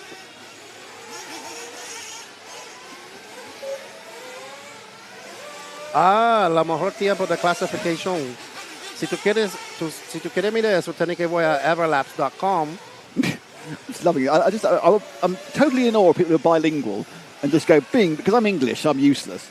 And I just go bang, I'll be Italian, I'll be Spanish, and I'll be English again. And go, well, yes, it's awfully, yes. El mejor tiempo, yo creo, 40. What was the fastest time? 48. 48.5 by, can't remember. Was it Ungaro? King of the, yeah, no, it wasn't. It was by Coelho. 48.5 con Bruno Coelho. El más rápido. He was Más Rapido. Is that right or is that wrong? Más rápido. Is that most fast? Más rápido tiempo. That fastest time. That wasn't him though, that was Ungaro, but yeah. I'm enjoying this. This is great. I perhaps might learn Spanish during the Worlds. Good. Well, I mean, Matt speaks Spanish. Well, he speaks Duolingo Spanish. While you're on that, verifica rctv.1. See, rctv.1.com? No, just .1. .1. You can have .anything now. You can't. But yeah, rctv.1. You can have there's a lot of dot things now. There's a lot, yes. What's up, Basement? How are you? Hope you're good. Basement? David Bauman. He's in the house. The Basement. Oh, okay. That's our nickname for him. Chris James says, sure Matt isn't being mistaken for El Guapo, the bad guy in Three Amigos. Yeah. That was a funny movie. It was good. Didn't do that well, actually. Yeah, it was Steve Martin. Hello. Martin hang on. Sorry, one of our oldest viewers and fans is back on. It's Edward Pickering from Japan. Edward's been. I remember Edward chatting to us like really early years. He used to do a lot of 12. Hello, Edward. How are you doing? The car that we're following right now, let me see. Who is it? Hello to RC Kevin, Marcus Dirks. That's hello to Dana Tinnell. Good morning.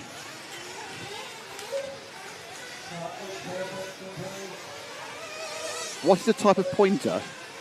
What's that mean? Oh, no, he was asking about the car. That's what I was talking to. Oh, right, okay, sorry. I thought it was a dog question. What sort of pointer? Is it a German short-hair pointer? Is it a... You get confused some days. Let me see if I can see what type of car we're following.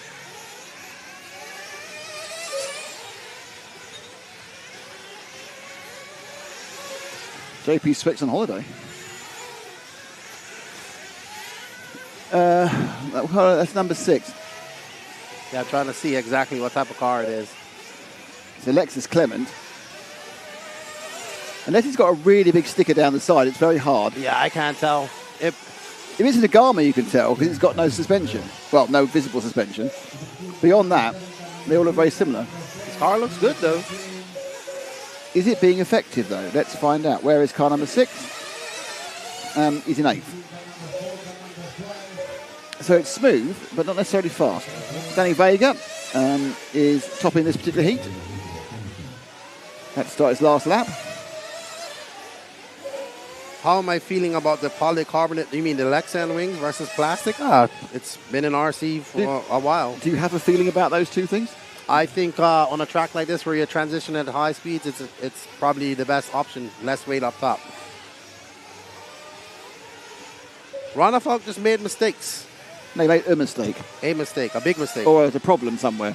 Yeah. On that it was the in-lap. It was that whole in-lap out that pit stop. So there's a problem somewhere there, which I assume was a mistake, but we didn't see it. So let's see. And what's up, Mr. Chili? Jordan Rivet tuning in from Australia. Richard Lewis. Okay. Oh. Jacob Scobie, you can go to everlaps.com or rctv.1 for all links for schedules and everything else. rctv.1 is the home of links. There we go. Vulcan Racing Products, Johannesburg, South Africa in the house. And that is another country I wish to visit. Johannesburg? No, South Africa. That's a good point I'm talking about. My daughter is sort of lives in Zimbabwe these days. Oh, really? She's quite young. Pretty good cricket team. She's working on a game reserve Really? I was invited to the Zotworks track, but was never able to make it happen. So I see Danny Paz. He must be going for a hike in the desert. Oh, Up yeah. there. I don't have no idea where Danny Paz is going. I wonder where we know we get some horses, don't we, in the distance? Yes, I think there's a horse training there's school over here. school, yeah. All right. Just like to say, get well soon to Liz Halliday. Hunter King, I'm back. Don't forget, I want to see David Olsen in the next heat. I'll give the car number when it pops up. No. Blimey, it's very aggressive. Oh, that's got to be aggressive, Hunter King. So just got those results up now. Danny Vega, Paco Flores. And thank you to Speedworks, EuroRC, S-Works, T-Works, Infinity and Scuderia Scampiroso for sponsoring our finish and results graphics. Yeah, those guys are event supporters. Event supporters, thank you. Thanks for supporting us. The event. And the event, yes. Yeah. For supporting us in broadcasting the event. Anyway, speaking of...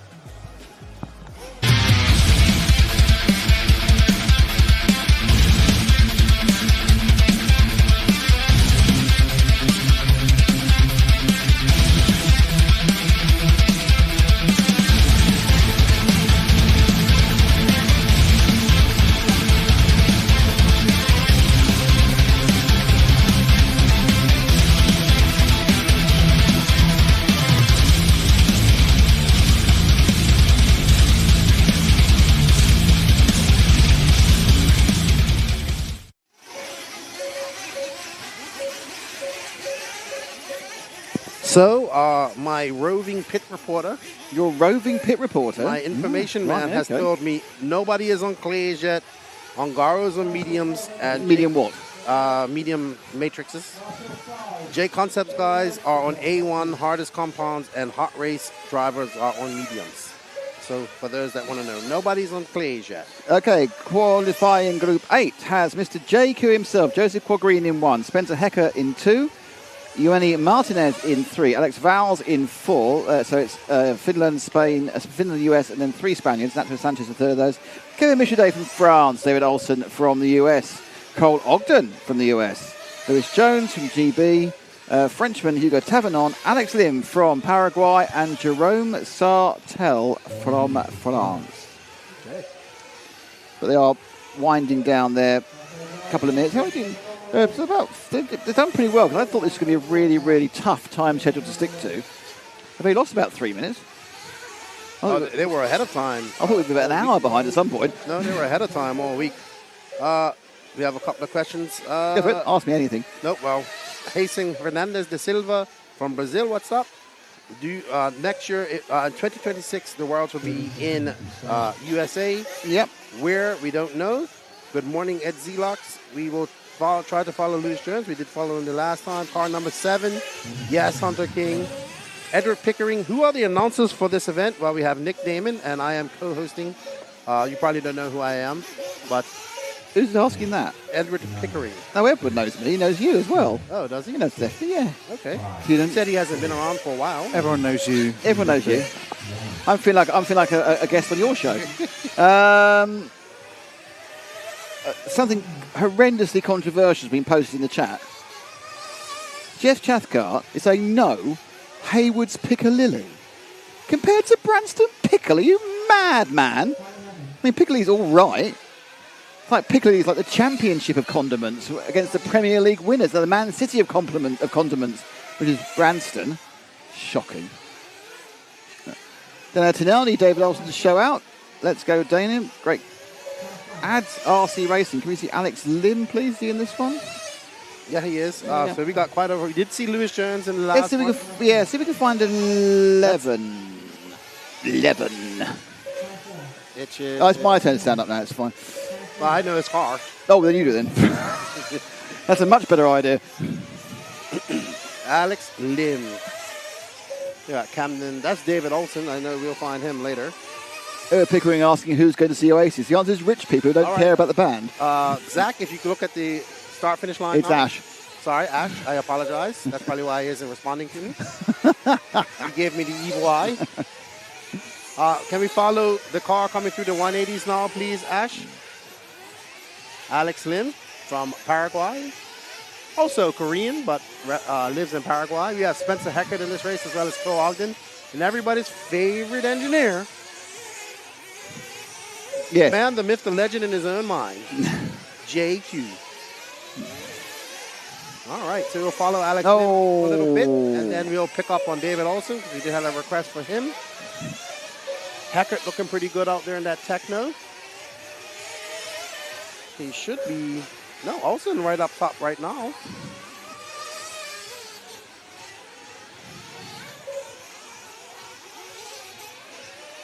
And thank you for the person who sent me a clip of the crash. It was awesome. What? You guys missed it. You was Ronafal's clash? No, so a guy nearly went about 30 feet in the air and landed down in the runner time, pretty much in the run, over the runner time barriers down there. We can't be everywhere at once. And there's the Pink Panther, car number 12. All right, let's pick up on David Olson, who's coming to the paver jump right now. Ash, if you just hold on. After JQ's car, there's David Olson, HB, representing Moncks Corner, South Carolina. Is that near to where we were? It's in near Charleston. Charleston. Oh, one of my favorite dances. Yes, more to the coast. Who are we on? Who are we on? Who are we following? Number 7, David Olson. David Sorry. Olson.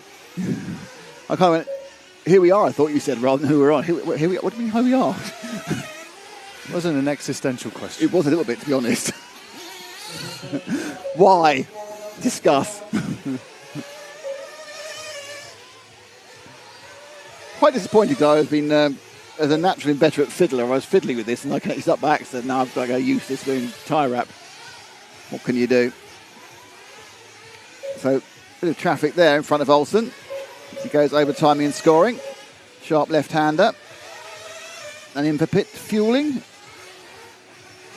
There he comes in. We've got an accident in the pit lane. Oh, here he goes. Martin, HCR is definitely up. And he crashed on the way out there, I'm afraid, Ogden. Olsen. Yeah, Olsen, he's crashed on the way out. Let's have a look at the problem in the pit lane. Oh, no.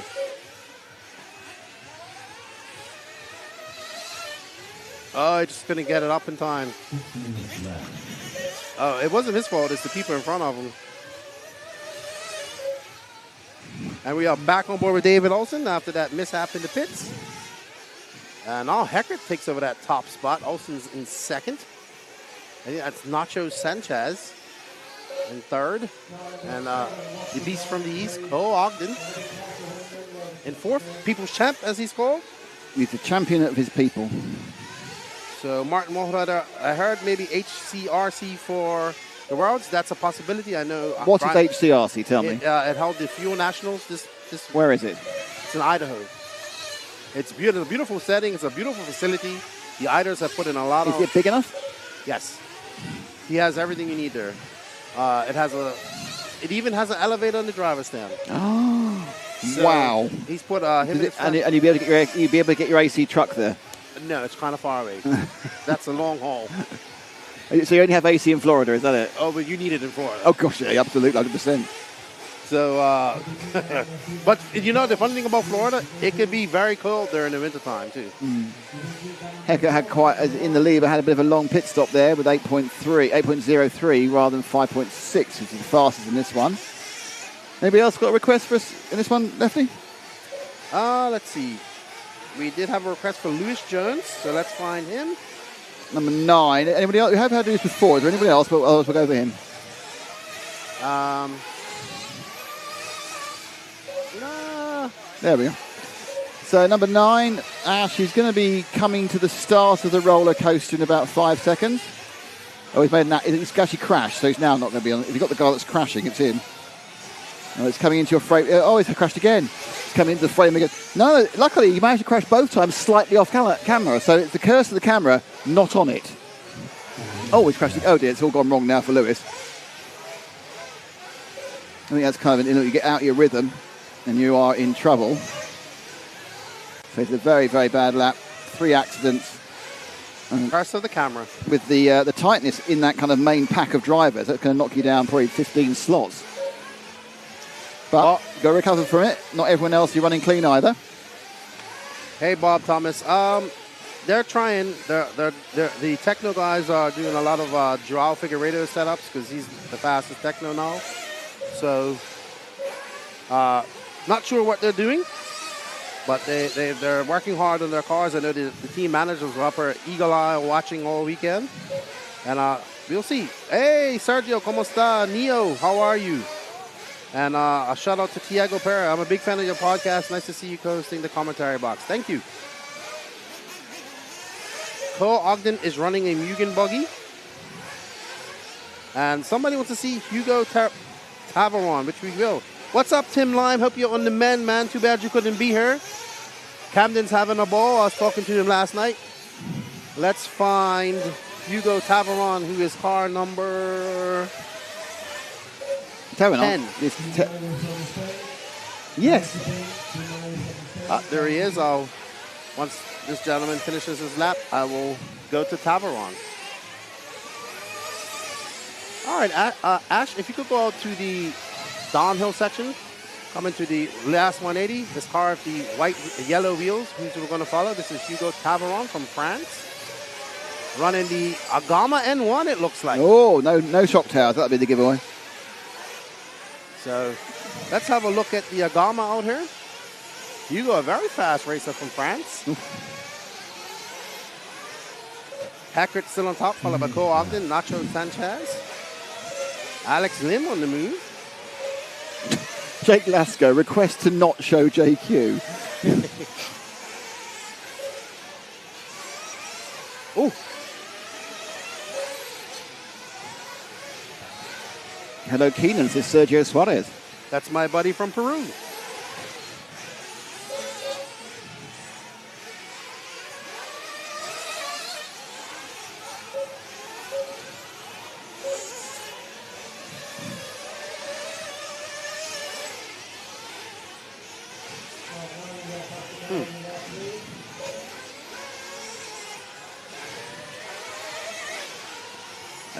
Gilbert Jimenez says hello to Lefty from Costa Rica. Hey, Gilbert. ¿Cómo está? Buenos días.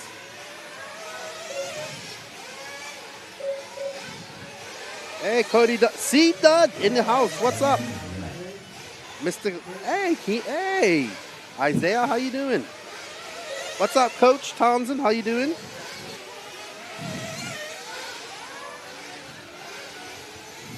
Yeah, Tim Lime was supposed to come here, the team manager for S-Works in the USA, but had a few health issues he had to get sorted out. So I hope you're on the mend, Tim. You're tough as nails. You can get it done.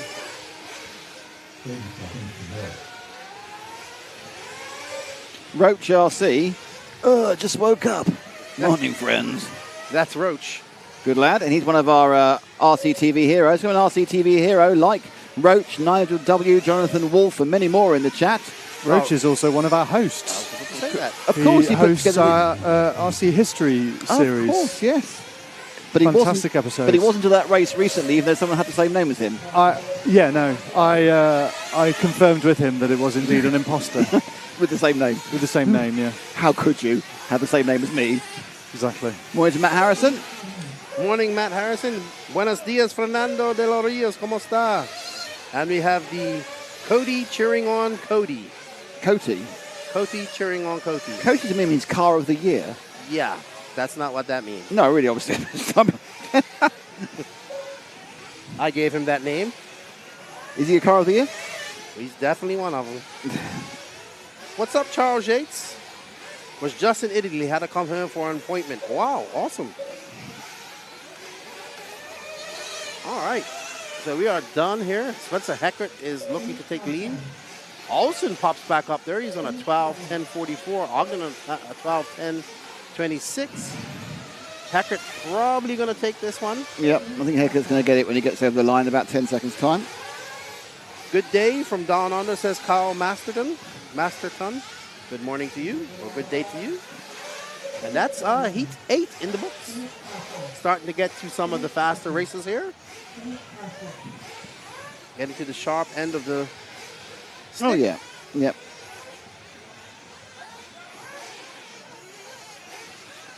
So that was 8. Result is that Heckert's picked up with a 10.26. Give you an idea, the best we had in the first round was about half a minute quicker than that. So it was a 13 in 47 or 46 from David Ongaro.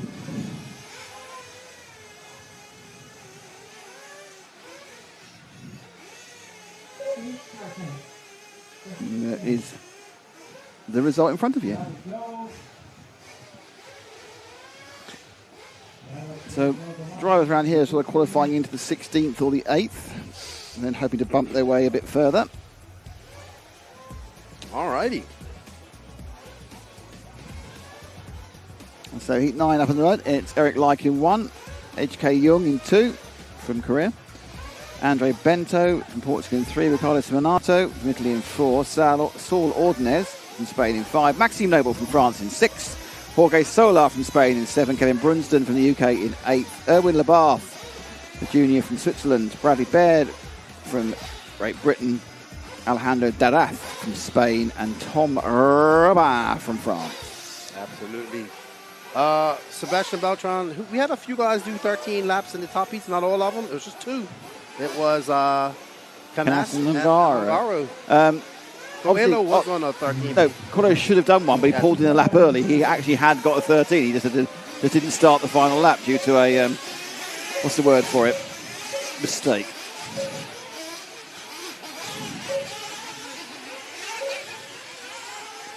Can we do a Q1 roundup as we get to the sharp end of the field? Maybe after heat 10, we'll just do a quick roundup in the studio. Sure. Just talk through what we remember from Q1 as we look ahead to Q2. Absolutely. I would do it after this one. Yeah. After this 9, one. yes. Okay. That's coming up. By we, do you mean you and Lefty or me and Lefty? What's your preference? I'm happy to be a disembodied voice from the side, but that doesn't really work, does it? That's fine. Well, you can just have a break. Or you can come on and talk. Is it a strong camera? Can it take having the devilish good looks of Nick David on it? I don't know. There's only one way to find out, isn't there? Oh, my goodness.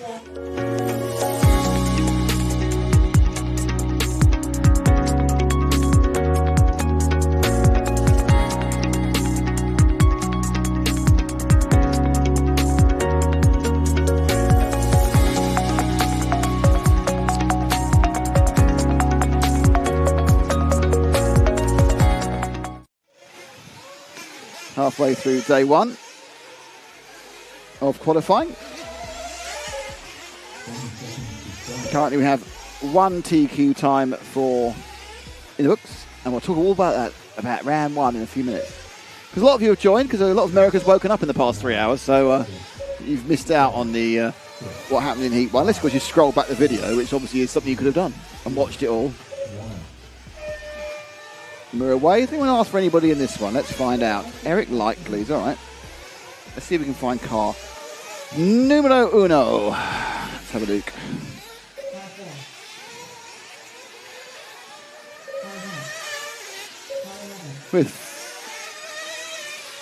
There we are. Bright.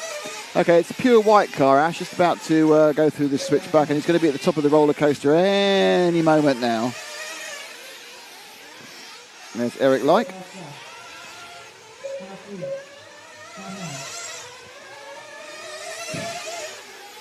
Over the rumble strip. I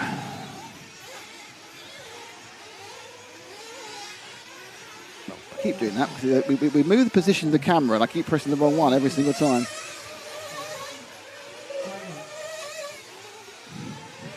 Hello, Castor Racing. Yes, I am having a blast. It's getting a little warm now. It was nice and cool. Temperature picks up, yeah.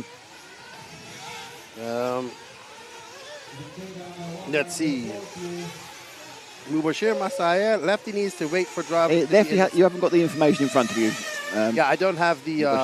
we'll sort out for tomorrow. We'll have a computer up here for you as well. Yeah, I don't have a computer in front of me. So, no. Jonathan Wolf says that the Agama N1 is the most balanced car he's ever driven. Well, there's an Agama N1 on the screen at the moment. What more could you want?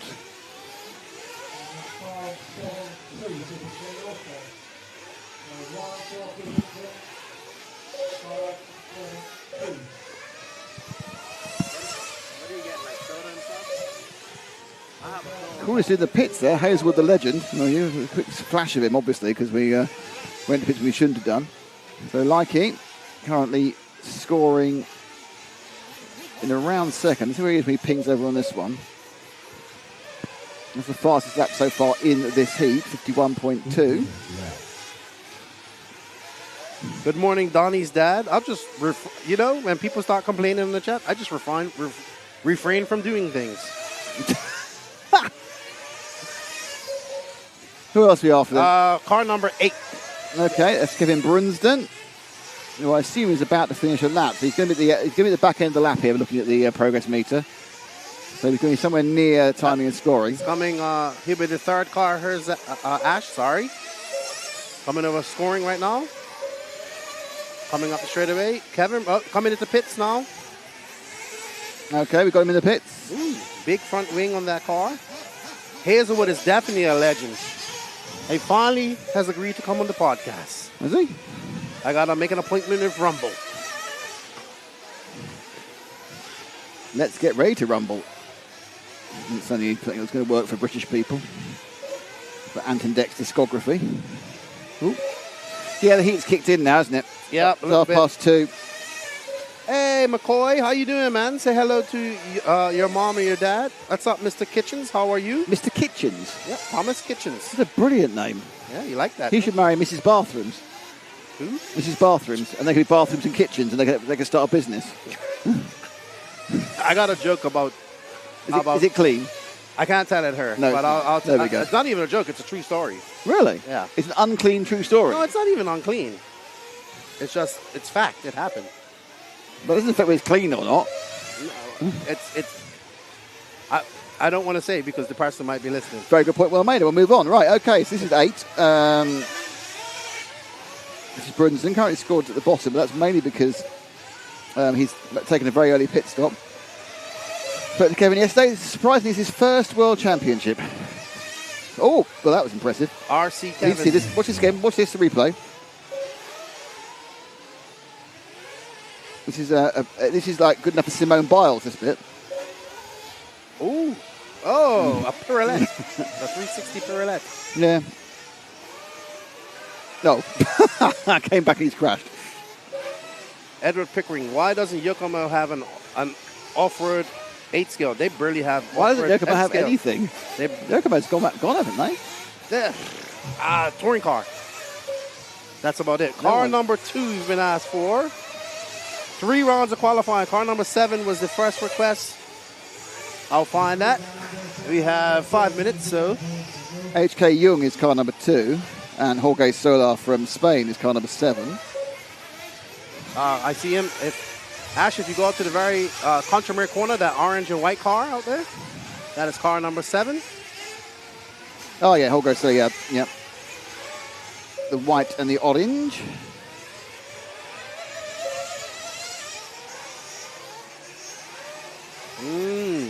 Interesting.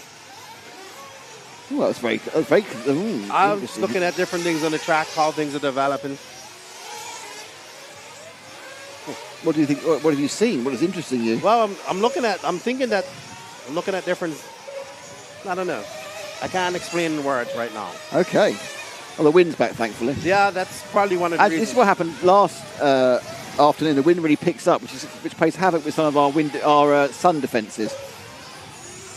Eric Like has the fastest pit stop for this one of 4.725. HK Jung has a 5.3, currently scored at the bottom. That's just because it's the rotation of the pits. And we will pick up HK Jung in a second. He's about...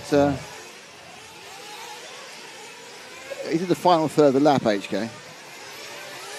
I think I can. All right, Ash, if you just stay on start-finish line now, please. If you could... He's whipped past that. If you could go to the start-finish line, we got this car coming across now. Car number 2, HK Jung, representing Korea. And the Femta block. Yeah. Was running X-ray when he was here in Yes, he 2022. was, wasn't he? Yeah. Now he's to Associated. Very nice young man. Only 14 years old. Oh, going 14, sorry. There was a big debate who was the younger, him or Little Bump. And I still think Little Bump is the youngest one. I think there are younger ones here this year, though. Yes, most definitely.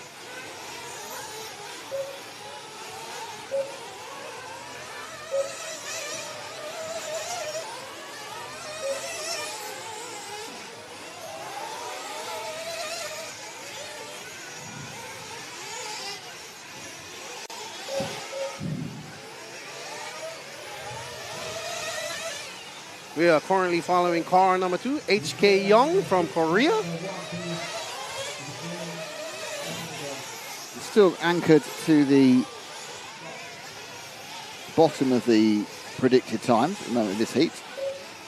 Eric Light currently on for the top. Fastest lap we've seen is a 50.5 from Andre Bento. Yep, there are 3 qualifiers per day, RC Kevin. And remember that the next round, the qualifiers start at heat 7. Next round, heat 7. Alrighty, so we have... Meredith Roach is another Roach. There? With a second Roach. But Roach actually gets his name because he's a fan of Madagascar roaches. He used to work in a zoo and... Okay, cool. Madagascar cockroaches. Right. See, the Madagascar Roaches sounds like it might be a baseball team. They're now the Roaches. It's bottom of the 7th. They need 2 to catch up.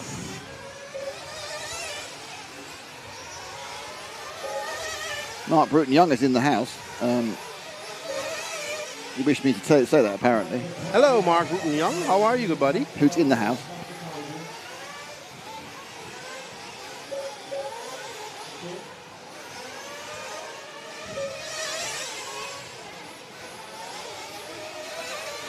No, not the other type of roach at all. No, Arsene Kevin. We all know what you mean. Ha!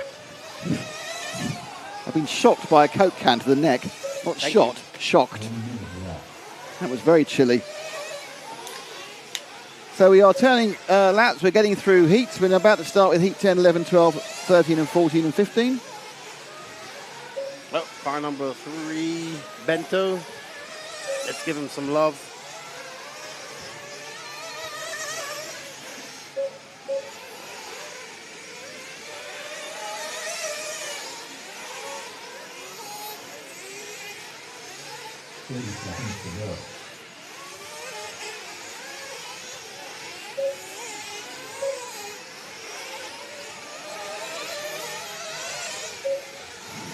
All right, I'm looking for Bento. We can finish off with him. Oh, we're virtually out of time now, aren't we? We've got 12 seconds. Let's go for it. Go for some Bento. All right, Bento is coming up now. Ash coming up with the big double here. There he is. Brilliantly colored car. Sorry, saw that late. He'll get a lap or 2 with him.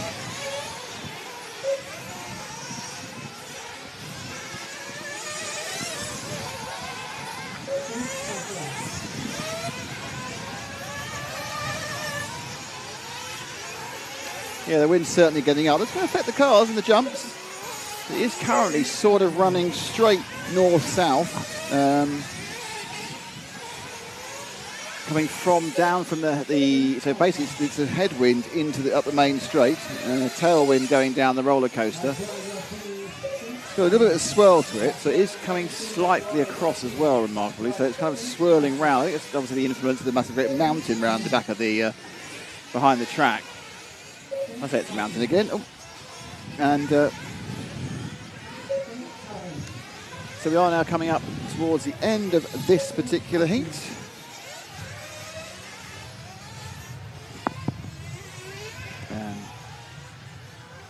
Yeah, we're going to have, from knowledge, this wind will probably stay now to about 5 or 6 o'clock local time. It's currently 2:30. It's quite a common thing in the afternoon to get this to blow up. All right. So that's the end of that one. And coming up, of course, we now have the top heats. All right. right, so we're going to have a little quick recap of Q1. Yes, as we're about to emerge into the exciting part of Q2. So, obviously, Toast of the Ton was Davide Ongaro, no surprise there. Canas coming in second with a few errors, but I think the biggest story coming over here was Coelho missing his last lap. Yeah, I mean, it's unforgivable and also very understandable. What happens is at the end of the time, you get a big warble. That's the end of it, but that actually isn't the end. That's just the end of 10 minutes, and you then have to complete your last lap. But because he was on an extra lap, he actually has to complete a lap and a bit. Yep. But he came in not realising that because he's used the 10th scale, which is much shorter laps, and the warble, and that's you finish. And so he didn't come into it. It meant he had to go a very, very fast 12-lapper. Yep. And was third overall. But if he completed that lap, it would be on the cusp of whether he would have TQ'd the round or not. As it was, Ongaro TQ'd it. Canas and Ongaro quite close going into that final lap. But the only mistake of the run that Canas made was on that final lap. Absolutely. So that's your 1, 2, 3. Behind them, Ronefelt. Ronefelt, we are pretty sure, made is he fourth, Ronefelt? Yeah, Ronefelt in fourth. He made a mistake at some point around his fuel stop, didn't he? Yeah, something happened with him. He lost a lot of time, and that cost him. But still a fourth place position altogether. And then we have the top techno driver from Portugal, João Figueiredo, who's in fifth, kind of where he was in Sweden. Not surprised. He looked very good out there. Then we have Madman Marco Barufalo, looking very impressive out there. WRC, I mean, that's Marco, isn't it? Yeah. Marco could be fantastic or not. Yep. Depending on the time of day, or the day, or the hour. Yes, it's impressive to watch Marco drive. Johnny Skidmore in seventh. Very good. He's going to be very pleased with that. I mean, don't forget that Johnny Skidmore made the main here 2 years ago. Yes, it's also a British national champion. With the X-Ray, so he's obviously got an extra person to follow now. He's got Ronefalk on the team. Yeah, the X-Ray seems to have found something. Good. And then we have Dakota Fenn, the top American, who I'm not surprised at that. I expect him to climb the ladder even higher. He was the top American in practice early on this week. And Marcus Carup, I was not expecting this. Well, Carup obviously is a European champion within electric, but he hasn't really shown super pace. Yeah, he's good, but not super pace. Like, he was never worrying the main final at the Euros. I don't think he even made the semi. Yeah. But he's come here, he's found a track to his liking, he's put down a good run, and that's all you can do. Yeah, I'm happy to see him doing more nitro racing. And then we have the Italian Mattia Polito, very fast racer, good qualifier. I expect him to be up there around that area. And then the Iceman, Mason Fuller at S-Works, the second top American. I'm sure Mason's going to look to climb that ladder a little bit. He's found some pace. I was talking to this morning. And Berkan Killick, the top Killick brother. Yeah, both Killick out of the top 10. Elliot Boots not in the top 10. Nope. Ryan Mayfield not in the top 30. Nope. So a number of people have really got a lot of work to do and a lot of improvements to make. Especially, some of the Americans. Yeah, absolutely. But they have 5 more rounds, 3 count. So they're going to hopefully learn something. I was talking to Max earlier. Everybody's wondering if they're going on clays. No, the track is not ready to go on clays. It seems like mediums and hards are the tire of the day. I think J Concept guys on A1, Matrix on mediums, and the Hot Race guys are still going out on the medium tire. The track's just not ready for that clay compound. And what will make it ready? Well, I know this sounds crazy, but how it was explained, when this line is really dark and black, that's when they'll be there. But the best way I could describe it, how it was described to me by a friend of mine, he goes, when you play basketball and your shoes squeak, when you could go on the track and do that and your shoes squeak, it's time to go on clay compound. Cool. Time to go on clay compound. It's time to start the top 5 heats. So let's find out who is top of round 2 in the next hour and a quarter or so. Absolutely. BeachRC.com, the racer's one-stop online hobby shop. Choose from all the popular brands and variety in stock with super fast shipping and great customer service. BeachRC.com still has the local hobby shop feel with all the benefits of the internet. BeachRC.com is the exclusive distributor for Ultimate Racing, S-Works, Pro Circuit Racing tires, Nitro Lux fuels, and Assault RC performance products. So fill up your cart and check out at BeachRC.com today.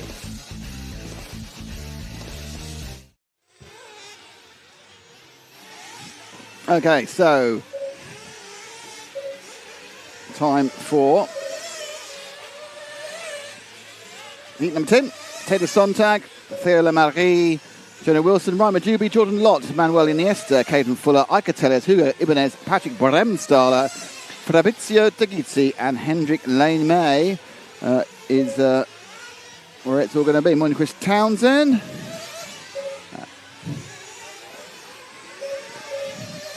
TQ Chef says this is an awesome distraction at work. That's what we're here for, to distract you from your work. I remember when I used to watch you guys' coverage of Neo Buggy every Easter. That's what I did. That was my Easter ritual. Was that not distracting you from religious observance rather than work? I wasn't worried about that. I was just worried about Neo Buggy. I would watch that race from Friday to Monday and would not leave. It was so awesome. I'd get up early and everything. It's the one event we all miss, let's be honest. A big shout out to Callum McLaughlin. Thanks for tuning in, man. We appreciate it. We're with the 5 car at the moment, and that is Jordan Lott from France. Tuning in from Portsmouth. Is it Portsmouth? Portsmouth, yeah. See, why isn't it Portsmouth? It's Portsmouth, obviously. Because do I? Because English. Well, you guys did invent the language. It's not. That's the whole point about the language, because it has kind of evolved over many years, and many invasions and many people turning up, and it's just like makes no sense. All right. Sebastian Beltran, the next Worlds will be in the USA. But where? Normally, at one of the World Championships, it may be this one, it might be in America for the touring car, they have a big IFMAR meeting. Mm-hmm. And then they all announce where the place is going to be for 2 years' time, don't they? Yeah, I know 2 tracks that really want it. Only 2? Well, that I know of. That's what's the other one then? A-Main and HRCR. Yeah, Main might get it. And they've obviously had the Worlds for 2013. Yeah. Which Derek Tebow won, and Stephen Hartson. What happened to him? Just out of RC. He was just a one-hit wonder, wasn't he? Turned out, won a World Championship, didn't do an awful lot elsewhere, and disappeared. I think I think the constant, when you win a World Championship, and then you go, every race you go to, you're a World Champion, and everybody's gunning for you, and I just think, yeah, he just kind of got tired of the grind. Yeah, I mean, it's interesting. Yeah, he was a massive surprise when he won it. And probably the biggest surprise, I think, of a World Championship winner in a major class. Right? All right, so let's follow the We've got younger 5. Fuller of car number 7. Number 7, okay. You're doing well done. That's all right. There's Caden going. I know his car die hard. He's coming up the straightaway now. I think he came in for fuel. Who are you going to follow? Caden Fuller? No, that's not Caden. Sorry. Caden's just finishing the lap. So he's just about to finish the lap, Caden. Oh, there he is. That is. I thought that was Caden. Oh, he just crashed there. Going over the double. Coming through the 180s, that orange car. Orange and blue ash.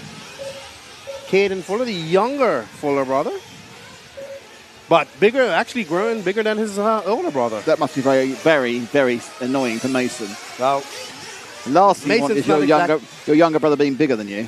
Mason's not exactly a small guy. Wayne Wood, unfortunately, no Australians here. It is unfortunate, really. Yep, it is very unfortunate. There are plenty of Australians at the next Electric Worlds, though. You know what? Whenever we talk about holding a Worlds or Nationals or Euros or something like that, a lot of people who have never been to one of those races don't understand that it's more than just a track. It is a facility that you need to go to, because there's a lot of requirements by IFMAR. I mean, you can look at this facility here. It's absolutely, obviously can hold any world class. It's holding a world class race here. It's held multiple Euros. So it's not just about having a track. Right. No, exactly. It's not about having a bit of dirt laid down on the ground. It's everything that goes with it. No, simple things like food, parking, a place to put specialist cabins if you need them, large amounts of pit space. I mean, in fact, it was all the sort of facilities around the track, which is what ended up in Brazil not going ahead. Yeah, I think as I've actually been on to that track and knew the organizers quite well, they had to get permission to cut down trees and do all this type of stuff and build on some other. There's also a very old tether plane club there. All right. So, unfortunate. I would have loved to have gone to Brazil. Sao Paulo is a beautiful city. We got to go to Interlagos when we was down there in 2022 and got a good tour of it. So, yes. All right, so we have I'll follow car. Was there a race on when you were in Interlagos? No, but they were testing. So it was fun. We got like a full in-depth tour. I haven't been there since 2012. Awesome. I went for the Grand Prix a few times, and then 2012 went for World Endurance Championship. Oh, really? Yeah. when I was working on that. I really like Brazil. I look forward to going back there for vacation. It's good for meat. If you like meat, Brazil's a great place to go. It never ends because you have to turn that wheel. Turn that disc or you'll be eating forever. Car, no, only let you stop when you explode. Oh, yeah. Car number 2. Let me find him. Oh, we got Jonah Wilson in this race as well.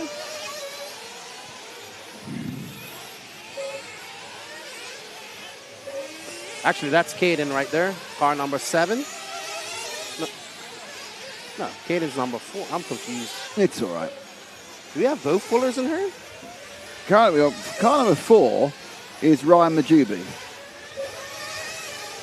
who I think we're with at the moment. All right, so follow Caden. Caden is car number 7, going up by the Hoodie 180 there. Ash coming on. I apologize. I thought it was car number 4, and I was wondering. Oh, right. So you found the right car. It's the wrong person. Yes. The paint job looked just like his brother's. My guess is that when you looked at it, that was the 4th place. Probably. Because I've done that about 47 times already. So. Oh, sorry. Colin is actually in the Isle of Wight. Which is near Portsmouth. Yes. So here we're looking at Caden Fuller. I do apologize for that, guys. That was Ryan Majubi. Is Caden on the S-Works? Caden is definitely on the S-Works.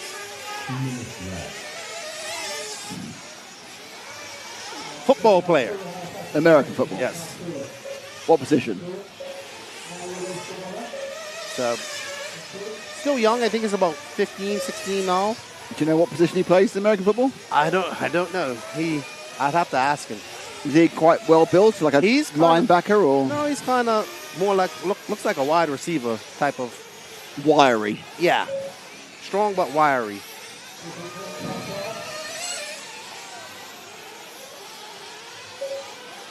Minute 25 to go. All right.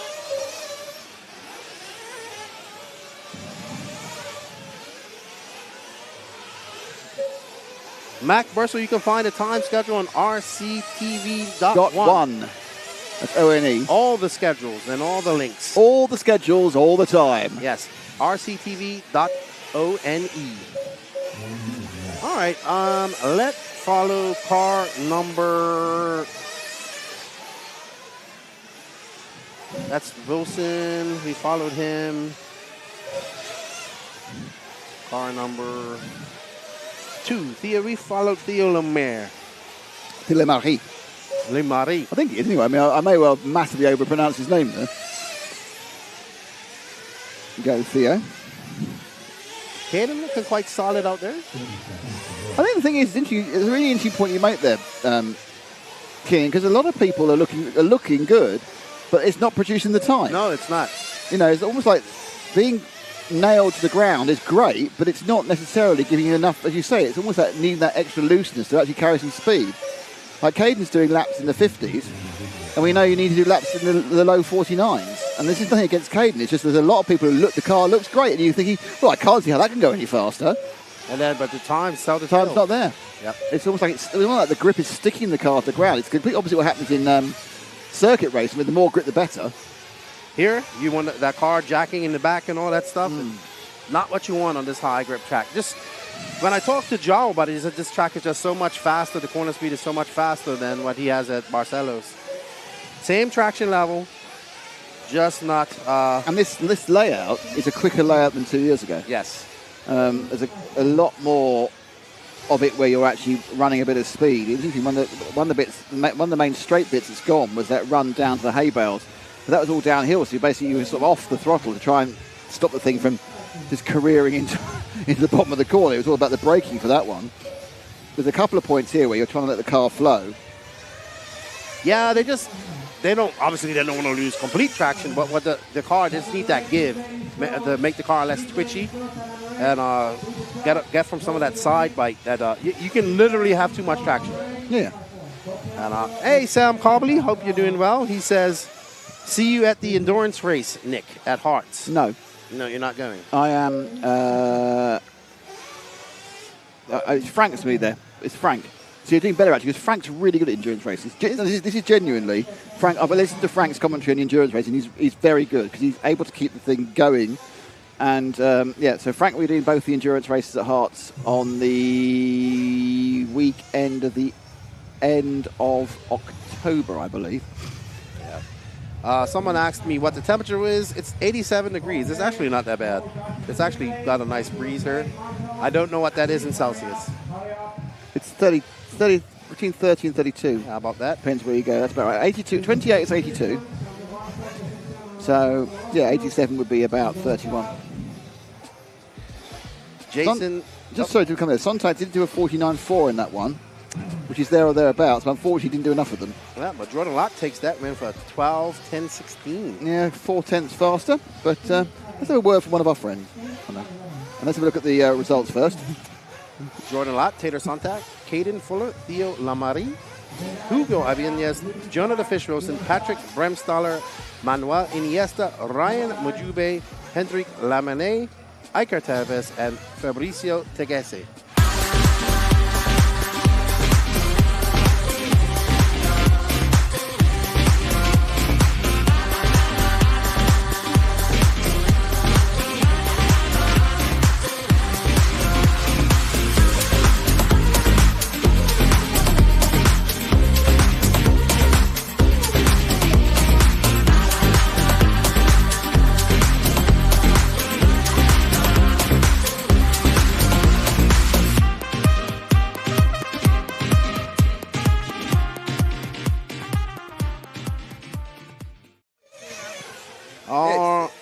That's like one of those things that kind of, have those 10-second wake-up things at sports events. It's like music like, whoa, I'm here now, hey, I've woken up.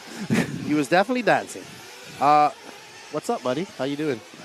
All right, we have up next heat number 11, Robert Batty, Adam Drake, Pele Comsi, Joey Bordon, Boda Clement, Jermaine Robinson, Oscar Berg, Gabriel Astoriano, Axel Constantine, Oscar Navarro, and Eric Marcelli and Andres Meyer. What's up, Rip It Up Films? Heading to LCRC today. Awesome. Beautiful facility. Love it up there. Jason Brenton, is the Mayako the new... Nope. It's the Mayako designed by JQ. Thank you. S&B RC Speedway. What's up, guys? Up there in South Carolina. We was there a couple years ago. Shout out to all you guys out there. Tigretti, Chicago in the house. What's up? EKJ 24,000, Corey Jordan. Left tire salute.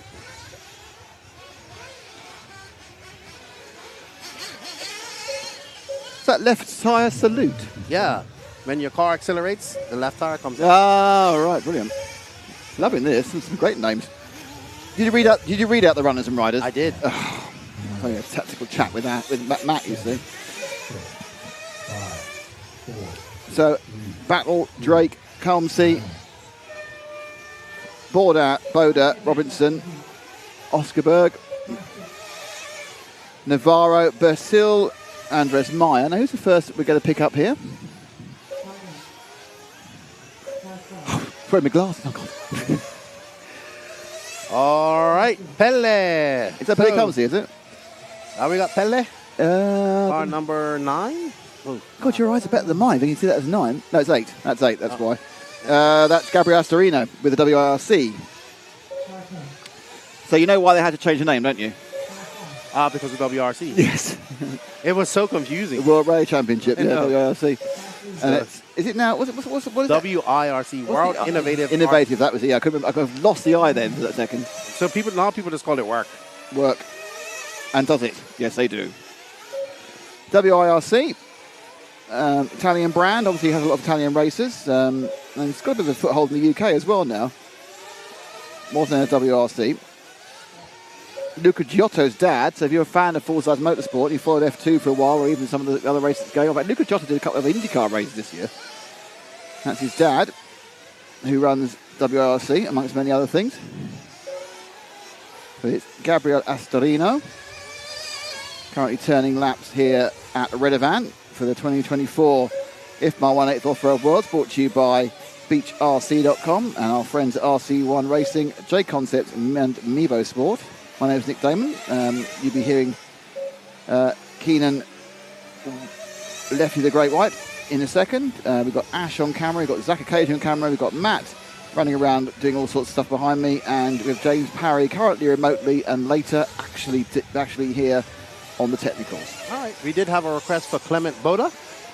Nice young man from France. The S-Works car number 5. Towards the end of the lap, I think, Keenan. Yep. I think this is his... Nope. I think he's crossed the line now, I think. Yep. Oscarberg, Hampersberg's younger brother, slightly ahead. Ash, if you could come to the 180s, please. The yellow and green car. Can we follow that? That is Clement Boda. We will get Jermaine as well. Jermaine. No start from Joey Bourdon. Not sure what's going on here. Yeah, obviously it's a 3-minute warm-up and things can go wrong. So no start from Joey Bourdon, unfortunately. The only person doing 10-minute pits so far has been Adam Drake. And I'm assuming he's going to do it again. Fastest lap in this one is a 49.9 from Axel Constantine. So to be honest, there's not really a lot of super fast race pace out there.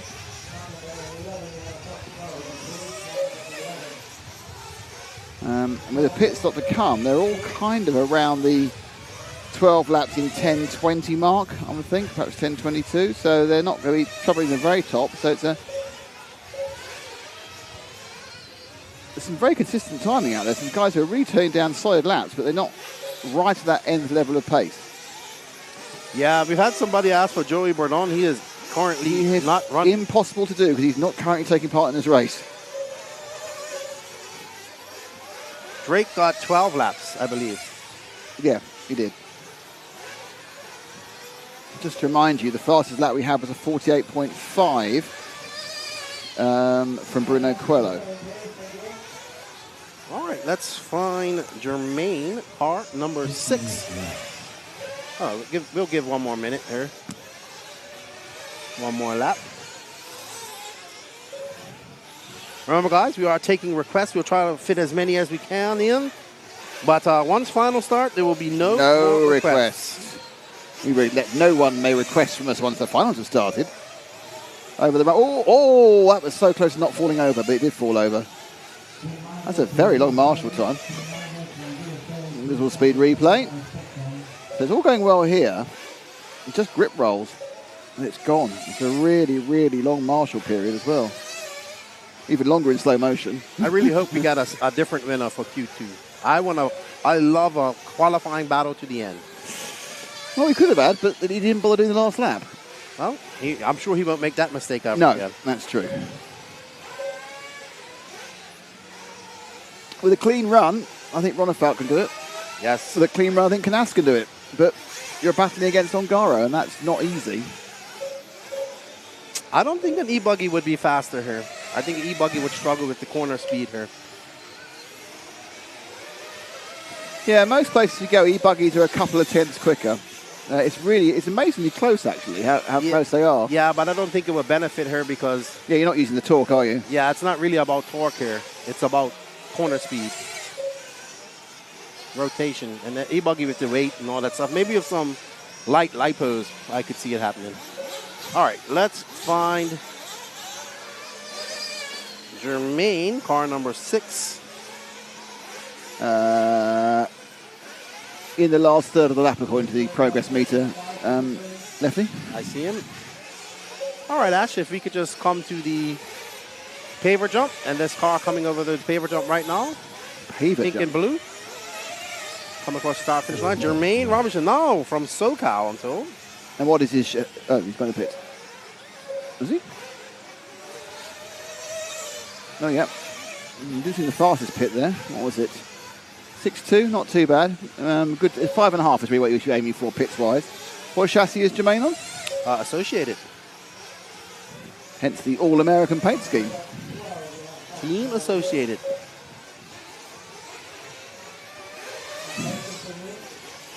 And then we'll finish off with Oscarberg, who we did not know existed till this Yes. year. He's a mystery child. It's almost like he's been grown. It's like grown in a test tube. Well, you know, Max has a brother apparently. I have never seen him. Max, how old is he? Is it an older brother or younger brother? The younger brother is apparently named Rex. And Rex Mort. yes, and but I did not know until a year ago, and nobody's ever seen him. Okay. So I think he's just an imaginary brother. No, nobody's on clay tires yet that I know of.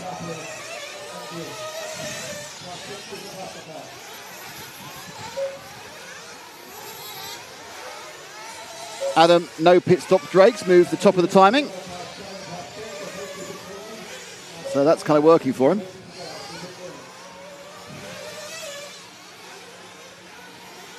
I think the actual pit time loss, thinking about it, is a little bit. It's more than it says here, because you've got to slow down to get into the pit lane before you've actually clicked the in line. Mm-hmm. And your acceleration, I think the actual time loss isn't actually probably much off that gap, because obviously you have to go up the straight, but you're going up at full speed.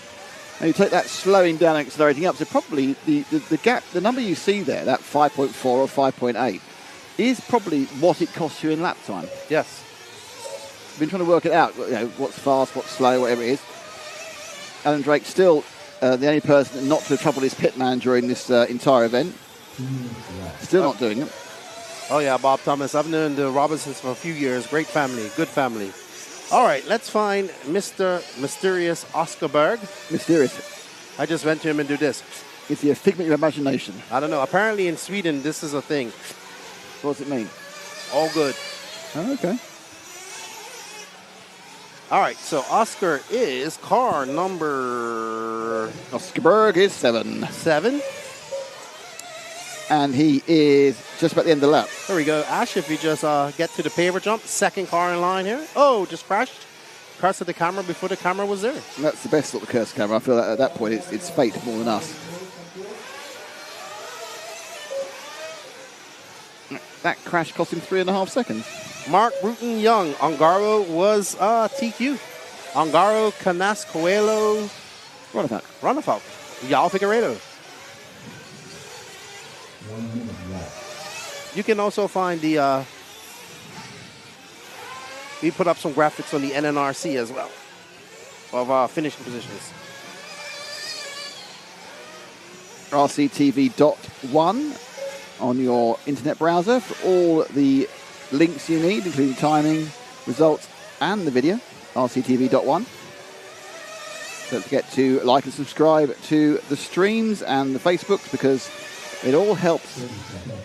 You might think, how is it helping? Well, it helps with the algorithm, the vicious and I'm wondering if obtuse and opaque algorithm.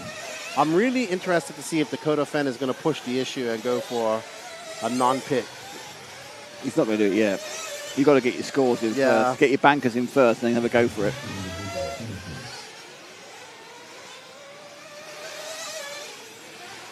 That's what I do anyway. I get 3 bankers in or 4 bankers in, and then I'll risk it for 1 and see what happens. Yep, I would agree. As of now, Mark, nobody is on the clay tires. Reports are the J Concepts on the A1s, Hot Race and Matrix or mediums. In fact, I'll find out right now. When are you guys going to head to that clay compound?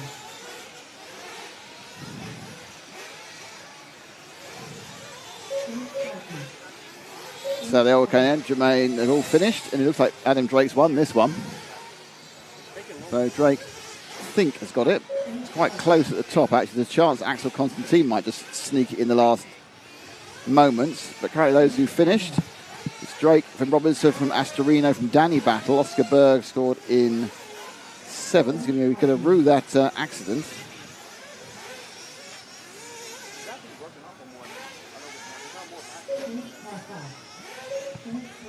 No, Constantine drops to 3rd with a bad last lap. Yep.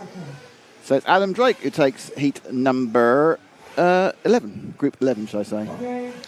All right. So, looks like Drake's going to take that one. Robinson, Constantine, Astorino, Danny Battier, Oscar Berg, Boda Clement. Pele, let's see. Here we go. And there's the results. So just wait for these graphics to come out. And we'll have a chat with Mr. Drake. Hang on a second here. And I'll pass it down as soon as we've had a chance to enjoy our event supporters. And it's now down to Matt. Adam, I'm not happy. We've got a new timing graphic and it times the pit stops and everything, and you're the one person not doing any. What's going on? Yeah, there's just way more risk coming in the pits, like more chance of crashing if I come in the pit, so I just stay out. It's working for you.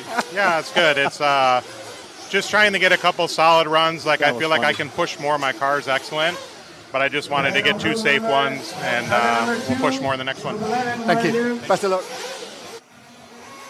Too risky to trigger our new graphic. It's really not on. It's really not on.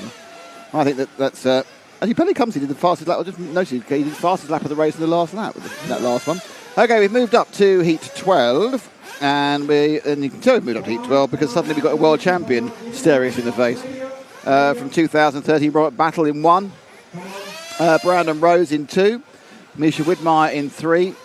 Oscar Navarro in 4, Jorn Neumann in 5, Hammersberg 6, Spencer Rivkin 7, Jared Wiggins 8, Kuki Kato 9, Andrea Trevisan 10, Yosmi Sanchez 11, Mathis Payer in 12. Spencer Rivkin, a double world champion in electric, I think, isn't he? Spencer Rivkin is a double two-wheel drive world champion, 2015, 2019. Yeah. Japan and Slovakia, yeah, I was there for the Slovakian one. That was a great race. Didn't turn the microphone on. Got in terrible trouble about that, I can tell you. Lost the tearful winning interview. But let's find more about the people who help us be here. Woo! Nitro beast mode, baby.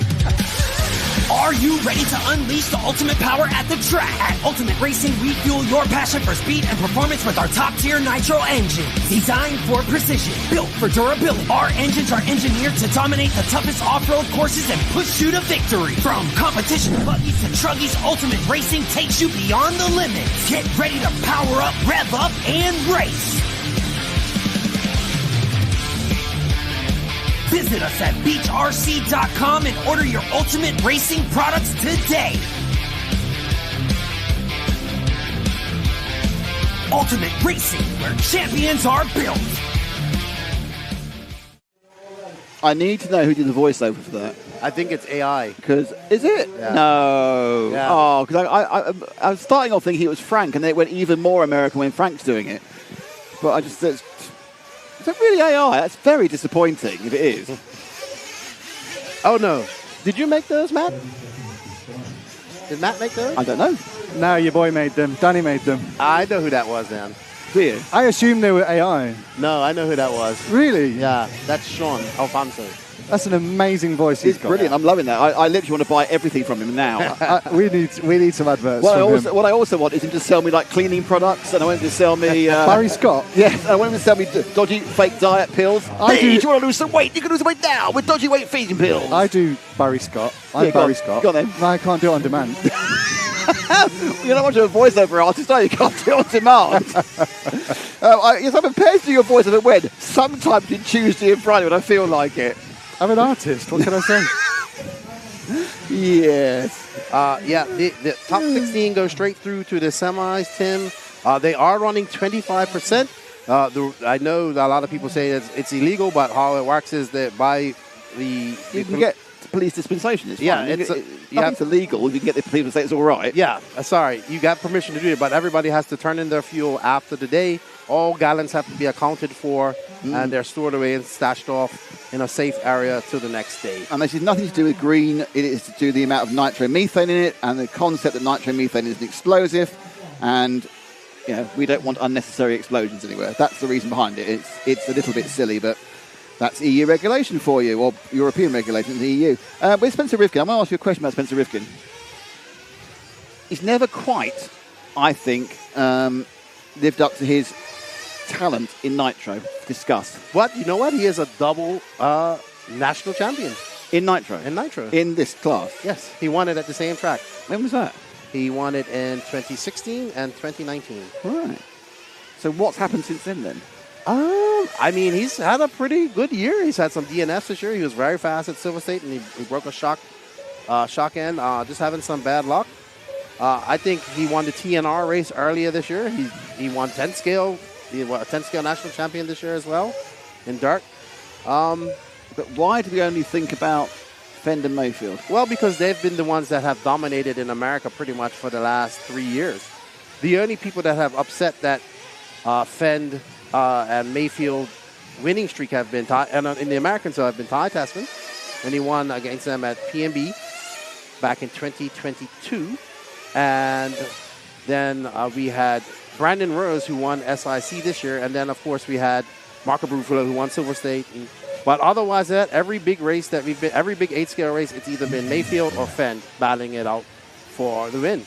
So they've been very dominant. Yeah, actually, this year's been a very different year altogether because we've only had two in the U.S. team. We've only had a double winner once, and that was Mayfield. He won PMB and the Nationals. Interesting. So yeah, I just wonder because he's obviously incredibly talented. I'm still racing with the two-wheel drive. It's amazing.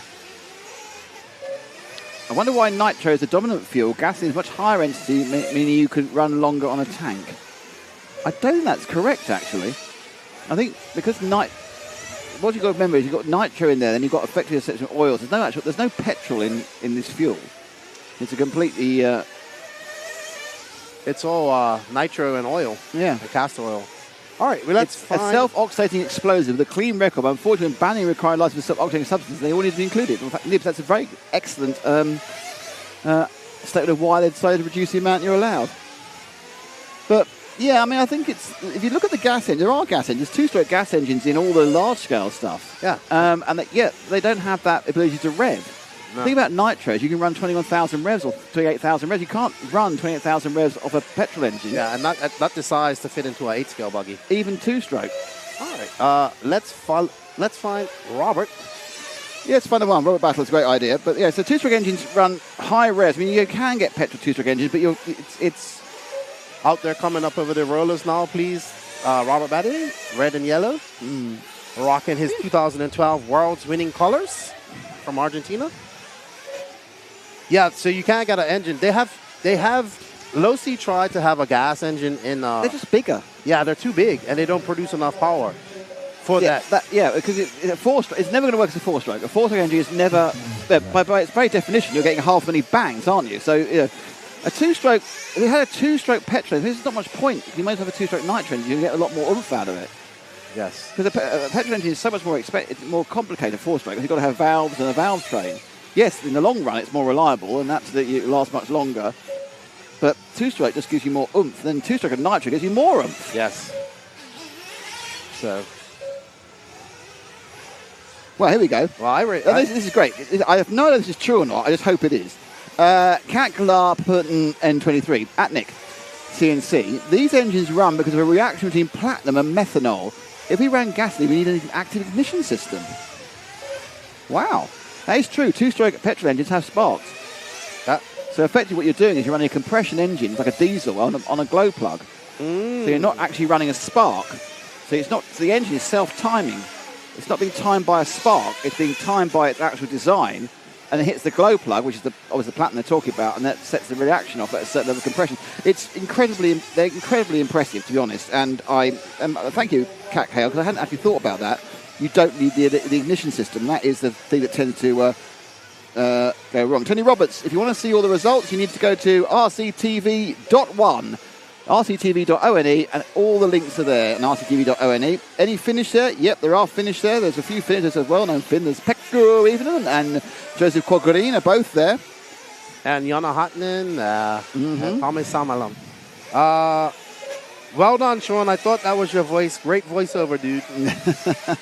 He's in the brilliant.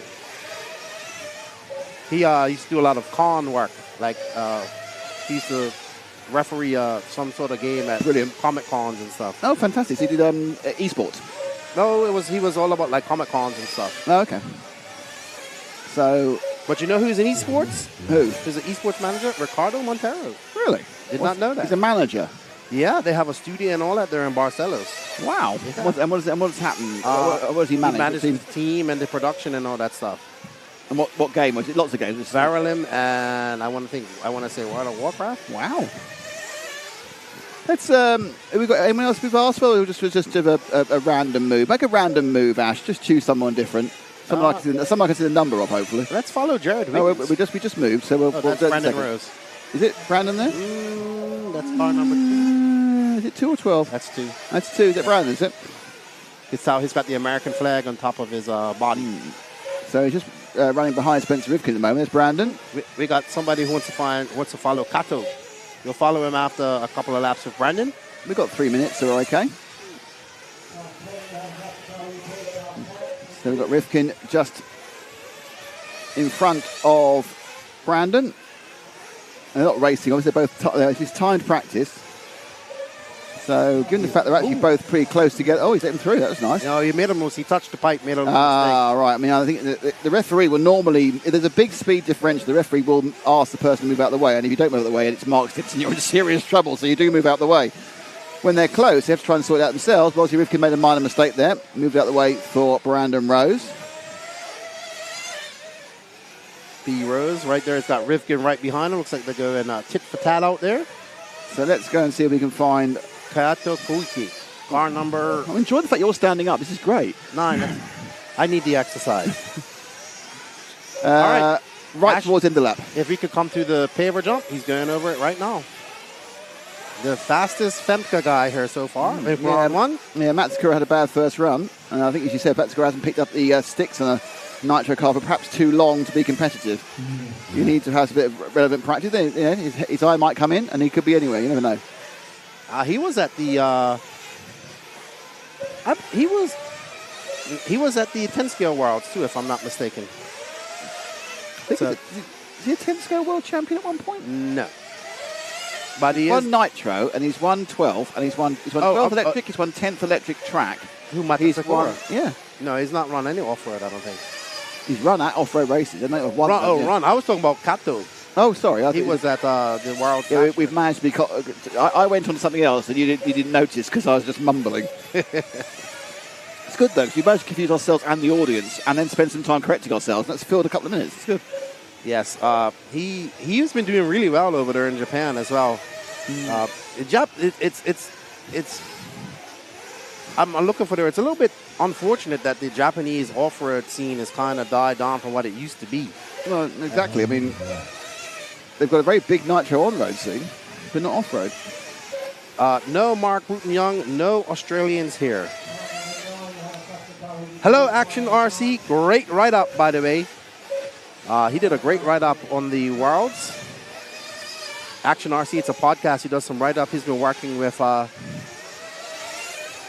the Asian Buggy Championship that they have going on. That's cool. We need all the publicity we can get.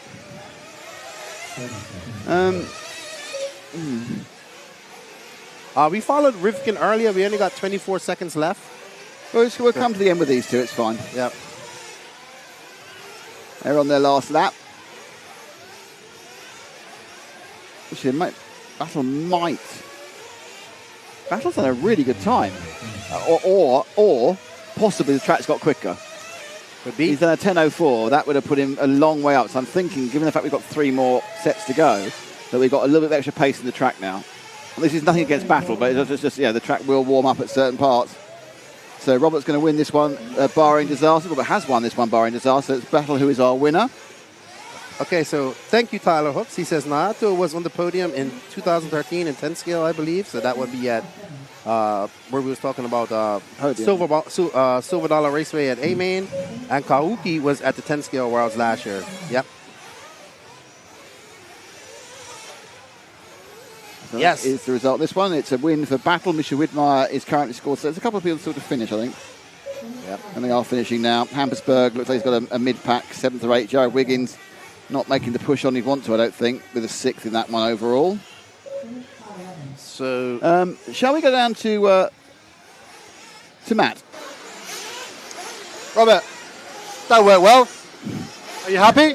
Yeah, it wasn't bad. I think I lost like a couple of seconds, so I'm quite on my limit right now. But yeah, like 2-3 seconds I lost like on some wide corners. Now it's like a F1 here right now. So it's like you lose half a second and you lose like 3 positions. No, I think also in some corners, someone went out and put some dirt on. So it started to slide much, and I was just taking maybe too much care over there, and I lost a few seconds. But, well, I mean, I wanted to do a clean qualifying. I had 0 mistake right now, so that's the goal, and we will continue doing that. Best of luck for the rest of the day. Thank you. Thanks to our event sponsors and the result there. So, I just wanted to say I love Bobby's 36 Mood t-shirts and the font. He's done a great job of branding them. Bobby Battier. Bobby Battier. You know how we got that name? Because he gets into Bobby Smash mode. Like Hulk Smash. This is what we said. I've seen times where I've watched Robert go on the track and I'm like, he's a professional RC car driver. Because he just goes out there and I think he tests the limits and smashes it off everything, and then he says, okay, time to go fast now. So we called it the Bobby Smash. I think historically, with Robert, it was the longer the race, the more likely he was to win. You know, when he went from 45 minutes to an hour, it increased his chance of winning by about 25%. He was a master of the longer races, and hasn't changed. Right, so here we go. Marcus Kellup in 1, who's I think 9th at the moment overall. Dakota Fend is 2nd, top American at the moment in 8th. Then we've got Parenti in car 3, Camden Line in car 4, Joe Bornhorst in car 5, Naoto Matsukura, who we were talking about earlier, in car 6, Daniel Burnaby in car 7, Jessica Paulson, the world's newest pole, in 8, Ryan Cavalieri, the multiple European champion, in 9, Remy Bermudez in 10, David Todd is 11, he's the European B champion, and Vincent Rougier is in 12. So we are getting quite stacked, but this isn't even one of the top 2 heats. Just so you know, current fastest in this round is Robert Battle, and that's with a 10:04.21. I'm wondering where that would have put him overall in round 1. That would have put him into 6th place in round 1. So I think we have got a bit of a speed up in the track. So here's a comment I'm going to read out. Australia doesn't have any factory-sponsored drivers at the moment besides maybe McBride. That's why no Aussie drivers here. Well, that's not true, because there's many non-factory drivers at this race. There are actually way more non-factory drivers at this race by tenfold than there are factory drivers. So if you qualify, anybody could come to this race if you're going to pay for it. Yeah, the thing is that there are, I don't know how many sponsored drivers. Let's be generous and say 35 fully sponsored drivers. I don't think there's that many. Yeah, that's about it. There's 140 people who've paid, at least, if not entirely, mostly paid for it with their own money. Yes, exactly. And the only reason there are World Championships is because of those people. Yes. World Championships are not for the top people. They're for the rest of the people. They're for the normal guys, well, they're good guys, obviously, who've qualified and want to come. Exactly. And I think people find it hard to understand. And I think you're right. Unless you've been to a World Championship, I mean, like several World Championships, you don't understand how important it is. Yeah, we perhaps know ourselves. We're looking at guys in Heat 4. You know, Barry Smith in Heat 4. We gloss over Barry. He's doing well for. But he's sitting there. He's got an aim. It might be to make the 32nd final. You know, and that will be, you know, and he gets 32nd final, and he goes home. He goes home on Friday, but he still had a fabulous time and achieved something for himself. Yes, and also you get. We have the top guys here, and you get to see the best of the best compete against each other. We only get to really see this amount of people. If you're an RC fan, yes, where else are you going to see all the best RC racers in this class walking around the pits, having a beer, having a chat, and they're all ordinary people. They're happy to have a chat with you. You know, no one's a prima donna here. You know, you want to have a photograph with David Ronafalk or a chat with Ryan Mayfield or whatever. Absolutely. Yes. I mean, it just is. I mean, until you come to a World Championship, you don't know the. It's an atmosphere that I haven't. It's just an awesome atmosphere. Alrighty, so we are with the blue and white card. Do you know who it is? Because I don't. I do not. I'm trying to read the number at the moment, but I'm going to need a little bit of. He's not in this heat to do a job. Sorry. I'm going to. Is that 1 actually? It's car 1. So we're with Marcus Kellup. So Kellup very, very, very quick in the first round. He made a mistake whilst on camera then, and that cost him a difference between beating Fend and not beating Fend. But if Marcus, and it's only 1 round of 6. But if he got himself straight in the semi-final, that'd be a fantastic achievement for the young Dane. Here's Action RC wrapped it up pretty quick. Worlds equals 2 things. 1, crown a W or world champion. 2, gathering of the tribe from every part of the world like the Olympics. Yeah. I mean, I think the Mexicans do it right. The Mexicans, yeah, they've got some. They've sent a big team. Most of them in the top, they're in the bottom, the slower 6 heats, all having a blast. Oh, they are having a blast. That is an understatement. All right. So everybody wants to see Fend in this one. Well, we'll get to him eventually. We've got 10 minutes to get there. So Keroup goes round in his first lap of 49.7. Now, actually, straight off the bat, Fend's on a 49.5. Parente, who we didn't see first time round. If we can find a couple of people we didn't see first time round before we then try and show the big boys. Jan says it's really expensive to go to plane by this race at 25. Well, it's expensive for the Americans. It's expensive for everybody. You can't put a price on experience that you want to do. See, now that, if you want to do it, you will do it. Absolutely true. Okay, as we pick up car 6, it's going to be at the bottom of the roller coaster for the moment. It's orange and white. Bottom of the 6 there is, just coming up the hill towards the rumble strip. Okay, this is one of our many multiple world champions. This is Naoto Matsukura. Has won, I think he's won 5, but I could be wrong. So this is Max's hero. And he finally got a chance to meet him. Say Naoto. And he says 6, I think. Somebody will correct us in the chat. Yeah, he's won a lot of 12th world champions. He's won a 10th track champion. I think he's won one of the Nitro ones as well. Obviously, being across so many classes, it's hard to actually know everything that's going on. But absolutely one of the all-time greats of racing. I think it's a little bit stymied by some of the COVID situations at the same time. He didn't travel for a couple of years. He did make the final in 2018, correct? Yeah. Another great all-rounder. Is he perhaps needs to be in the conversation, the greatest all-rounder, but kind of gets a little bit tipped by the Hara and Coelho chat. But Naoto, absolutely one of the top racers you'll ever likely to see. We're wondering, it's been a while since we had that next Japanese superstar. We're wondering when it's going to happen. It's a really good point. Really good point. I think in off-road it may not. Unfortunately, because the way the scene is up you can only race when you've got someone to race against. And so if you're a young kid in Japan, you're not going to pick up I want to have a race. You're going to pick up the classes they're racing. Yeah, exactly. Also, I suppose really, the chassis used to all come from Japan, and now they don't. It used to be associated versus the Japanese, but now there's so many European brands, other American brands, the old British brand. That it's not quite the fact where the home of where the brands are is where you can be. Naoto Matsukura, that time around was 51.6. Makes a little bobble there. So Fend is going well. I think we had a problem that time round for Keroup. Yeah, he's done a 49.3. We had a slow one last time round. Yeah, we got 13 laps up here too. Yep. Jessica Paulson, David Todd. What number is Camden Line? What number is Parente? It's number 3. We'll try and pick up one of the Parente brothers. Should be a black colored, black with yellow and red. That's a selection of colours. That's all the colours. It's not. It's green and white. Okay, going over time and scoring now is the green and white car, and that is Adrien Parente. Is he going to go for a pit stop? He isn't. Okay, I was on the button then, waiting to press the pit stop button, but he's going to Adrien. One of the Parente brothers. Yeah, I got their colours confused. Danielle's the other one. Daniel Parente. They're both on Technos now, aren't they? No, they're on Techno. Well, they just hopefully they're just copying Figueiredo setup and they should be fine. Techno has made a big push here in Europe over the last year. Good to see.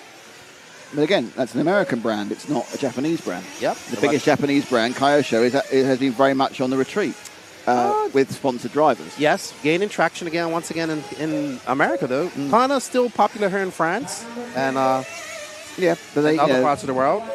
There are 15 heats, Ben Yarnold. 14, sorry. He's gone in this time. He's right at the far end. Fuel in. There he goes. Pops out. So Parente to 5.1 pit stops. Pretty good. 4.8 from Remy Bermudez. Fenn's still on for a 13, but we haven't actually got to him yet. Don't worry, everyone. We will, but we're making you wait. We'll get some Fend action.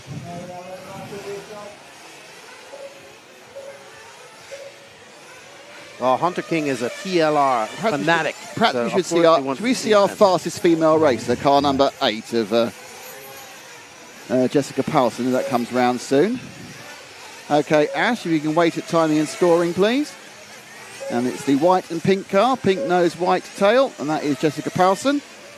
And yes, she has the correct flag. Yes, she's running for Poland. No, I'm not going to answer why. She's in the pits at the moment, I think, as well. Picked up by her dad. Trundling away. So that's the Paulsen machine. That's pit stop was a 5.9. It's okay. Now, interestingly, Fenn's not come in yet. Is Fenn going to try and do the whole thing? He said he could do it. Let's see. He's done 49.9s, 49.4s. If he doesn't stop, it's going to give him a massive advantage. 3 minutes to go. Paulsen now around the Conchemar corner, up and over the single, and then you've got this switchback. And this is a new section. I think it really adds to the speed. Flow. It looks sharp there. Goes back on the power again, and then you fly through this. If you get it right, you fly through this first to the right, left, come back round again. A lot of these corners are banked in your favour as you go round them, and up and over, and then to timing and scoring. And Fenn stopped that time round. Okay. 5.101.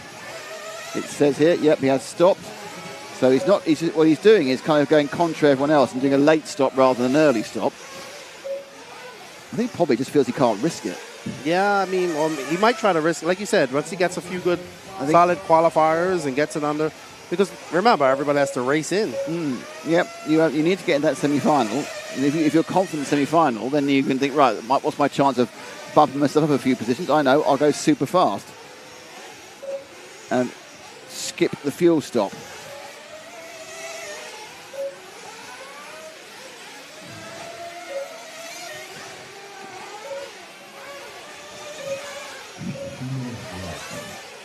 Oh, dear, that's fine.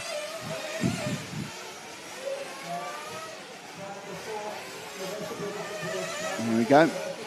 Paulsen. All right. Let's see if we can find. Should we give the kid what they want now? Fend. I want Fend. I need Fend. Car number 2. Okay, Ash, timing and scoring. He's about to go. Is that a car that's got a similar paint job? That's car 10. I got that wrong now. That's almost exactly the same paint job on the Rennie Bermudez car. Where is car 2? Let's have a big car 2 stare off, shall we? Fenn's right here coming up over the double. Coming over the paver jump. Woo! That was fun. There we go. That's Dakota. That's just for you, Jay Bless and Hunter King. We like that. We're special, aren't we? So, Fenn leading. Currently predicted for a 12.10.01. So he's not quite on for the 13 though, because the way that the cars get quicker, because the timing gets quicker, it's predicted as you lose the pit stop effectively. I think he may well clip the 13. So as you said, Fenn's really found that pace. Form is temporary, class is permanent. And his form was a bit off yesterday, but his class never went away. So Dakota, looking to see what he can do. He's taking up his care up still. So we've spoken to, don't we, whether Matt might want to perhaps see if he can grab word with Marcus on his performance so far. So Fenn goes round to complete his 11th lap, and this might put him on to 13. Nope, 12. He's going absolutely on the cusp here. He should just make 13, actually. It's going to be really close. He needs to do a 49.5 seconder to hit 13. So he's there or thereabouts. The wind just ticks up a level, makes the car a little bit more unpredictable in the air, but it does tend to run north-south, or basically down the straight, so it doesn't kind of knock you offline whilst you're at the fastest part of the circuit. Through the Conchemar corner.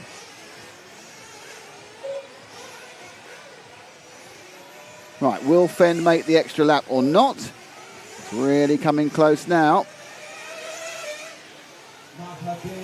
Up and round. You know, you've got to just get down to the next right, left, and over the paving. Turns around. It's very, very close. Time's expired for everyone, but let's see if he's going to make it or not. Does he get 13? He does not. Ooh. 12.10 flat for Fenn. 0.7 of a second off. And then you've got Parente. I think second place. I think it's going to be. It should be Care up into second. Is Care up into second? Parente third. So, I don't know if Matt's going to go for Fend or Parente or Care up. Looks like Cavallari in fifth. Yep. House in fourth. Good run for Jessica. Yeah, Jessica's showing a bit of turn of pace. That was close between her and Cavallari.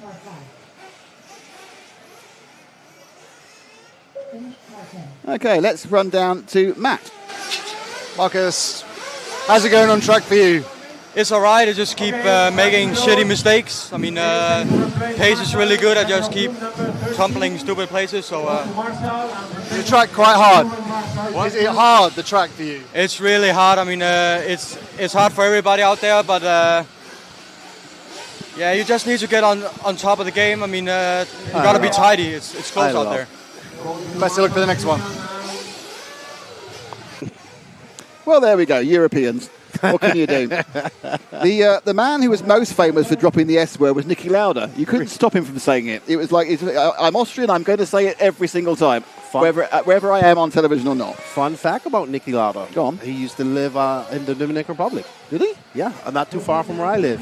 And then he became friends with a famous German-Austrian singer, pop artist in that time, and he lived down there, and he got killed not too far from there. And people from all over Germany killed. He got murdered. A car accident. Oh, and people from all over Germany and everything come to pay tribute to his, like he has a heart and all that stuff where he goes. And Matt's having a conniption. It's fine. It doesn't matter. I think we're all right there. I think that's Pete. I think that word you see is quite kind of like, is it all right? I don't think we're going to knock it out. Okay, right, here we go. It's all big names now. Oh, yeah.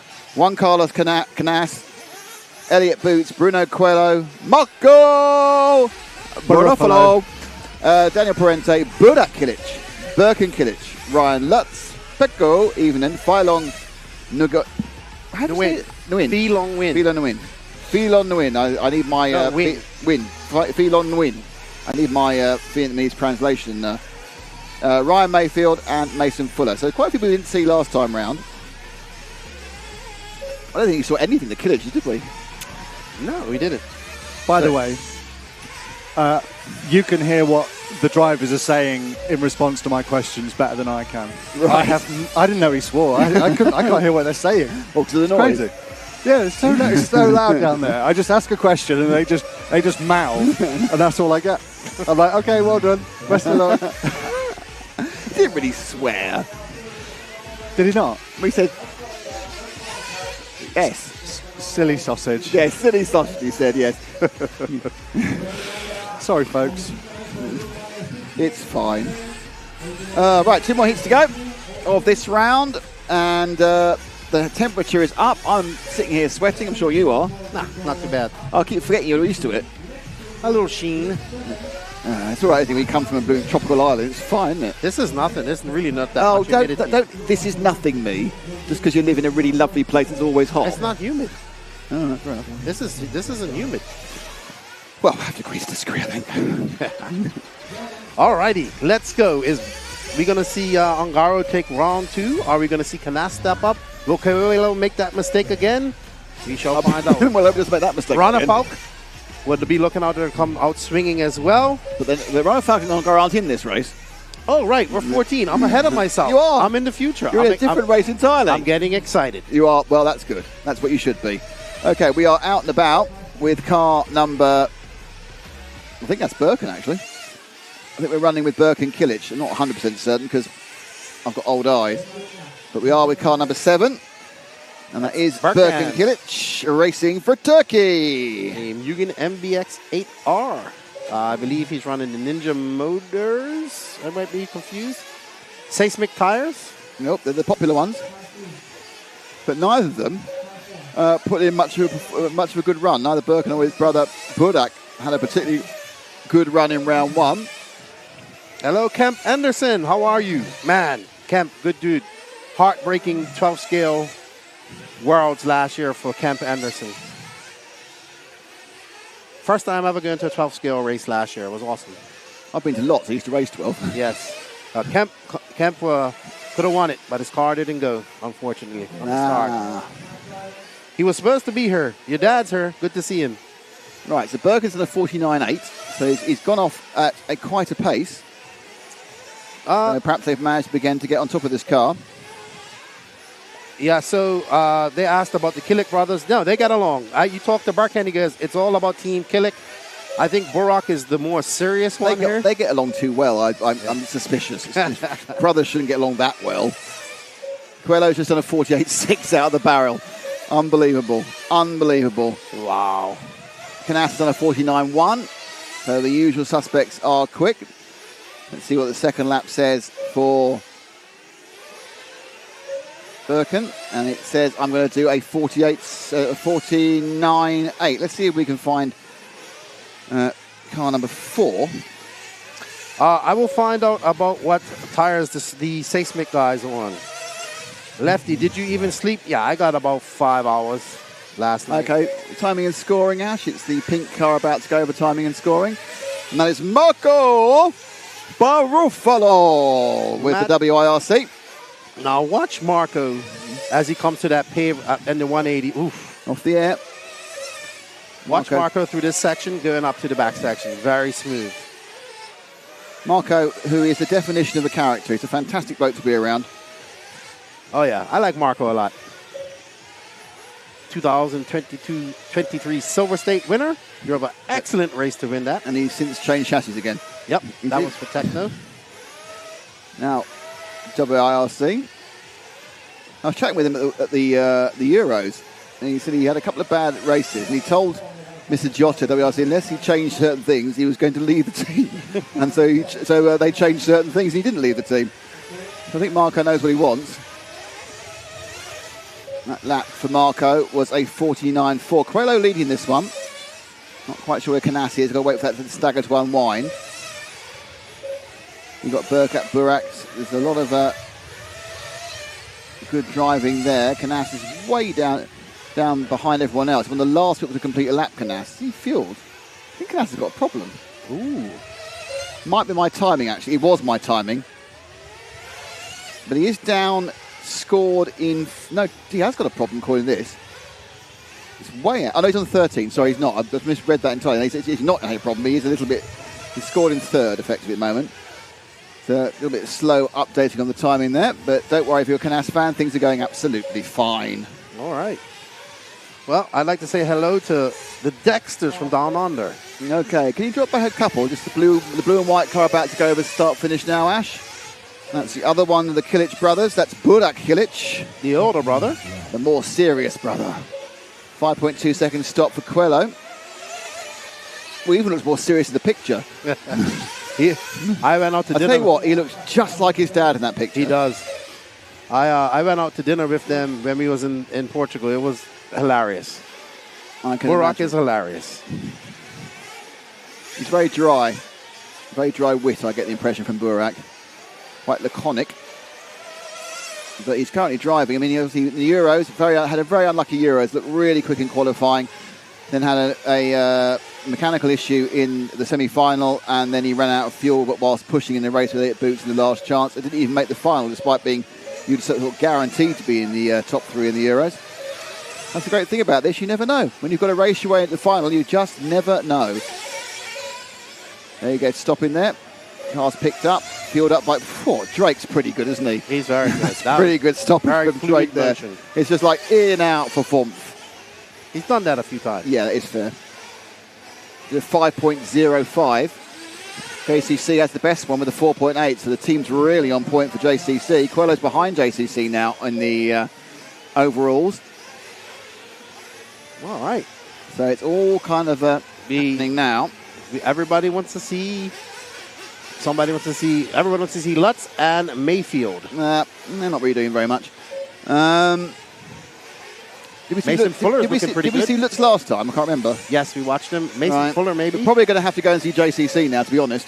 Okay, over start finish. It's car number 1 about to come over in a second, Ash.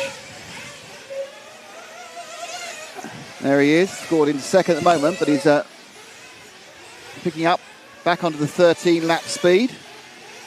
Looks like he's going to be... There's quite a few on 13. Parenti's currently... Parenti hasn't stopped. That's why he's predicted 13. He has stopped now. It's come off that. Kilic on a 12.10.6. It's Birken. So the only people who've stopped on a 13 are unsurprisingly Coelho and Canas. But Canas is slightly ahead of Coelho to the extent of 0.8 of a second. So he's up by 0.8 of a second in actual real time at the moment, Canas over Coelho. Right in front of Coelho looks to be Burak Kilic, and I think that's Little Bump right in front of them. So... it's a train of cars. That's bad news for everybody. That's very much bad news for people who are trying to compete against people in other heats who aren't even there. Canas that time was a 49.2, which is great, but not. He's got a 48.6 as the fastest. 48.6 was actually the time for Coelho. So Coelho managed, and I'm not totally sure whether some of this now is Canas is actually pacing himself to the car in front of him. And that is really quite one of those problems you get. You can't really position your car not to ever be involved in traffic, but you end up not being able to get past the car, so you're doing the same speed. And I can't see that Burak isn't going to want to let Canas past. No one is doing anything wrong here. It's just one of those things when traffic begins to clump together. You know, you're trying to overtake someone who's one of the fastest drivers in the world. Yes, you are. You can see he's a little bit quicker, but he's got to get past. And Burak lets him go. It was very sporty of Burak letting him go there. What did he get there? Canas waiting for the update, the lap time. As you can see, Canas is 0.2 of a second faster. He did a 49 flat. Coelho did a 49.1. Let's see if we can find Coelho in the bright orange car. Okay, Ash. Coelho right at the bottom of the track now, going off into that left-hand loop. Coming back towards it, orange and white. Now going back up the hill. This is Coelho. This is the battle. It's Coelho v Canas to make the faster 13. Both of them on for 13. 10.45 for Canas, 10.46 is the estimate for this man. Coelho last time round did a 49 flat. Weirdly, that's not fast enough. You need to do like 48 something. Just waiting for Canas to come over the line. Coelho looking to not replicate what he did in Q1. Oh, Canas is behind now. Canas did 49.6. So Coelho currently is on for TQ, or not TQ, currently running at the moment TQ, not absolute TQ. We have one more heat to go. One more heat to go, Parente, and obviously it's scores people who've got the laps above, but that's not actually how it works because they're all starting at different points in these races. So at this point, that'll be 10 laps down and more to go for Coelho. Up he goes up the Ray. Now he's now done a 48.7 last time round, so really getting some pace in that X-Ray. He is literally keeping that car inches off the pipe. I mean, this is the interesting thing. You've got to say, as the grip goes up, you've got to say it begins to favour Coelho because he is a grip specialist. What is he good at? He's good at touring car. He lost a couple of tenths there. He's good at touring car. Touring car, it's all about the grip. And this is why he's a four-wheel drive double world champion in electric off-road, but nowhere in the two-wheel drive. It's when you get more grip, immediately it's Coelho who can feel that grip because of his experience elsewhere. Suddenly the advantage the loose dirt runners in off-road have just disappears. Yeah, absolutely. Because what he's driving is a bumpy asphalt track now. And that is why you see that precision you were talking about of getting so close and cutting. And this is what he would do if he's on an ETS track or a Euros touring car track. Look at that. Wow. Right in the edges every single time. That lap which he made a mistake was a 49.9. So that little bobble cost him a second. That could well turn it back round again to Canas because they're so close. It has. Canas now is a second ahead because it was just getting it wrong here where he lost the drive and lost that second. Wow. 2 laps to go, and that's how close it is. It didn't even. If we looked at it, it didn't look that bad. That was 8 or 9 tenths of a second. Just a couple of tenths there as well. Just slightly got it wrong coming off that corner. This is unbelievable driving, but it was slightly. When you're qualifying and every second counts, it's not like you're running a half hour or an hour final where you can have a little bit of a more relaxed element towards the laps. Across the line he goes. That time was waiting for it to come through, and my timing screen obviously is conveniently frozen up.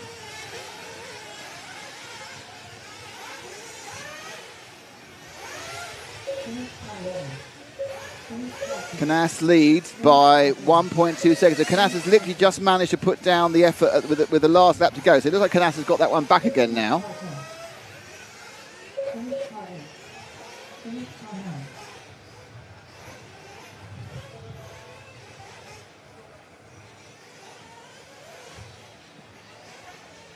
So Canas and Coelho, the A2 left on the track. So the A2 getting 13. It's a very fast 12 for Boots, though, which is much better than he's managed previously to this. So he's going to get a big bump in overall position. So Coelho goes over the line. You can see Canas in the background. Let's shift to Canas in the background. Thank you, Ash. Coelho did 13.10.44, fastest we've seen so far. But it's going to be beaten by a second or so by Juan Carlos Canas, I expect. And there goes Canas over in 42. 10.42 for Canas. 10.44 for Coelho. Please hurry up. Group 14, group 15. And I think we're going to try and grab a quick where we want cars. Can I just wait for this graphic to fall out? There we go. And now down to Matt with the man who's currently TQ. Juan Carlos, you're currently TQ. Do you struggle with traffic a bit on that one? Yeah, again, I struggled with traffic. It's clean traffic, that's good for the racing. But yes, maybe for the next one I need to see or get a better place on the track. Everybody on the live stream is asking to see you when you're out there. Everybody wants to see you on the track. Is it hard being the favourite? Yeah, last lap was a little bit nervous, yes. Yeah. But car is working really good, so let's see what happens on the next one. Best of luck. That was Juan Carlos Canas with a new blonde hairstyle. Platinum. Platinum blonde. Platinum blondes have even more fun. So there we are. So we've got 2 people already in with the 13 lapper. It's just Canas slightly quicker. Flipping heck. The water's running it. The paper's running. The wind is getting up. I need to put that on it. It's getting breezy up here. It's getting bright and breezy. Hey. So heat 15, and we know it's a 44 that the top drivers in this heat need to beat. That's 13 laps, and we know the top 2 who they're going to be. What's up, Derek V and Billy Crow? How you guys doing? Welcome to the chat, everybody. 2,600. Well, according to this, 2,600 people there. You would have the other numbers. Well, in fairness, probably where it is, but I mean, it's ridiculous, really, for just like basic qualifiers. 2,730. Awesome. Smash that like button. Absolutely. Right, Ronafalk, Ongaro, Figueiredo, Burton, Mattia Polito de Bello, Renault Savoia, Alexandre Chetin, Brian If you need to know where these people are from, what you've been doing. Brian Bowder, Johnny Skidmore, Una Hatton, Oscar Bowder and Seth Van Dalen. What we'll try and do is pick up some of the people we didn't see last time round initially, and then obviously I'm sure we'll end up with Davide or David, depending on what's going on. Oh, yeah. I'm Ron Falk looking to whatever mistake he had. I need to get out and have a word with him. See what mistake he made. What happened. And we shall see. Wind just picking up, as you can probably hear on our microphones. It's quite swirly. It's now kind of running up the back, running into the face of the cars, coming down the roller coaster, up on the tail at the main straight. But it's kind of a bend to it. As I said, this is just what happens this time of day. Yeah. Danny Paz. To my right. Yeah, because if you didn't say that bit, it's just like you've randomly said a name. No, it's Danny Paz. Now, Eduardo Daniel Herrera Paz. Paz Herrera.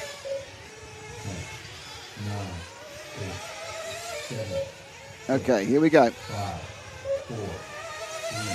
Who are we going to pick up first? It's going to be someone random. And it is this car here, whom I'm going to need to try and see a bit closer. I'm staring intently at the screen.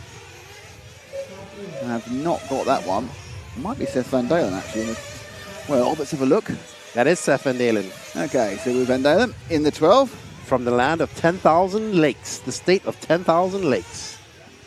Minnesota. Minnesota, okay. Again, it's that sort of thing that probably isn't common knowledge outside of America. Well, they promised to name one after him if he wins a World Championships. There's plenty around, so there's no shortage of lakes to be named after. So Van Dalen. Which chassis is he with? Techno. Techno. With the Techno. I get the impression this is going to be. What's happening now is the heats are really condensing. There's a lot of people who can make the. I mean, this car looks perfect to me, but obviously it's not as fast as the other cars. Or sorry, as some of the other cars. That was a 50 flat. Well, Seth went really well in his first round of seating practice yesterday. I think he was the top American. Seth freaking Van Dalen is one of the fastest guys out here. He's a very good driver. He's been on the cusp of winning some big races and just hasn't been able to pull it together. I'd love to see him get right into the semis and maybe into the semifinal. Will boost him, and I'm sure all the people in Minnesota will be happy to see that as well. Yeah, talk about that. We're a couple of Americans who aren't here who are kind of we're big fans of. We've got Cole Tollard and Aidan Horn. Neither of them are. Tollard hasn't been doing much 8-scale racing. Oh, he did a bit. He was at the Nationals, I think. I think Tallard's maybe focusing more on real work nowadays. Oh, good God. So shocking. Right, let's drop back one. Let's see what we get.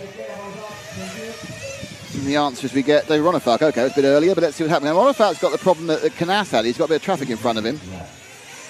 So the Viking on the X-Ray with the FX engine wants to not pace himself against Van Dalen because he wants to be about half a second faster. Coming over the rumbles. Actually, a little bit dropped off Van Dalen in those couple of corners. And Van Dalen makes a mistake, which lets him through. He now comes out that sweeping bottom set of corners. And this is where you really see the speed coming up. And you can watch the cars and the suspension travel, they turn this right-left environment and down over for another lap to get scored. That was smooth by Ronefalk. Yeah, Ronefalk moves to the top of this table, but is he top enough? Is he as top as as David Ongaro? We got a legend watching us. Mark Pavidis. Wow, hello Mark. Hello how are you? Mark, how are you? It's good to have World Champions watch as well as World Champions driving. 6 World Championships for Nato. Is it? Good. Last one, I think that's what Alan O'Brien's talking about. No, he's probably right. I mean, Alan should know. USA 2016 was his last one. In what? 12th EP track. Oh, 12th EP track, okay.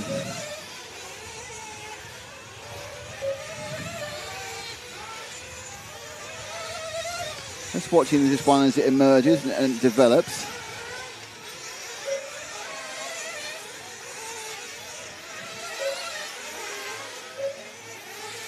It's quite a lot of the interesting thing about this track, it's so big that you look at what on the progress meter, you think the cars be quite close together, absolutely miles apart. Right, Ash, if you wait at the start finish, please. And we're going to pick up car 9, which is Johnny Skidmore, who is currently running in... He's running with 4th or 5th. I'm not sure if he's going to go... Oh, he is going to pit. That's always good news. There he comes up. Look at... Bang. There's the Skidmores. Oh, it didn't go in.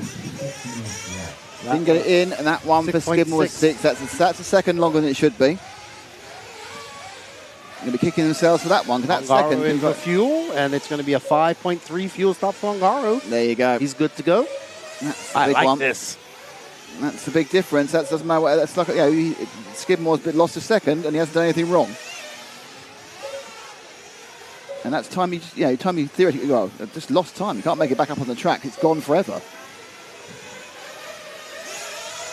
So new for this, back in for this year. Last 2 years ago, there were 7-minute heats and everyone just ran through as a sprint. Now with 10 minutes, outside of Adam Drake, everyone's stopping for some fuel.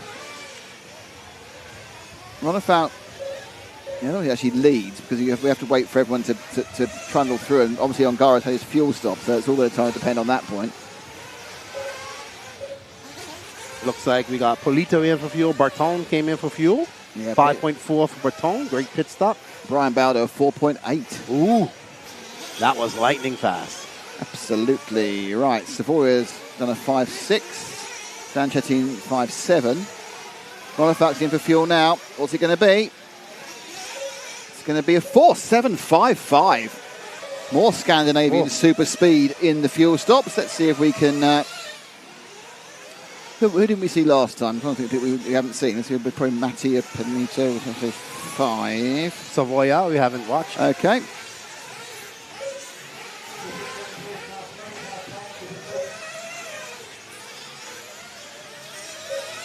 Just drop back one, Ash, and that's Mattia Polito, the Italian. And I think it's on the Techno team as well, isn't he, Mattia? It's S-Works. S-Works team, sorry. I was doing so well. It's the first one I've got wrong. S-Works, Matrix, and OS Engines. You're like a walking synopsis of parts. Ask me how I know. How do you know? Because I was told 3,000 times he's not on GMAR, he's on OS Engines. By whom?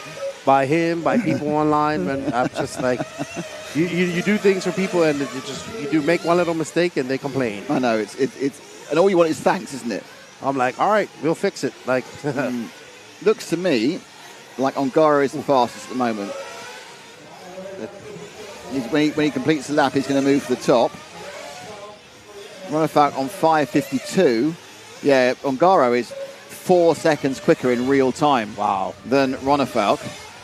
Ronefalk currently not making the 13, but that will probably change as we get closer to the actual time itself. Still only just over halfway though, 7 laps out, 13 completed. Most people are stopping quite early.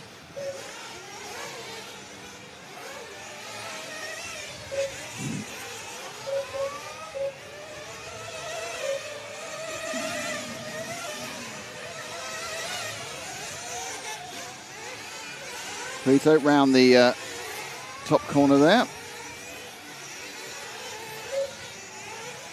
So if you drop back one car now, that will be to David Ongaro, the man himself. Back-to-back world and current champion, Davide Ongaro, and 10-scale four-wheel drive champion. I know. At the current moment. He's kind of... what's he not won? He hasn't won the Euros. He has not won He's not won the Euros. He's won the e-buggy this year, but he hasn't won the Euros. It's his kryptonite.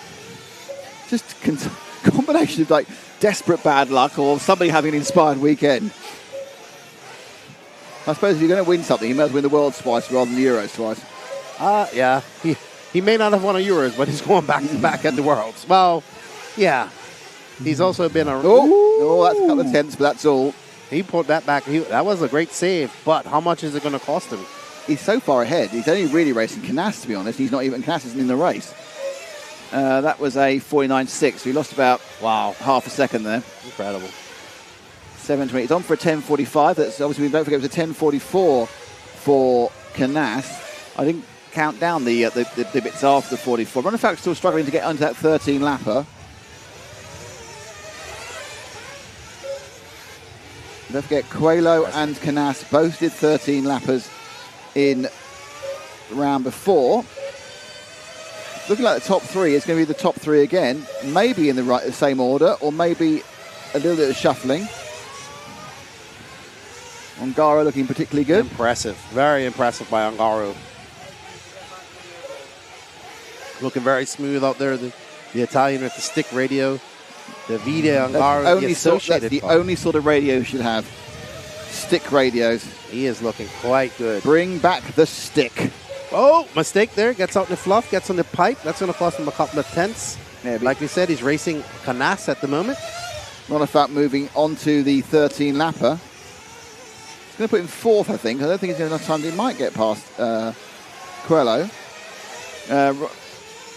Ongaro really very, very close to Canas' time. It's going to be absolutely about split. And I'm now kicking myself for not noticing the split of the 44 that Canas did. But we will have about a couple of minutes after this heat, we'll have a complete rundown for you. So don't go away. We'll give you the complete rundown of who's where of the top 16, because those are the guys who auto-qualify into the semis. 43.9. That makes it easy. Ongaro now below 44. That makes it very easy for me. Wow, impressive. 48.7 that time round. Polito did a 48.8, so Polito's got some decent speed, right? Now, this is the thing, the buzzer's gone, but this is what caught out Coelho. Because he's actually now got, it's got a lap and a half to go. It's not the next lap, it's one after that.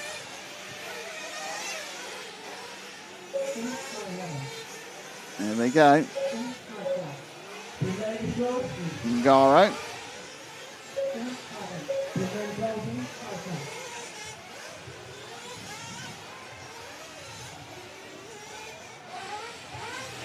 So, right, about to start the last lap.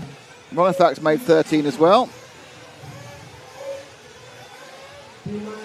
Ongaro on for a 43.3. That will actually give him the second round TQ.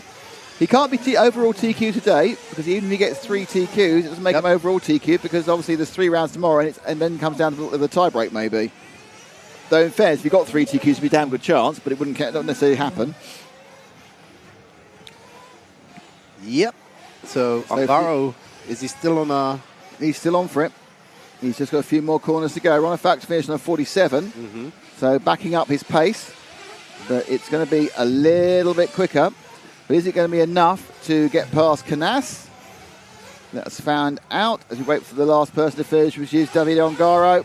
Across the line now. Yep, 42. 42. Impressive by He's Davide. taken a second round win. And then we are Ongaro from Ronefalk, from Mattia Polito. Skidmore, another good result, fourth place. Seth Van Dalen 5th, Oscar Baldo 6th, René Savoia 7th, Jan Figueiredo not so good this time round, then Brian Baldo, Alex Sanchetin, Ricardo Burton and Yuna Hatton. So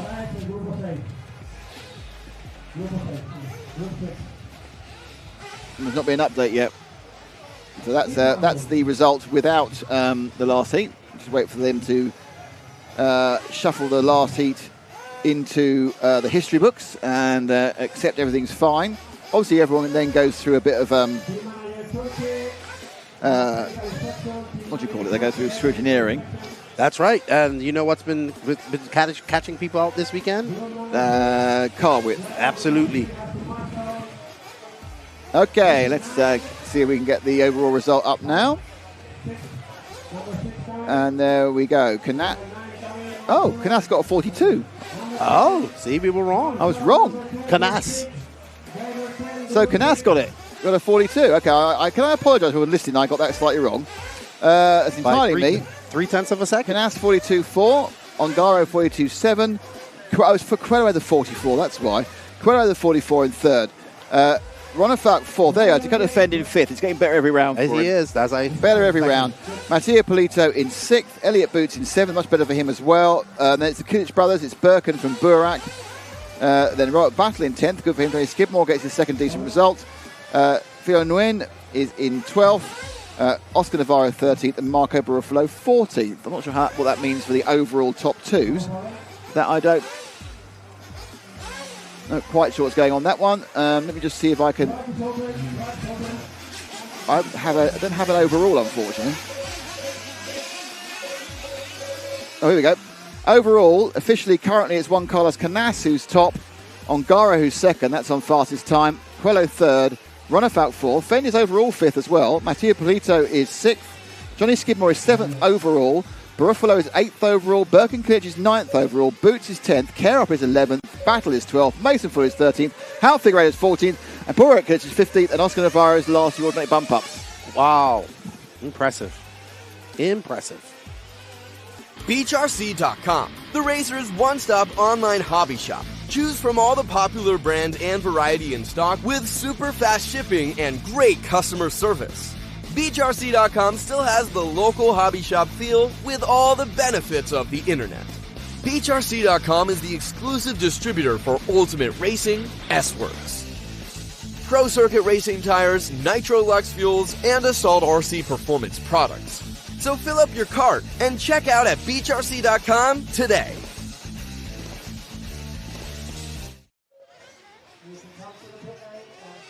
Well, you join me with the first of our special guests, and special guest Jason Rowner from J Concepts. Jason Rowner from J Concepts. Jason, good to see you back in Europe. You're here for the Euros on a scouting mission. So far, so good, because Juan Carlos Canas has just topped round 2. Yeah, I mean, obviously we're pretty lucky to have him here representing us, and obviously at the Euros, he's doing a great job. He's been consistently quick the entire time we've been here, along with Davide. Davide was putting the heat on there at the end, and I think it's just going to kind of show more of what to expect as we kind of go along here. Those two guys have probably top seeded or TQ'd more rounds since we've been here. TQ'd practice, TQ'd seating. I mean, they've been all over the top of the charts, and obviously Ronafalk's been in there too. But obviously fortunate that he's running well and keeping things looking on the bright side for us here this weekend. And Dakota Fenn just turned up 5th place for the round, so we're happy with that. Mason Fuller's running good. Fee Long just ran a pretty good run, so we have some guys turning it on a little bit. Yeah, it looks like the Americans are getting over their problems, isn't it? It wasn't looking good on Sunday, Monday, or Tuesday, but suddenly they're just coming forward as they get more used to the track and the track obviously these longer runs. Yeah, I mean, I think truth be told, I mean this layout has changed, but it's very, very similar, and the surface is really the part that we can't replicate without building a special track in the United States. So these drivers are going to continue to build speed and try to be there in the end. You're going to have several guys obviously like Davide and Juan Carlos, Bruno, they're going to kind of get out front of the pack here, and they're gonna kind of dominate the results. I think as long as they run clean, they're going to be right there at the top every time. And then I think we're going to have some more sneaky guys that are going to have to kind of sneak up their way. And it's such a long event. I think it's easy to get down on yourself. I mean, I've been a racer, and it's easy to get down on yourself when you're not having a good day or a great performance. But sometimes all it takes is that one to kind of get you going. That's really what you're looking for, is maybe like a Mayfield or somebody. They need something to kind of get them going, to turn things around and kind of turn your worlds around a little bit. And then we have the guys that are kind of just have a stranglehold on those top spots right now, and they're not giving it up. Now, yeah, you're here as well. Obviously, it's your organisation, your company, J Concepts. What really is your sort of role at these events? Are you actively advising? Are you actively saying try that, try this, or is it more a case of just presence? Well, a little bit of everything, I guess. Sometimes it depends how the drivers are doing, what you want to offer to me, what I want to offer them. Some guys, I think, take different. We take different routes to try to help and support different drivers depending on their personalities. Is my approach. I try to keep an eye on things that perhaps they can't keep an eye on during the race. I try not to tell them what to do with anything at this point. Maybe when I was a little fresher in the business, Ryan was a little younger, it was just us really out here racing these races, and we were really aggressively trying to find something that was at an advantage for him, and it's a make or miss kind of situation sometimes. And we would work a little bit more like that. These guys have so much experience though now and today that I just try to fill in the blanks and try to offer them something that maybe they haven't seen, they can't see from their perspective, or maybe there's a guy in their race that they can't get a chance to watch. It's helpful for them later to see somebody that's doing better than them. What are they doing different? And I try to offer some of those things. We have Paul Wynn here, who's really he loves the details. He loves the ins and outs of every aspect of the car. He's good at giving the drivers advice with their cars. He's actively racing quite a bit right now, 10 scale, but he's a setup guy. He likes the setup. He likes the tuning of the cars, and the details of the tires is kind of what you really, I think, would be his expertise here this weekend, helping the drivers, what the foams and what the shape of the tire, and we're going over the sizing and different things that we talk about, and then I try to relay to some drivers. He relays to some drivers, and sometimes there's a little business you got to take care of while you're here. Maybe you can meet with somebody or talk to somebody you haven't seen in a while. We try to do that. And then, of course, you got emails. You're answering things back home.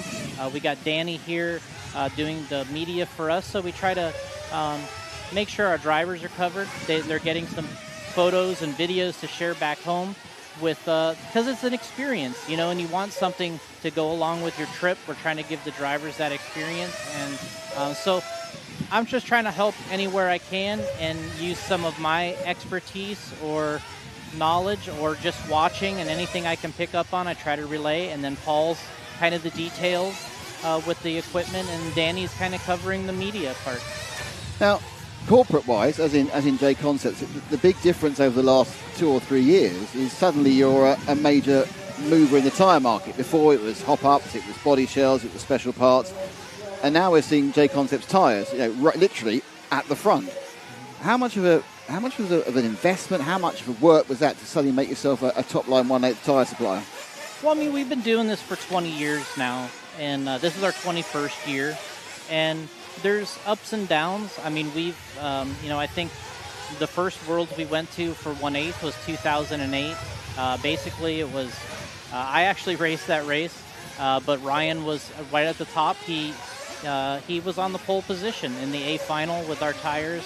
He led the most amount of laps there. He flamed out in the pits towards the end. But, he's led just as many of these races as anybody from 2008 and on. And we've tried to help him get there and win this race and just be competitive. But the climb is getting more difficult because there's more players in the market than there ever has been. The two biggest players, that Proline and AKA, those were the ones we were always striving to beat. Over the years, those are the ones that have really won the most of these races over the time. And so we've always tried to be better than them and try to beat them at these races. Today we have new players. Hot Race is so good in Europe. Matrix with Ungaro is obviously right at the top. He's the back-to-back world champion. So, I think that the challenge for us is to get over the hump and to beat some of these guys on the soil in Europe. And with one of our drivers and with our products. So, we've won with products. We've won some world championships with the tire or the bodies, the wings. We've won in 10 scale with different front tire combinations. But, it's always would be nice to win something like this. But you just can't buy it. You know what I mean? Like, you kind of have to earn these things. And then on top of that, you got just the competition with Davide and Rona Falk, and these guys they're just at the top of their games at this track in this condition. I really marvel at some of these guys on this track and condition, and it looks simple, especially when you watch Ungaro. It looks like he's doing something that other people can do, but realistically he has a style that's very unique and it's excellent for these tracks and conditions. And it's something that I try to point out to our drivers of what he's doing, what he does, and it works for him. It works well with this surface, the high grip, and the goal is to try to win, but it's been an uphill climb over the years trying to get there. But I feel like all the time we're getting a little bit closer. Sometimes you have setbacks. Sometimes you feel like, sometimes people will. In the U.S., they always say that, we win everything, but it's like, look, this is a whole nother game everywhere. It's like, sure, we can win here. We've won, probably hundreds of nationals at this point in the U.S., but it was our first Euros title. And so coming over here and racing everybody that specializes in this class is the biggest challenge. Mm-hmm. And what was it that made you feel like the one man we need to get hold of is Juan Carlos Canas? So signing Juan Carlos is a real statement as far as European presence is concerned, isn't it? Yeah, I mean, obviously he's one of the top drivers. I guess what I see with him is, he has a lot of passion for it, and I've seen him race probably since he was maybe 12 or 13 years old. It's probably the first time I saw him race. And I think just trying to, fill in with a driver that can actually help us improve the product in these style conditions. And I kind of felt like when I was here at the warm-up, it was over 2 years ago now, I could see something with his driving that I felt like, he was another Davide Ungaro, who has the ability to go fast, win races. He specializes in this class, and I kind of felt like, they're probably the top two guys. Just given the situation of, right now, laying all the cards on the table, those are the two guys I think, and they're in that right zone age-wise too. They're young, and so. I think for me, you look at the age, are the drivers peaking? Do they have a lot of passion?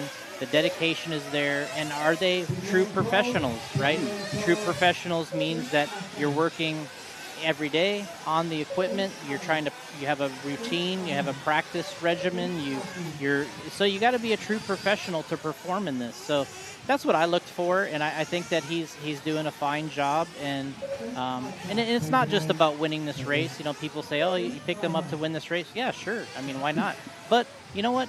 You can't just say, it's like, hey, we're going to get one person, and that person's going to deliver something. It's still a dramatic effort from everybody.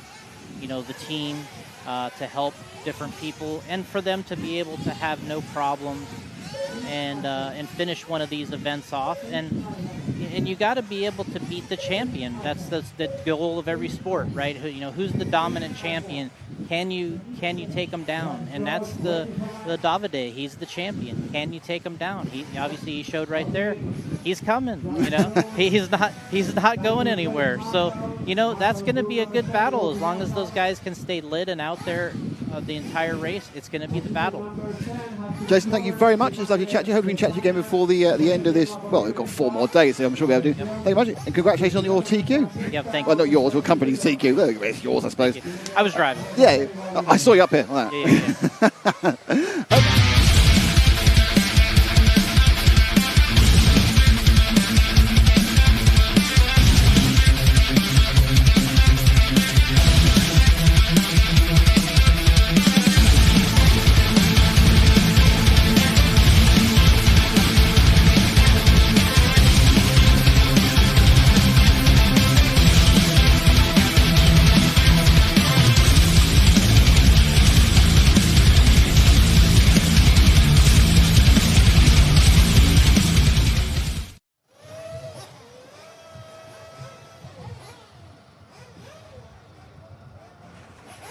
Hello, everybody. What I was actually saying is, you get me glasses, please. No, we're not. You're back now. We're back. Heat 8. Ooh, so we're going to have a quick turnaround here. Yeah, awesome. Because we thought it was, we were, Heat 1, and you went off to it, you have to do, and it was actually Heat 8. So we are really almost right back at the sharp end immediately. In fact, we're having a race now with Joseph Quagreen involved. Are we, Nick? Yes, we are. Thank you.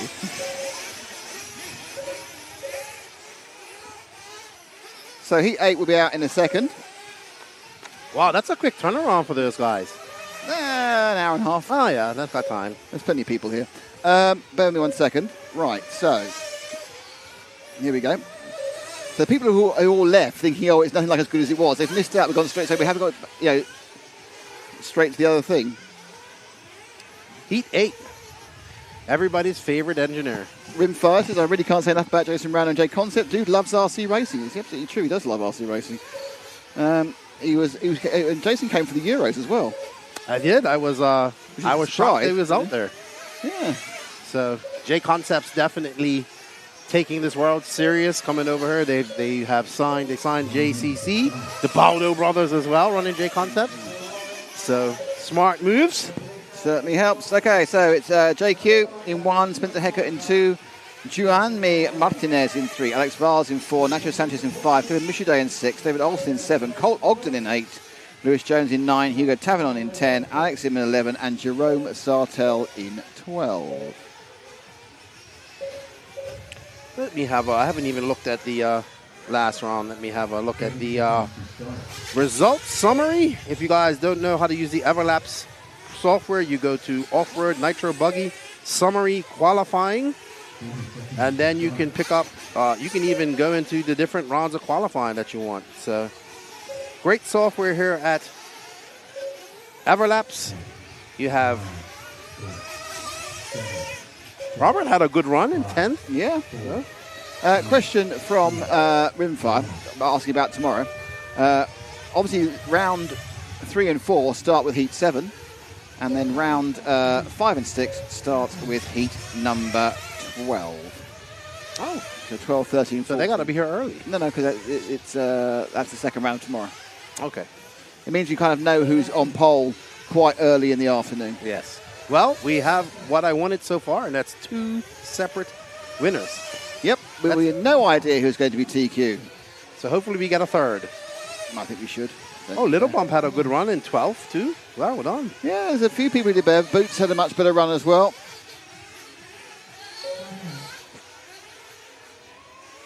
And we are off and running, as you can see, because the camera is moving. And it's Zach back on the camera. And we are following, I believe that is... It's a blue and white and red car. Is it? I think it's 2. I think it might be Spencer Hecker. It is Hecker. It's Hecker. There we are. Spencer the Hecker. Spencer, incredibly hairy legs he's got, Spencer Hecker.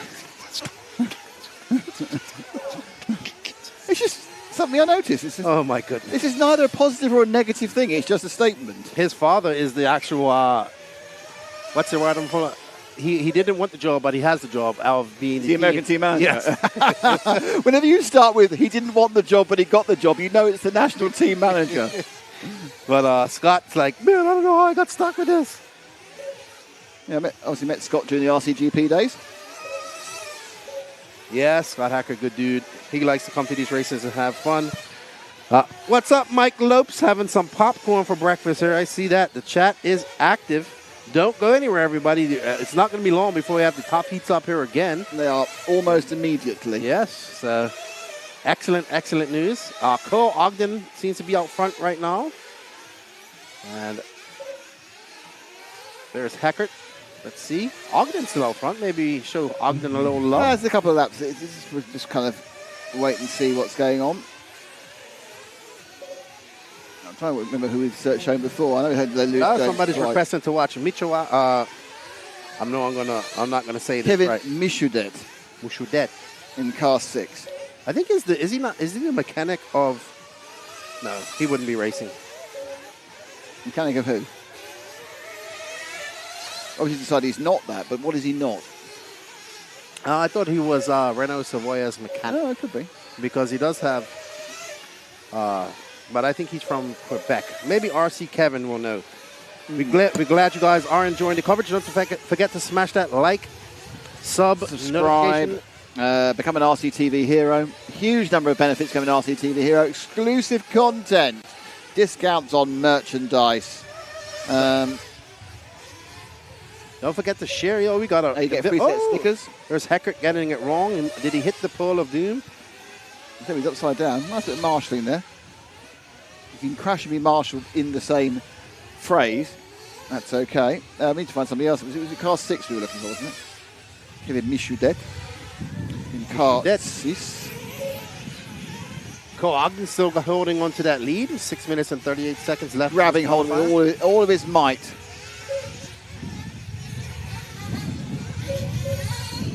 They wanna. Let's see. Okay, if you go forward one car, Zach, that is car 6. So as you saw, I stood up there. I got into the wind. The wind which is blowing behind me at the moment, so I managed to make the whole thing sound particularly windy. Yes, I agree with you, Rimfire. YouTube had over 2,300 viewers end of last round. We need 10K for the main. We had 2,700 in the last one. 27. Mm-hmm. Kevin Mendez, what's up, good buddy? How you doing? He's rooting on JC3 or JC. Last year's main, 2 years ago, the main peaked on YouTube with about 78. Yeah, I remember. And we had 600 and something on Facebook as well. So it's about 84 in total. Let's go, sure. And let's. It's all down to. I'll tell you right now, it's all down to the Americans. Yes. Finding us and knowing what's on. Yes. So obviously they know their usual suppliers of visual entertainment. So we're the damn Europeans.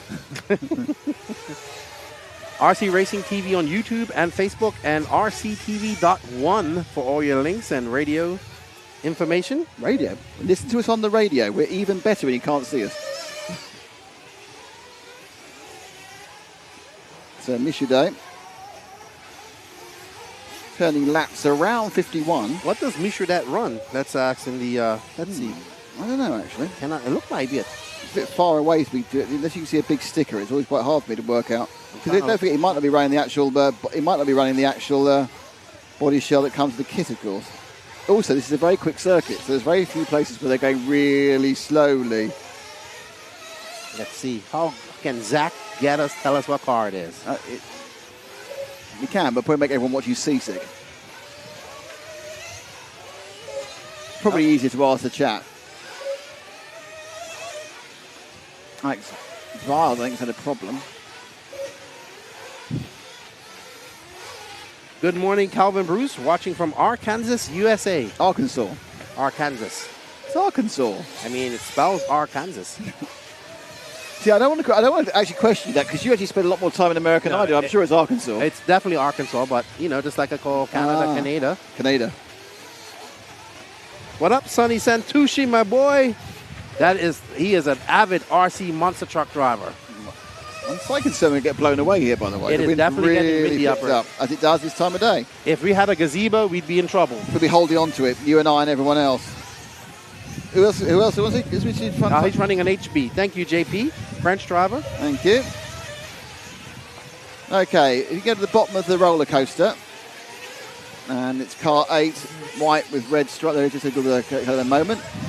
He's up on the rumble strips. The roller coaster's that bit at the back. Oh dear, that's not gone well. Was he on camera for that? I haven't seen people have accidents there before. Has he? No, he hasn't. I thought he might have clipped it. He's just got a grip roll. Oh, that's a grip roll for Ogden.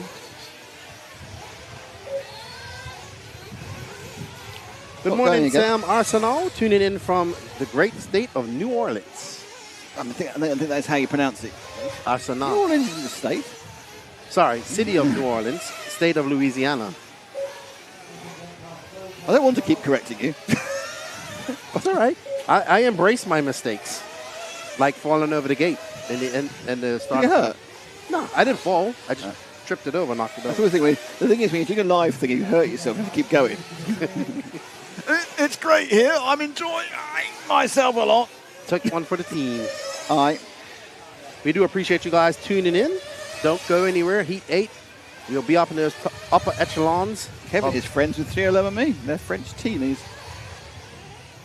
I met a lot of the French guys at the IBC this year and last year. They seem to like to go to that race. Vamos, Alex, he says, Maximiliano Vera. What's up? Bauman says it's finally home for work. Time for some nitro racing. Poor Bauman, he was at work and he couldn't listen to our coverage. That's good. Nice, show us likes and subscribed. Well done. Don't forget to come an RCTV hero, eh? Hey. What up, my boy Marty Silva? We used to race together back in Bermuda. Oh, Ogden's having a bit of a dodgy one at the moment. He's had a few bouncy situations. Sorry, that's not my buddy Marty De Silva. Is he just written in going, it's not me, I've no idea who you are. I thought it was Do Marty not pretend to be my friend. Oh my goodness. If you guys want to see some more interviews from drivers and stuff, Max just put up a few videos there in the on the NNRC YouTube. Go check him out. He's been busy getting some interviews out there, as Max, Professor Max can only do. The professor of everything, we call him. You just found a Finnish person it's easier to get on with than JQ, really. Well, trust me, we've had some arguments as well. You see, that doesn't surprise me. You see, you have that sort of, got Spanish passion about you, which means you're going to argue all the time, doesn't it, really? So Ogden, not really making a particularly good fist of this one, to be honest. And I say that, he's still scored top, but the the things that have gone wrong in this run.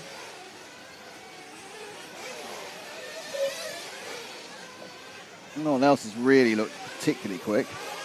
Give me a chance to say thanks to BeachRC.com, who sponsored the broadcast.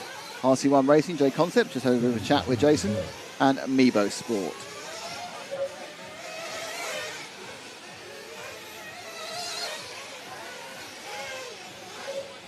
Now, something I just realised, where are we on time? It is 4:30. Oh, blimey, right, okay. That's a bit of a disaster, I think, because I think we may have run out of time for the YouTube. Yep, we've run out of the YouTube. I didn't tell the people on Facebook, we just ran out a few seconds ago. So we need to start the second Facebook, I think. And you have a new hero. Hey! The basement has joined the hero.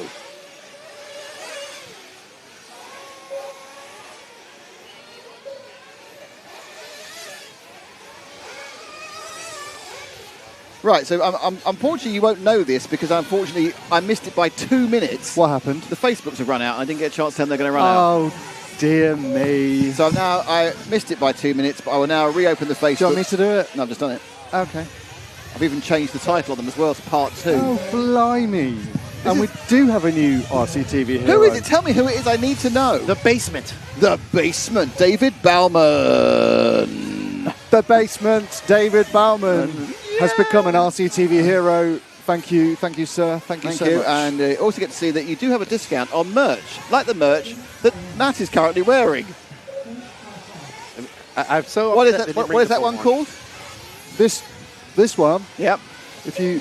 Oh, that's my one. Keep it on the island. Keep it on the island. Thank you very much. Like an island design. Like and a trying to Hawaiian keep the RC buggy on the island. On said island. Which is said island, I say too much. Everything links back to you, doesn't it? No, it doesn't. A It's couple all of about things. you. Well, hang on a second. all Whoa, about whoa, whoa, you. whoa. Yes, that is true. However, not all the T-shirts are about me. It's not about him at all. It's about the racing people. Honestly, I can't see how you can say that with a straight face. All right. Hey, JW. Still, JW's been here since. Have you been asleep, JW? Sounds unlikely. He's in Vegas. JQ came second from Ogden. Ogden won that one, or got the top time. Oh, thank you very much, Tozie's our #1 fan with €10. That's another €10 to get Keenan to Montpellier. The Keenan to Montpellier fund. I think we have about £28 now. There we go. We don't know. We've got £14.24 in chat revenue. So far, you've almost got a day of parking at the airport.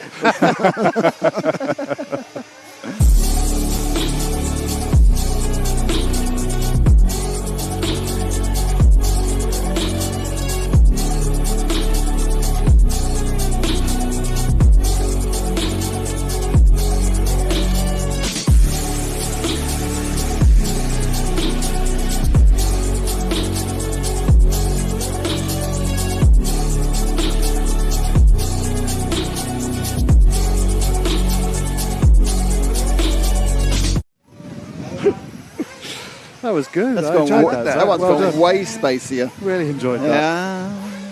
Yeah. Yes. All right, Mr. Chili, what's your guess? Pillowboat or C-Hub chassis will be crowned champion? Well, whatever happened to SS1 on Amazon Prime Video? No idea what he's talking about. No, I don't know. Amazon Prime Video. That's obviously where the Live RC Visions race thing was on. I think the problem was that people were kind of expecting it to be on the front page next to Rings of Power, where of course what you have to do is just search for it. Rings of Power is awesome, by the way. What? I don't even know what that is. It's the new extra it's a prequel to the Lord of the Rings. No. Oh yeah. I've not even seen Lord of the Rings, so That's you're good. talking to the wrong person. We're going to need you on camera again because we've got another hero. Oh my goodness! It's me. Shoot Fuel UK. Shoot Fuel. We're shooting love right back to you for being an RCTV hero. Thank you, Shoot Fuel UK. That was a good one. JWRC says, "Oh hey, I should get my new car today." Now, is that a new RC car or a new car? I believe new RC car. All right. Let's see who we got here in the chat. We got these drivers still on the clock yet. Sean McKay asked a question that Matt wants to answer. Does this channel cover any of the big RC Dirt Oval events like RC Chilling Bowl in the States?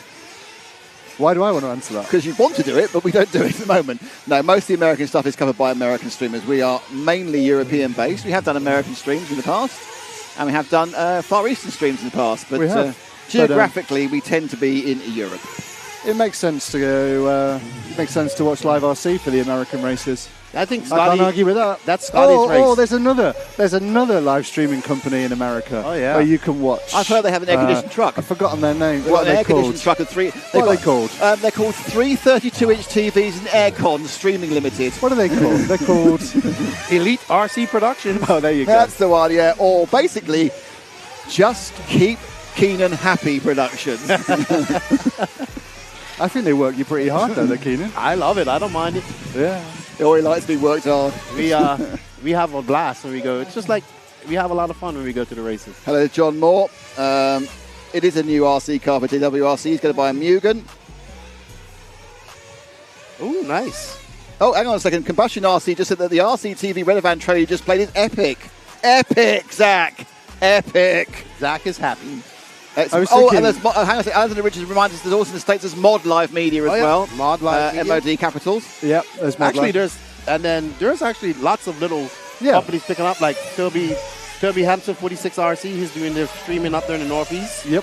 And then that's what I am seeing is that it's a lot more streamings going on. I know you guys have worked with the guys down in Australia as well. Absolutely, yeah. Tony down in Australia. Tony Farp, great guy. And RC Media, I think they're called. They do some good work as well. RC Race Media. RC Race Media, that's what it is. I am bad with names. Yeah. But I believe the more RC we have out there in the algorithm, the more of a chance of people stumbling on it, and the more of a chance of people getting into it. And one day somebody's going to see it, and one day we'll get that big contract. Yeah, exactly. I enjoyed watching what Tony and the guys did for the Worlds in Australia, and they gave me ideas. So Yes. I think it's what the sport needs is competition within the media as well, but also cooperation. I agree with you. I take it they'll be doing the Worlds next year. I really hope so, yeah. Should be able to. It should be great. We'll have a 10-scale Worlds outdoors. Probably the last time you'll see that. Really? On dirt. Yeah, I think it's slowly... Oh, dear. 10-scale is slowly moving over to indoor carpet. We were with car number 9, who was Erwin Labarth, who's a youngster from Switzerland, and just a bit unlucky there with the corners. We've got anyone who wants to see anybody in this particular heat. This is 9. We are getting very close to the top heats again, actually. We're about to get back on that train of, I think it's true what you said. What Matt said is true. What happens is that you kind of watch what everyone else does, and you try and take inspiration from the good things they do. It's very easy to turn around and go, oh, that's rubbish, that's oh no. But then you go, oh, that's quite a good idea, or that's quite a good idea. Absolutely. And everyone has a different style, and you may say that style's not my style, but... And in the same way that we had Jason Rauner here, name-checking Proline, a.k.a. Hot Race, Matrix, he was name-checking all of his competitors and saying the things that they do that inspire him and the things that they're doing well. Like, that's a good way to approach it. I think that's the way to talk about it. I think it's fair to say that 10 years ago it was very competitive. It was a very competitive market. There were only really us and Live RC involved, Yes. and it got silly. It got over-competitive on both sides. And people promised things they couldn't deliver and that sort of stuff. And then we all calmed down. And oddly, we'd calmed down before COVID.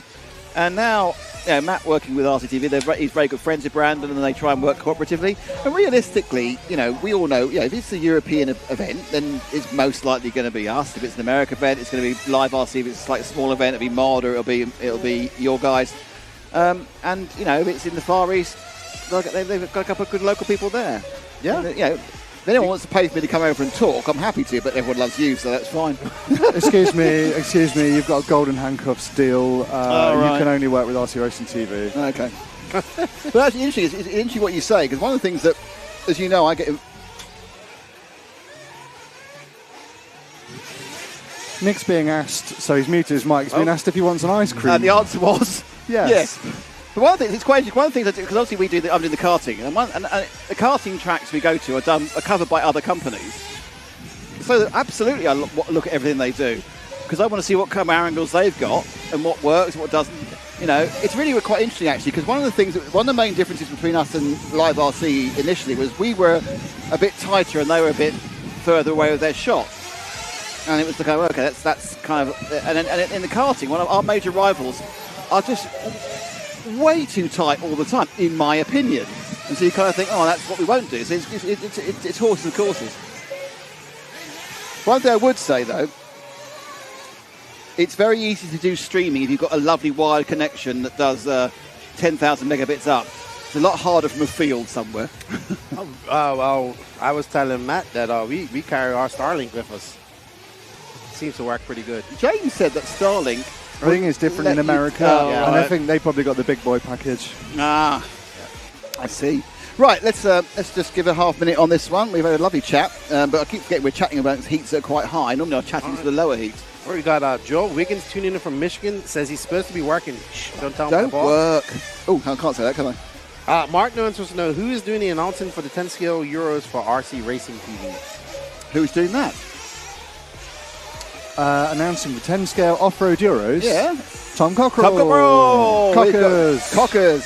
He can only give you 1 week a year, so you've chosen the long one. Well, no, he was going to do the e-buggy Euros, but you just stamped your authority and said you were going. And what happened after that? Now we're doing the probably Montpellier. good Montpellier. Yeah, there we go. There we go. Sometimes What is the date of Montpellier? What is the date of Montpellier? I don't know. I hope it's not the second weekend of February like Nick said.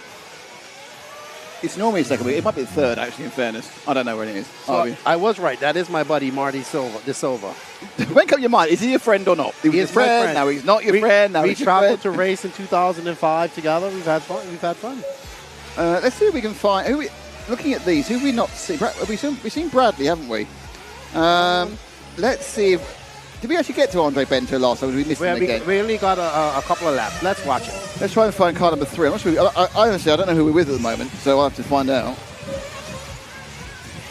With car number 4. Who's 4?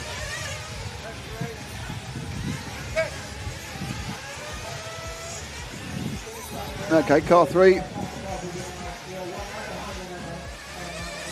All right, okay. Zach, if you go to the top of the track and wait at the start of the roller coaster, the next person who's going to go on the start of the roller coaster, it's got about 17 different colours in that car, actually. It's kind of orange into yellow into blue. And that is Andre Bento from the wonderful world of Portugal, winning this one at the moment. I mean, he hasn't made his fuel stop yet, but even on predictions, I think he might be ahead of Maxime Noble. Maxime Noble from the UK. No, Maxime Noble from France. Oh, okay. Oh, no, it's another Maxim. Oh, yeah, you're right. Yeah. Andre Bento. I want to say a big shout out to Tom Sherman and Team Sherman over there, watching over there in Florida. Good friend of mine, avid racer. Him and his son race quite a lot, and he's a little bit older than you there, Nick. Older than me? Yeah. Is that possible and still be mobile? And he is a fast racer, too. He can do some fast I was fast racing. 25 years ago. Good friend of mine. Actually, maybe 30 years ago since I was last fast. So Eric Light now into third. As we wait for this Heat 9 in the third round of the World's qualifying. What's up, Teddy? How you doing, man? Good to see you guys in the chat. I'll see you guys in a week's time. So we're planning a few. So what's going to happen? We're going to run the full. There's going to be the rest of this round. Then there'll be not quite sure what we're going to do regarding the press conference. We are currently following car number 3, which is Bento. So there's going to be a press conference, which we'll hopefully have out by the end of the day, because the top 3 are going to have a chat, not live.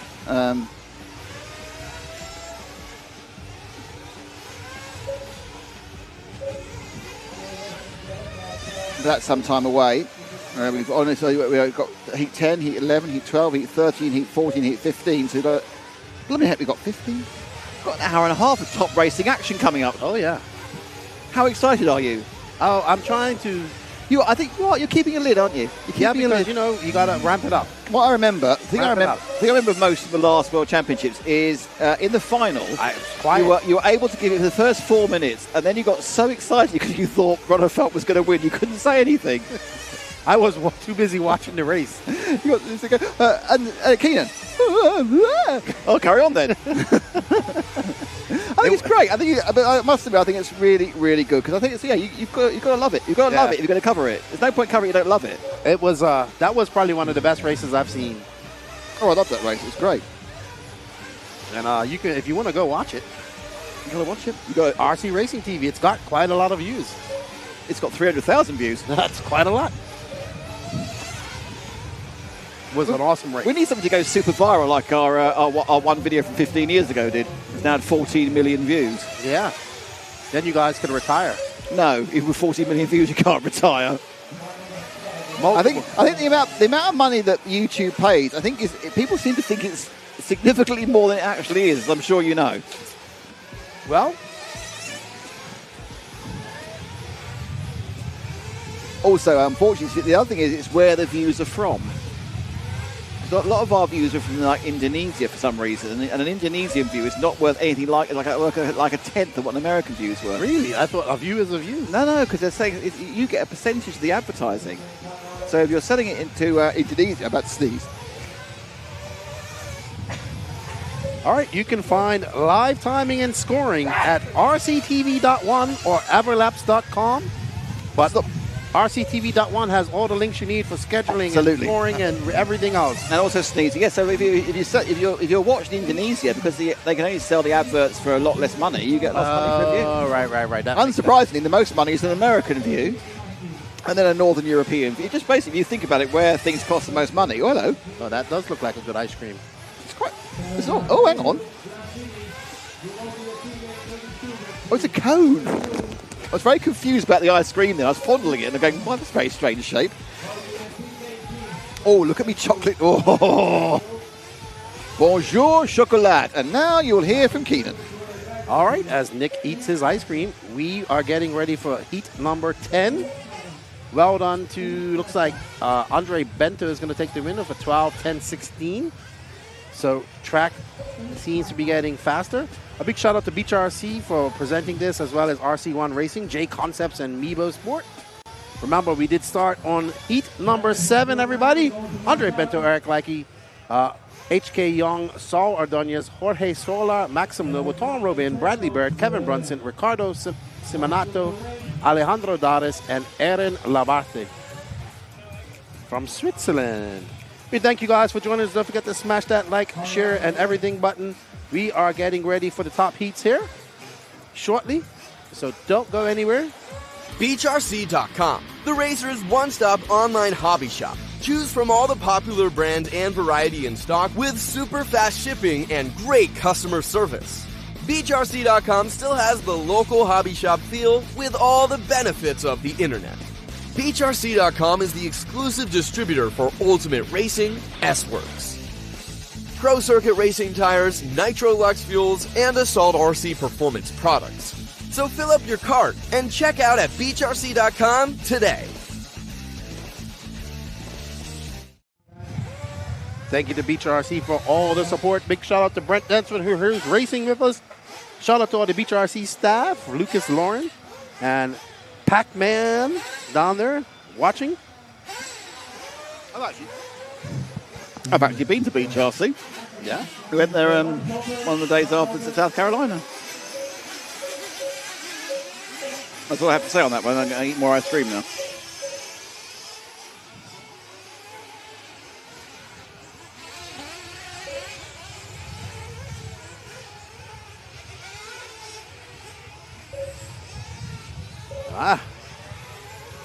So, hearing some interesting stuff coming out from my reports. I'm hearing, I don't know if I should say this on the camera, on live, but we're hearing that some people are running tires that aren't of their brand, of their sponsors right at the moment. Nothing new in RC, but definitely some big names.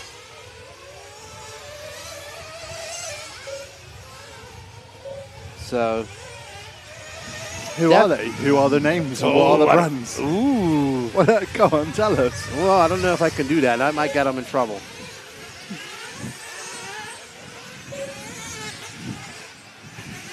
I'm happy to say. I will keep your source quiet as well. Okay. Really? Oh, we'll leave that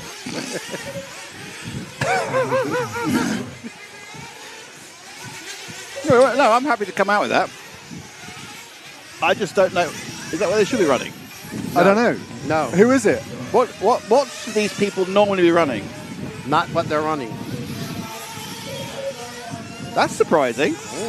All right, okay, well, basically what's happening is the rumour in the field is that the Kiliches are not running specific tyres, they're running hot race. That's the rumour. That's the rumour. But it's not the first or the last time it's ever happened. Do you remember, where was it was it Tessman who put on brand new tyres at the end of a race? Because he was at the Neo, yeah. It was, he ran J It was Concepts. It was like a proper witch hunt, that was. And It was, it was so over the top. Poor Tessman. He didn't really need that. Because it was like he committed the biggest sin going. No, but I'll tell you why that was such a big deal.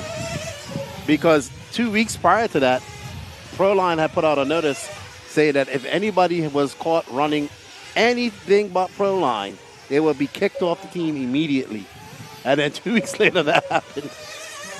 And what was the outcome? Did he? No, he apologized, and when I interviewed him earlier this year, he told me that it was their decision to do that. Right. So they made the decision. They thought it would be better for him. What? Proline did? No. The Tessmans. And they apparently, I believe they talked to Proline about it, and they were allowed to do it. Okay. But that was a long time ago, and I remember how that blew up. Yeah. What were you doing then? That was I like was, yeah, I wasn't. that was way pre-lefty. What was that? 2017? No, I think 16. I think. yeah, I might have been 16. Yeah, I was in Doha for 3 months, and then I met JQ in 2017. I was And racing. it's all been downhill since then. It's been a ride. That's all I can say. All I know is I have a lot more gray hair on my beard, and that's all because of JQ. But who are we following now? No, but you know what? That is Seth Van. Nope. No, that is, let's have a look. I think that It's is 11, I think. I think that's Fabrizio Tagisi. the Italian YouTube RC star, who came second at the 40 plus Euros, which I really loved. That I really liked that track at the 40 plus Euros. It was a strange track. Yes, with that bank turn. They had so much space in between the lanes. Normally, they pack as much track in. There's like massive bits of space in With between. gravel in there. Yeah. It was like almost a real full scale, like a full scale version of a RC version of a full scale. I'm track. assuming that was normally it's a precursor to try and hold a main Euro, so we may see them in the Euros in 2 or 3 years' time. I think that the track length is a bit short for a Euros. Only about 28-second laps, weren't they? Well, they normally want to be over with half a minute for a European Championship track. Makes it a lot easier. Who we have at the moment? We've shifted to car number... Can't see. Car number can't see. Car number 5 with the moment. So we're now with Jordan Lott from France. Things up to third of the running. So as you notice, it's quite hard to work out who's where unless you're looking at the kind of cross combination of the prediction and everything else. Sontag now moves to the top. So we are running into heat 3 at the moment. I'm laughing at some of the comments. People egging me on. But it's, I just said it. It's easier. Oh my gosh. I love the audience. Love you guys. Alrighty. Jonah Wilson, the fish. Please follow car 10. Who is car 10? That is Patrick Bremstaller. Have we followed Patrick Bremstaller? See if we can find number 10.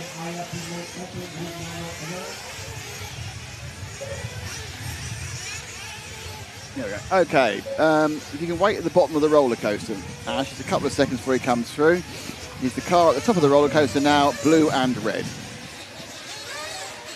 There we go. And that is Patrick Bremstaller from Austria.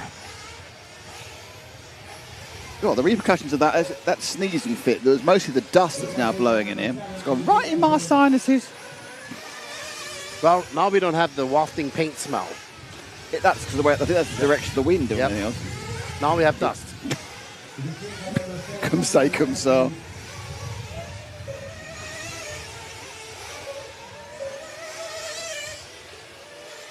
I would have to agree with you, Model Star. Car number 5, jacking hard. A lot of cars have been jacking here, man. A very high traction. Very high traction. Tight turns, carrying a lot of corner speed. Jacking will take place. Yeah, but carjacking is dangerous. It's currently coming to 5 o'clock local time.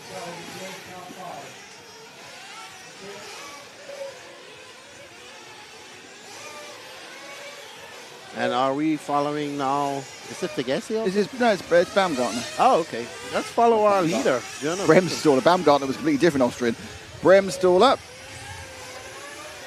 If you want to follow someone, just stand up and point the camera to him. Definitely follow. Let's see. Theo Leamere came in for fuel. Let's follow the fish. Again, more fishing. More. Oh, we got Tater Sontag out there too. Let's see who we're going to follow.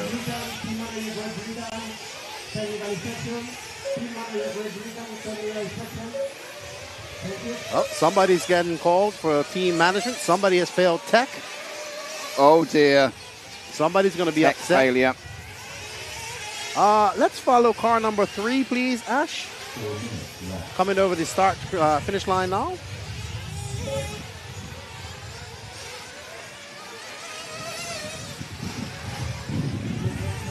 As the wind picks up, as you can hear on my microphone, and it is really picking up, actually. We're following Jonah the Fish Wilson from out of Knoxville, Tennessee. Knoxville, Tennessee. Got a nice indoor track up there that he races on called The Rock.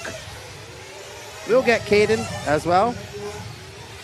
Bob Thomas, is there Uber Eats in Redavon? I don't Uber Eats know. everywhere.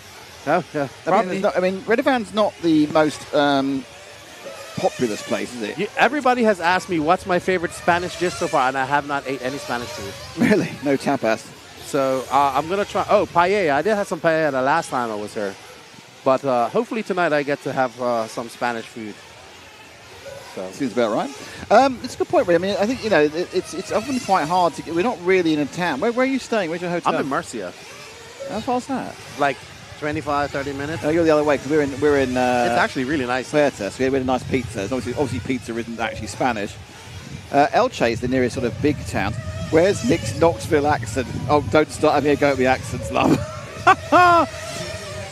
My best one is my, and the only one I've ever had a request for is my Flavio Briatore impression, which is just basically comedy Italian, and then saying things outrageously. So as I'm getting a shaky head here from Matt, that won't be happening on this stream.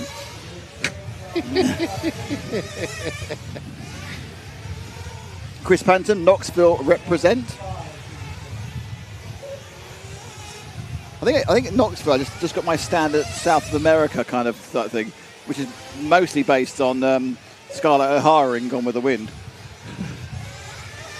Well, I mean, there are different Southern accents. Oh, well, I realise that, but obviously I'm from the UK, so I'm like kind of very blankety. It's like you wouldn't realise how many different British accents there are. It's like I remember always being really amazed when a friend of mine who is actually, even though he's English, he's a professor of ancient French literature. Really? And he was chatting away, and he was obviously completely bilingual. And he was saying, "Yeah, the only problem is I don't have a very my French accent's quite lowbrow. Yeah, I kind of like a Marseille accent, and really I should have a Parisian accent because it's more respected, like this kind of thing." So he felt he had the wrong accent in his French and second language. Lefty, we hear your Bermudian accent. Yep. I actually don't talk. Wow. Yeah. Wow. Thanks, Glenn. Nick can barely manage to pronounce the driver's name properly, let alone do an accent. Gosh, that was uncalled for. Matt's over snickering. God, jeez. Oh, shocking. Lefty, we hear you must be from Bermuda. Yeah, I not try to hide my accent, but I try to pronounce a little bit differently. But when Salty Joe and I start talking together, you can definitely hear it come out. Blimey. Can you talk like Bruno? What, Bruno Corello or Bruno from the film? Sacha Baron Cohen's Bruno. Murillo family says... Can you do Austin Powers? Austin Powers is a Canadian. No. Austin Powers is a Canadian. Mike Myers is Canadian. Yeah, but the character Austin Powers is British. Alexander Richards wants $5 to hear my Knoxville accent again. We're almost on the second day of Lefty's parking now. Well, I do declare, I'm down here from Knoxville racing. Yeah, okay. That sounds like a Texas accent. No, Texas, hey boy. Yeah, that's probably. Hey boy. And if you're going to walk on my land, I have the right to shoot you. You see? No, Jessica J says your accent's pretty. Yeah, but a pretty accent. Sometimes we pronounce words a little differently. Yes, but not wrong. Estonia. I have to say that a lot of these drivers went to Estonia to practice. They have a beautiful track out there in facility. Ronafop went out there last week before this race. That was worth it. Sorry, man. JQ and Pekka were out there. Robert's been out there. It's been good. What happened, Farley? How you doing? Long time no see. I ain't seen him for a minute. You just butchered the Texas one. Yeah, these are kind of like approximate accents. I'm not turning around saying I should be given. Actually, I think I should be. I think I should be given a role as an international accent man. That's like a 1940s. Yeah, I said it's based on a Scarlett O'Hara and Gone with the Wind. Let's just not talk about libraries. That what? Sorry? Nothing. Libraries? Yeah. No, that's out completely. No one ever understood that. I've had like rolling eyes from Matt and James Parry non-stop. They didn't understand it actually had a context to it.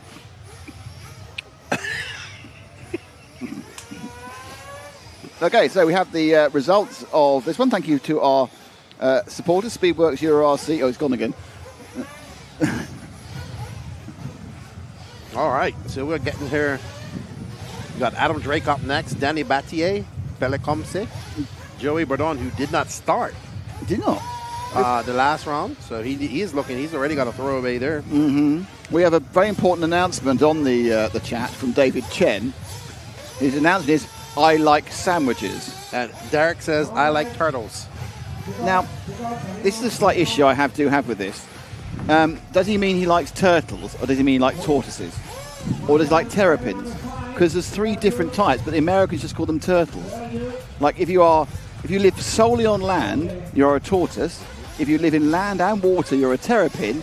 And if you live in water, probably you're a turtle. And again, I'm getting to hurry up again.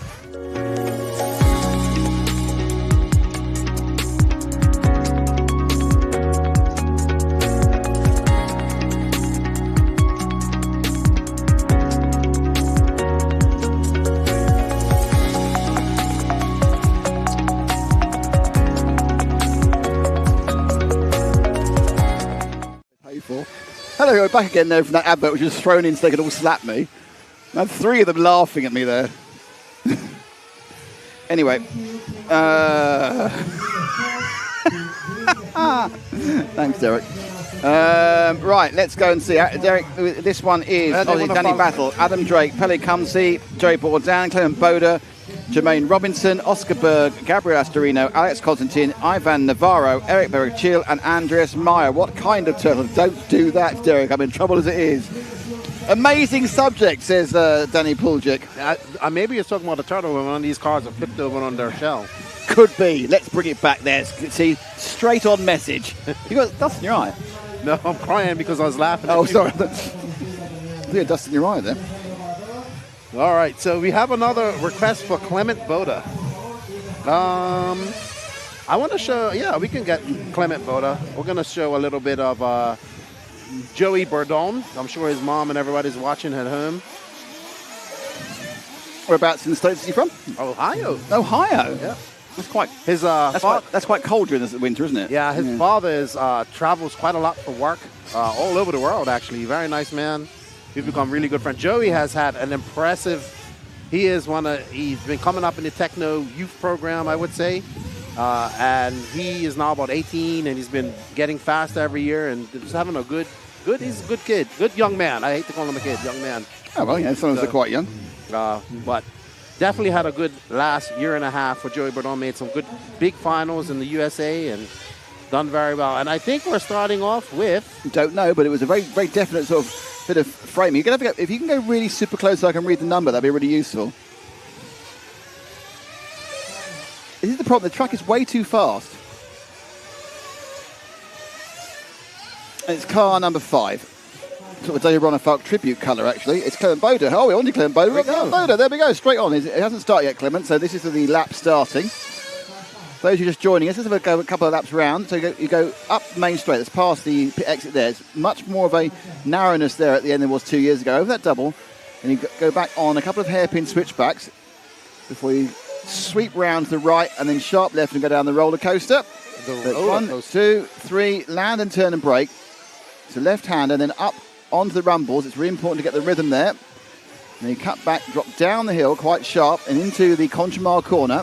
And you've got a medium-sized single, turn and brake again before you turn back. And then you sweep across this very interestingly cambered corner, which kind of helps you round. And then you begin 2 right-left hairpins. This is much... No, you don't do Timbo, you get that wrong. But you go right-left, as fast as you can, which is quite easy. You can straight line up. This one is not straight lineable, right, left. Onto the second piece of patio, and he turned around over and timing and scoring again, and that's a lap. But that one wasn't a very good lap because he had a crash in it. 52.9 for Clement. He's got away with that one. I think Clement's been a little bit fast and loose at the moment on this run.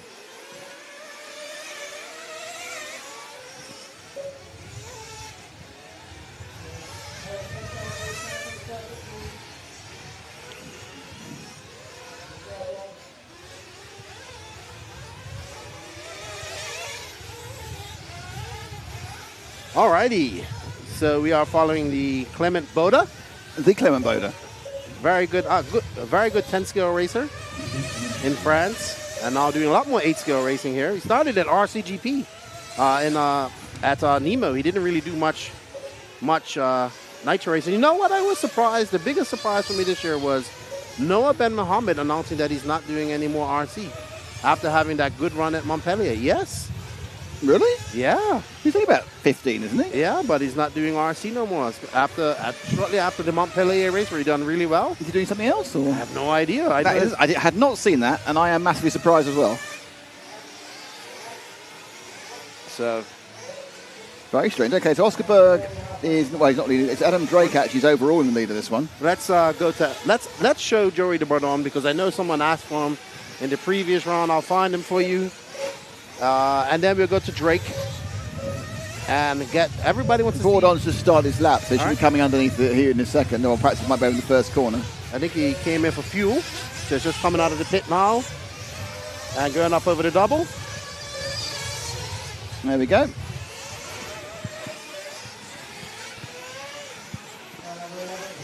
Is it Bordon you want, is it? 'Cause that's car 4, you got it, yeah. Yellow into blue.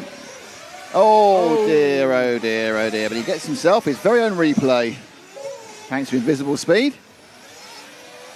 Absolute compression. It's just almost too little rebound on the shocks, and he's just like pinged off.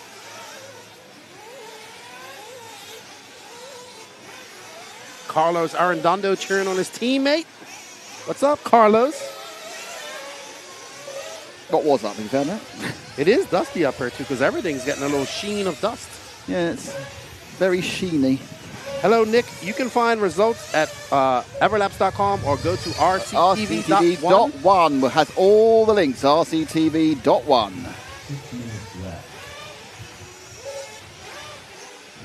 Everything's absolutely filthy all of a sudden. I know what's happening here. Okay, Dominique Olive says Noah is still racing for X-Ray. It was fake news. Oh, okay. Whew, I was a little bit worried because he's very good. Fake news. RC fake news. There's enough news out of fake news.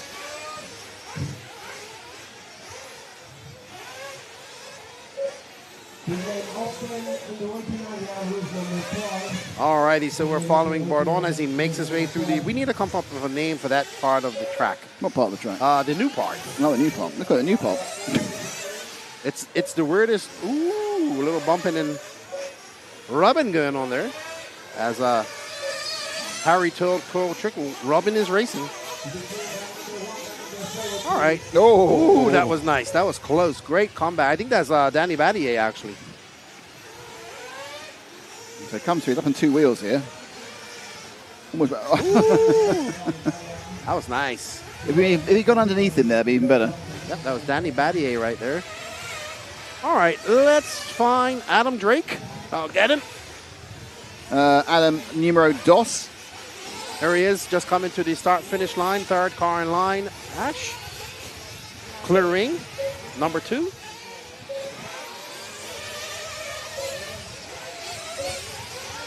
In the Mugen chassis. If you guys don't know who Adam Drake is, then he is the man, the myth, the legend. The bad, the myth, the 3-time USA National Champion gas truck specialist. One of the best ambassadors in RC.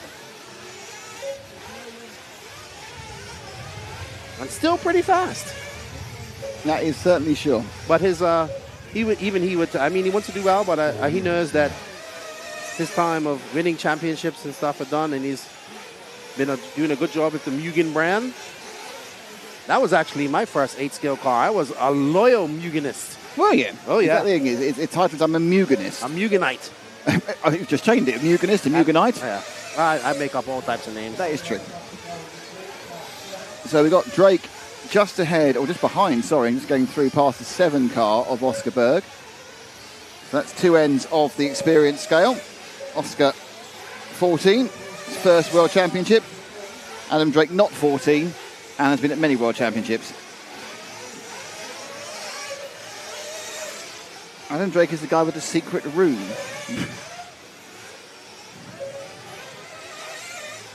Oh, I didn't want to answer that one. I think it's a secret room of engine braking machines. Ah. Okay, here's Ben. Okay, so no, Ben Muhammad said that was fake news. So I'm so glad to hear that because I was upset when I heard that. I wonder why someone would send that around. It's too late for... Maybe you got hacked. Oh, it's April Fool's Day. Could have been.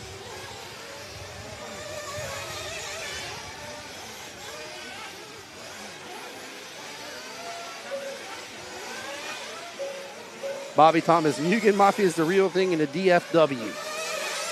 Dallas Fort Worth. Yeah, you got it. Whew, get me. Where's Skiller Joe, Bobby? Is he watching? No, he's in school. Anyone else we can show? Anyone else somebody wants? Lefty? Anybody else being requested? Does anybody have any requests? Somebody wanted to see Oscar Berg. Oscar Berg, car number 7. I think he might be... Where at the moment? You know what? Okay, if you wait at start finish, Ash, and it's the car going over now. There's Oscar, the younger brother, and the mysterious, until recently completely non-existent brother of Hampersburg. Brother they don't talk about.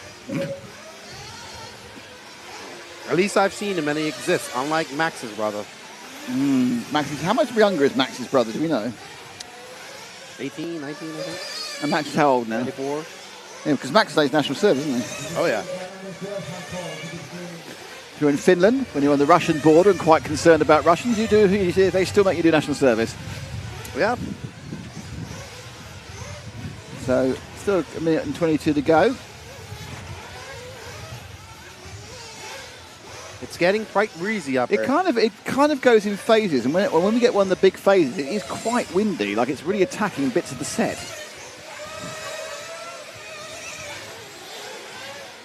We have Mrs. Ivanen in the house.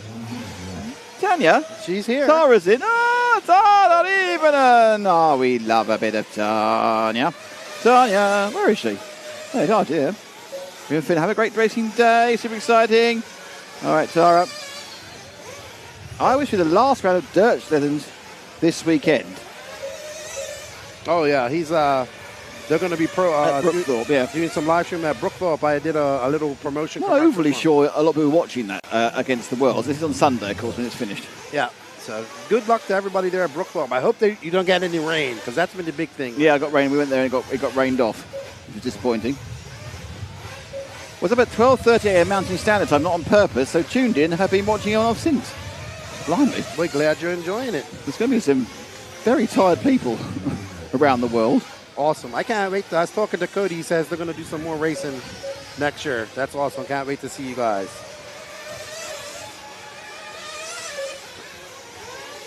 There we hear the beep, beep, beep, that beep was horn. Time expire, but not end of your race. Drake still leading this one.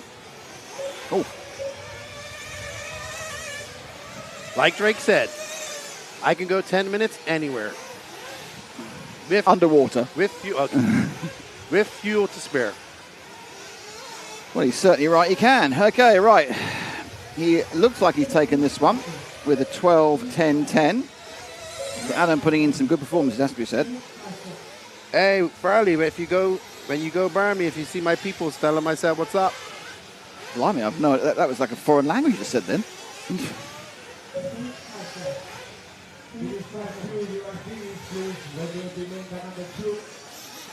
All right, well done, Adam Drake. Gabriel Estriano, is he going to get it? No. No? 17. No, I mean second. Clement Boda had the fastest lap at 49.5. Constantine moving on. Okay, we're now moving to heat number 12.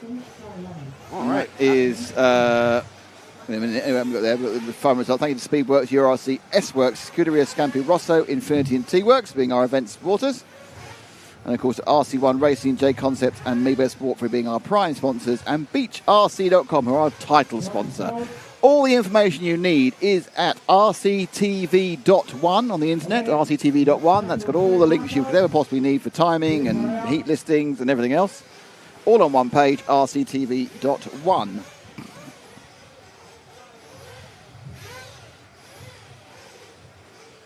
Alrighty. We hope you guys are enjoying the coverage. Don't forget to smash that like, sub, notification button. And don't forget to donate some money to Keenan's I Need to Park at the Airport fund. Yeah. You got to get the parking. Well, you can't, if you've parked, you can't get on the plane, can you? So you gotta, you know, I'm not too worried about the parking. Let's put it that way. Well, you're getting dropped off, are you? Oh, yeah. I always get. I wouldn't pay for parking on there. So if you're going to go to France, do you, fly from Dominican Republic to Miami or something? No, I'll go probably the same, DR, Madrid. I could go Miami and That's about it. DR, Madrid. Yeah. We have Air Europa, Iberia. I flew Air Europa here. As well, Alicante, yeah? Yeah, man.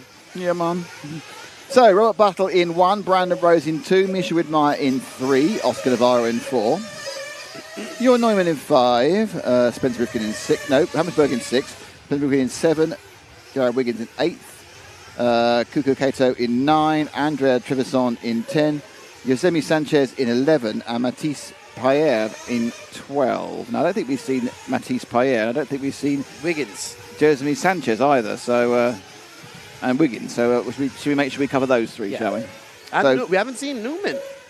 all right, 12, 11, 8 and 5, Ash.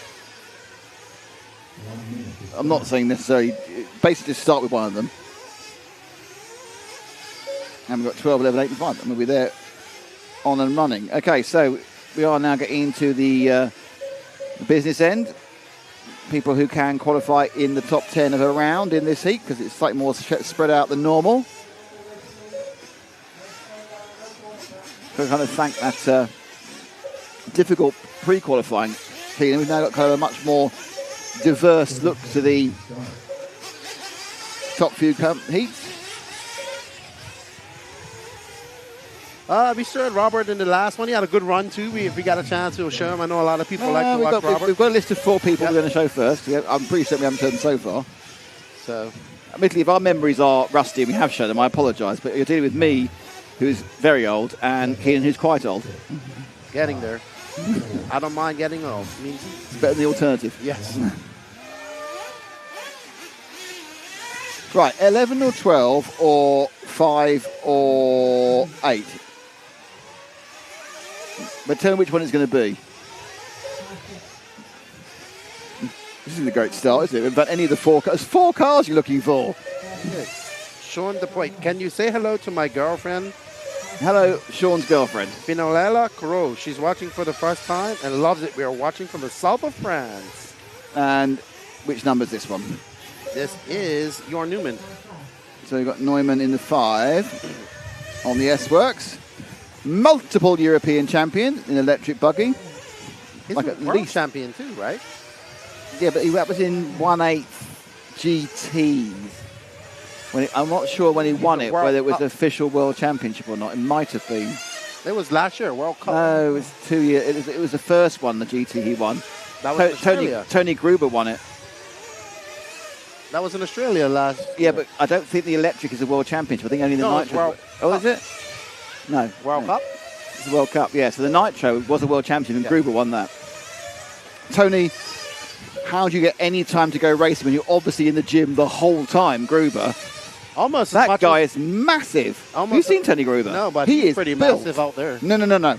No one is more built than Tony Gruber in the RC world. No, not even dude over there? Oh, dude, there's getting 2 waves now. Got a wave from... He's English, right? Yeah. You could just come on the chat and talk about it. That would really help. Yellowfin Endurance Coaching. You can go to rctv.one. All right, what one? Tell me who's built here. Problem is I can't offer that much value. That's why I didn't bother putting this headset on. But It's never bothered you before. British racer. I remember his name now because he was in Slough when we were in Slough. Darren Hayden Ball. Darren Hayden Ball is built. He's over there. Is he? With his guns out, with a S-Works vest on. He's customised an S-Works t-shirt to turn it into a muscle go vest. full wife beater, yeah. Look about it. Oh, he is built. You're absolutely right. He's very built, isn't he? That's what they're called. That's what they're called in Australia. That's what they're called in America. Now, this is an interesting thing which we can't do anything with right now, but we have to sometime in the future do Darren Hayden Ball v Tony Gruber muscle off. But unlikely to happen. Right, okay, back to this one again. Okay, so we've given a bit of your Neumann love. Now we need to find either 11 or 12.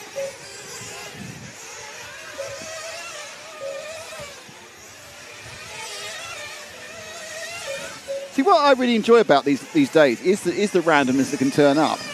Yes, we can get all very focused on the fastest people during the fastest people part, but there's also a part where you're just talking stuff. Just some mates having a conversation on a live stream.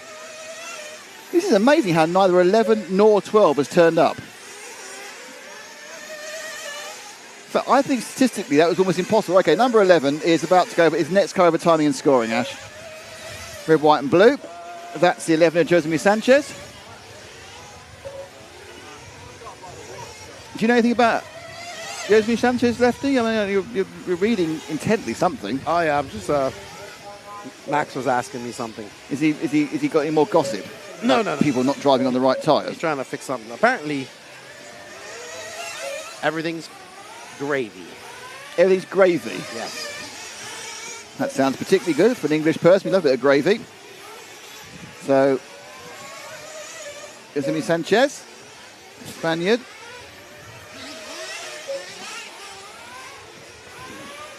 Coming up through the section that hasn't got a name yet, which is basically the two chicanes. You've got the wide chicane, and then you've got the much tighter chicane here on the way back down the hill again.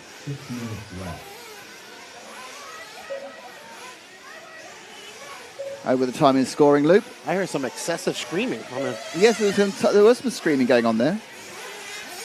Perhaps someone saw Darren Hayden Ball's guns and went, "Oh my God!"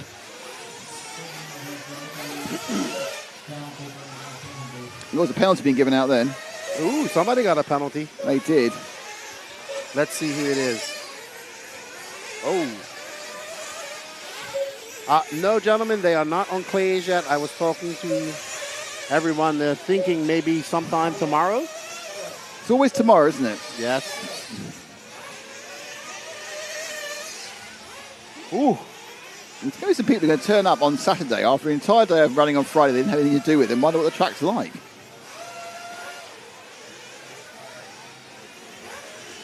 Right, let's see if we can find 12 now. We found 11. Okay, so you just got to wait. Go back to start to timing and scoring.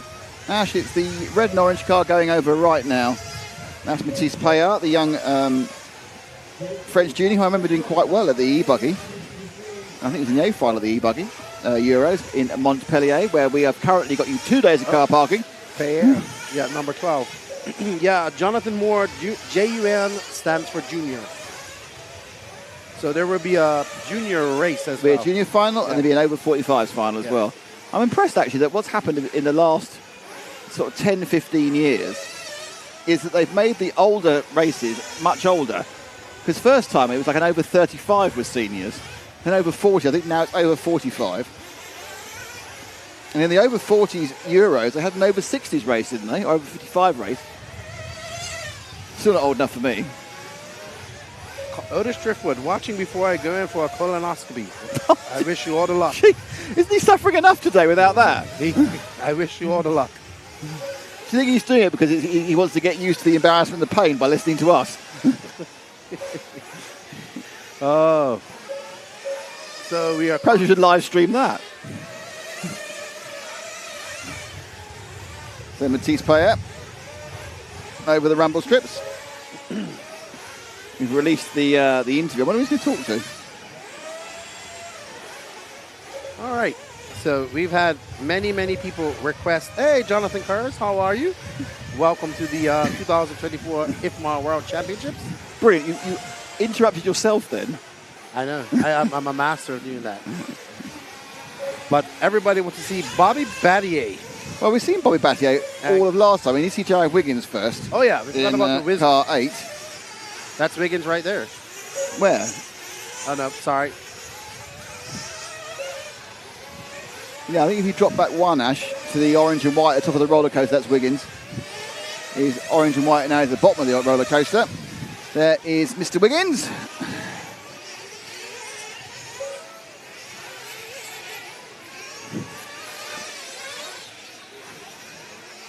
One of the hardest working men in RC. Wiggins is always testing something, doing something.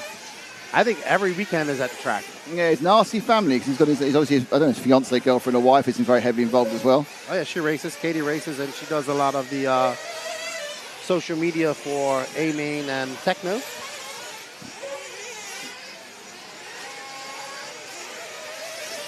And Wiggins comes by, taking that safe line, getting that Techno to rotate around those tight 180s. It's not having a very good run, unfortunately. He's down in net last, but I think that may change when everyone comes in. But it's 50.5 is his fastest lap. And this is the problem. If you look at these cars, they look absolutely fine, but they're not producing the speed, are they, Lefty? No, they're not. But I'm watching 3 green cars in a row going on a roller coaster to myself. That looks great. Shouldn't really watch the bits that aren't on the screen. I know. Gets very confusing for people. Oh, what? Oh, it's not on screen, sorry. Just over 90 seconds left to go in this qualifier. This is heat number 12. Don't go anywhere. Get ready for some top echelon qualifying coming up. Who will we see somebody repeat as a TQ and go in? Oh, it could be a third different one. Yeah, I would love for it to be a third different one. Okay, drop back 2, Ash. So they're both, unfortunately, they're both orange and yellow, but it's the orange in the nose, and that is Robert Battier, because everyone's been requesting him, including Lefty. And there we are. We said we get round. The good thing about 10 minutes heat is you can get round to about a lot of people. Yes. You haven't got to rush. You haven't got to go straight away. You can have a foreplay of other cars, and then have the excitement of the actual main event at the end. Absolutely. Look at Bobby out there looking good. Batty Bobby. Robert Battier. Yes. Hello, Luca from John Moore. RCGP needs to come back for sure. I think that one's gone. It's something may turn up, but unfortunately it didn't get the assistance it needed from the industry, to be honest. And there's a long story about it, and there's a number of reasons about why it didn't happen, and some of them, the reasons it didn't happen were the reasons it did happen. I'm not being deliberately obtuse. It's a very long story and quite sad in some ways. Yes, it is. It's a sore spot in my. But it was awesome. It was good while it lasted, but it didn't last long enough, and it wasn't supported well enough. You heard X-Ray is going to be wants to do a series as well now too, apparently. Oh, they wanted their own series. Yeah, with all manufacturers involved. Really? We're supposed to have a meeting about it today. Are you going? Press conference. I actually forgot to tell Max to go to that. When is it? It's supposed to be today. It's quite exciting news.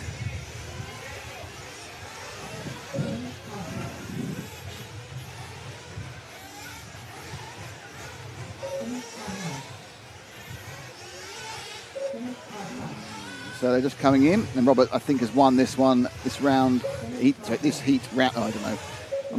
I've lost a little bit of the use of English at the moment. Robert Battle he has finished 10:03. It's a good time for him. He's looking good for. I think he's going to be cusp of semi-final. Yep. Straight through. Brandon Rose second, and 47 seconds further back. Sanchez has finished. Your Neumann in fourth. Widmeyer, Trevisan, Oscar Navarro, Hampersberg, Spencer Rivkin. Matthias Payara comes into seventh place. And there are the results. I'm just waiting for the results to come off, and we'll have a quick chat. Bear with me a second. We're going any second now. We're going to go down to Matt when this comes off. And now down to Matt. Brandon, how was it out there? It was good. Made a few more changes to their car. I think we're doing it every single run. And yeah, it was a lot better out there. Went up in the dips a little more, a little bit of fresh set of tires, did something a little different to the foam, and yeah, worked out really good. Kept it clean. Finally didn't have any mistakes for 10 minutes. That's what I've been missing out on all day today. So yeah, just try to keep it clean, keep it rubber side down. It was good. It's crazy windy every afternoon. Does it affect the car at all? Yeah, with those back doubles, it gets really sketchy with the side wind. The car kind of starts getting sideways on you, and that second double is really sketchy to begin with, so it makes it really tricky. Awesome. Thanks a lot, Brendan. B. Rose, Brandon Rose, S-Works star driver from the USA. Lovely, lovely, lovely bloke, Brandon. That's all I can say. Oh, yeah, I like Brandon and his dad a lot. Good people. Right, we're now really getting to the business end. A Hyundai bus says, Lefty, if Robert wins, I'll get a Mayako and an NNRC tattoo. And JQ will no doubt love it. I think you should get an NNRC tattoo anyway. I need more money than that. Oh, not me. Okay. There's a glory tattoo like we have on the shirt. But the buggy pays the bills. Not here. Even I know your catchphrase. Not here, though. It's all about nitro. I never know if it's even true. Okay, Marcus Kerup is in 1. Dakota Fenn is in 2. Both of those guys currently in the top 10 overall. Adrian Parente is in 3. Camden Lime is in 4. Joe Bornhorst is in 5. Naruto Matsukura is 6. Danny Burnaby is 7. Jessica Paulson is 8. Ryan Cavalieri 9. Remy Bermudez is 10. David Todd, the only junior, is 11. And Vincent Rouget from Norway is in 12.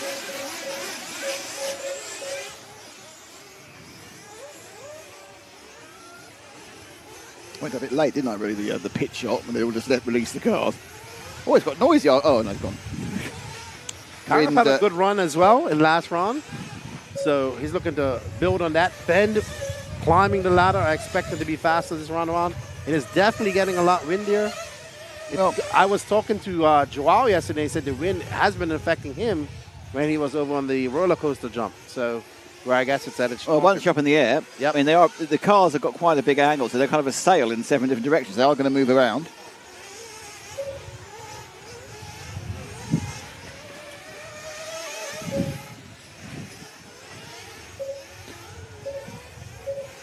Don't forget, everybody, we start qualifying tomorrow with heat number 7.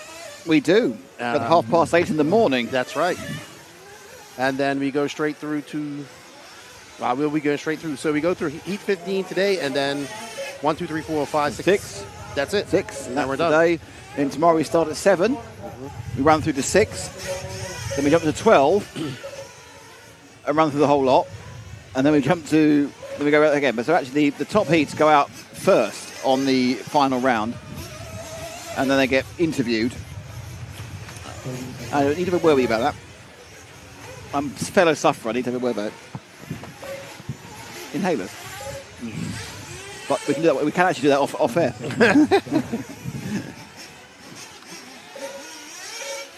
Never fear. Chewy RC is here.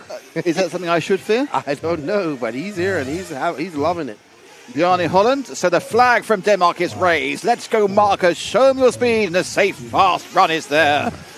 He is. I do like when people write actual kind of like, dissertations on the whole thing. Here we go. We're up and running. Random start. And we've randomly started with, I think it's Matsukura, looking at that car. That is Matsukura. Naoto, who we now know has won 6 World Championships. I think 4 of them in 12th. And 2 in 10th. And 2 in 10th, is it? Well, yeah, I would have to go way back in the chat. He's very good, though. He's very good. He may not have won a World Championship. He's been very... I think he was winning the 1/8 track worlds, the big IC track worlds. I think he actually broke down and was in the lead in 16 or 17.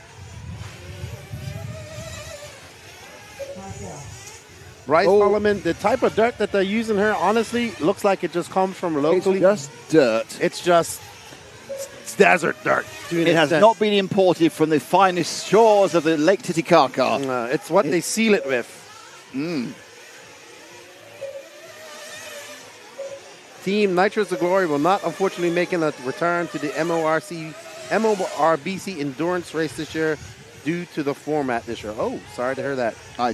That sounds like politics I don't know anything about. Yes. And Chewy RC says Nick should be afraid as I'll point out all the things that he's missed. That could take a very long time.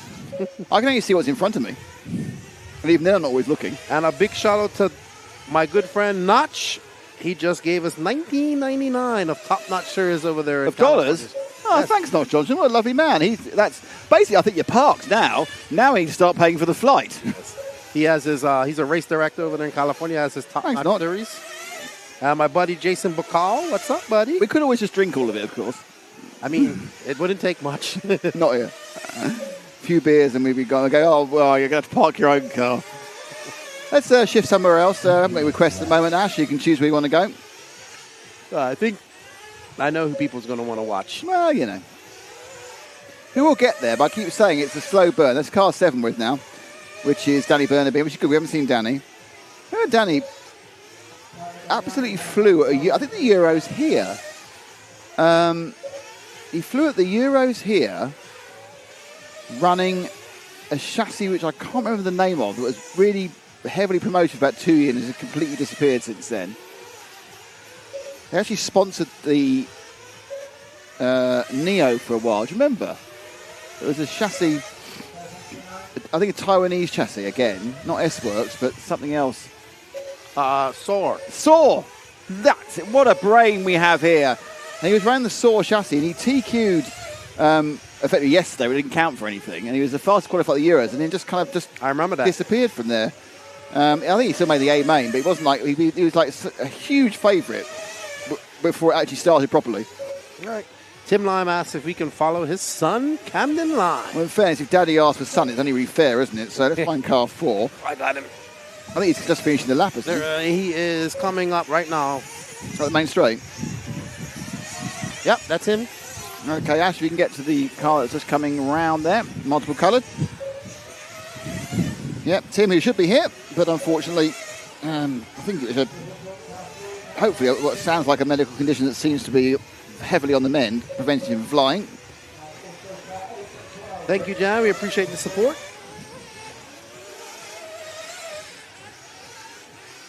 Camden with Soar. S-Works. Gene Hickerson was the importer in the USA for that car.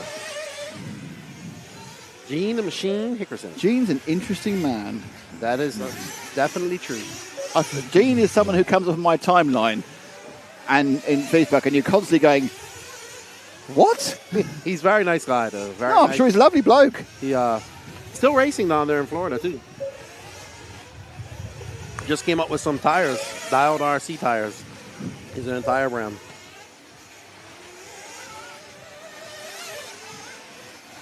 Oh, dear. That was a kind of after you, Claude, followed by an accident.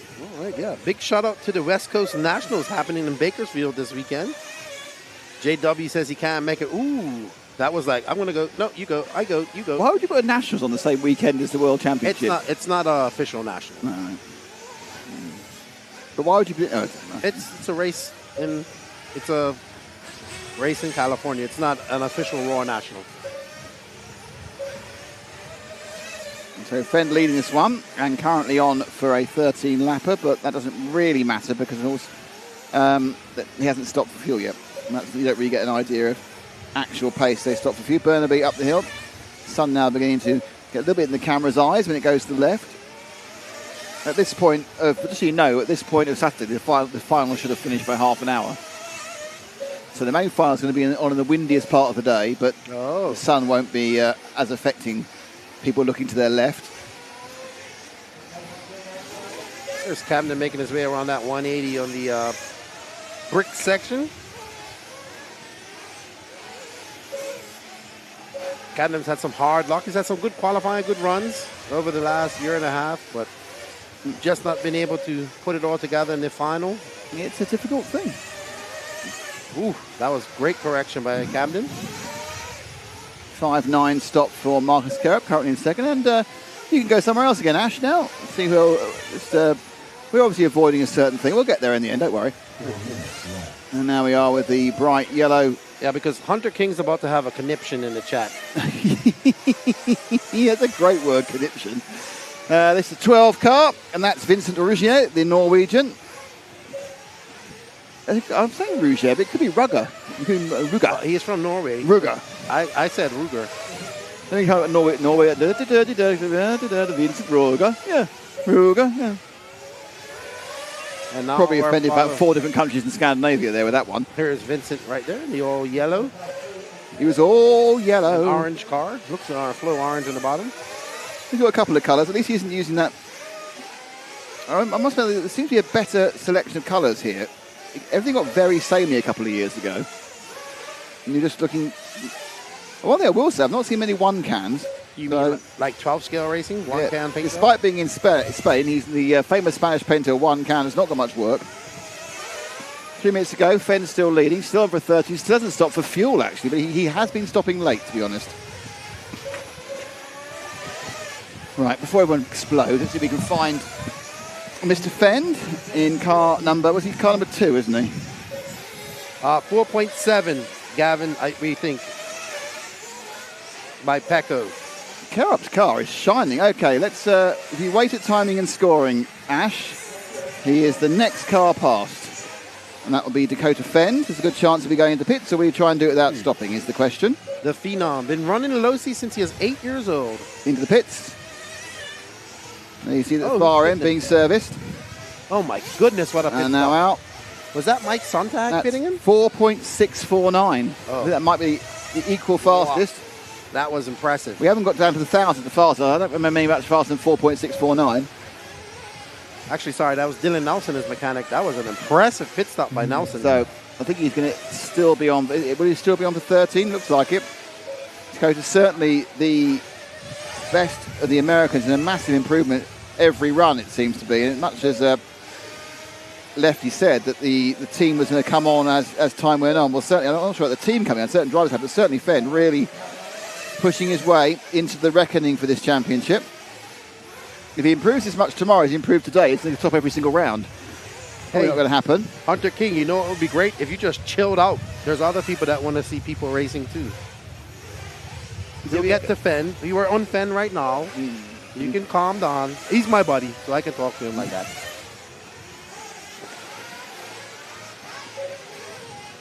Well, he got his pit stop. You can't beat that, can you? Great pit stop it was. So Jessica Powson's doing well. She's above Matsukura. So Bermudez and Parente come through as well. Fend on I think the second place at the moment actually is Kedup again. Oh, got away with it. Got away with it. Oof, that was a save. I don't think he lost anything doing Nothing. that. Well, that's Fenn. That's what Fenn does. He is looking impressive. He's going to go. He's going to get. Okay, the fastest we've seen is a 13 in 42. He's now on for 13 in 46. So it's going to be a good round score for Dakota, which is all he really needs to do. Is just get himself sort of solidly into the semi-finals, and then start looking at things you can do to improve that starting position or do something clever for the main event. Well, in 2022, he had to come from the LCQ, win that, and did very well. He got up to 4th at one point in the final. Car looks a bit different, actually, some of the others. It's got a kind of a... Unfortunately, going around the corners, it's got a kind of a staccato way of turning.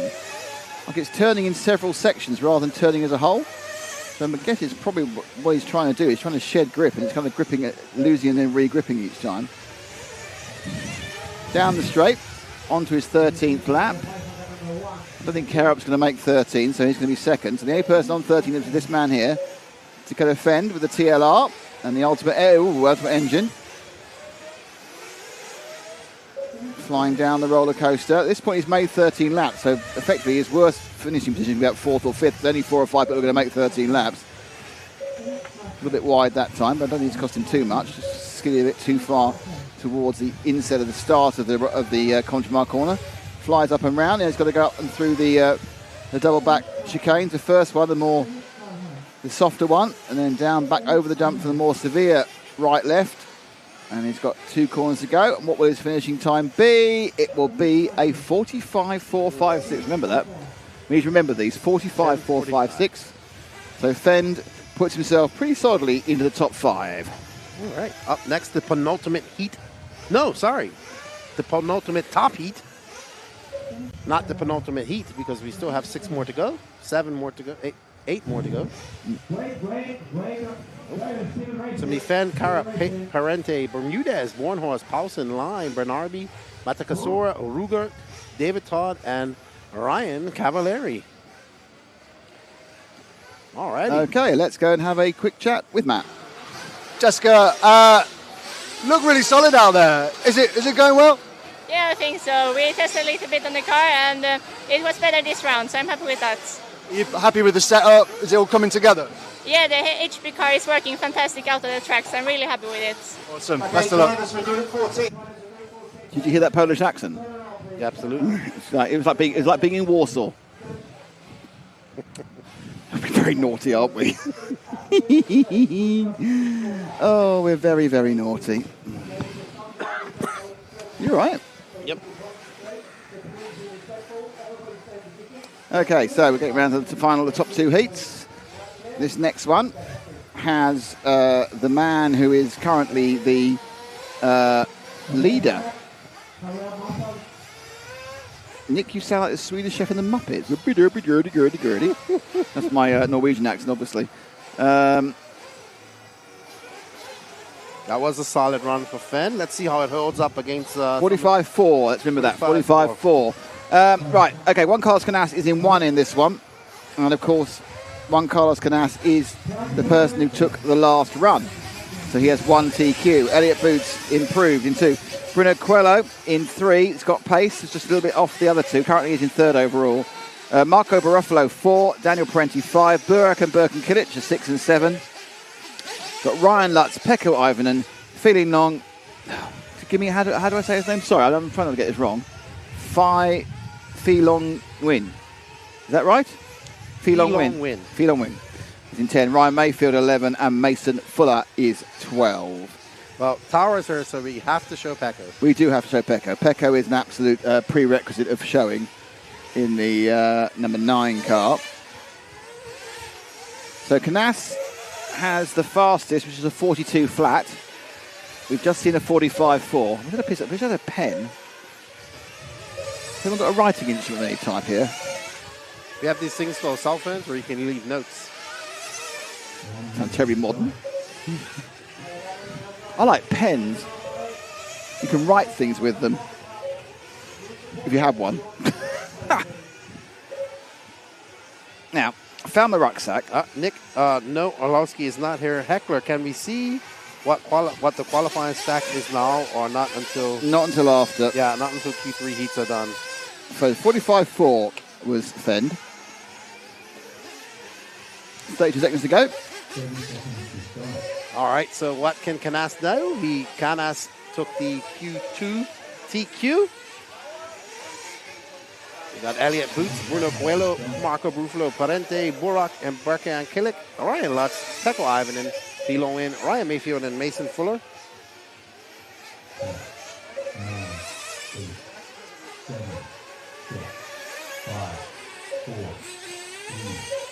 Let's give Pekko love right off the bat for Tara. Pekko evening. Go evening. And here he is. Hasn't started yet, obviously, Pekko. Pekko, who's twice TQ'd the European large-scale championship and not won. He ran out of fuel in the last lap. I thought he was a European championship. Nope, he ran out of fuel in the last lap. I remember that, but I thought he had won one previously. No, he just TQ'd other ones. Obviously, under the tutelage of JQ, taking 8 a little bit more seriously. Because he was racing everything. He still races a lot. I think one of the people who suffers from the short season for outdoor racing up in Scandinavia. Obviously Finland, you've got a few months when it's lovely, and then it's not. So you're kind of forced indoors. Look at the Italians and Spanish who say the real strength in European racing, and much like the southern states of the US, you can race all year outdoors, or at least 10 months a year outdoors. All right. So hopefully Tara is watching this. Lad, that's a bit wide. Good comeback by Pekko. He went, good correction there. He's about 5 centimetres away from an accident on several occasions at the moment here, but you know, what's that lap time was a 50.7, 49 flat for Coelho lap 1. Boots 49.9. Waiting for Canas to come in. And Canas has done a 49.3. So it's just a little bit slow. So the opening laps, it's first blood to Coelho. Well, I think it's behind Evening, isn't it? Let me see. Good pull bit. Drop back one, Ash. Is that it's an orange car? That is Coelho. That is Coelho. Now, the problem he's got is that is Evening going to make him easy to get past? At the moment, Coelho's using him to race and catch up with, but what he's going to have to do is work out how he's going to get past him up the main straight. That time was a 49 flat again. Oh, Pecco has an off-track excursion. Well, that helps everybody because that means that he can let him pass and it's all fine. So 2:49 flats for Coelho. Hasn't gone in the 48s yet. Is this track a bit slow? In which case it means that the time we saw from Fenn was even better than we thought it was. Canas has done a 49.7 and a 49.3. Canas is a little bit off the pace at the moment, actually. By a little bit, I mean a little bit off the pace. I don't mean like, oh. Now it's going to be a situation where some of the people will be trying new things, even though it's round 3. And obviously the day is, we're in a different part of the day. The track will have warmed up. It's been under the heavy sun now the whole time. But there is a, oh, what's that done for him? That's going to cost him a bit. Did we get the replay? We'll get it in a second. So that cost him a second and a bit and took him off the lead. So Canas now leads. Only by 0.14 of a second. What a save, though. But he got Ray, but it cost him only cost him a second. Cost him a second, that did. And that's, you know, it was errors really which kept Coelho away from being much, much closer and possibly even winning the European Championship. Because Canas really had a very, very bad last 7 or 8 minutes as his tyres went off. And Coelho just couldn't make up for the time he'd lost earlier in the final with a couple of errors. And this track doesn't seem to be particularly error-inducing. I think I've seen a lot of people seem to be able to run clear here. I mean, I think that's the grip means you perhaps not running that fast, you're running clean. This time round, Coelho goes back to the top and in for fuel. There we see a pit by Mike Fuller and... Oh, that was really bad. That was very bad. Well, that might have been Coelho too. No, it was Coelho. Coelho got blocked by the drop on the pit. Yes. You've got to look left. You can't just drop a blooming car because you want to. I was so annoyed I didn't press the replay button. Wow. Coelho will not be happy about that. Actually, that's just poor. That's poor from whoever dropped that car. He was coming full pack and just dropped him on it. Canas still out front, followed by the Killix, Burkan. But Ruffalo not having a good run. He's currently down in 12th. Mayfield trying to climb the ladder. Let's see what happens now that Coelho's lap time with the stop. He did 5.7. There's on 54.885 on that lap. Drops him quite a way back. He's actually behind Burkan Kilic after stop, so he's lost a lot of time. A lot of time with that problem. So he'll be spitting feathers, he'll be upset, but he's have to come back from it. Okay, let's just find somebody else, Ash, again. I'm not sure we got any requests. We'll obviously have a look at JCC a bit later in this one. And that's Ryan Lutz. So Ryan Lutz, the Lutzinator, down in 10th at the moment, but he has stopped and Fee Longwin has not stopped. Nuts with the KO show. Hello, Mick Craddock. How you doing? Ah, Mick, he'll be pleased now we've got a KO show on camera, isn't he? Oh, yeah. He's turned up just in time for a KO show to be on camera. There's Ryan Lutz. So Lutz is turning sort of 51s or 50.5s. Coelho's gone straight back into a 48.9. Yeah, 52 flat for... Yeah, so basically Coelho lost about 2.5 seconds by having a car dropped on him. And that's really frustrating for him. No one currently predicted for a 13. It will happen because they start to pick up speed when they take the average out of the pit stop out of the average. Lutz is on a 10.27, so you kind of see the issues. Coelho does a 50, or Coelho has another problem, 51.6. So I think Coelho is going to be nowhere near the time that we've seen from Fend. I don't think Canas had a problem as well. Canas on a 53. Oh, wow. Ooh. So I'm not quite sure now whether Canas had a problem. And so this might be that Fenn will go into this last round as the fastest driver. Drop back one car, see who we get. I need you to help me here. It's Burak. Burak currently scored 6th. I wonder where this track's a little bit slower. Well, actually, I'll unwonder that because Canas just on a 48.6. Fastest lap by a country mile. Mason Fuller's on a 48.8. So there are fast laps in there, 49.4. So just towards the back end of this heat. But I think this must be a heat that's been characterised by unnecessary mistakes, to be honest, here. And mistakes made by people dropping their car on you. So Burak, that time round, was a 50.2. So Burak and Burka really haven't got the pace, but they're going to have a lot of thinking to do overnight, I think. Birkin then does a 59.5, the second overall, but that's not how it's counting.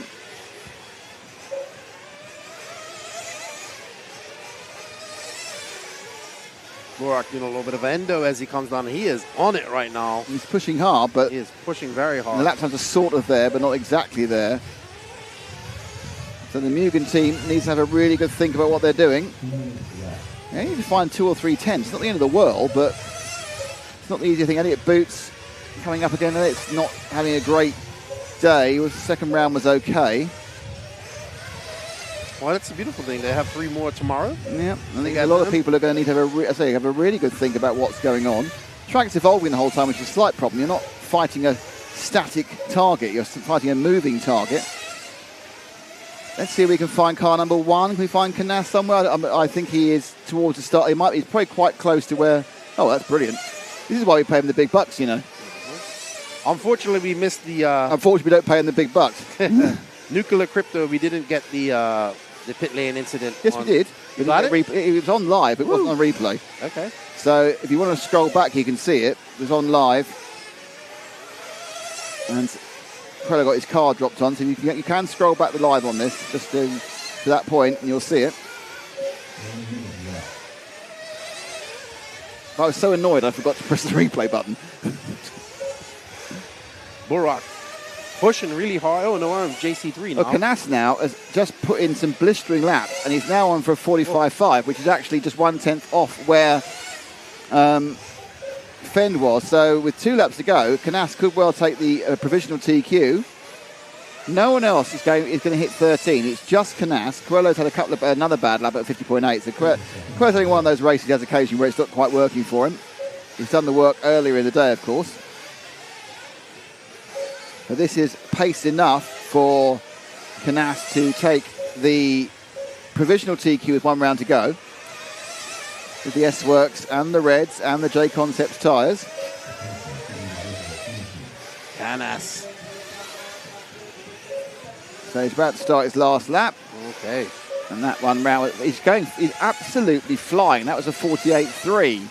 He's done 3 purple laps in a row. The Queller's gone quite fast as well. Going to finish. Kilic has finished on a 12.10.03. It's Birkin Kilic. Sorry, you obviously need the first name with that. Right, down the roller coaster for the final time today for Canas. Canas over the rumble strips. He's now going to drop down, sweep around the Montemar corner. Whoops, Montemar corner, thank you. I'm really going to have to get my brain used to that's not in position 3 anymore.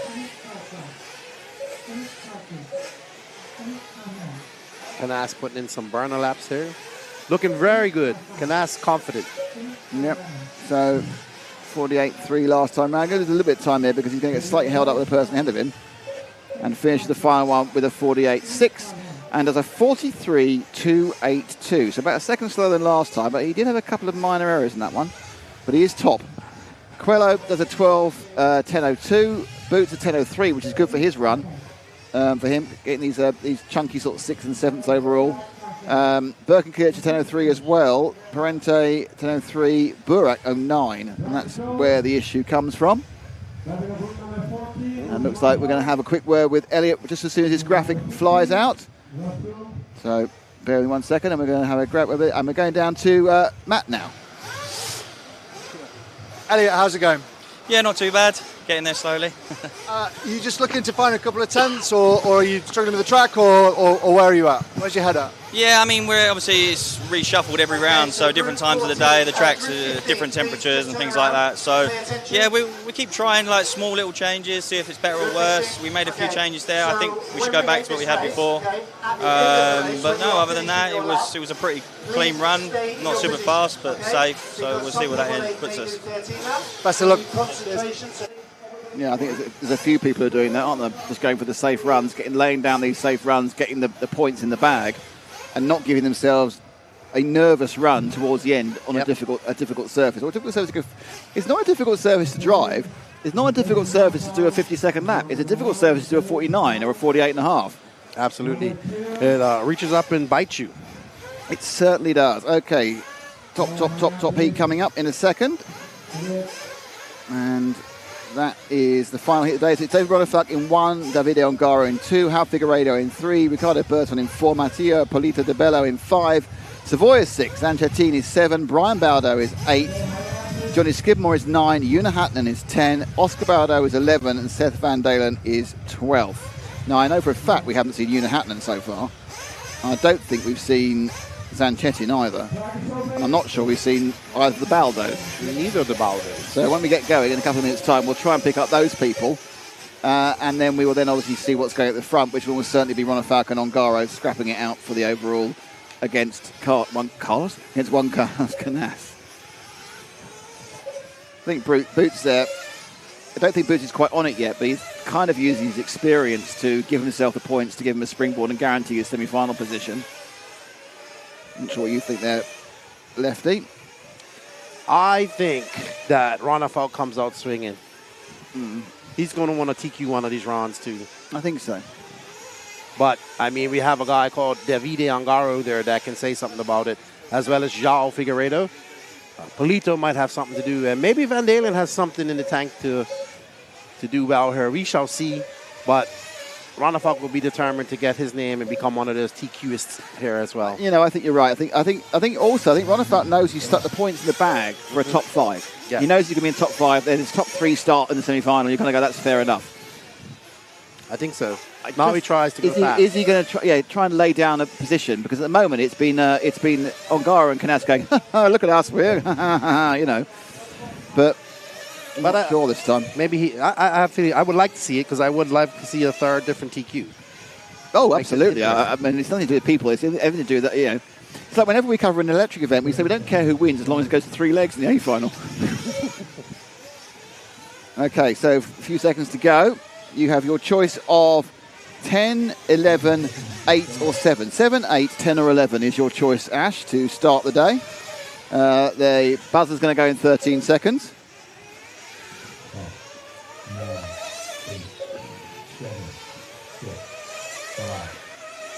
He's spying them out like a crane. Like one of those bird cranes, not a crane that lifts things. Like an Andean condor. Oh, I say, an Andean condor. There you go. Now, over the line, and that is Brian Baldo, one of the Baldo brothers, of course, who are the people who put together this fantastic circuit and fantastic event.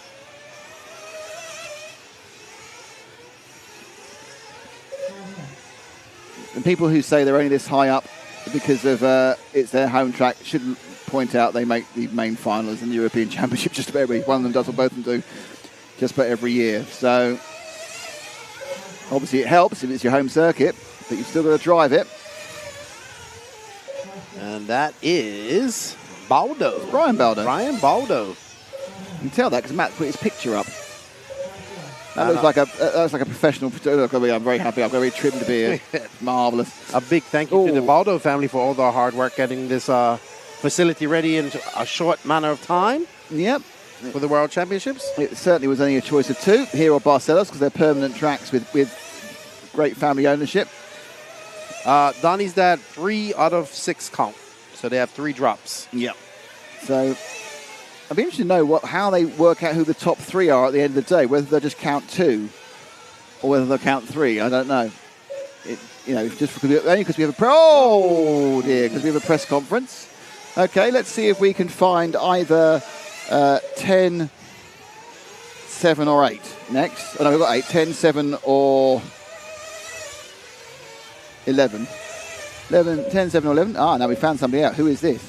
This is exciting. This is the 8. So we've now... No, we're still with Brian. We need to go to... we need to switch now. Ash, please. Yuna Hatnan. We need to find either 11, 7 or something. It's 10. Yuna Hatnan. No, yes. All right. Where are they all? There's 4 cars looking for. Can't see any of them. Oh, yeah. Just drop back 1, I think, to the blue car. Is that 1, the 11? There we are.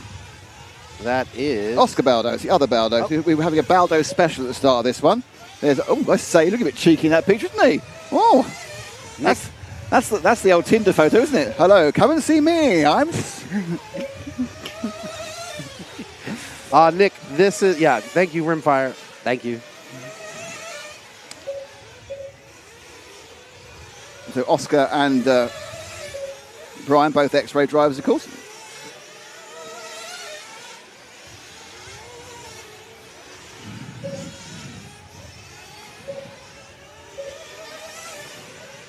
Coming down now. I believe he's the younger Baldo brother. He is the younger brother. You're right. Oscar is a couple of years younger. Ronafalco at the top, by the way. Ronafalco is leading Ongaro by about 0.7 of a second. Both of them currently obviously on the 13. They've not made their pit stop yet. But they've both done 3 decent laps. Ronafalco just went by Baldo. He's flying. He is on it. But we'll come back to him later. Okay, so we need to find who is this? Who are we looking for? It's you said 7 or 10. 7 or 10. Okay.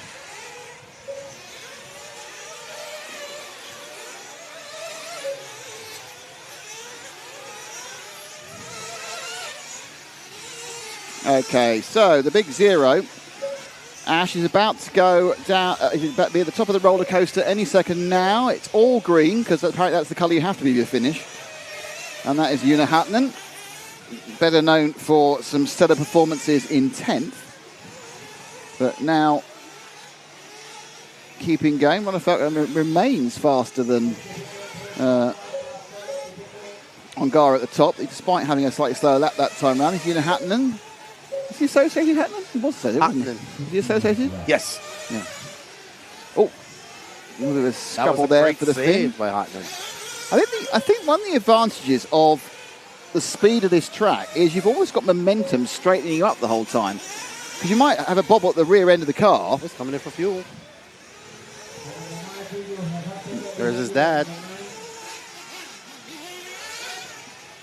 You know, Hatnan is probably one of them very underrated racers. Very fast. He hasn't really raced that much this year. You know, obviously, he cut his teeth in 10 scale racing, and he's done very good there. But 8 scale racing, he's still very good, and he's doing very well. And I really like Yuna. So I would love to see him into the semis directly, and Pecco, to be honest. The thing is, we'd like to see everyone in the semis. This is true. Okay, Ash, we are going to pick up our final person we don't think we've seen before, which is Alex Zanchetin. He's going to be at the bottom of the roller coaster any minute now. He's blue and red. And is he X-Ray as well now? Zanchetin? He is X-Ray. And it's good because he quit racing for a while. Broke his leg. Back. Well, he broke his leg when he was with Mayako. Quit racing. Sorry, can't go. Quit racing, and he's done pretty well since getting on the X-Ray team. He made the Euro finals, I believe, this year.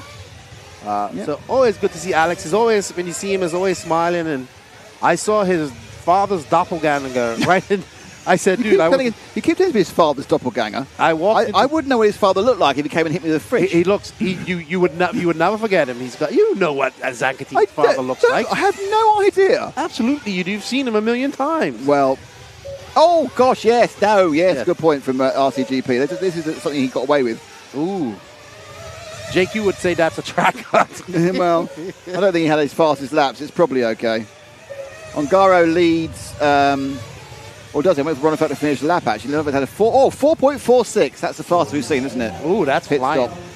5.7 for Ongaro. Ongaro is in front of Ronafalco at the moment. No, but Ronafalco needs to complete his lap.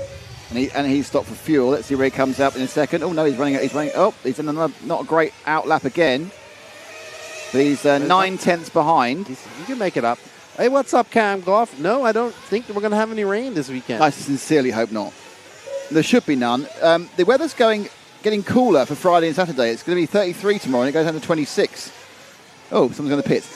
Right, let's see if we can find either of... Yeah, okay, Ongaro is about to go over the start-finish. So let's go over for Ongaro, the start-finish. Car now, red and white, there he goes. That's Ongaro doing a 48.9 that time around.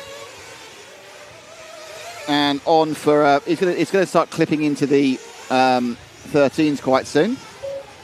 Ronefalk, Hatton, who we showed, is having quite a good run, actually. But it's kind of really close behind the top 2 or 3. Ronefalk now did a 49.1. So he's now 1.1 seconds behind in real time from this man Ongaro. But he will clip into 13s if he doesn't make a mistake. I think that's the big difference between Canas and Ongaro. You kind of feel they're less likely to make a mistake than Ronefalk. But I think Ronefalk's mistakes have been because he's been pushing so hard. Wow, that was impressive. Oh my goodness. You can definitely see the different driving styles between Canas and Ongaro. Ongaro is just a slight bit, it's just smoother.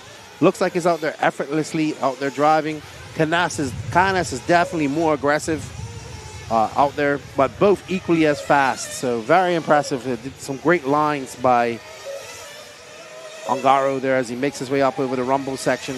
Yeah, it's 2 ways to crack the same egg, isn't it, really? I mean, 48.6, but then I was about to say we had the fastest lap of the race, 48.3 from Ronefalk. So what we'll do is we will let Ongaro go when he crosses the start-finish line, and you'll need to just see where Ronefalk... Okay, so Ronefalk's not where I think he is, because it's... where is he? Where's he gone? He got involved in traffic there, didn't he?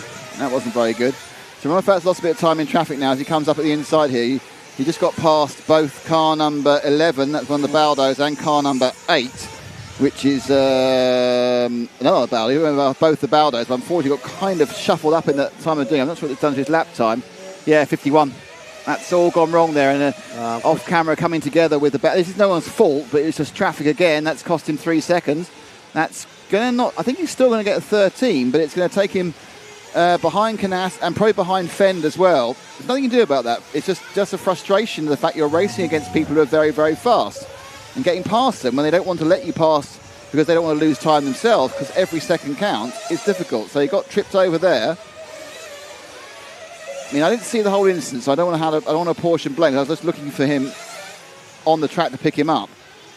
But much like the car that was dropped on Bruno, is a couple of seconds just disappeared, and he was sitting there going, well, that isn't my fault, that's not fair. So over the line now, he's got a couple more laps to go. And he's clipped into the 13s now, as has Ongaro. But Ongaro is 3 seconds faster than him in real terms. What is Ongaro to Canas? Well, I don't know yet. He's on for a 46, but he's got to get up to a 43. But it because of the way it fades in due to the pit stops adjusting the average. So Ronefalk now has got a lap and a half still to go, despite the fact the buzzer's gone. Ongaro's just done a 48.6. I don't think Ongaro's going to be able to get to Canas. I think Canas looks quicker. Ongaro currently is about to go past and has gone past Fend. I don't think Ronefalk's going to get past Fend. Ronefalk just made that 13 laps by 0.7 of a second. So it's good points for Ronefalk again. Ronefalk looking impressive, just making those mistakes, getting caught up. Well, I don't think he made a mistake. I don't think he made a mistake. I mean, I don't think it's going to cost him the round win. I think he just got caught. It's one of those things. Traffic, yeah. It's one of those. See, the point about it is not everything. No, there's not always a time where someone's to blame. Sometimes it is just one of those things. It doesn't matter in the end. It's a confidence thing, really. Not even that. It's a bragging rights thing. But Canas looking to go in. So Ongaro, woo, it's going to be close. Finishes on a 44.5. Yep. And Ronefalk finishes on a 47. Okay, so Canas wins the round. Ongaro's second. Dakota Fend is third. And Ronefalk is fourth from my calculations.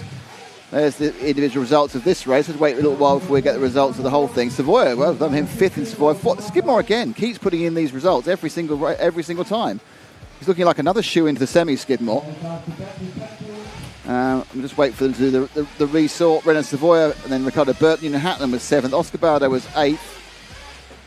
9th was Santatine. 10th was Brian Baldo. 11th was Seth Van Dolen.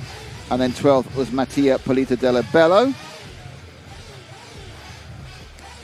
BeachRC.com, the racer's one-stop online hobby shop. Choose from all the popular brand and variety in stock with super fast shipping and great customer service. BeachRC.com still has the local hobby shop feel with all the benefits of the internet. BeachRC.com is the exclusive distributor for Ultimate Racing, S-Works, Pro Circuit Racing tires, Nitro Lux fuels, and Assault RC performance products. So fill up your cart and check out at BeachRC.com today.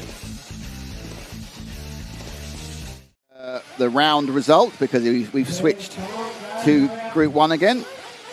Now, I really the round isn't over, but this is where it is. Juan Carlos Canas has won it by 1.2 seconds. Ongaro second, Fenn third, Ronafalk fourth. Hal Figueiredo, wow, I didn't see him sneak in there with a great one. Figueiredo sixth. Quello had that problem early in the middle of the race. Robert again, great result. Elliot Boots, good solid result. Birkin Kilic, best so far. Danny Parenti in 10th. Johnny Skipper back down in 11th. I'm surprised about that. Carup is in 12th. Savoia is 13th, and Ricky Burton is 14th. So, because the same people are coming in the same positions, the mixture is quite interesting. So it kind of means if you get 3 tenths, normally that would put you a long way down. You may actually finish 10th. You know, because everyone's kind of tripping over each other. So I'm looking through here. As of now, we have the next top American is Brandon Rose in 18th, Adam Drake in 19th, Hatton finishing 20th, Born Horse for 21st as it stands, Camden Line 24th. Okay, so counting all 3 rounds, this is the order. It is counting all 3 rounds, which is not, obviously there are drop rounds to go, but if we were calling the finals now, this is the order it would be. Juan Carlos Canas would start on pole, Davide Ongaro would start second, Bruno Quello would start third. He's currently equal on points with Ronafalk, but has a fastest time. Dakota Fend is 5th. Johnny Skidmore is 6th. That's a consistent scoring. It's got Skidmore into 6th. Birkin Kilic is 7th. Elliot Boots is 8th. Hal Figueiredo is 9th. Now that's because Hal has got one really poor score to drop.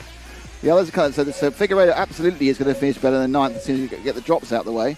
Battle is 10th. Carup is 11th.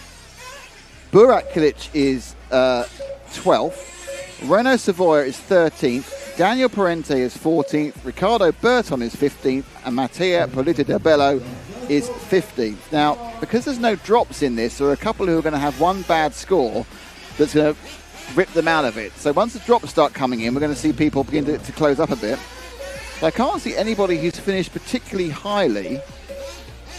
There's no one who's got a top 10 finish who's out of that loop. The only person who's got a very obvious poor score is Hal Figueiredo. The rest of them, he's been so consistent across the borders. I think if I'm right in saying, I think possibly right now, Mayfield's in 35th, but he has a 31, a 33, and a 50.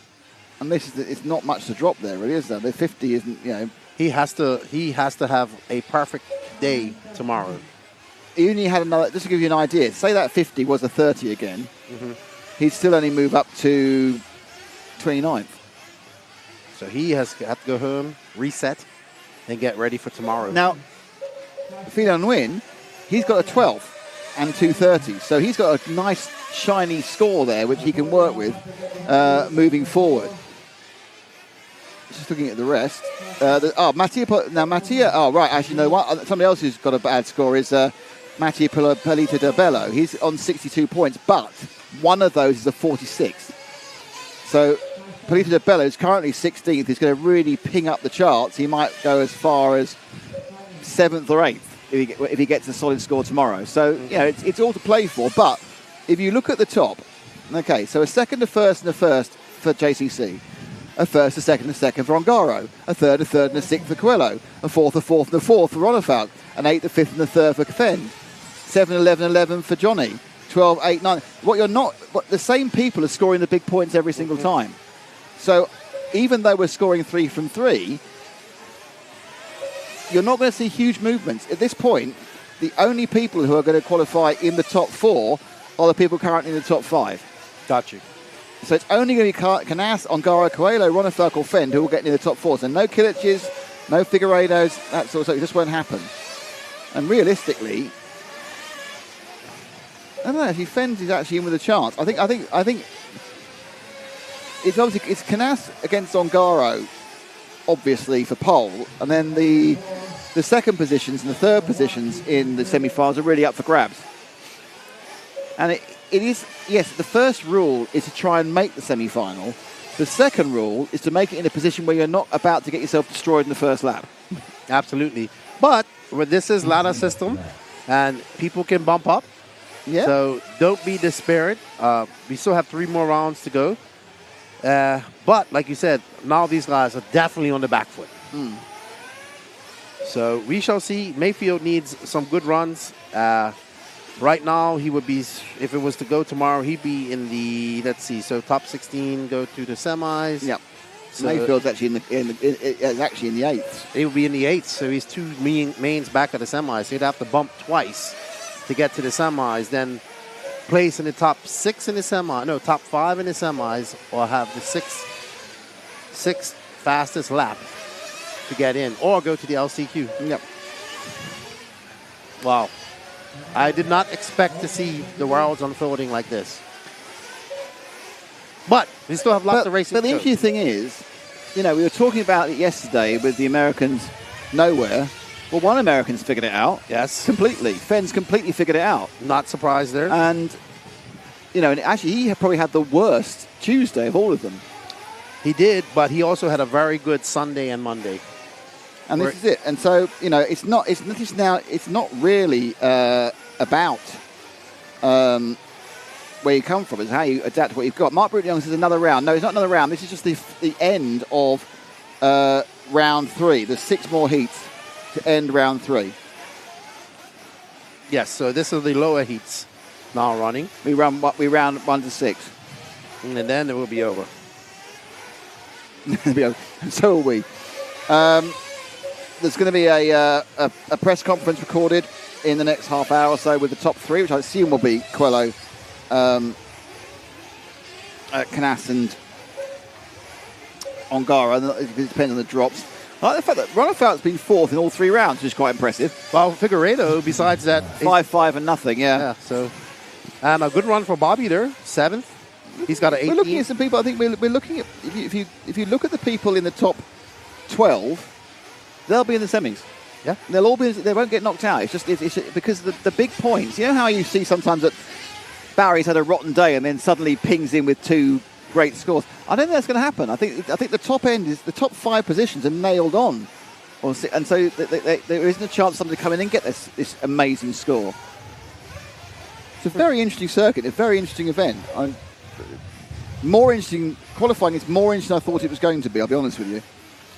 Well, and we still have 3 more rounds to go. So it's going to... Oh, what's that? That's not good.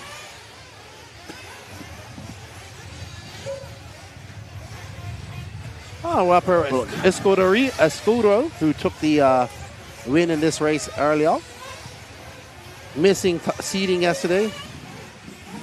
And now getting ready. So these are the lower laps. Tomorrow we'll start again with heat number 7. So you will see the top heats in the morning, not early in the morning, but early in the morning. So remember that when you do tune in. We do start at 8:30 a.m. tomorrow, which is 6 hours in front of East Coast time, 9 hours in front of Pacific time. Wow.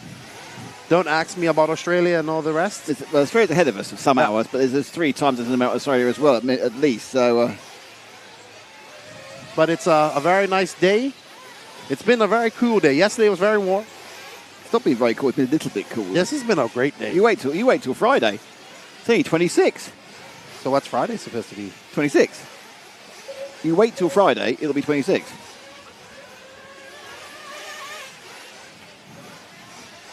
So we're expecting the same temperatures on Friday? No, tomorrow is Thursday. Uh-huh. It's going to be hotter tomorrow. I was hoping it would be cooler. No, and then it's cooler on Friday and Saturday. They're even saying cloud cover. Mm. But dry. Well, I've lost track of time here. Literally. Oh, car 11 someone asked for.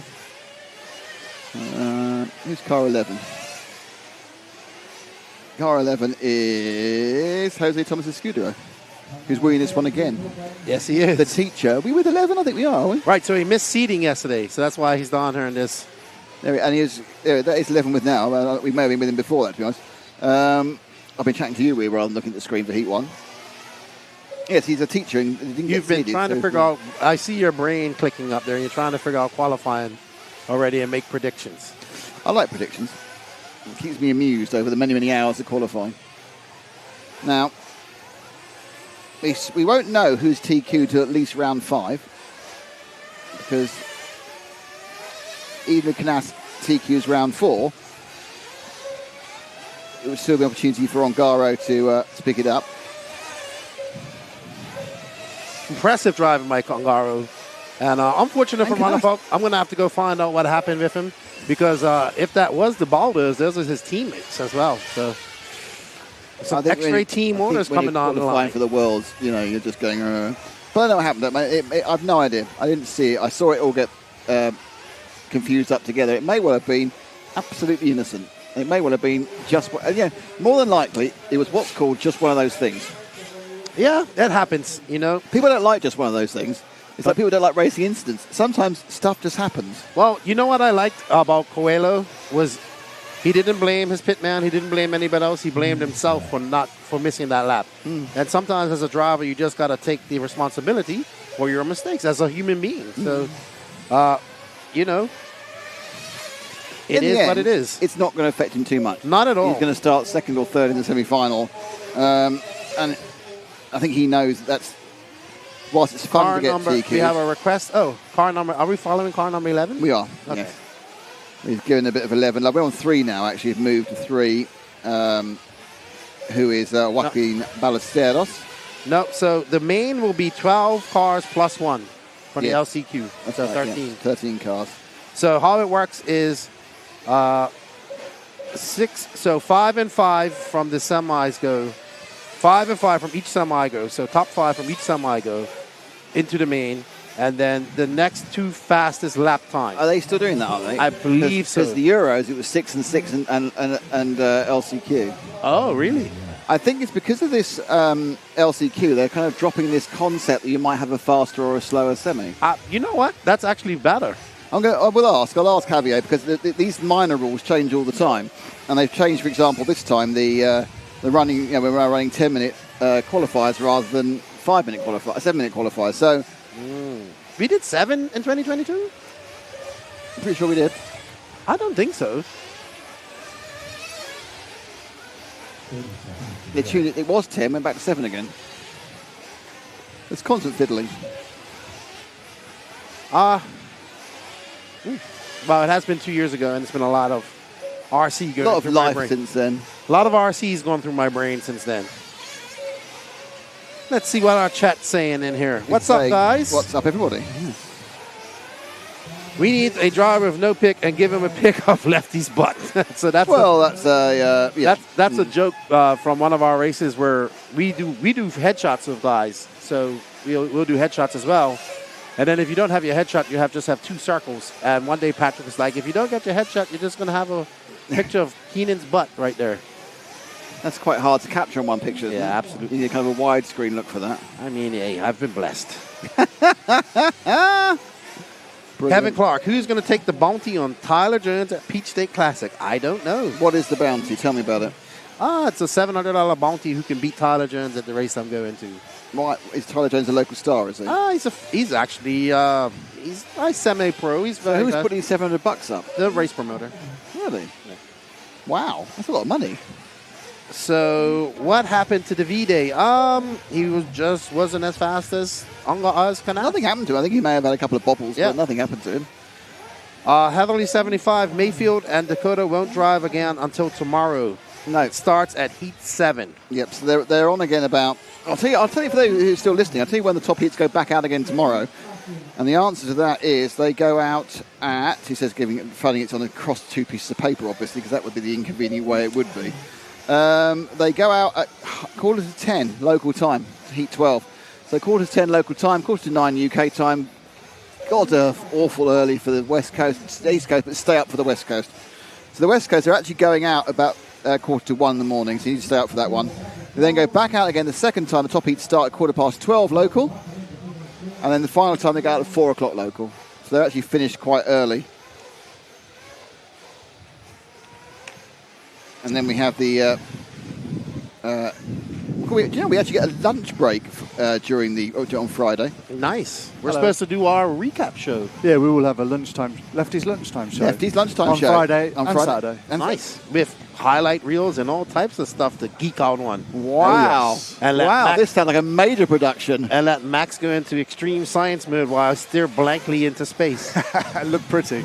That's what I do. When he starts talking about axle plunge and jacking and all this type of stuff. Who's he? Wasn't he the lead singer? When he starts talking about all this type of stuff and Rose Santos, I just stare blankly at the camera and pretend I'm paying attention. Just keep nodding. Axel Plunge, who sadly died of a drug overdose in 1976. Philosophical question for you all. Mm-hmm. I already had to give an answer off my own head, so probably the wrong one. Right. But the race director, in preparation for the press conference, the race director wanted to know what we would prefer, because according to the IFMAR rules, right now the TQ is 2 of 3. Yeah. But obviously, if we run tomorrow, that's not the case. And we expect to run tomorrow. Yes. So we have to decide. It doesn't make any difference. It does make a difference. Does it in what way? It makes a difference to Ronnefeld. Why, does he end up third? Oh, yeah, he's got an announcement to make. No, because Ronnefeld's fourth officially. Officially, according to what? If you run 3, if you run 3, he's fourth. If you run 2, he's fourth. I'm told it makes a difference. Obviously, it can ask either way, but I think it makes a difference. I just think we'll have all. Let's do it 3 out of 3. That's what I said. Because we're running tomorrow, and come hell, or high water. Yes. Come what may. Well, obviously, weird things can happen, but theoretically we're running tomorrorow. So we're having a press conference. No, I'm having a press conference. Okay. Because it's 7 o'clock. So what we'll have to ask you to do, unfortunately, Lefty, is stay up here and chat. Oh, we could put Zach on the mic. Yeah, that'd be good. That'd be good. Could do that. Oh, no, he's in the camera, isn't he? No, he'll help you.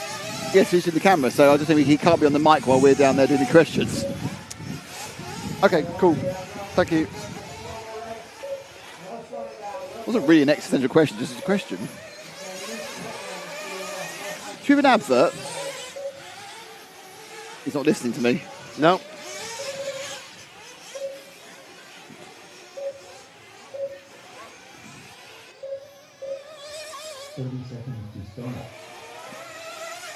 Three qualifiers today, 3 tomorrow. Woo! Nitro beast mode, baby!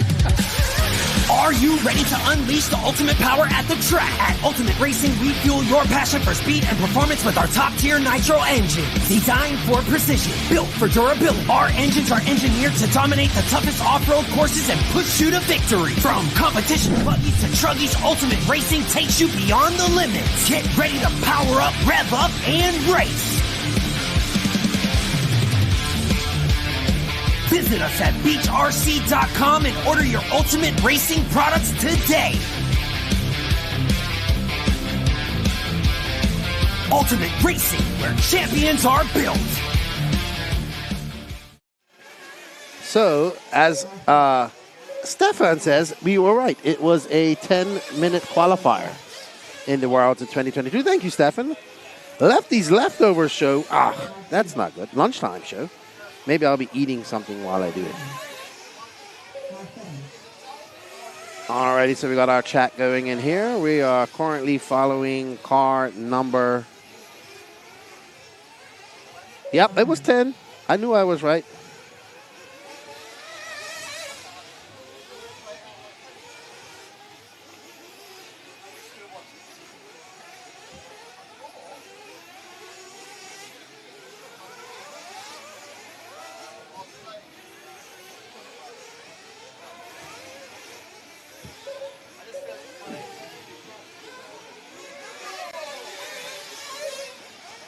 What's up, Bobby Moore? How you doing, man? RC Track Masters. Say what's up to Dave and everybody there at Race Time. I look forward to seeing all of you guys in November at AMS. It's going to be a hoot. Last big race of the year. Where's that? Alabama Manufacturers. Oh, the Shootout. AMS, absolutely, yeah. So, is there a shootout of manufacturers? They turn around and go, da, da, da, da. I don't know about you, Techno, but the town ain't big enough for the both of us. Oh, okay, yes, works. I'll take you on. Like that. Is that what happens? No. Oh, okay. The shootout happens on the track. So what, there's guns? I think that's did Fenman? No, Mayfield won last year. Canas was there as well, Barufalo, Robert was there. Okay. So, good to see. Have we followed our... Oh, Ferguson? Have we followed our... we followed him before. Okay. Have we followed our Q80 drivers? See if we can find car 7 of Mohammed Shtail. Because I don't think the Q80s used to come en masse to Harper Adams. And obviously I haven't got a chance to do that anymore. This is car number 7, sort of completing the lap soon, theoretically. The only problem is it can't really tell, he'll be getting fuel and everything where they actually are on the track. So if you see car number 7, you get a prize, Lefty. Car number 7. Right there. He is. Right in front of us. There he is. He's having a bit. He's got a little red nose. His little red nose. All white, car yellow number wing. 7. All white, yellow wing. That's Mohammed Shtail, one of 3 or 4 Q80 drivers here. Always good to the Q80 team. Chris Reeler wants to know, would it be possible to change the on-screen graphic for race time and to use predicted time instead of the elapsed time? No. No is your answer. And it doesn't really work because of the lap. It's a great question and a great request, but predicted time is slightly taken out by the pit stops. Oh, okay. Because what happens is before you have the pit stops, you're going, oh, and then you have the pit stops, it goes wrong and coming through. But what will happen is when we get to the actual finals, it'll be gap to leader, so it'll be very easy to follow. Gotcha. But also, one of the advantages of having it like this is we have information we can impart to you. You see? So we become important. There you go. Or you can just watch the scoring while you watch the race, too. Yeah, you can do that, I suppose. That's what I do. All right. Belittle me, make me feel like nothing. Sandra DeGraff, who's here, says the heat order changes every 2 rounds, so remember. Yeah, it has, and it has changed. It will change again after Heat 4. I don't really think it makes a difference on this track, though. It doesn't anymore. Realistically, pit stop is not required, Yami. It's another arcane rule, if you ask me, but I suppose it's people could say if they have to 8:30 every morning, it's not fair. Hey, Mark, I will be at the Peach State Classic. Do you know what I would do? Hello, Scottsworth. Scotty Ernst is here. Hello, Scotty. I would run them. I just run it 1 to 15 today, 15 to 1 tomorrow. Yeah, just reverse it. And that's it. And then everyone has an early start and a late start and everything else. Yep. We got the man, the myth, the legend, the voice of RC, Scotty Ernst, in suit. I think he's headed out to Indonesia. What's he on? Is he on the... I can't see him. He's on YouTube. Oh, I've got no one because it's frozen. I think he's headed to Indonesia next week or the week after for the last round of the Asian Buggy Championship. Is always going somewhere. Oh, I know. There's nowhere he hasn't been and nowhere he's not going. I know. All I know is that one of my bucket list races is the Philippine Masters next year. Well, we went there, of course, and it was a combined round of the RCGP. We'll probably leave that one there, really, because certain things didn't work too well there, but there was no one's fault in the Philippines. Hello from... Oh, no, yes, it's Scotty saying hello to us. Hello, Scotty. How are you? Good. He was with Matt, of course, last week at the ETS. Hopefully he had better luck leaving the ETS than Matt had with his various plane issues. And I know that I think that Scotty's constantly having issues with planes because he's always traveling around the world. Can I just say get well soon to Boomer? To his brother. Oh, get well soon, Boomer. Yeah. Okay. We wish him a speedy recovery. Yes, Mark, I'll see you there, buddy. Get that car up and running. It's going to be a good time up there in Tiger, Georgia. Awesome to see you there. Oh, no, he's talking about Mark Thomas thought you were going to...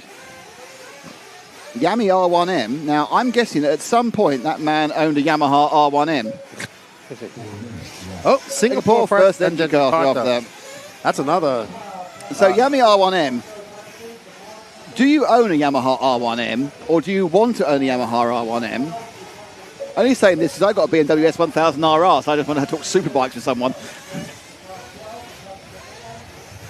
You know who's big into superbike racing now? Who? Kendall Bennett from A-Main Racing.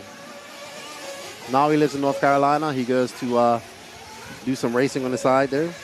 What's in Singapore? Oh, the 10th is this. No. See, look, Yamaha haven't got an Aprilia now. So is that an RSV 1000? Or is it a different Aprilia? What's in Singapore? Which race is in Singapore, Scotty? Anyone he wants to go to. Thank you, Basil Naughty. He had an R1M. He's got an Aprilia. So if you're into sports bikes, you know, he's at the top end of the bikes here. Basil says, thank you for another top-notch coverage, guys. Much respect from Emilio Gomez says, what time are the semis on finals day? The first one starts at 1 o'clock. 1 o'clock Spanish time is the first of the semi-finals. I think he's in the Midwest. So 1 o'clock Spanish time. Midwest, it'd be 7 hours back. Yes. So it'd be 6 in the morning. Pictures are one. Oh, he's got an RS660 now. Okay, he's gone down a 340cc on the Aprilia World. Densford's out here. Our sponsor from Beach RC is leading this right find now. him for a second. Find car 8. I'm sorry, I've got things. Car 8 is, I'll let you know right away. Not that one. I'd like to say thanks to BeachRC.com for being a title sponsor of the event. And of course, our key sponsors, RC1 Racing, J Concerts and Meebo Sport. Looking at the M1000RR now. I stop looking and just buy. I mean, in fairness, if you're not going to track it, if you're actually going to ride it on the road, you might Right, they're coming over these. you might also get the S1000RR, Yami. But if you are a track runner, Zach, sorry, Nick. I was just getting Brent on. You know, gotta give Brent some airtime. Nope, where is he? Next one. There you go. So if you're going to go in small tracks, less work. I'm old. Good point.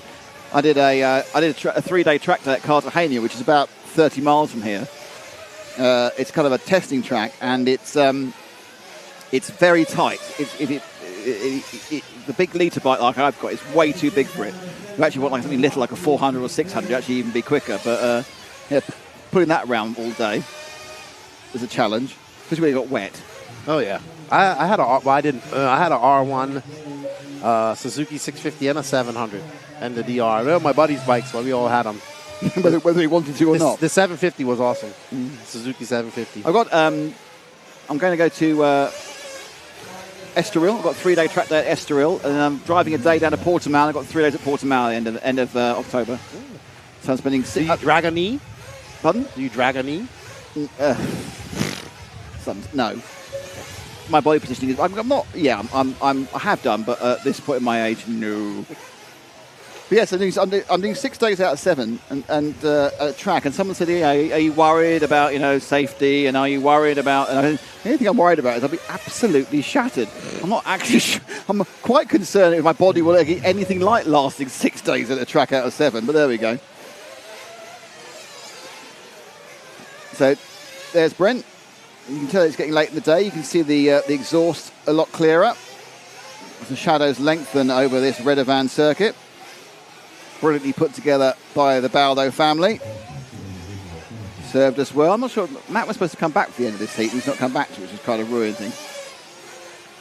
Mark tells I'm going to have my smoker at the campsite. Oh, you're right. You get yourself free barbecue again. You're really good at getting yourself free barbecue, aren't you? Oh, man. And I love it. People bring me some free coffees, too, or some nice Starbucks coffees, because that's what keeps Lefty going. Coffee. All right. How are the tracks chosen for a Worlds event? Well,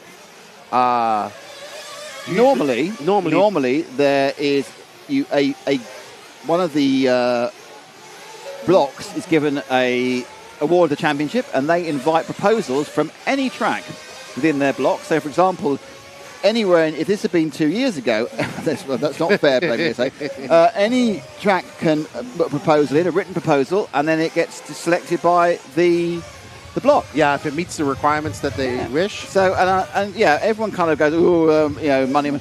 I don't think these tracks make any money from holding these things. I do not think that the Balders make any money, because the amount of money that they put into this track, like if you don't see it, everything, they have Connex. Okay, the Connexes are rented and whatnot, but They have staff here. They've done a lot of building. Yeah, no, I don't. I mean, if they make any money, then the hourly rate they got for making it is appalling. Ooh.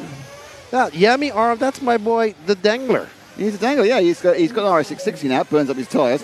Anthony Scott used to race Superstore X6RR, raced back when Superbike America was good with Matt Willadin and Ben Spees. Yeah, that was good that time. Sorry for the troll, didn't realise you were reading them. Well, we are reading them, so we won't actually read them out, though. There's the result of this one. Brent finished second. But yeah, so I genuinely don't think it's involved. I know it sounds naive, but I don't think it's much. Yeah, but also the tracks have to meet certain requirements. Yeah, you've got to be good. Yeah, if they got two tracks that met the same requirement, I'm not quite sure how you would make a decision. There's various reasons. There we go. Well, I know that the Figueiredos really wanted to have this, but like I said, with them having the first ever e-buggy Worlds next year, and the Euros, and their big IBC race, I think it's moot. Either those two companies, either here or Figueiredos, would have done a fantastic job.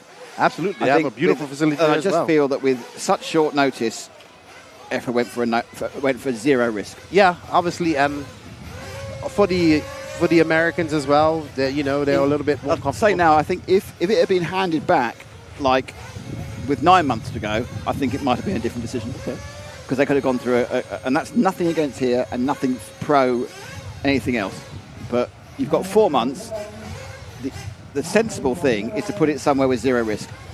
And I know there's not very much risk associated with Barcelos, but I know what you mean. It's not zero risk. This is for the quick turnaround. People have to change flight, whatever. People have more flights. The people that have been here already are familiar with everything that went there. It's much easier for people coming from abroad. They've done it before. They know the links and everything else. Oh yeah. Apparently you're being offered food everywhere. You've got banana pudding at left. So surely at Peach State you should be offered peach pudding. No, I'm not a peach guy. I don't like peaches. What? At all. Wow. I mean, I like the fruit peaches. Comes out at the end of the day, lefty anti-peach. I like the fruit peaches, but anything else fruit peach flavored, I do not like. Well, there we go. Peach snaps. Have you ever had banana? Oh, okay. Have you ever had banana pudding? Now, Matt's turned up a bit late, really, for my idea. So I had an idea, but Matt's turned up too late for it, really. It's probably best I wasn't here then. What were you doing? Saying at the press conference. Right. Ash is ready for you when you get there. And when is it happening? 7 o'clock. Oh, 11 minutes. Okay, fine. That's cool. Anyway, I'm going to do this anyway. It's late. Now, when the energy starts dropping at a baseball match, what happens? You have the 7th inning stretch. Yes. We are going to have the in-between Heat 3 and Heat 2 and Heat 3 dance with the fantastic sounds put together by Zach and our promotional material. And I want to see you dance, Lefty, because here we go. 3, 2, 1.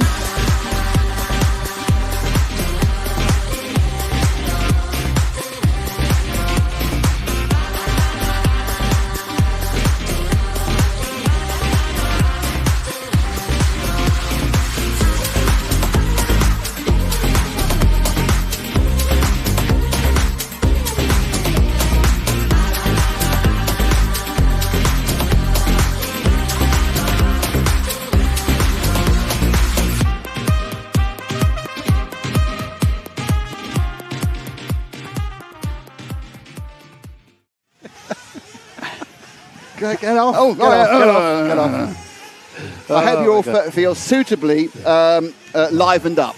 Enlivened, in fact. Yeah. I'd like to point out that a certain member of the team was relatively inanimate in that one. Mr. LTG. What's up? Exactly. You're going, what's up when you sat there wiggling one finger? That's dancing for me. Really? Yeah. Zach was moving more. He's busted his knee. His shirt's all swollen. He doesn't like to talk about it, though. Curiosity, how many rounds of qualifying counts towards the finals? 3 rounds of 6. All right. Does the opposite happen to most racing where the track becomes less grippy due to the oil? Not sure what you're talking about. On the whole, tracks grip up as they get more used.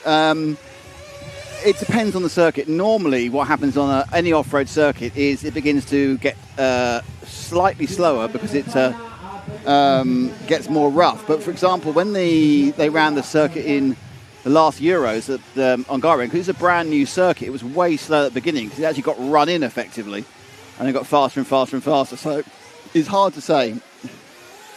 most tracks, an asphalt track will normally get quicker. Car 5, please. Right at the point Zach. where it doesn't get quicker and it gets sticky. All right, yeah. This track, though, is the opposite because they want it to get greasy. I know, they want it. Well, the thing is, that'll actually make it faster. Yes. Because you'll be able to rotate the cars better. What's the local time? The local time is 9 minutes to 7. Shout out to the PM. truckener. Sorry, Charles to check. McKenzie. Car 5 didn't go out. Oh, car has gone 5. out. He has gone out. Wake up your mind, car 5. Lazy car 5. Naughty It's not car got 5. It's not got a transponder in though. It's not working. Oh, gosh. no. So car 5, which is Lucia Gonzalez. Oh, no. Alejandro. There he is. He's running. He is running, but She's running. She's running. Oh, sorry. She's running. She's running, but there is No I guess there's a transponder. timing issue for her. That's a shame. But Well, I'm often, sure it'll get often there's a corrected. backup. There's a backup timing sometimes, which we obviously weren't living in. This is Lucia Gonzalez. There's 2 or 3 Spanish lady racers. Obviously, Jessica Powelson, top woman here at the moment. What's up, Michael Kuntz? Someone asked, yes, Chewy RC, 3 rounds of qualifying count. And, what? I'm sorry. You're not listening to me, are you? Sorry. I said they answered that one about... He was talking about no transponder for Lucia. Zach, that one. Car 10, who have literally cursed. We've cursed car 10. Upside down. Upside down. Upside down. He's upside down. Truck is insane. That groove is tiny, says Michael Kuntz. Check out this pose in the timing. Oh! Go on, Ben. Look at that one. Fantastic stuff. That's Guy Ben Arouche. And he is looking, he's staring down that camera. Look quite dapper. In fairness, I might have colour graded him to look slightly less like he's died 3 weeks ago. I've been watching a lot of The Walking Dead recently, and I think he's a fresh one.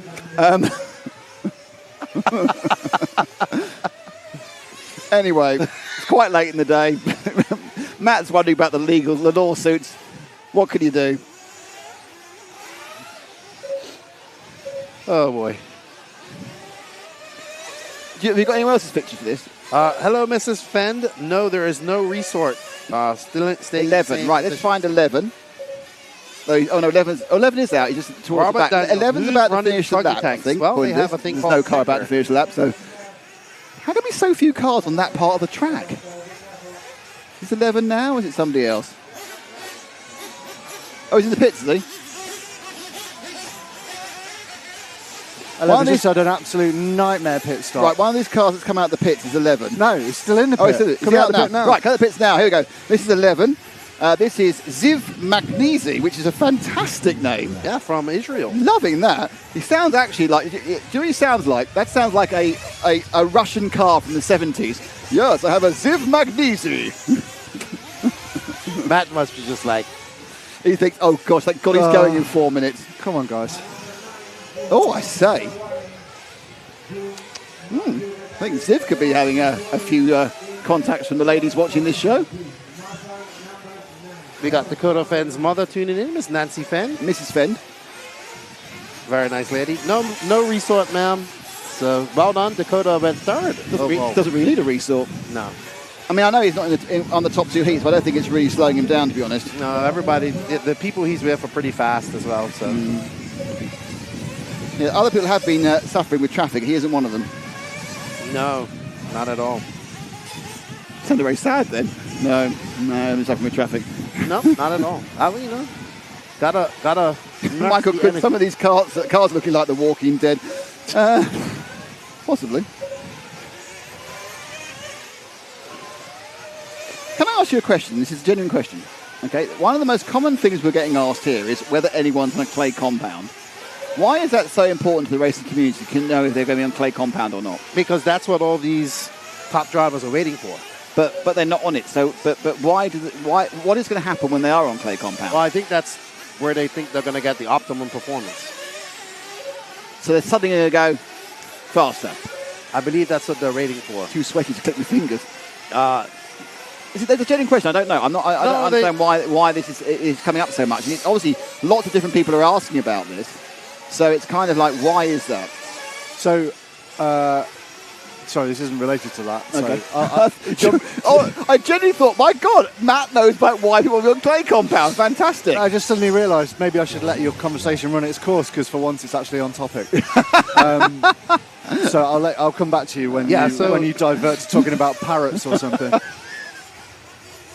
Yeah, I guess the clay compound, I guess they're thinking from 2022 gives them the feel that they want from the car to go to the optimum speed, because you can see that like Mayfield's trying to struggle to get that car to rotate and whatnot. So I was talking to Jason about it earlier, and he was saying maybe tomorrow. And is it a situation where when the clay compound does start working, the Americans feel they may begin to move forward again? Yes. Right, okay. So they're actually looking for enough drop-in grip for the clay to work, and then it'll fall more into their usual remit of experience. Absolutely. So instead of, I think they should be adapting to what they have now and trying to make, I mean, I'm sure they are, but it seems like that's the magic trick they're all waiting for. Any big name drivers been disqualified yet? I haven't seen anyone been disqualified so far. Yeah, there's been some been some DQs. I think Drake got DQ'd for being too wide. What, in yesterday. the actual? Oh, yes, doesn't count. It's not a real thing. So, today I don't know. No. So it would be, well. So just a little bit of an on-air planning session now. Oh, exciting. It's 2 minutes to 7 p.m. local time. So Nick is going to go and run the press conference. Any minute now, I believe we may have a guest coming. Oh. Not sure if you are familiar with a guy called Joseph Quagrain. I think I'll be leaving the chat now. Goodbye, everybody. Back in a few minutes. He is going to, you recall the last Worlds? Yes. We're going to find somebody for him to help with his science mode. Nice. And so we were going to open that feature towards the end of today. So if he comes, are you okay to talk to him about that? Sure. Great. Thank you. Thanks. No problem. What's up, Derek Poe? How you doing? Car Hunt in the house. Let's see. Charlie Mack says, every Olympics people say there should be a normal person competing in each event to show how difficult the events are. The same goes for this event. I need someone average to drive this layout. Well, you got some average drivers out there. I actually posted a quali pit walk from you. I've kind of been up here in the booth all day. We're going to try and get out there tomorrow at some point with Max. Max has been posting up a lot of content, lots of driver interviews as well all day. So go check that out. But definitely another lefty walkabout without tripping over things and having other things done to me. So, I'll get up there tomorrow and do one. Probably when I get here in the morning after the first round of the top heats. Go out there and have a talk to everybody. Get over by the S-Works pits. Definitely tomorrow. Yeah, Greg, we were trying to figure that out too. I would think that it would be 4 out of 6. And it hasn't been. I don't know. Thank you, Derek. We appreciate it. It seems to change all the time. But yeah, definitely we'll get out and get a pit walk for you guys. I know you guys like that. And I like it too because it kind of gives you the atmosphere of what's going on. And I'll be honest with you, it is a great atmosphere here. And in fact, you just have to come to a World. It's a different thing. And the atmosphere is going to even be more electric come Friday and Saturday. When I know people are trying to fly in just to come here and watch. So I can't wait. Yeah, it's apparently 3 out of... I thought it was 4 out of 6 too for all this time, Greg. But apparently it's 3 now. But you know what? Let's get that confirmed. Maybe we should talk to the RD. Good idea. That's a very good idea. Is this Greg Degani? Well, we thank you guys for tuning in. I actually probably need to sit over by Mick's side now so I can actually see scoring.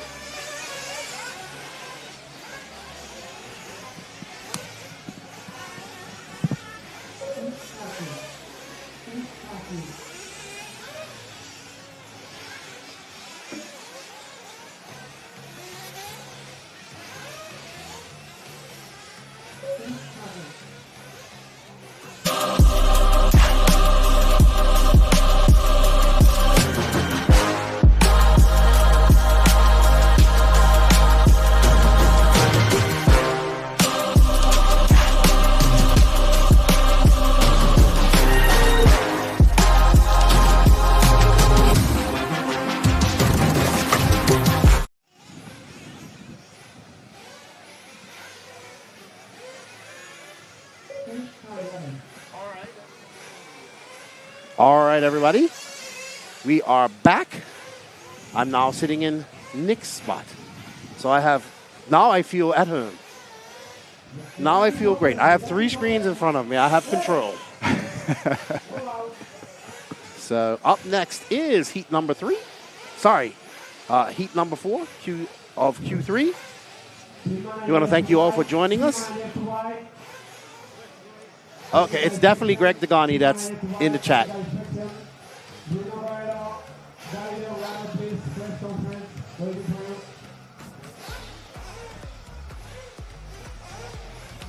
Andres, don't worry. I've been asking about them, the clay tires.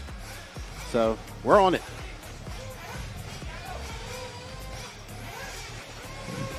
Ooh, man, it's actually windy today. It's been windy all afternoon.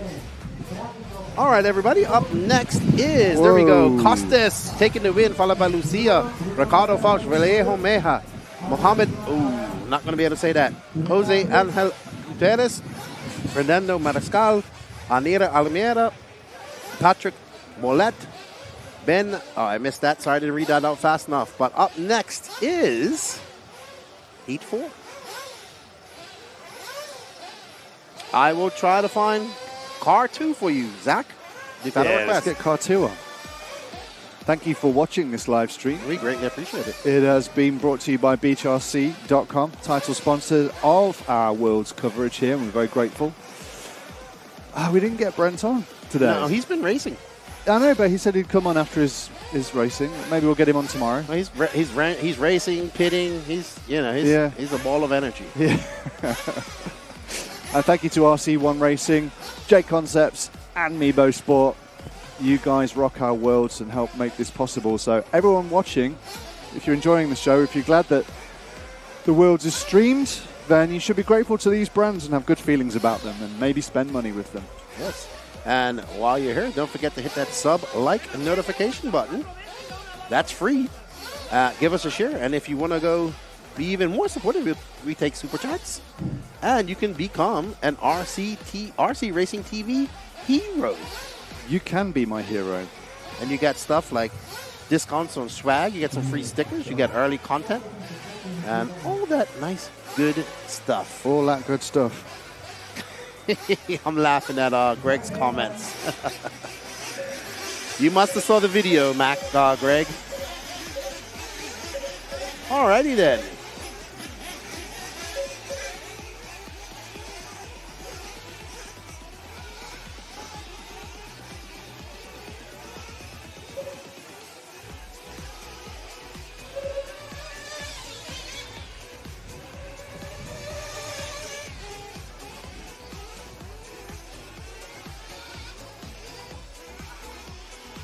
All right, so car number 2, once we get going, is going to be, I can't see, that C scoring is here.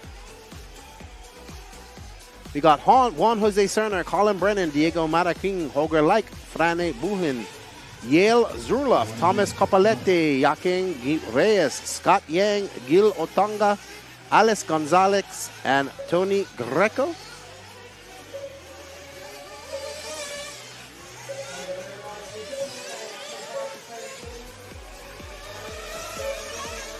Wow, Tiago, you are putting in your request early. What's up, Francesco Vasquez? All is good. What's up, Theo Price? Big Ben Shootout, September 21st in Tallahassee.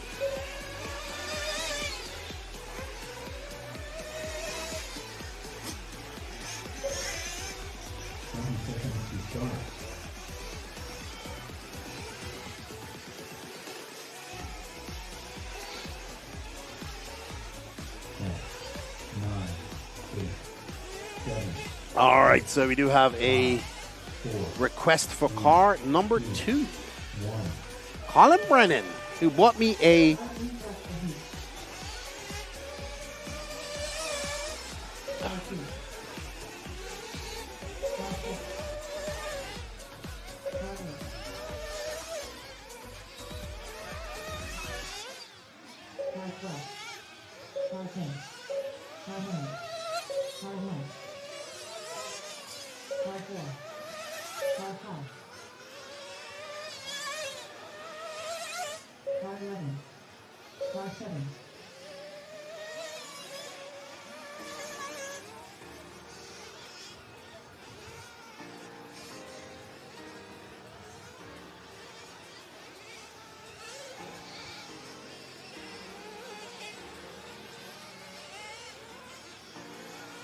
All righty. So, car number 2 we're currently watching right now. Colin Brennan in that black, hot pink and black old school drips. Really nice paint job. I was looking at it yesterday. Also bought me a nice bobblehead Erlen Harlan figure, which I greatly appreciate. You mean Ash? Ash, our favorite camera guy, Ash, looks like Erlen Harlan. Not Zach, that's Zach. Ooh, a smaller version. Yeah. Yeah, could be. We've got a guest.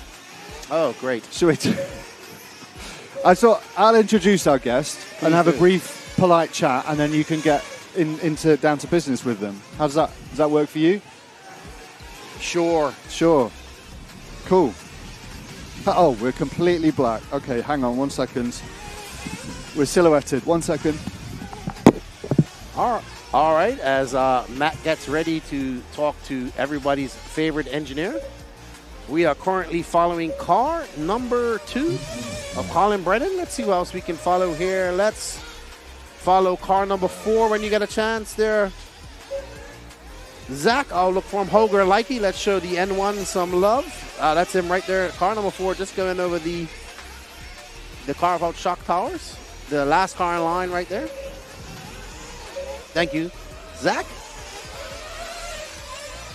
Juan Jose Serna, we'll get him for you, actually. That's a good, we'll find Juan Jose Serna after JQ gets her. Car number 1, next after this. Zach, please. Okay, we're back. Mr. Joseph Quagrain, welcome to the show. How are you? Thank you very much. It's great to have you on. It's great to be up here, actually. I wish we could drive from here. Yeah, it's just slightly higher, isn't it? We have a better vantage point than the drivers themselves. Yes, definitely. How's it going for you, this event? It's going really well, actually. So Robert may already be qualified for the semifinals. And he's been improving each run. That's good. And he has a very easy to drive car. So for the mains, that's going to be good. We are trying to get some more pace without making it harder to drive, because Robert is old. He says he needs an easy car.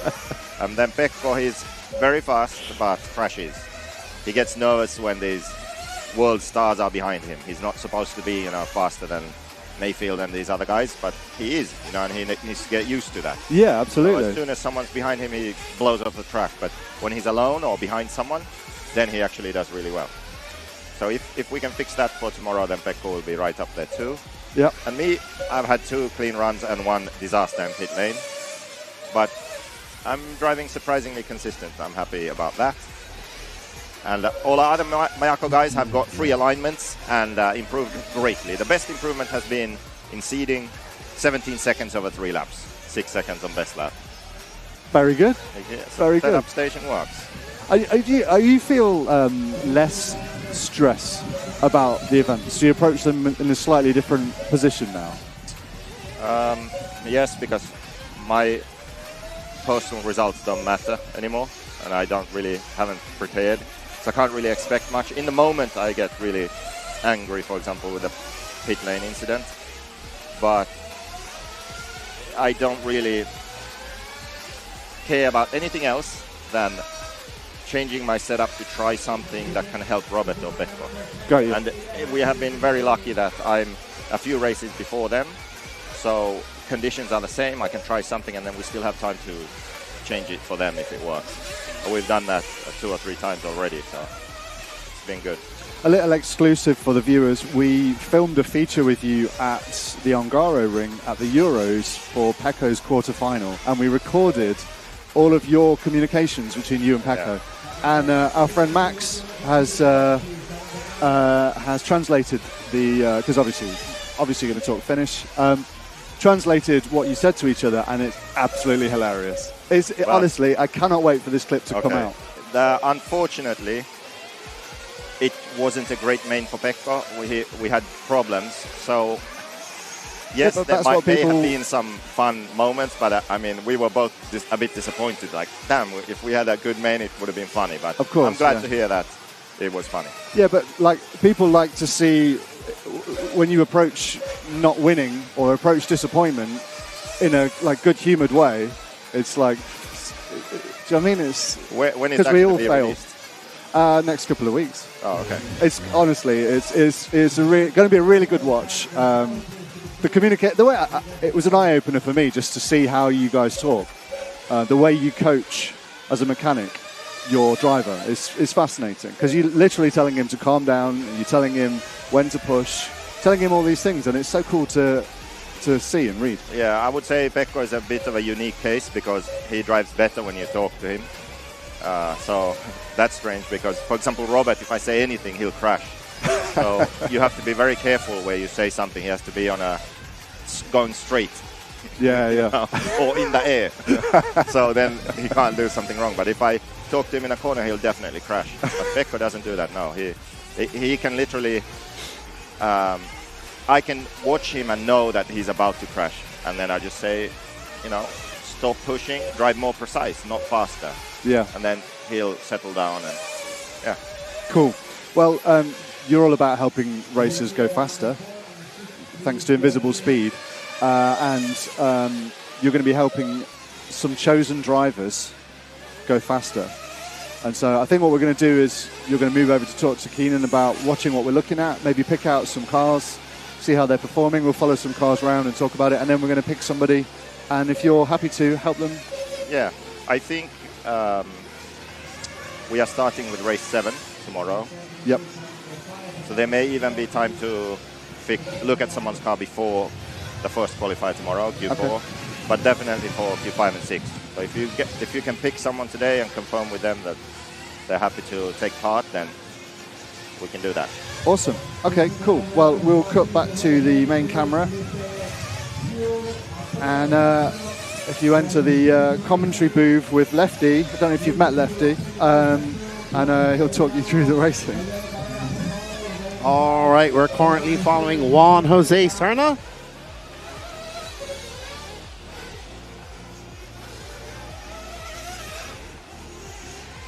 And we get JQ sorted out here and get him a mic and not damage anything.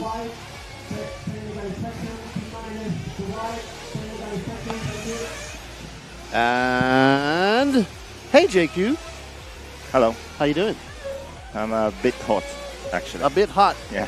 How about you replacing that item you took from me yesterday? A beer? Yes. Maybe later?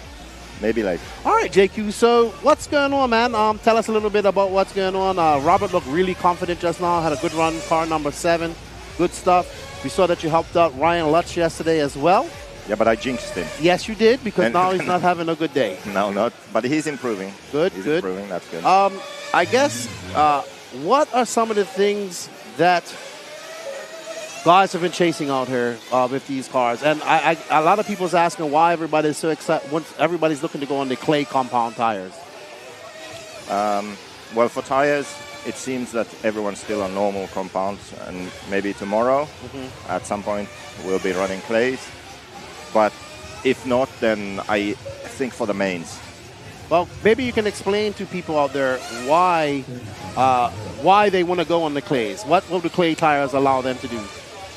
I actually don't know what the difference is in the rubber, but performance-wise, when the track gets this black groove on it, basically the track surface is smooth, polished out, and then the exhaust, all the oil from the exhaust sticks on the track, and it creates this sort of slick surface. At this track, it's relatively grippy still, right? But the combination of the rubber and oil on the track, making this black groove, and the polished surface, the clay compound grips a lot better. So before that happens, the normal compounds are better. You have more grip with them. Tire weigh is quite high.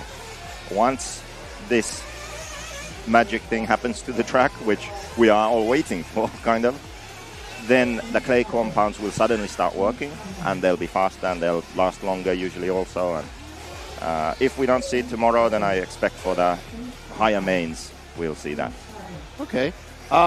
So kind of expected the Americans to be a lot more Americans up there, especially I thought we'd come out and see them swinging today. We see Fend. No surprise there with Fend, but there is surprises. No Mayfield here. Brandon Rose and Mason Fuller look to be getting some inroads as well.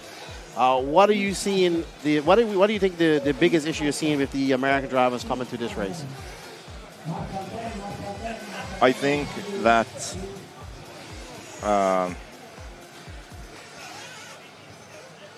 on tracks like this, the car setup matters a lot more because all the really high-skilled drivers can do the same thing out there. But it's just that a car with the right setup can be a second a lap faster. Right. So the driver is doing the same thing, but one car has invisible speed, That's where the name comes from. So some drivers like the drivers who are top American drivers, but they are maybe 40th right now, they are actually fighting the car. The car isn't working well enough for them to actually drive to their full potential. So they have other setup issues going on. But then the other guys who are sort of closer to the top, well, Fend is making it there now, but Fuller, Lutz, Rose, these guys, I think looking at them going around the track, it looks good. And they can have a clean lap, but it's just off the pace. Yeah, I think that off the pace is setup, not their driving. So there are some things on car setup that just will make a car faster, more corner speed. Steering is kind of the same. You feel like you have same steering, but it just carries the speed more, better, easier around the track. That's the difference. So we do have a question from Sky Samura. He says, if the clay is coming late in the game, how does it affect setup, or does it? Well, clays will have more grip and more steering, more rotation. So a car that could feel a bit loose or maybe push, it will gain traction, gain steering, and you'll be faster. So if your car is sort of nervous and edgy now, then it could be a problem when you go to clays. If your car is very easy and calm now, it will probably be really good with the clays, just faster. And I agree with you, because Nick and I sat here and you look at a guy's car and like, oh, that car looks good, but it isn't, he's still a second off. It's pretty, I guess it's similar to on-road, right? Your on-road setup so critical, and you can't make any mistakes, and you need everything to be right on par. One part of it is driving too, but I think the setup that's where that sort of, it's not secret, but experience and testing and practicing and driving on these kind of tracks, you find things which just give you, a tenth or less, half a tenth each corner, each time you accelerate out of a corner, drive through a corner. You can't really even see it with the naked eye when it's that close, but that's what's making the difference here now. Okay. And then for driving, I think on these kind of tracks, maintaining your momentum and flowing around the track and opening up the corners a bit, it really makes a difference. And when you look at the really fastest guys, especially in slower sections, it doesn't even look like they're pushing. They're like, they don't want to overload the car or get on throttle too much to spin the tires. So watch someone like Coelho, for example, in the tighter sections, and it looks like he's not even pushing. He's just driving calm. So yeah, well, car setup but driving also. So the other big subject around here is heavy diff oils. Yeah. So maybe we know that heavy diff oils gives you obviously more forward traction, more acceleration and whatnot. But on a track like this, we're hearing we're hearing really high numbers for this track, abnormally high numbers. Yeah. So maybe explain to our viewers why we're going to such high numbers for the diffs at this track in particular. Yeah, well, this track is so big and so high speed. Layout's kind of fast and flowing. You have a lot of chicanes, on-power chicanes and rollers, and the car gets light, while you're on power. So when you have thick diff oils, the car is more stable off power, which is good. At high speed, when you let off, to have a stable car is important. But then also, when you have thick diff oils, the car doesn't diff out. And when the diff starts to work and one tire loses grip and starts spinning really fast, it unsettles the car. So if you have a chicane that you're driving through on power and the car diffs out, it's going to unsettle the car. And maybe you'll flip over or just lose forward momentum, and that's why really thick diff oils are good on a track like this. So Teddy says, so if this was an American track, they would be far behind the Americans, but that's not true as well, because we forget that DNC was won by Elliott Booth, second was David Ronnefalk, and Silver State was won by Juan Carlos Canas, as well as Barufalo winning it last year. Yeah, so we actually spoke about this before with some people. I think it's that on the American tracks, skill level and talent matters more, setup matters less, because you can have a fast car in many different ways, and you can also make up for it with your driving. You know, when the tracks are more inconsistent and rough, bumpy, difficult, technical, then the setup doesn't matter as much. The driver matters more. So then the top skilled drivers, wherever they're from, they're going to be fast on those tracks. But like we just said, on a track like this, it's not enough to just be a highly skilled driver. Your car has to be on point. Just like in on-road, where if you don't have a fast car, it doesn't matter who you are. You're not going to be up there, you know. So the difficulty for the Americans coming to these types of European tracks is that they don't race here that much, which is on them, really. I mean, Americans are very America-centric, so they don't like to leave America. But I think they should. You know, Europeans always go to America to race, so why can't Americans come here more often than just to the Worlds? And if they did, they would have more setup knowledge and experience, and they would do better. Absolutely. Well, why don't we take a look at this car, and let's get a diagnostics of this car number 9 that we're currently following that belongs to Carlos Fonseca. Is that car number 9 we're following? Yeah. So, give us a little. He's a fan. He's a avid racer. Been racing for many years. Looking at his car, what is going on with his car? I mean, looking right now, it looks good. To be honest. All right. Looks easy to drive. He's making his way through the rollers. Yeah. What kind of lap times is he doing? We'll let you know in a second. I want to know what type of advice you would give to Carlos. So is this our first guy? What heat is this? This is heat number 5. Yeah, we could. And Carlos is currently running in 9th. And what car does he run? It's an S-Works. Okay. Yeah, I mean, yeah, we can ask him if we can take a look at his car and see if we can make him faster. It looks like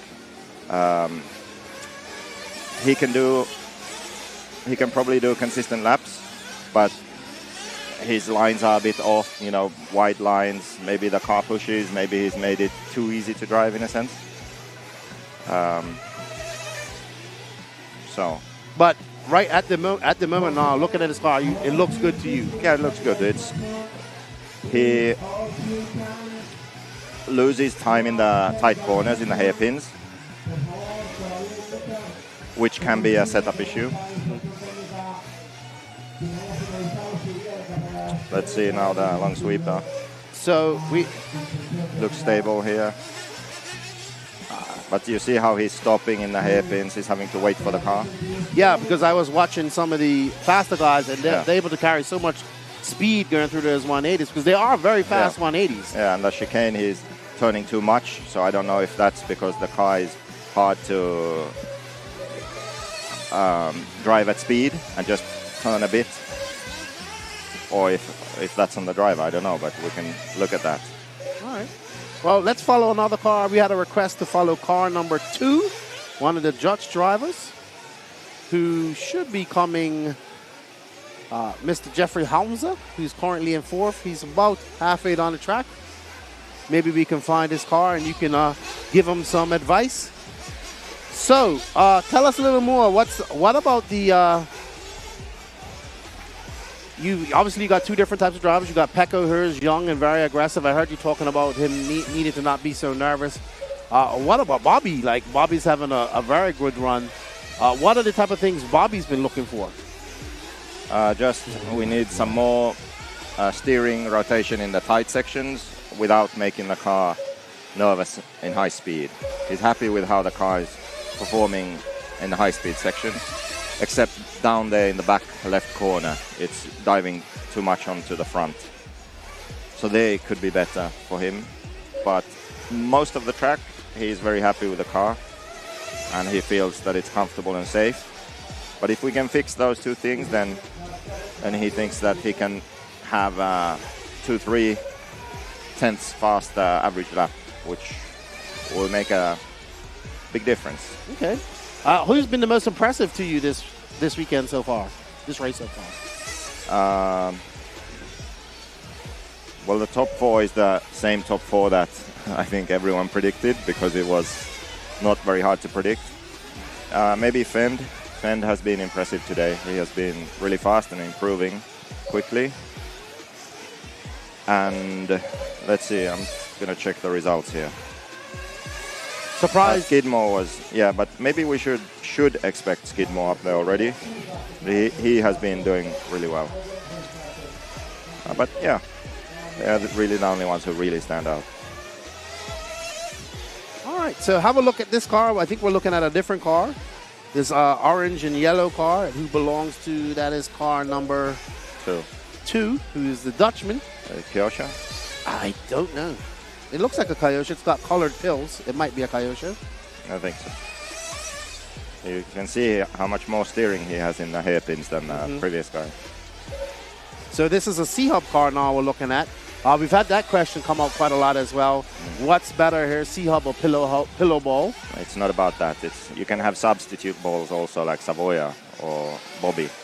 So KPI is the thing. Pillow ball cars have a lot of KPI, kingpin inclination, and that makes the steering smooth initially. And that's what you need on a track like this.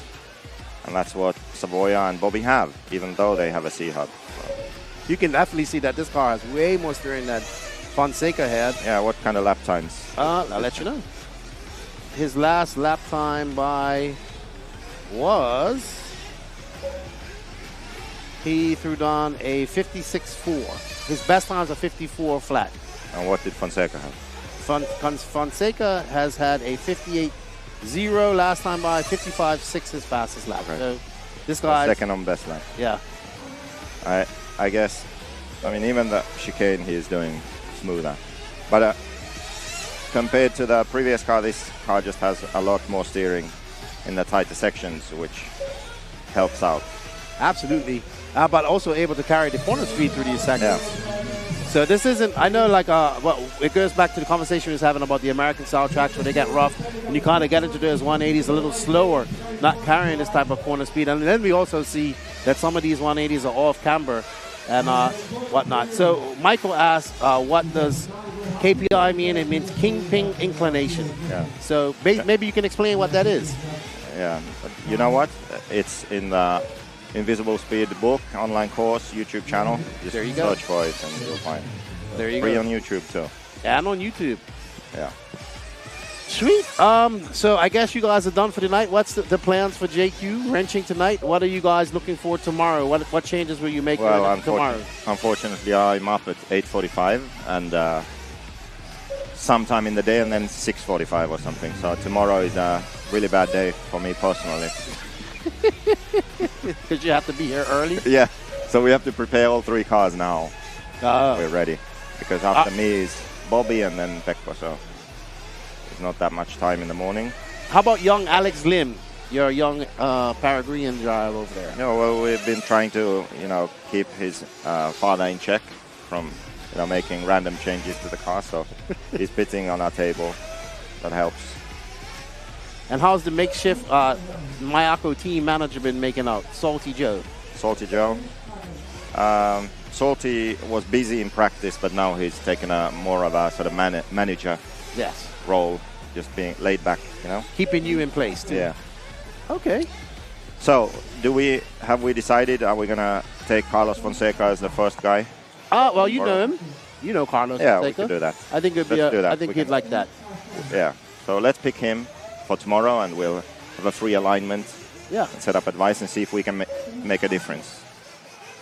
Someone said JQ needs to marshal in the morning. Rules are rules. No, I don't need to marshal. I'm Needs to driving. race. Needs to drive. All right. Yeah, and also, you know, I forgot something. I was supposed to make the basic course free every day. People can sign up, and someone who signs up wins the full course. But we're going to start that tomorrow. So from tomorrow onwards, you remember this, and you can promote this then tomorrow. People who sign up to the basic course, it's free. You're going to look through the people, pick someone, and they get a free full course. So there you go. Go sign up for the basic course. It's absolutely free. Yeah, starting tomorrow. Starting tomorrow, and you will be entered in a draw to win the absolute full course, which a value of, for how long will the full course be? €50 for 3 months. 3 month full course. So each day we're going to do this. With planned lives, I guess after the world there'll be some lives of you and Yeah, there will be. Lutz and many others. Yep. All right. Also, you need to come and take a look at my setup station. Oh yeah, I did see it. It is. I really like the anodized green chamfering. Yeah, I don't have that yet, but that's going to be on the production version. Yeah, so that you can pre-order on invisiblespeed.net as well. Yes, you need to do that during the Worlds because it's limited edition. Limited edition flyers. All right, so JQ, we thank you for coming up here with us. Enjoy the rest of your evening. I know you got to get up early, and we have chosen Carlos Fonseca to so ask him, make his speed visible. Go interview him, talk to him, and I'll take it from there. Awesome. Well, thank you for your time, JQ. We appreciate it. Thank you.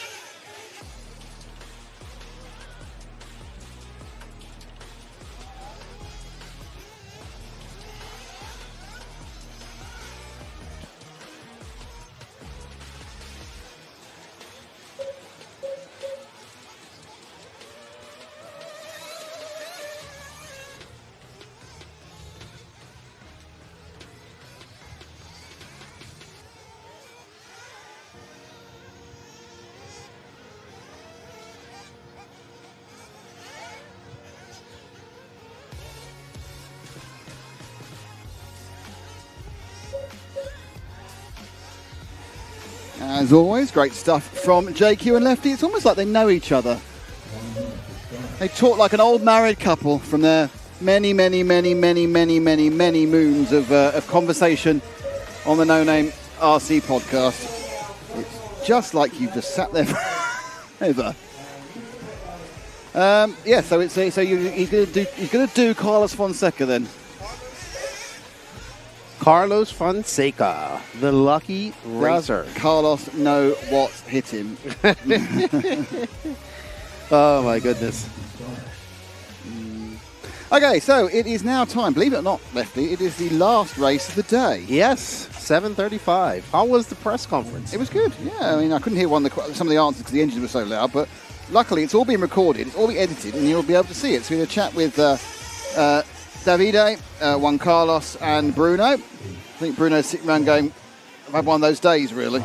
But having one of those days, but still in third. Yeah. It's like, well, that's not so bad, really, is it? Alrighty. So our last heat of the day, we got Josh Holyfield, De La Glacia.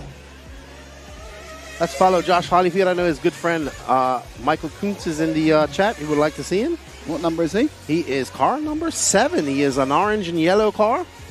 You see, you've called it. You've got to stand up. Yep, there we go. Oh, man, it's beautiful out here right now in Redovon. The sun is starting to set. It's cooled down to a beautiful temperature. It's been a beautiful day here as I find Mr. Holyfield. If you come to the Project RC, he's coming up through the chicane now. Ash, the yellow car, number 7. Yellow, orange, and red Mugen representing North Carolina. North Carolina. Car number 7. So this is the last race of the day. So we've only had 45 races. And how are you feeling after 45 races? Well, tonight I definitely need to get some sleep. Right. It will not be a 1 o'clock night tonight. Well, you say that now, but who knows what may happen with Max? Max, I'm sure, wants to go sleep early too. He's been pretty busy today. Right. But it's been a great time. It's been a while since we've been together. I know. We were virtually together in Buggyland last year. Yes. And that was it. And now we just got to sit back and enjoy the conversation. There we go. So final heat, Josh Holyfield Boucher at the moment currently has a 53-second lap. Just to remind everybody who's with us, we are back in the morning at 8:30 local time, 7:30 in the UK, and we start really high up in the pit, so the grid.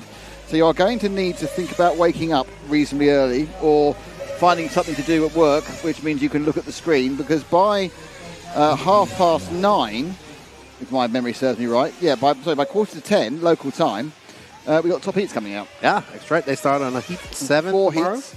So at 9:45 they go out local time, which is 9:45 in the UK and Portugal. And then the second they're out again, even quicker. They're out at 11:45, the 12:15, the second time, remarkably, because it shuffles around where the round starts. And the final round, they go out at 4. So at 5 o'clock tomorrow, we will know we might know before that, but we'll know most of the top qualifiers we will know by 5 o'clock, even though the qualifying continues on to 8:45, because it then runs the tail end of that final round, and there will be another press conference. So, all right, we had a request for car number 10, Ryan Daze. Let's get some requests in for our final race of today. The Junior Raw Champion, is he? Okay. There we go. Ash, if you could just come up to the doubles there on the end of the straightaway. Dylan Hartson, what time is it over there? It's currently 20 to 8, just about, or car number 22 minutes to 8. Car number 0 just making his way through the 180s, Ash, going up to the back there. Ryan Daze, representing Georgia. Only about 16 years old, 17. Attending his first big international race. That's the sunset. It's absolutely beautiful out right now. It is. You cannot argue with the quality of the weather. I'm not sure why you'd argue with the weather, to be honest, but you know what I mean. So, bathed in sunshine, 7:45. Sun goes down in about half an hour. It's dark in 45 minutes or so, or darkish. As we start thinking about a final pit stop there. I didn't think he went in, did he? But who are we looking at? Oh, he did go in. Okay, I wasn't quite sure who went in. No, I don't think he went in. A different car didn't go in. We're now with the 0 car going? This is the 0 car, Ryan Daze. He had a request also for car number 11. We'll get to that as well. Stenhouse? No, he didn't go in the pits actually. He dummied and faked, and Ash thought he went in. What a naughty man he is. That's a NASCAR tactic. Well, it's more a tactic when you go a bit wide around the corner. You can't quite see. Oh, unfortunately, the roof we have here is a very unfortunate pole next to it. Oh, it's the fake pit entrance. Do reverse what he does.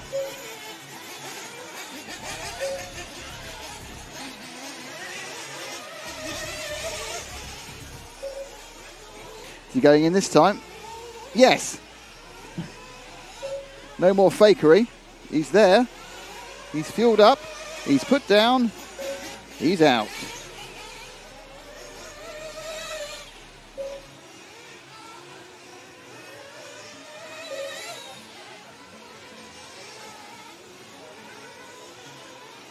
So down to 4 minutes and 40 seconds of today to go. Well, not today in total, but the race.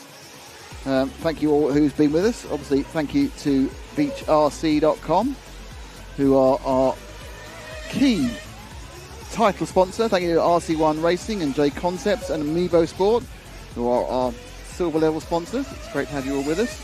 Yep, sure. Let me find car number 11, and then we'll finish off with Sanderov. And there we have car number 11. Ash just going up to the last car going into the 180s there. Antenna tube. Antenna tube. My gosh, that's a JQ thing, isn't it? That definitely makes cars easier to find. Sandoff leading this, no surprise. Young Harold's very fast. Oh, no, got battery. So it's been a long day for these guys because they were out in heat 6 the first time and they're running all the way to the end of the day. And they get a bit of a break tomorrow, don't get out for a while. And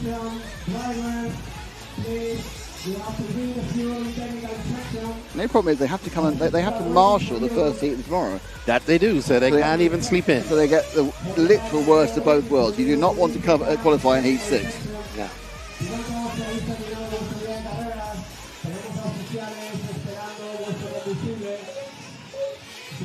All right, we have the RD calling for the fuel to be returned to the safe house. Safe house? Yes. That's the best way I could describe There's several smuggled British airmen from World War II in there as well. I think it's been a good first day of qualifying. We got what we wanted. Mm-hmm. JCC did TQ 2 rounds. Ongaro got the first. Ongaro got 1. Yeah, Ongaro was talking about he made a few mistakes in the other 2 heats. Corello was talking about too many bobbles.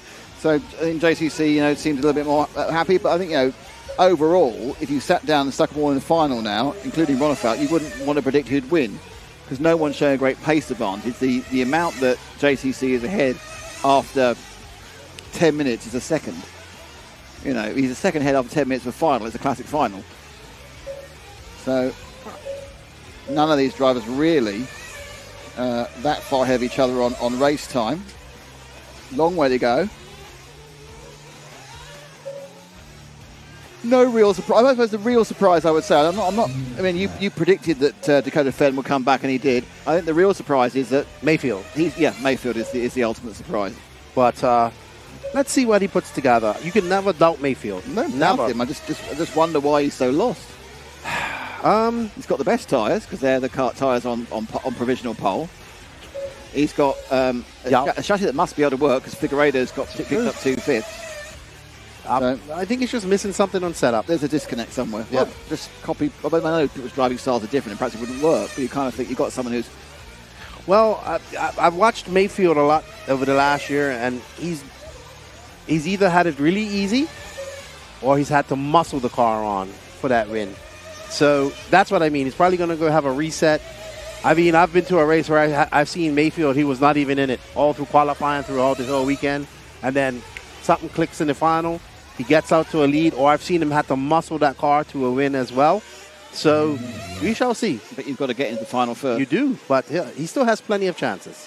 He has 3 chances. He has 3 chances. And he can't blow any of them. No, but he also has to bump up. He has chances to bump up. Absolutely no. So it's 4 that bump up, right? Nobody's out. If you qualify the last final, theoretically you can bump up and win. I'd love to see that happen, actually.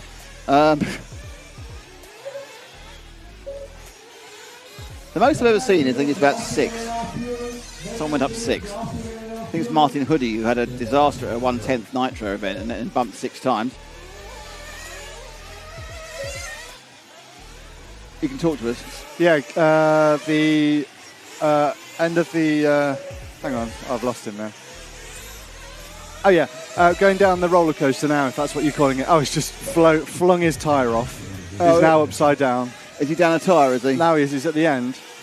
His tyres are going crazy, but he shouted at the marshal who was about to retire him, going, I can still run. Oh, okay. And he's determined to keep running, but look at the... Oh, Ash needs to show us. Ash. Car going around the Contramar corner now.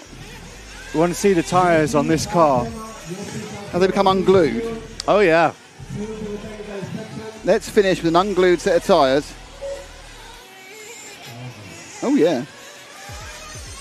It's sort of on the rear, but this is a very long lap. Yeah.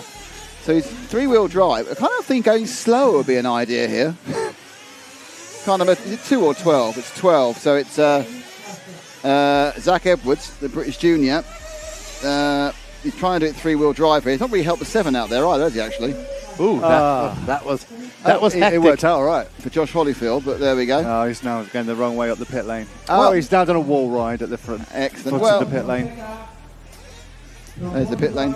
Okay, well, that is it for day 1 of qualifying. I want to say thank you very, very much to Lefty the Great Without you, it would have been a lot more boring and taken a lot longer. Yeah.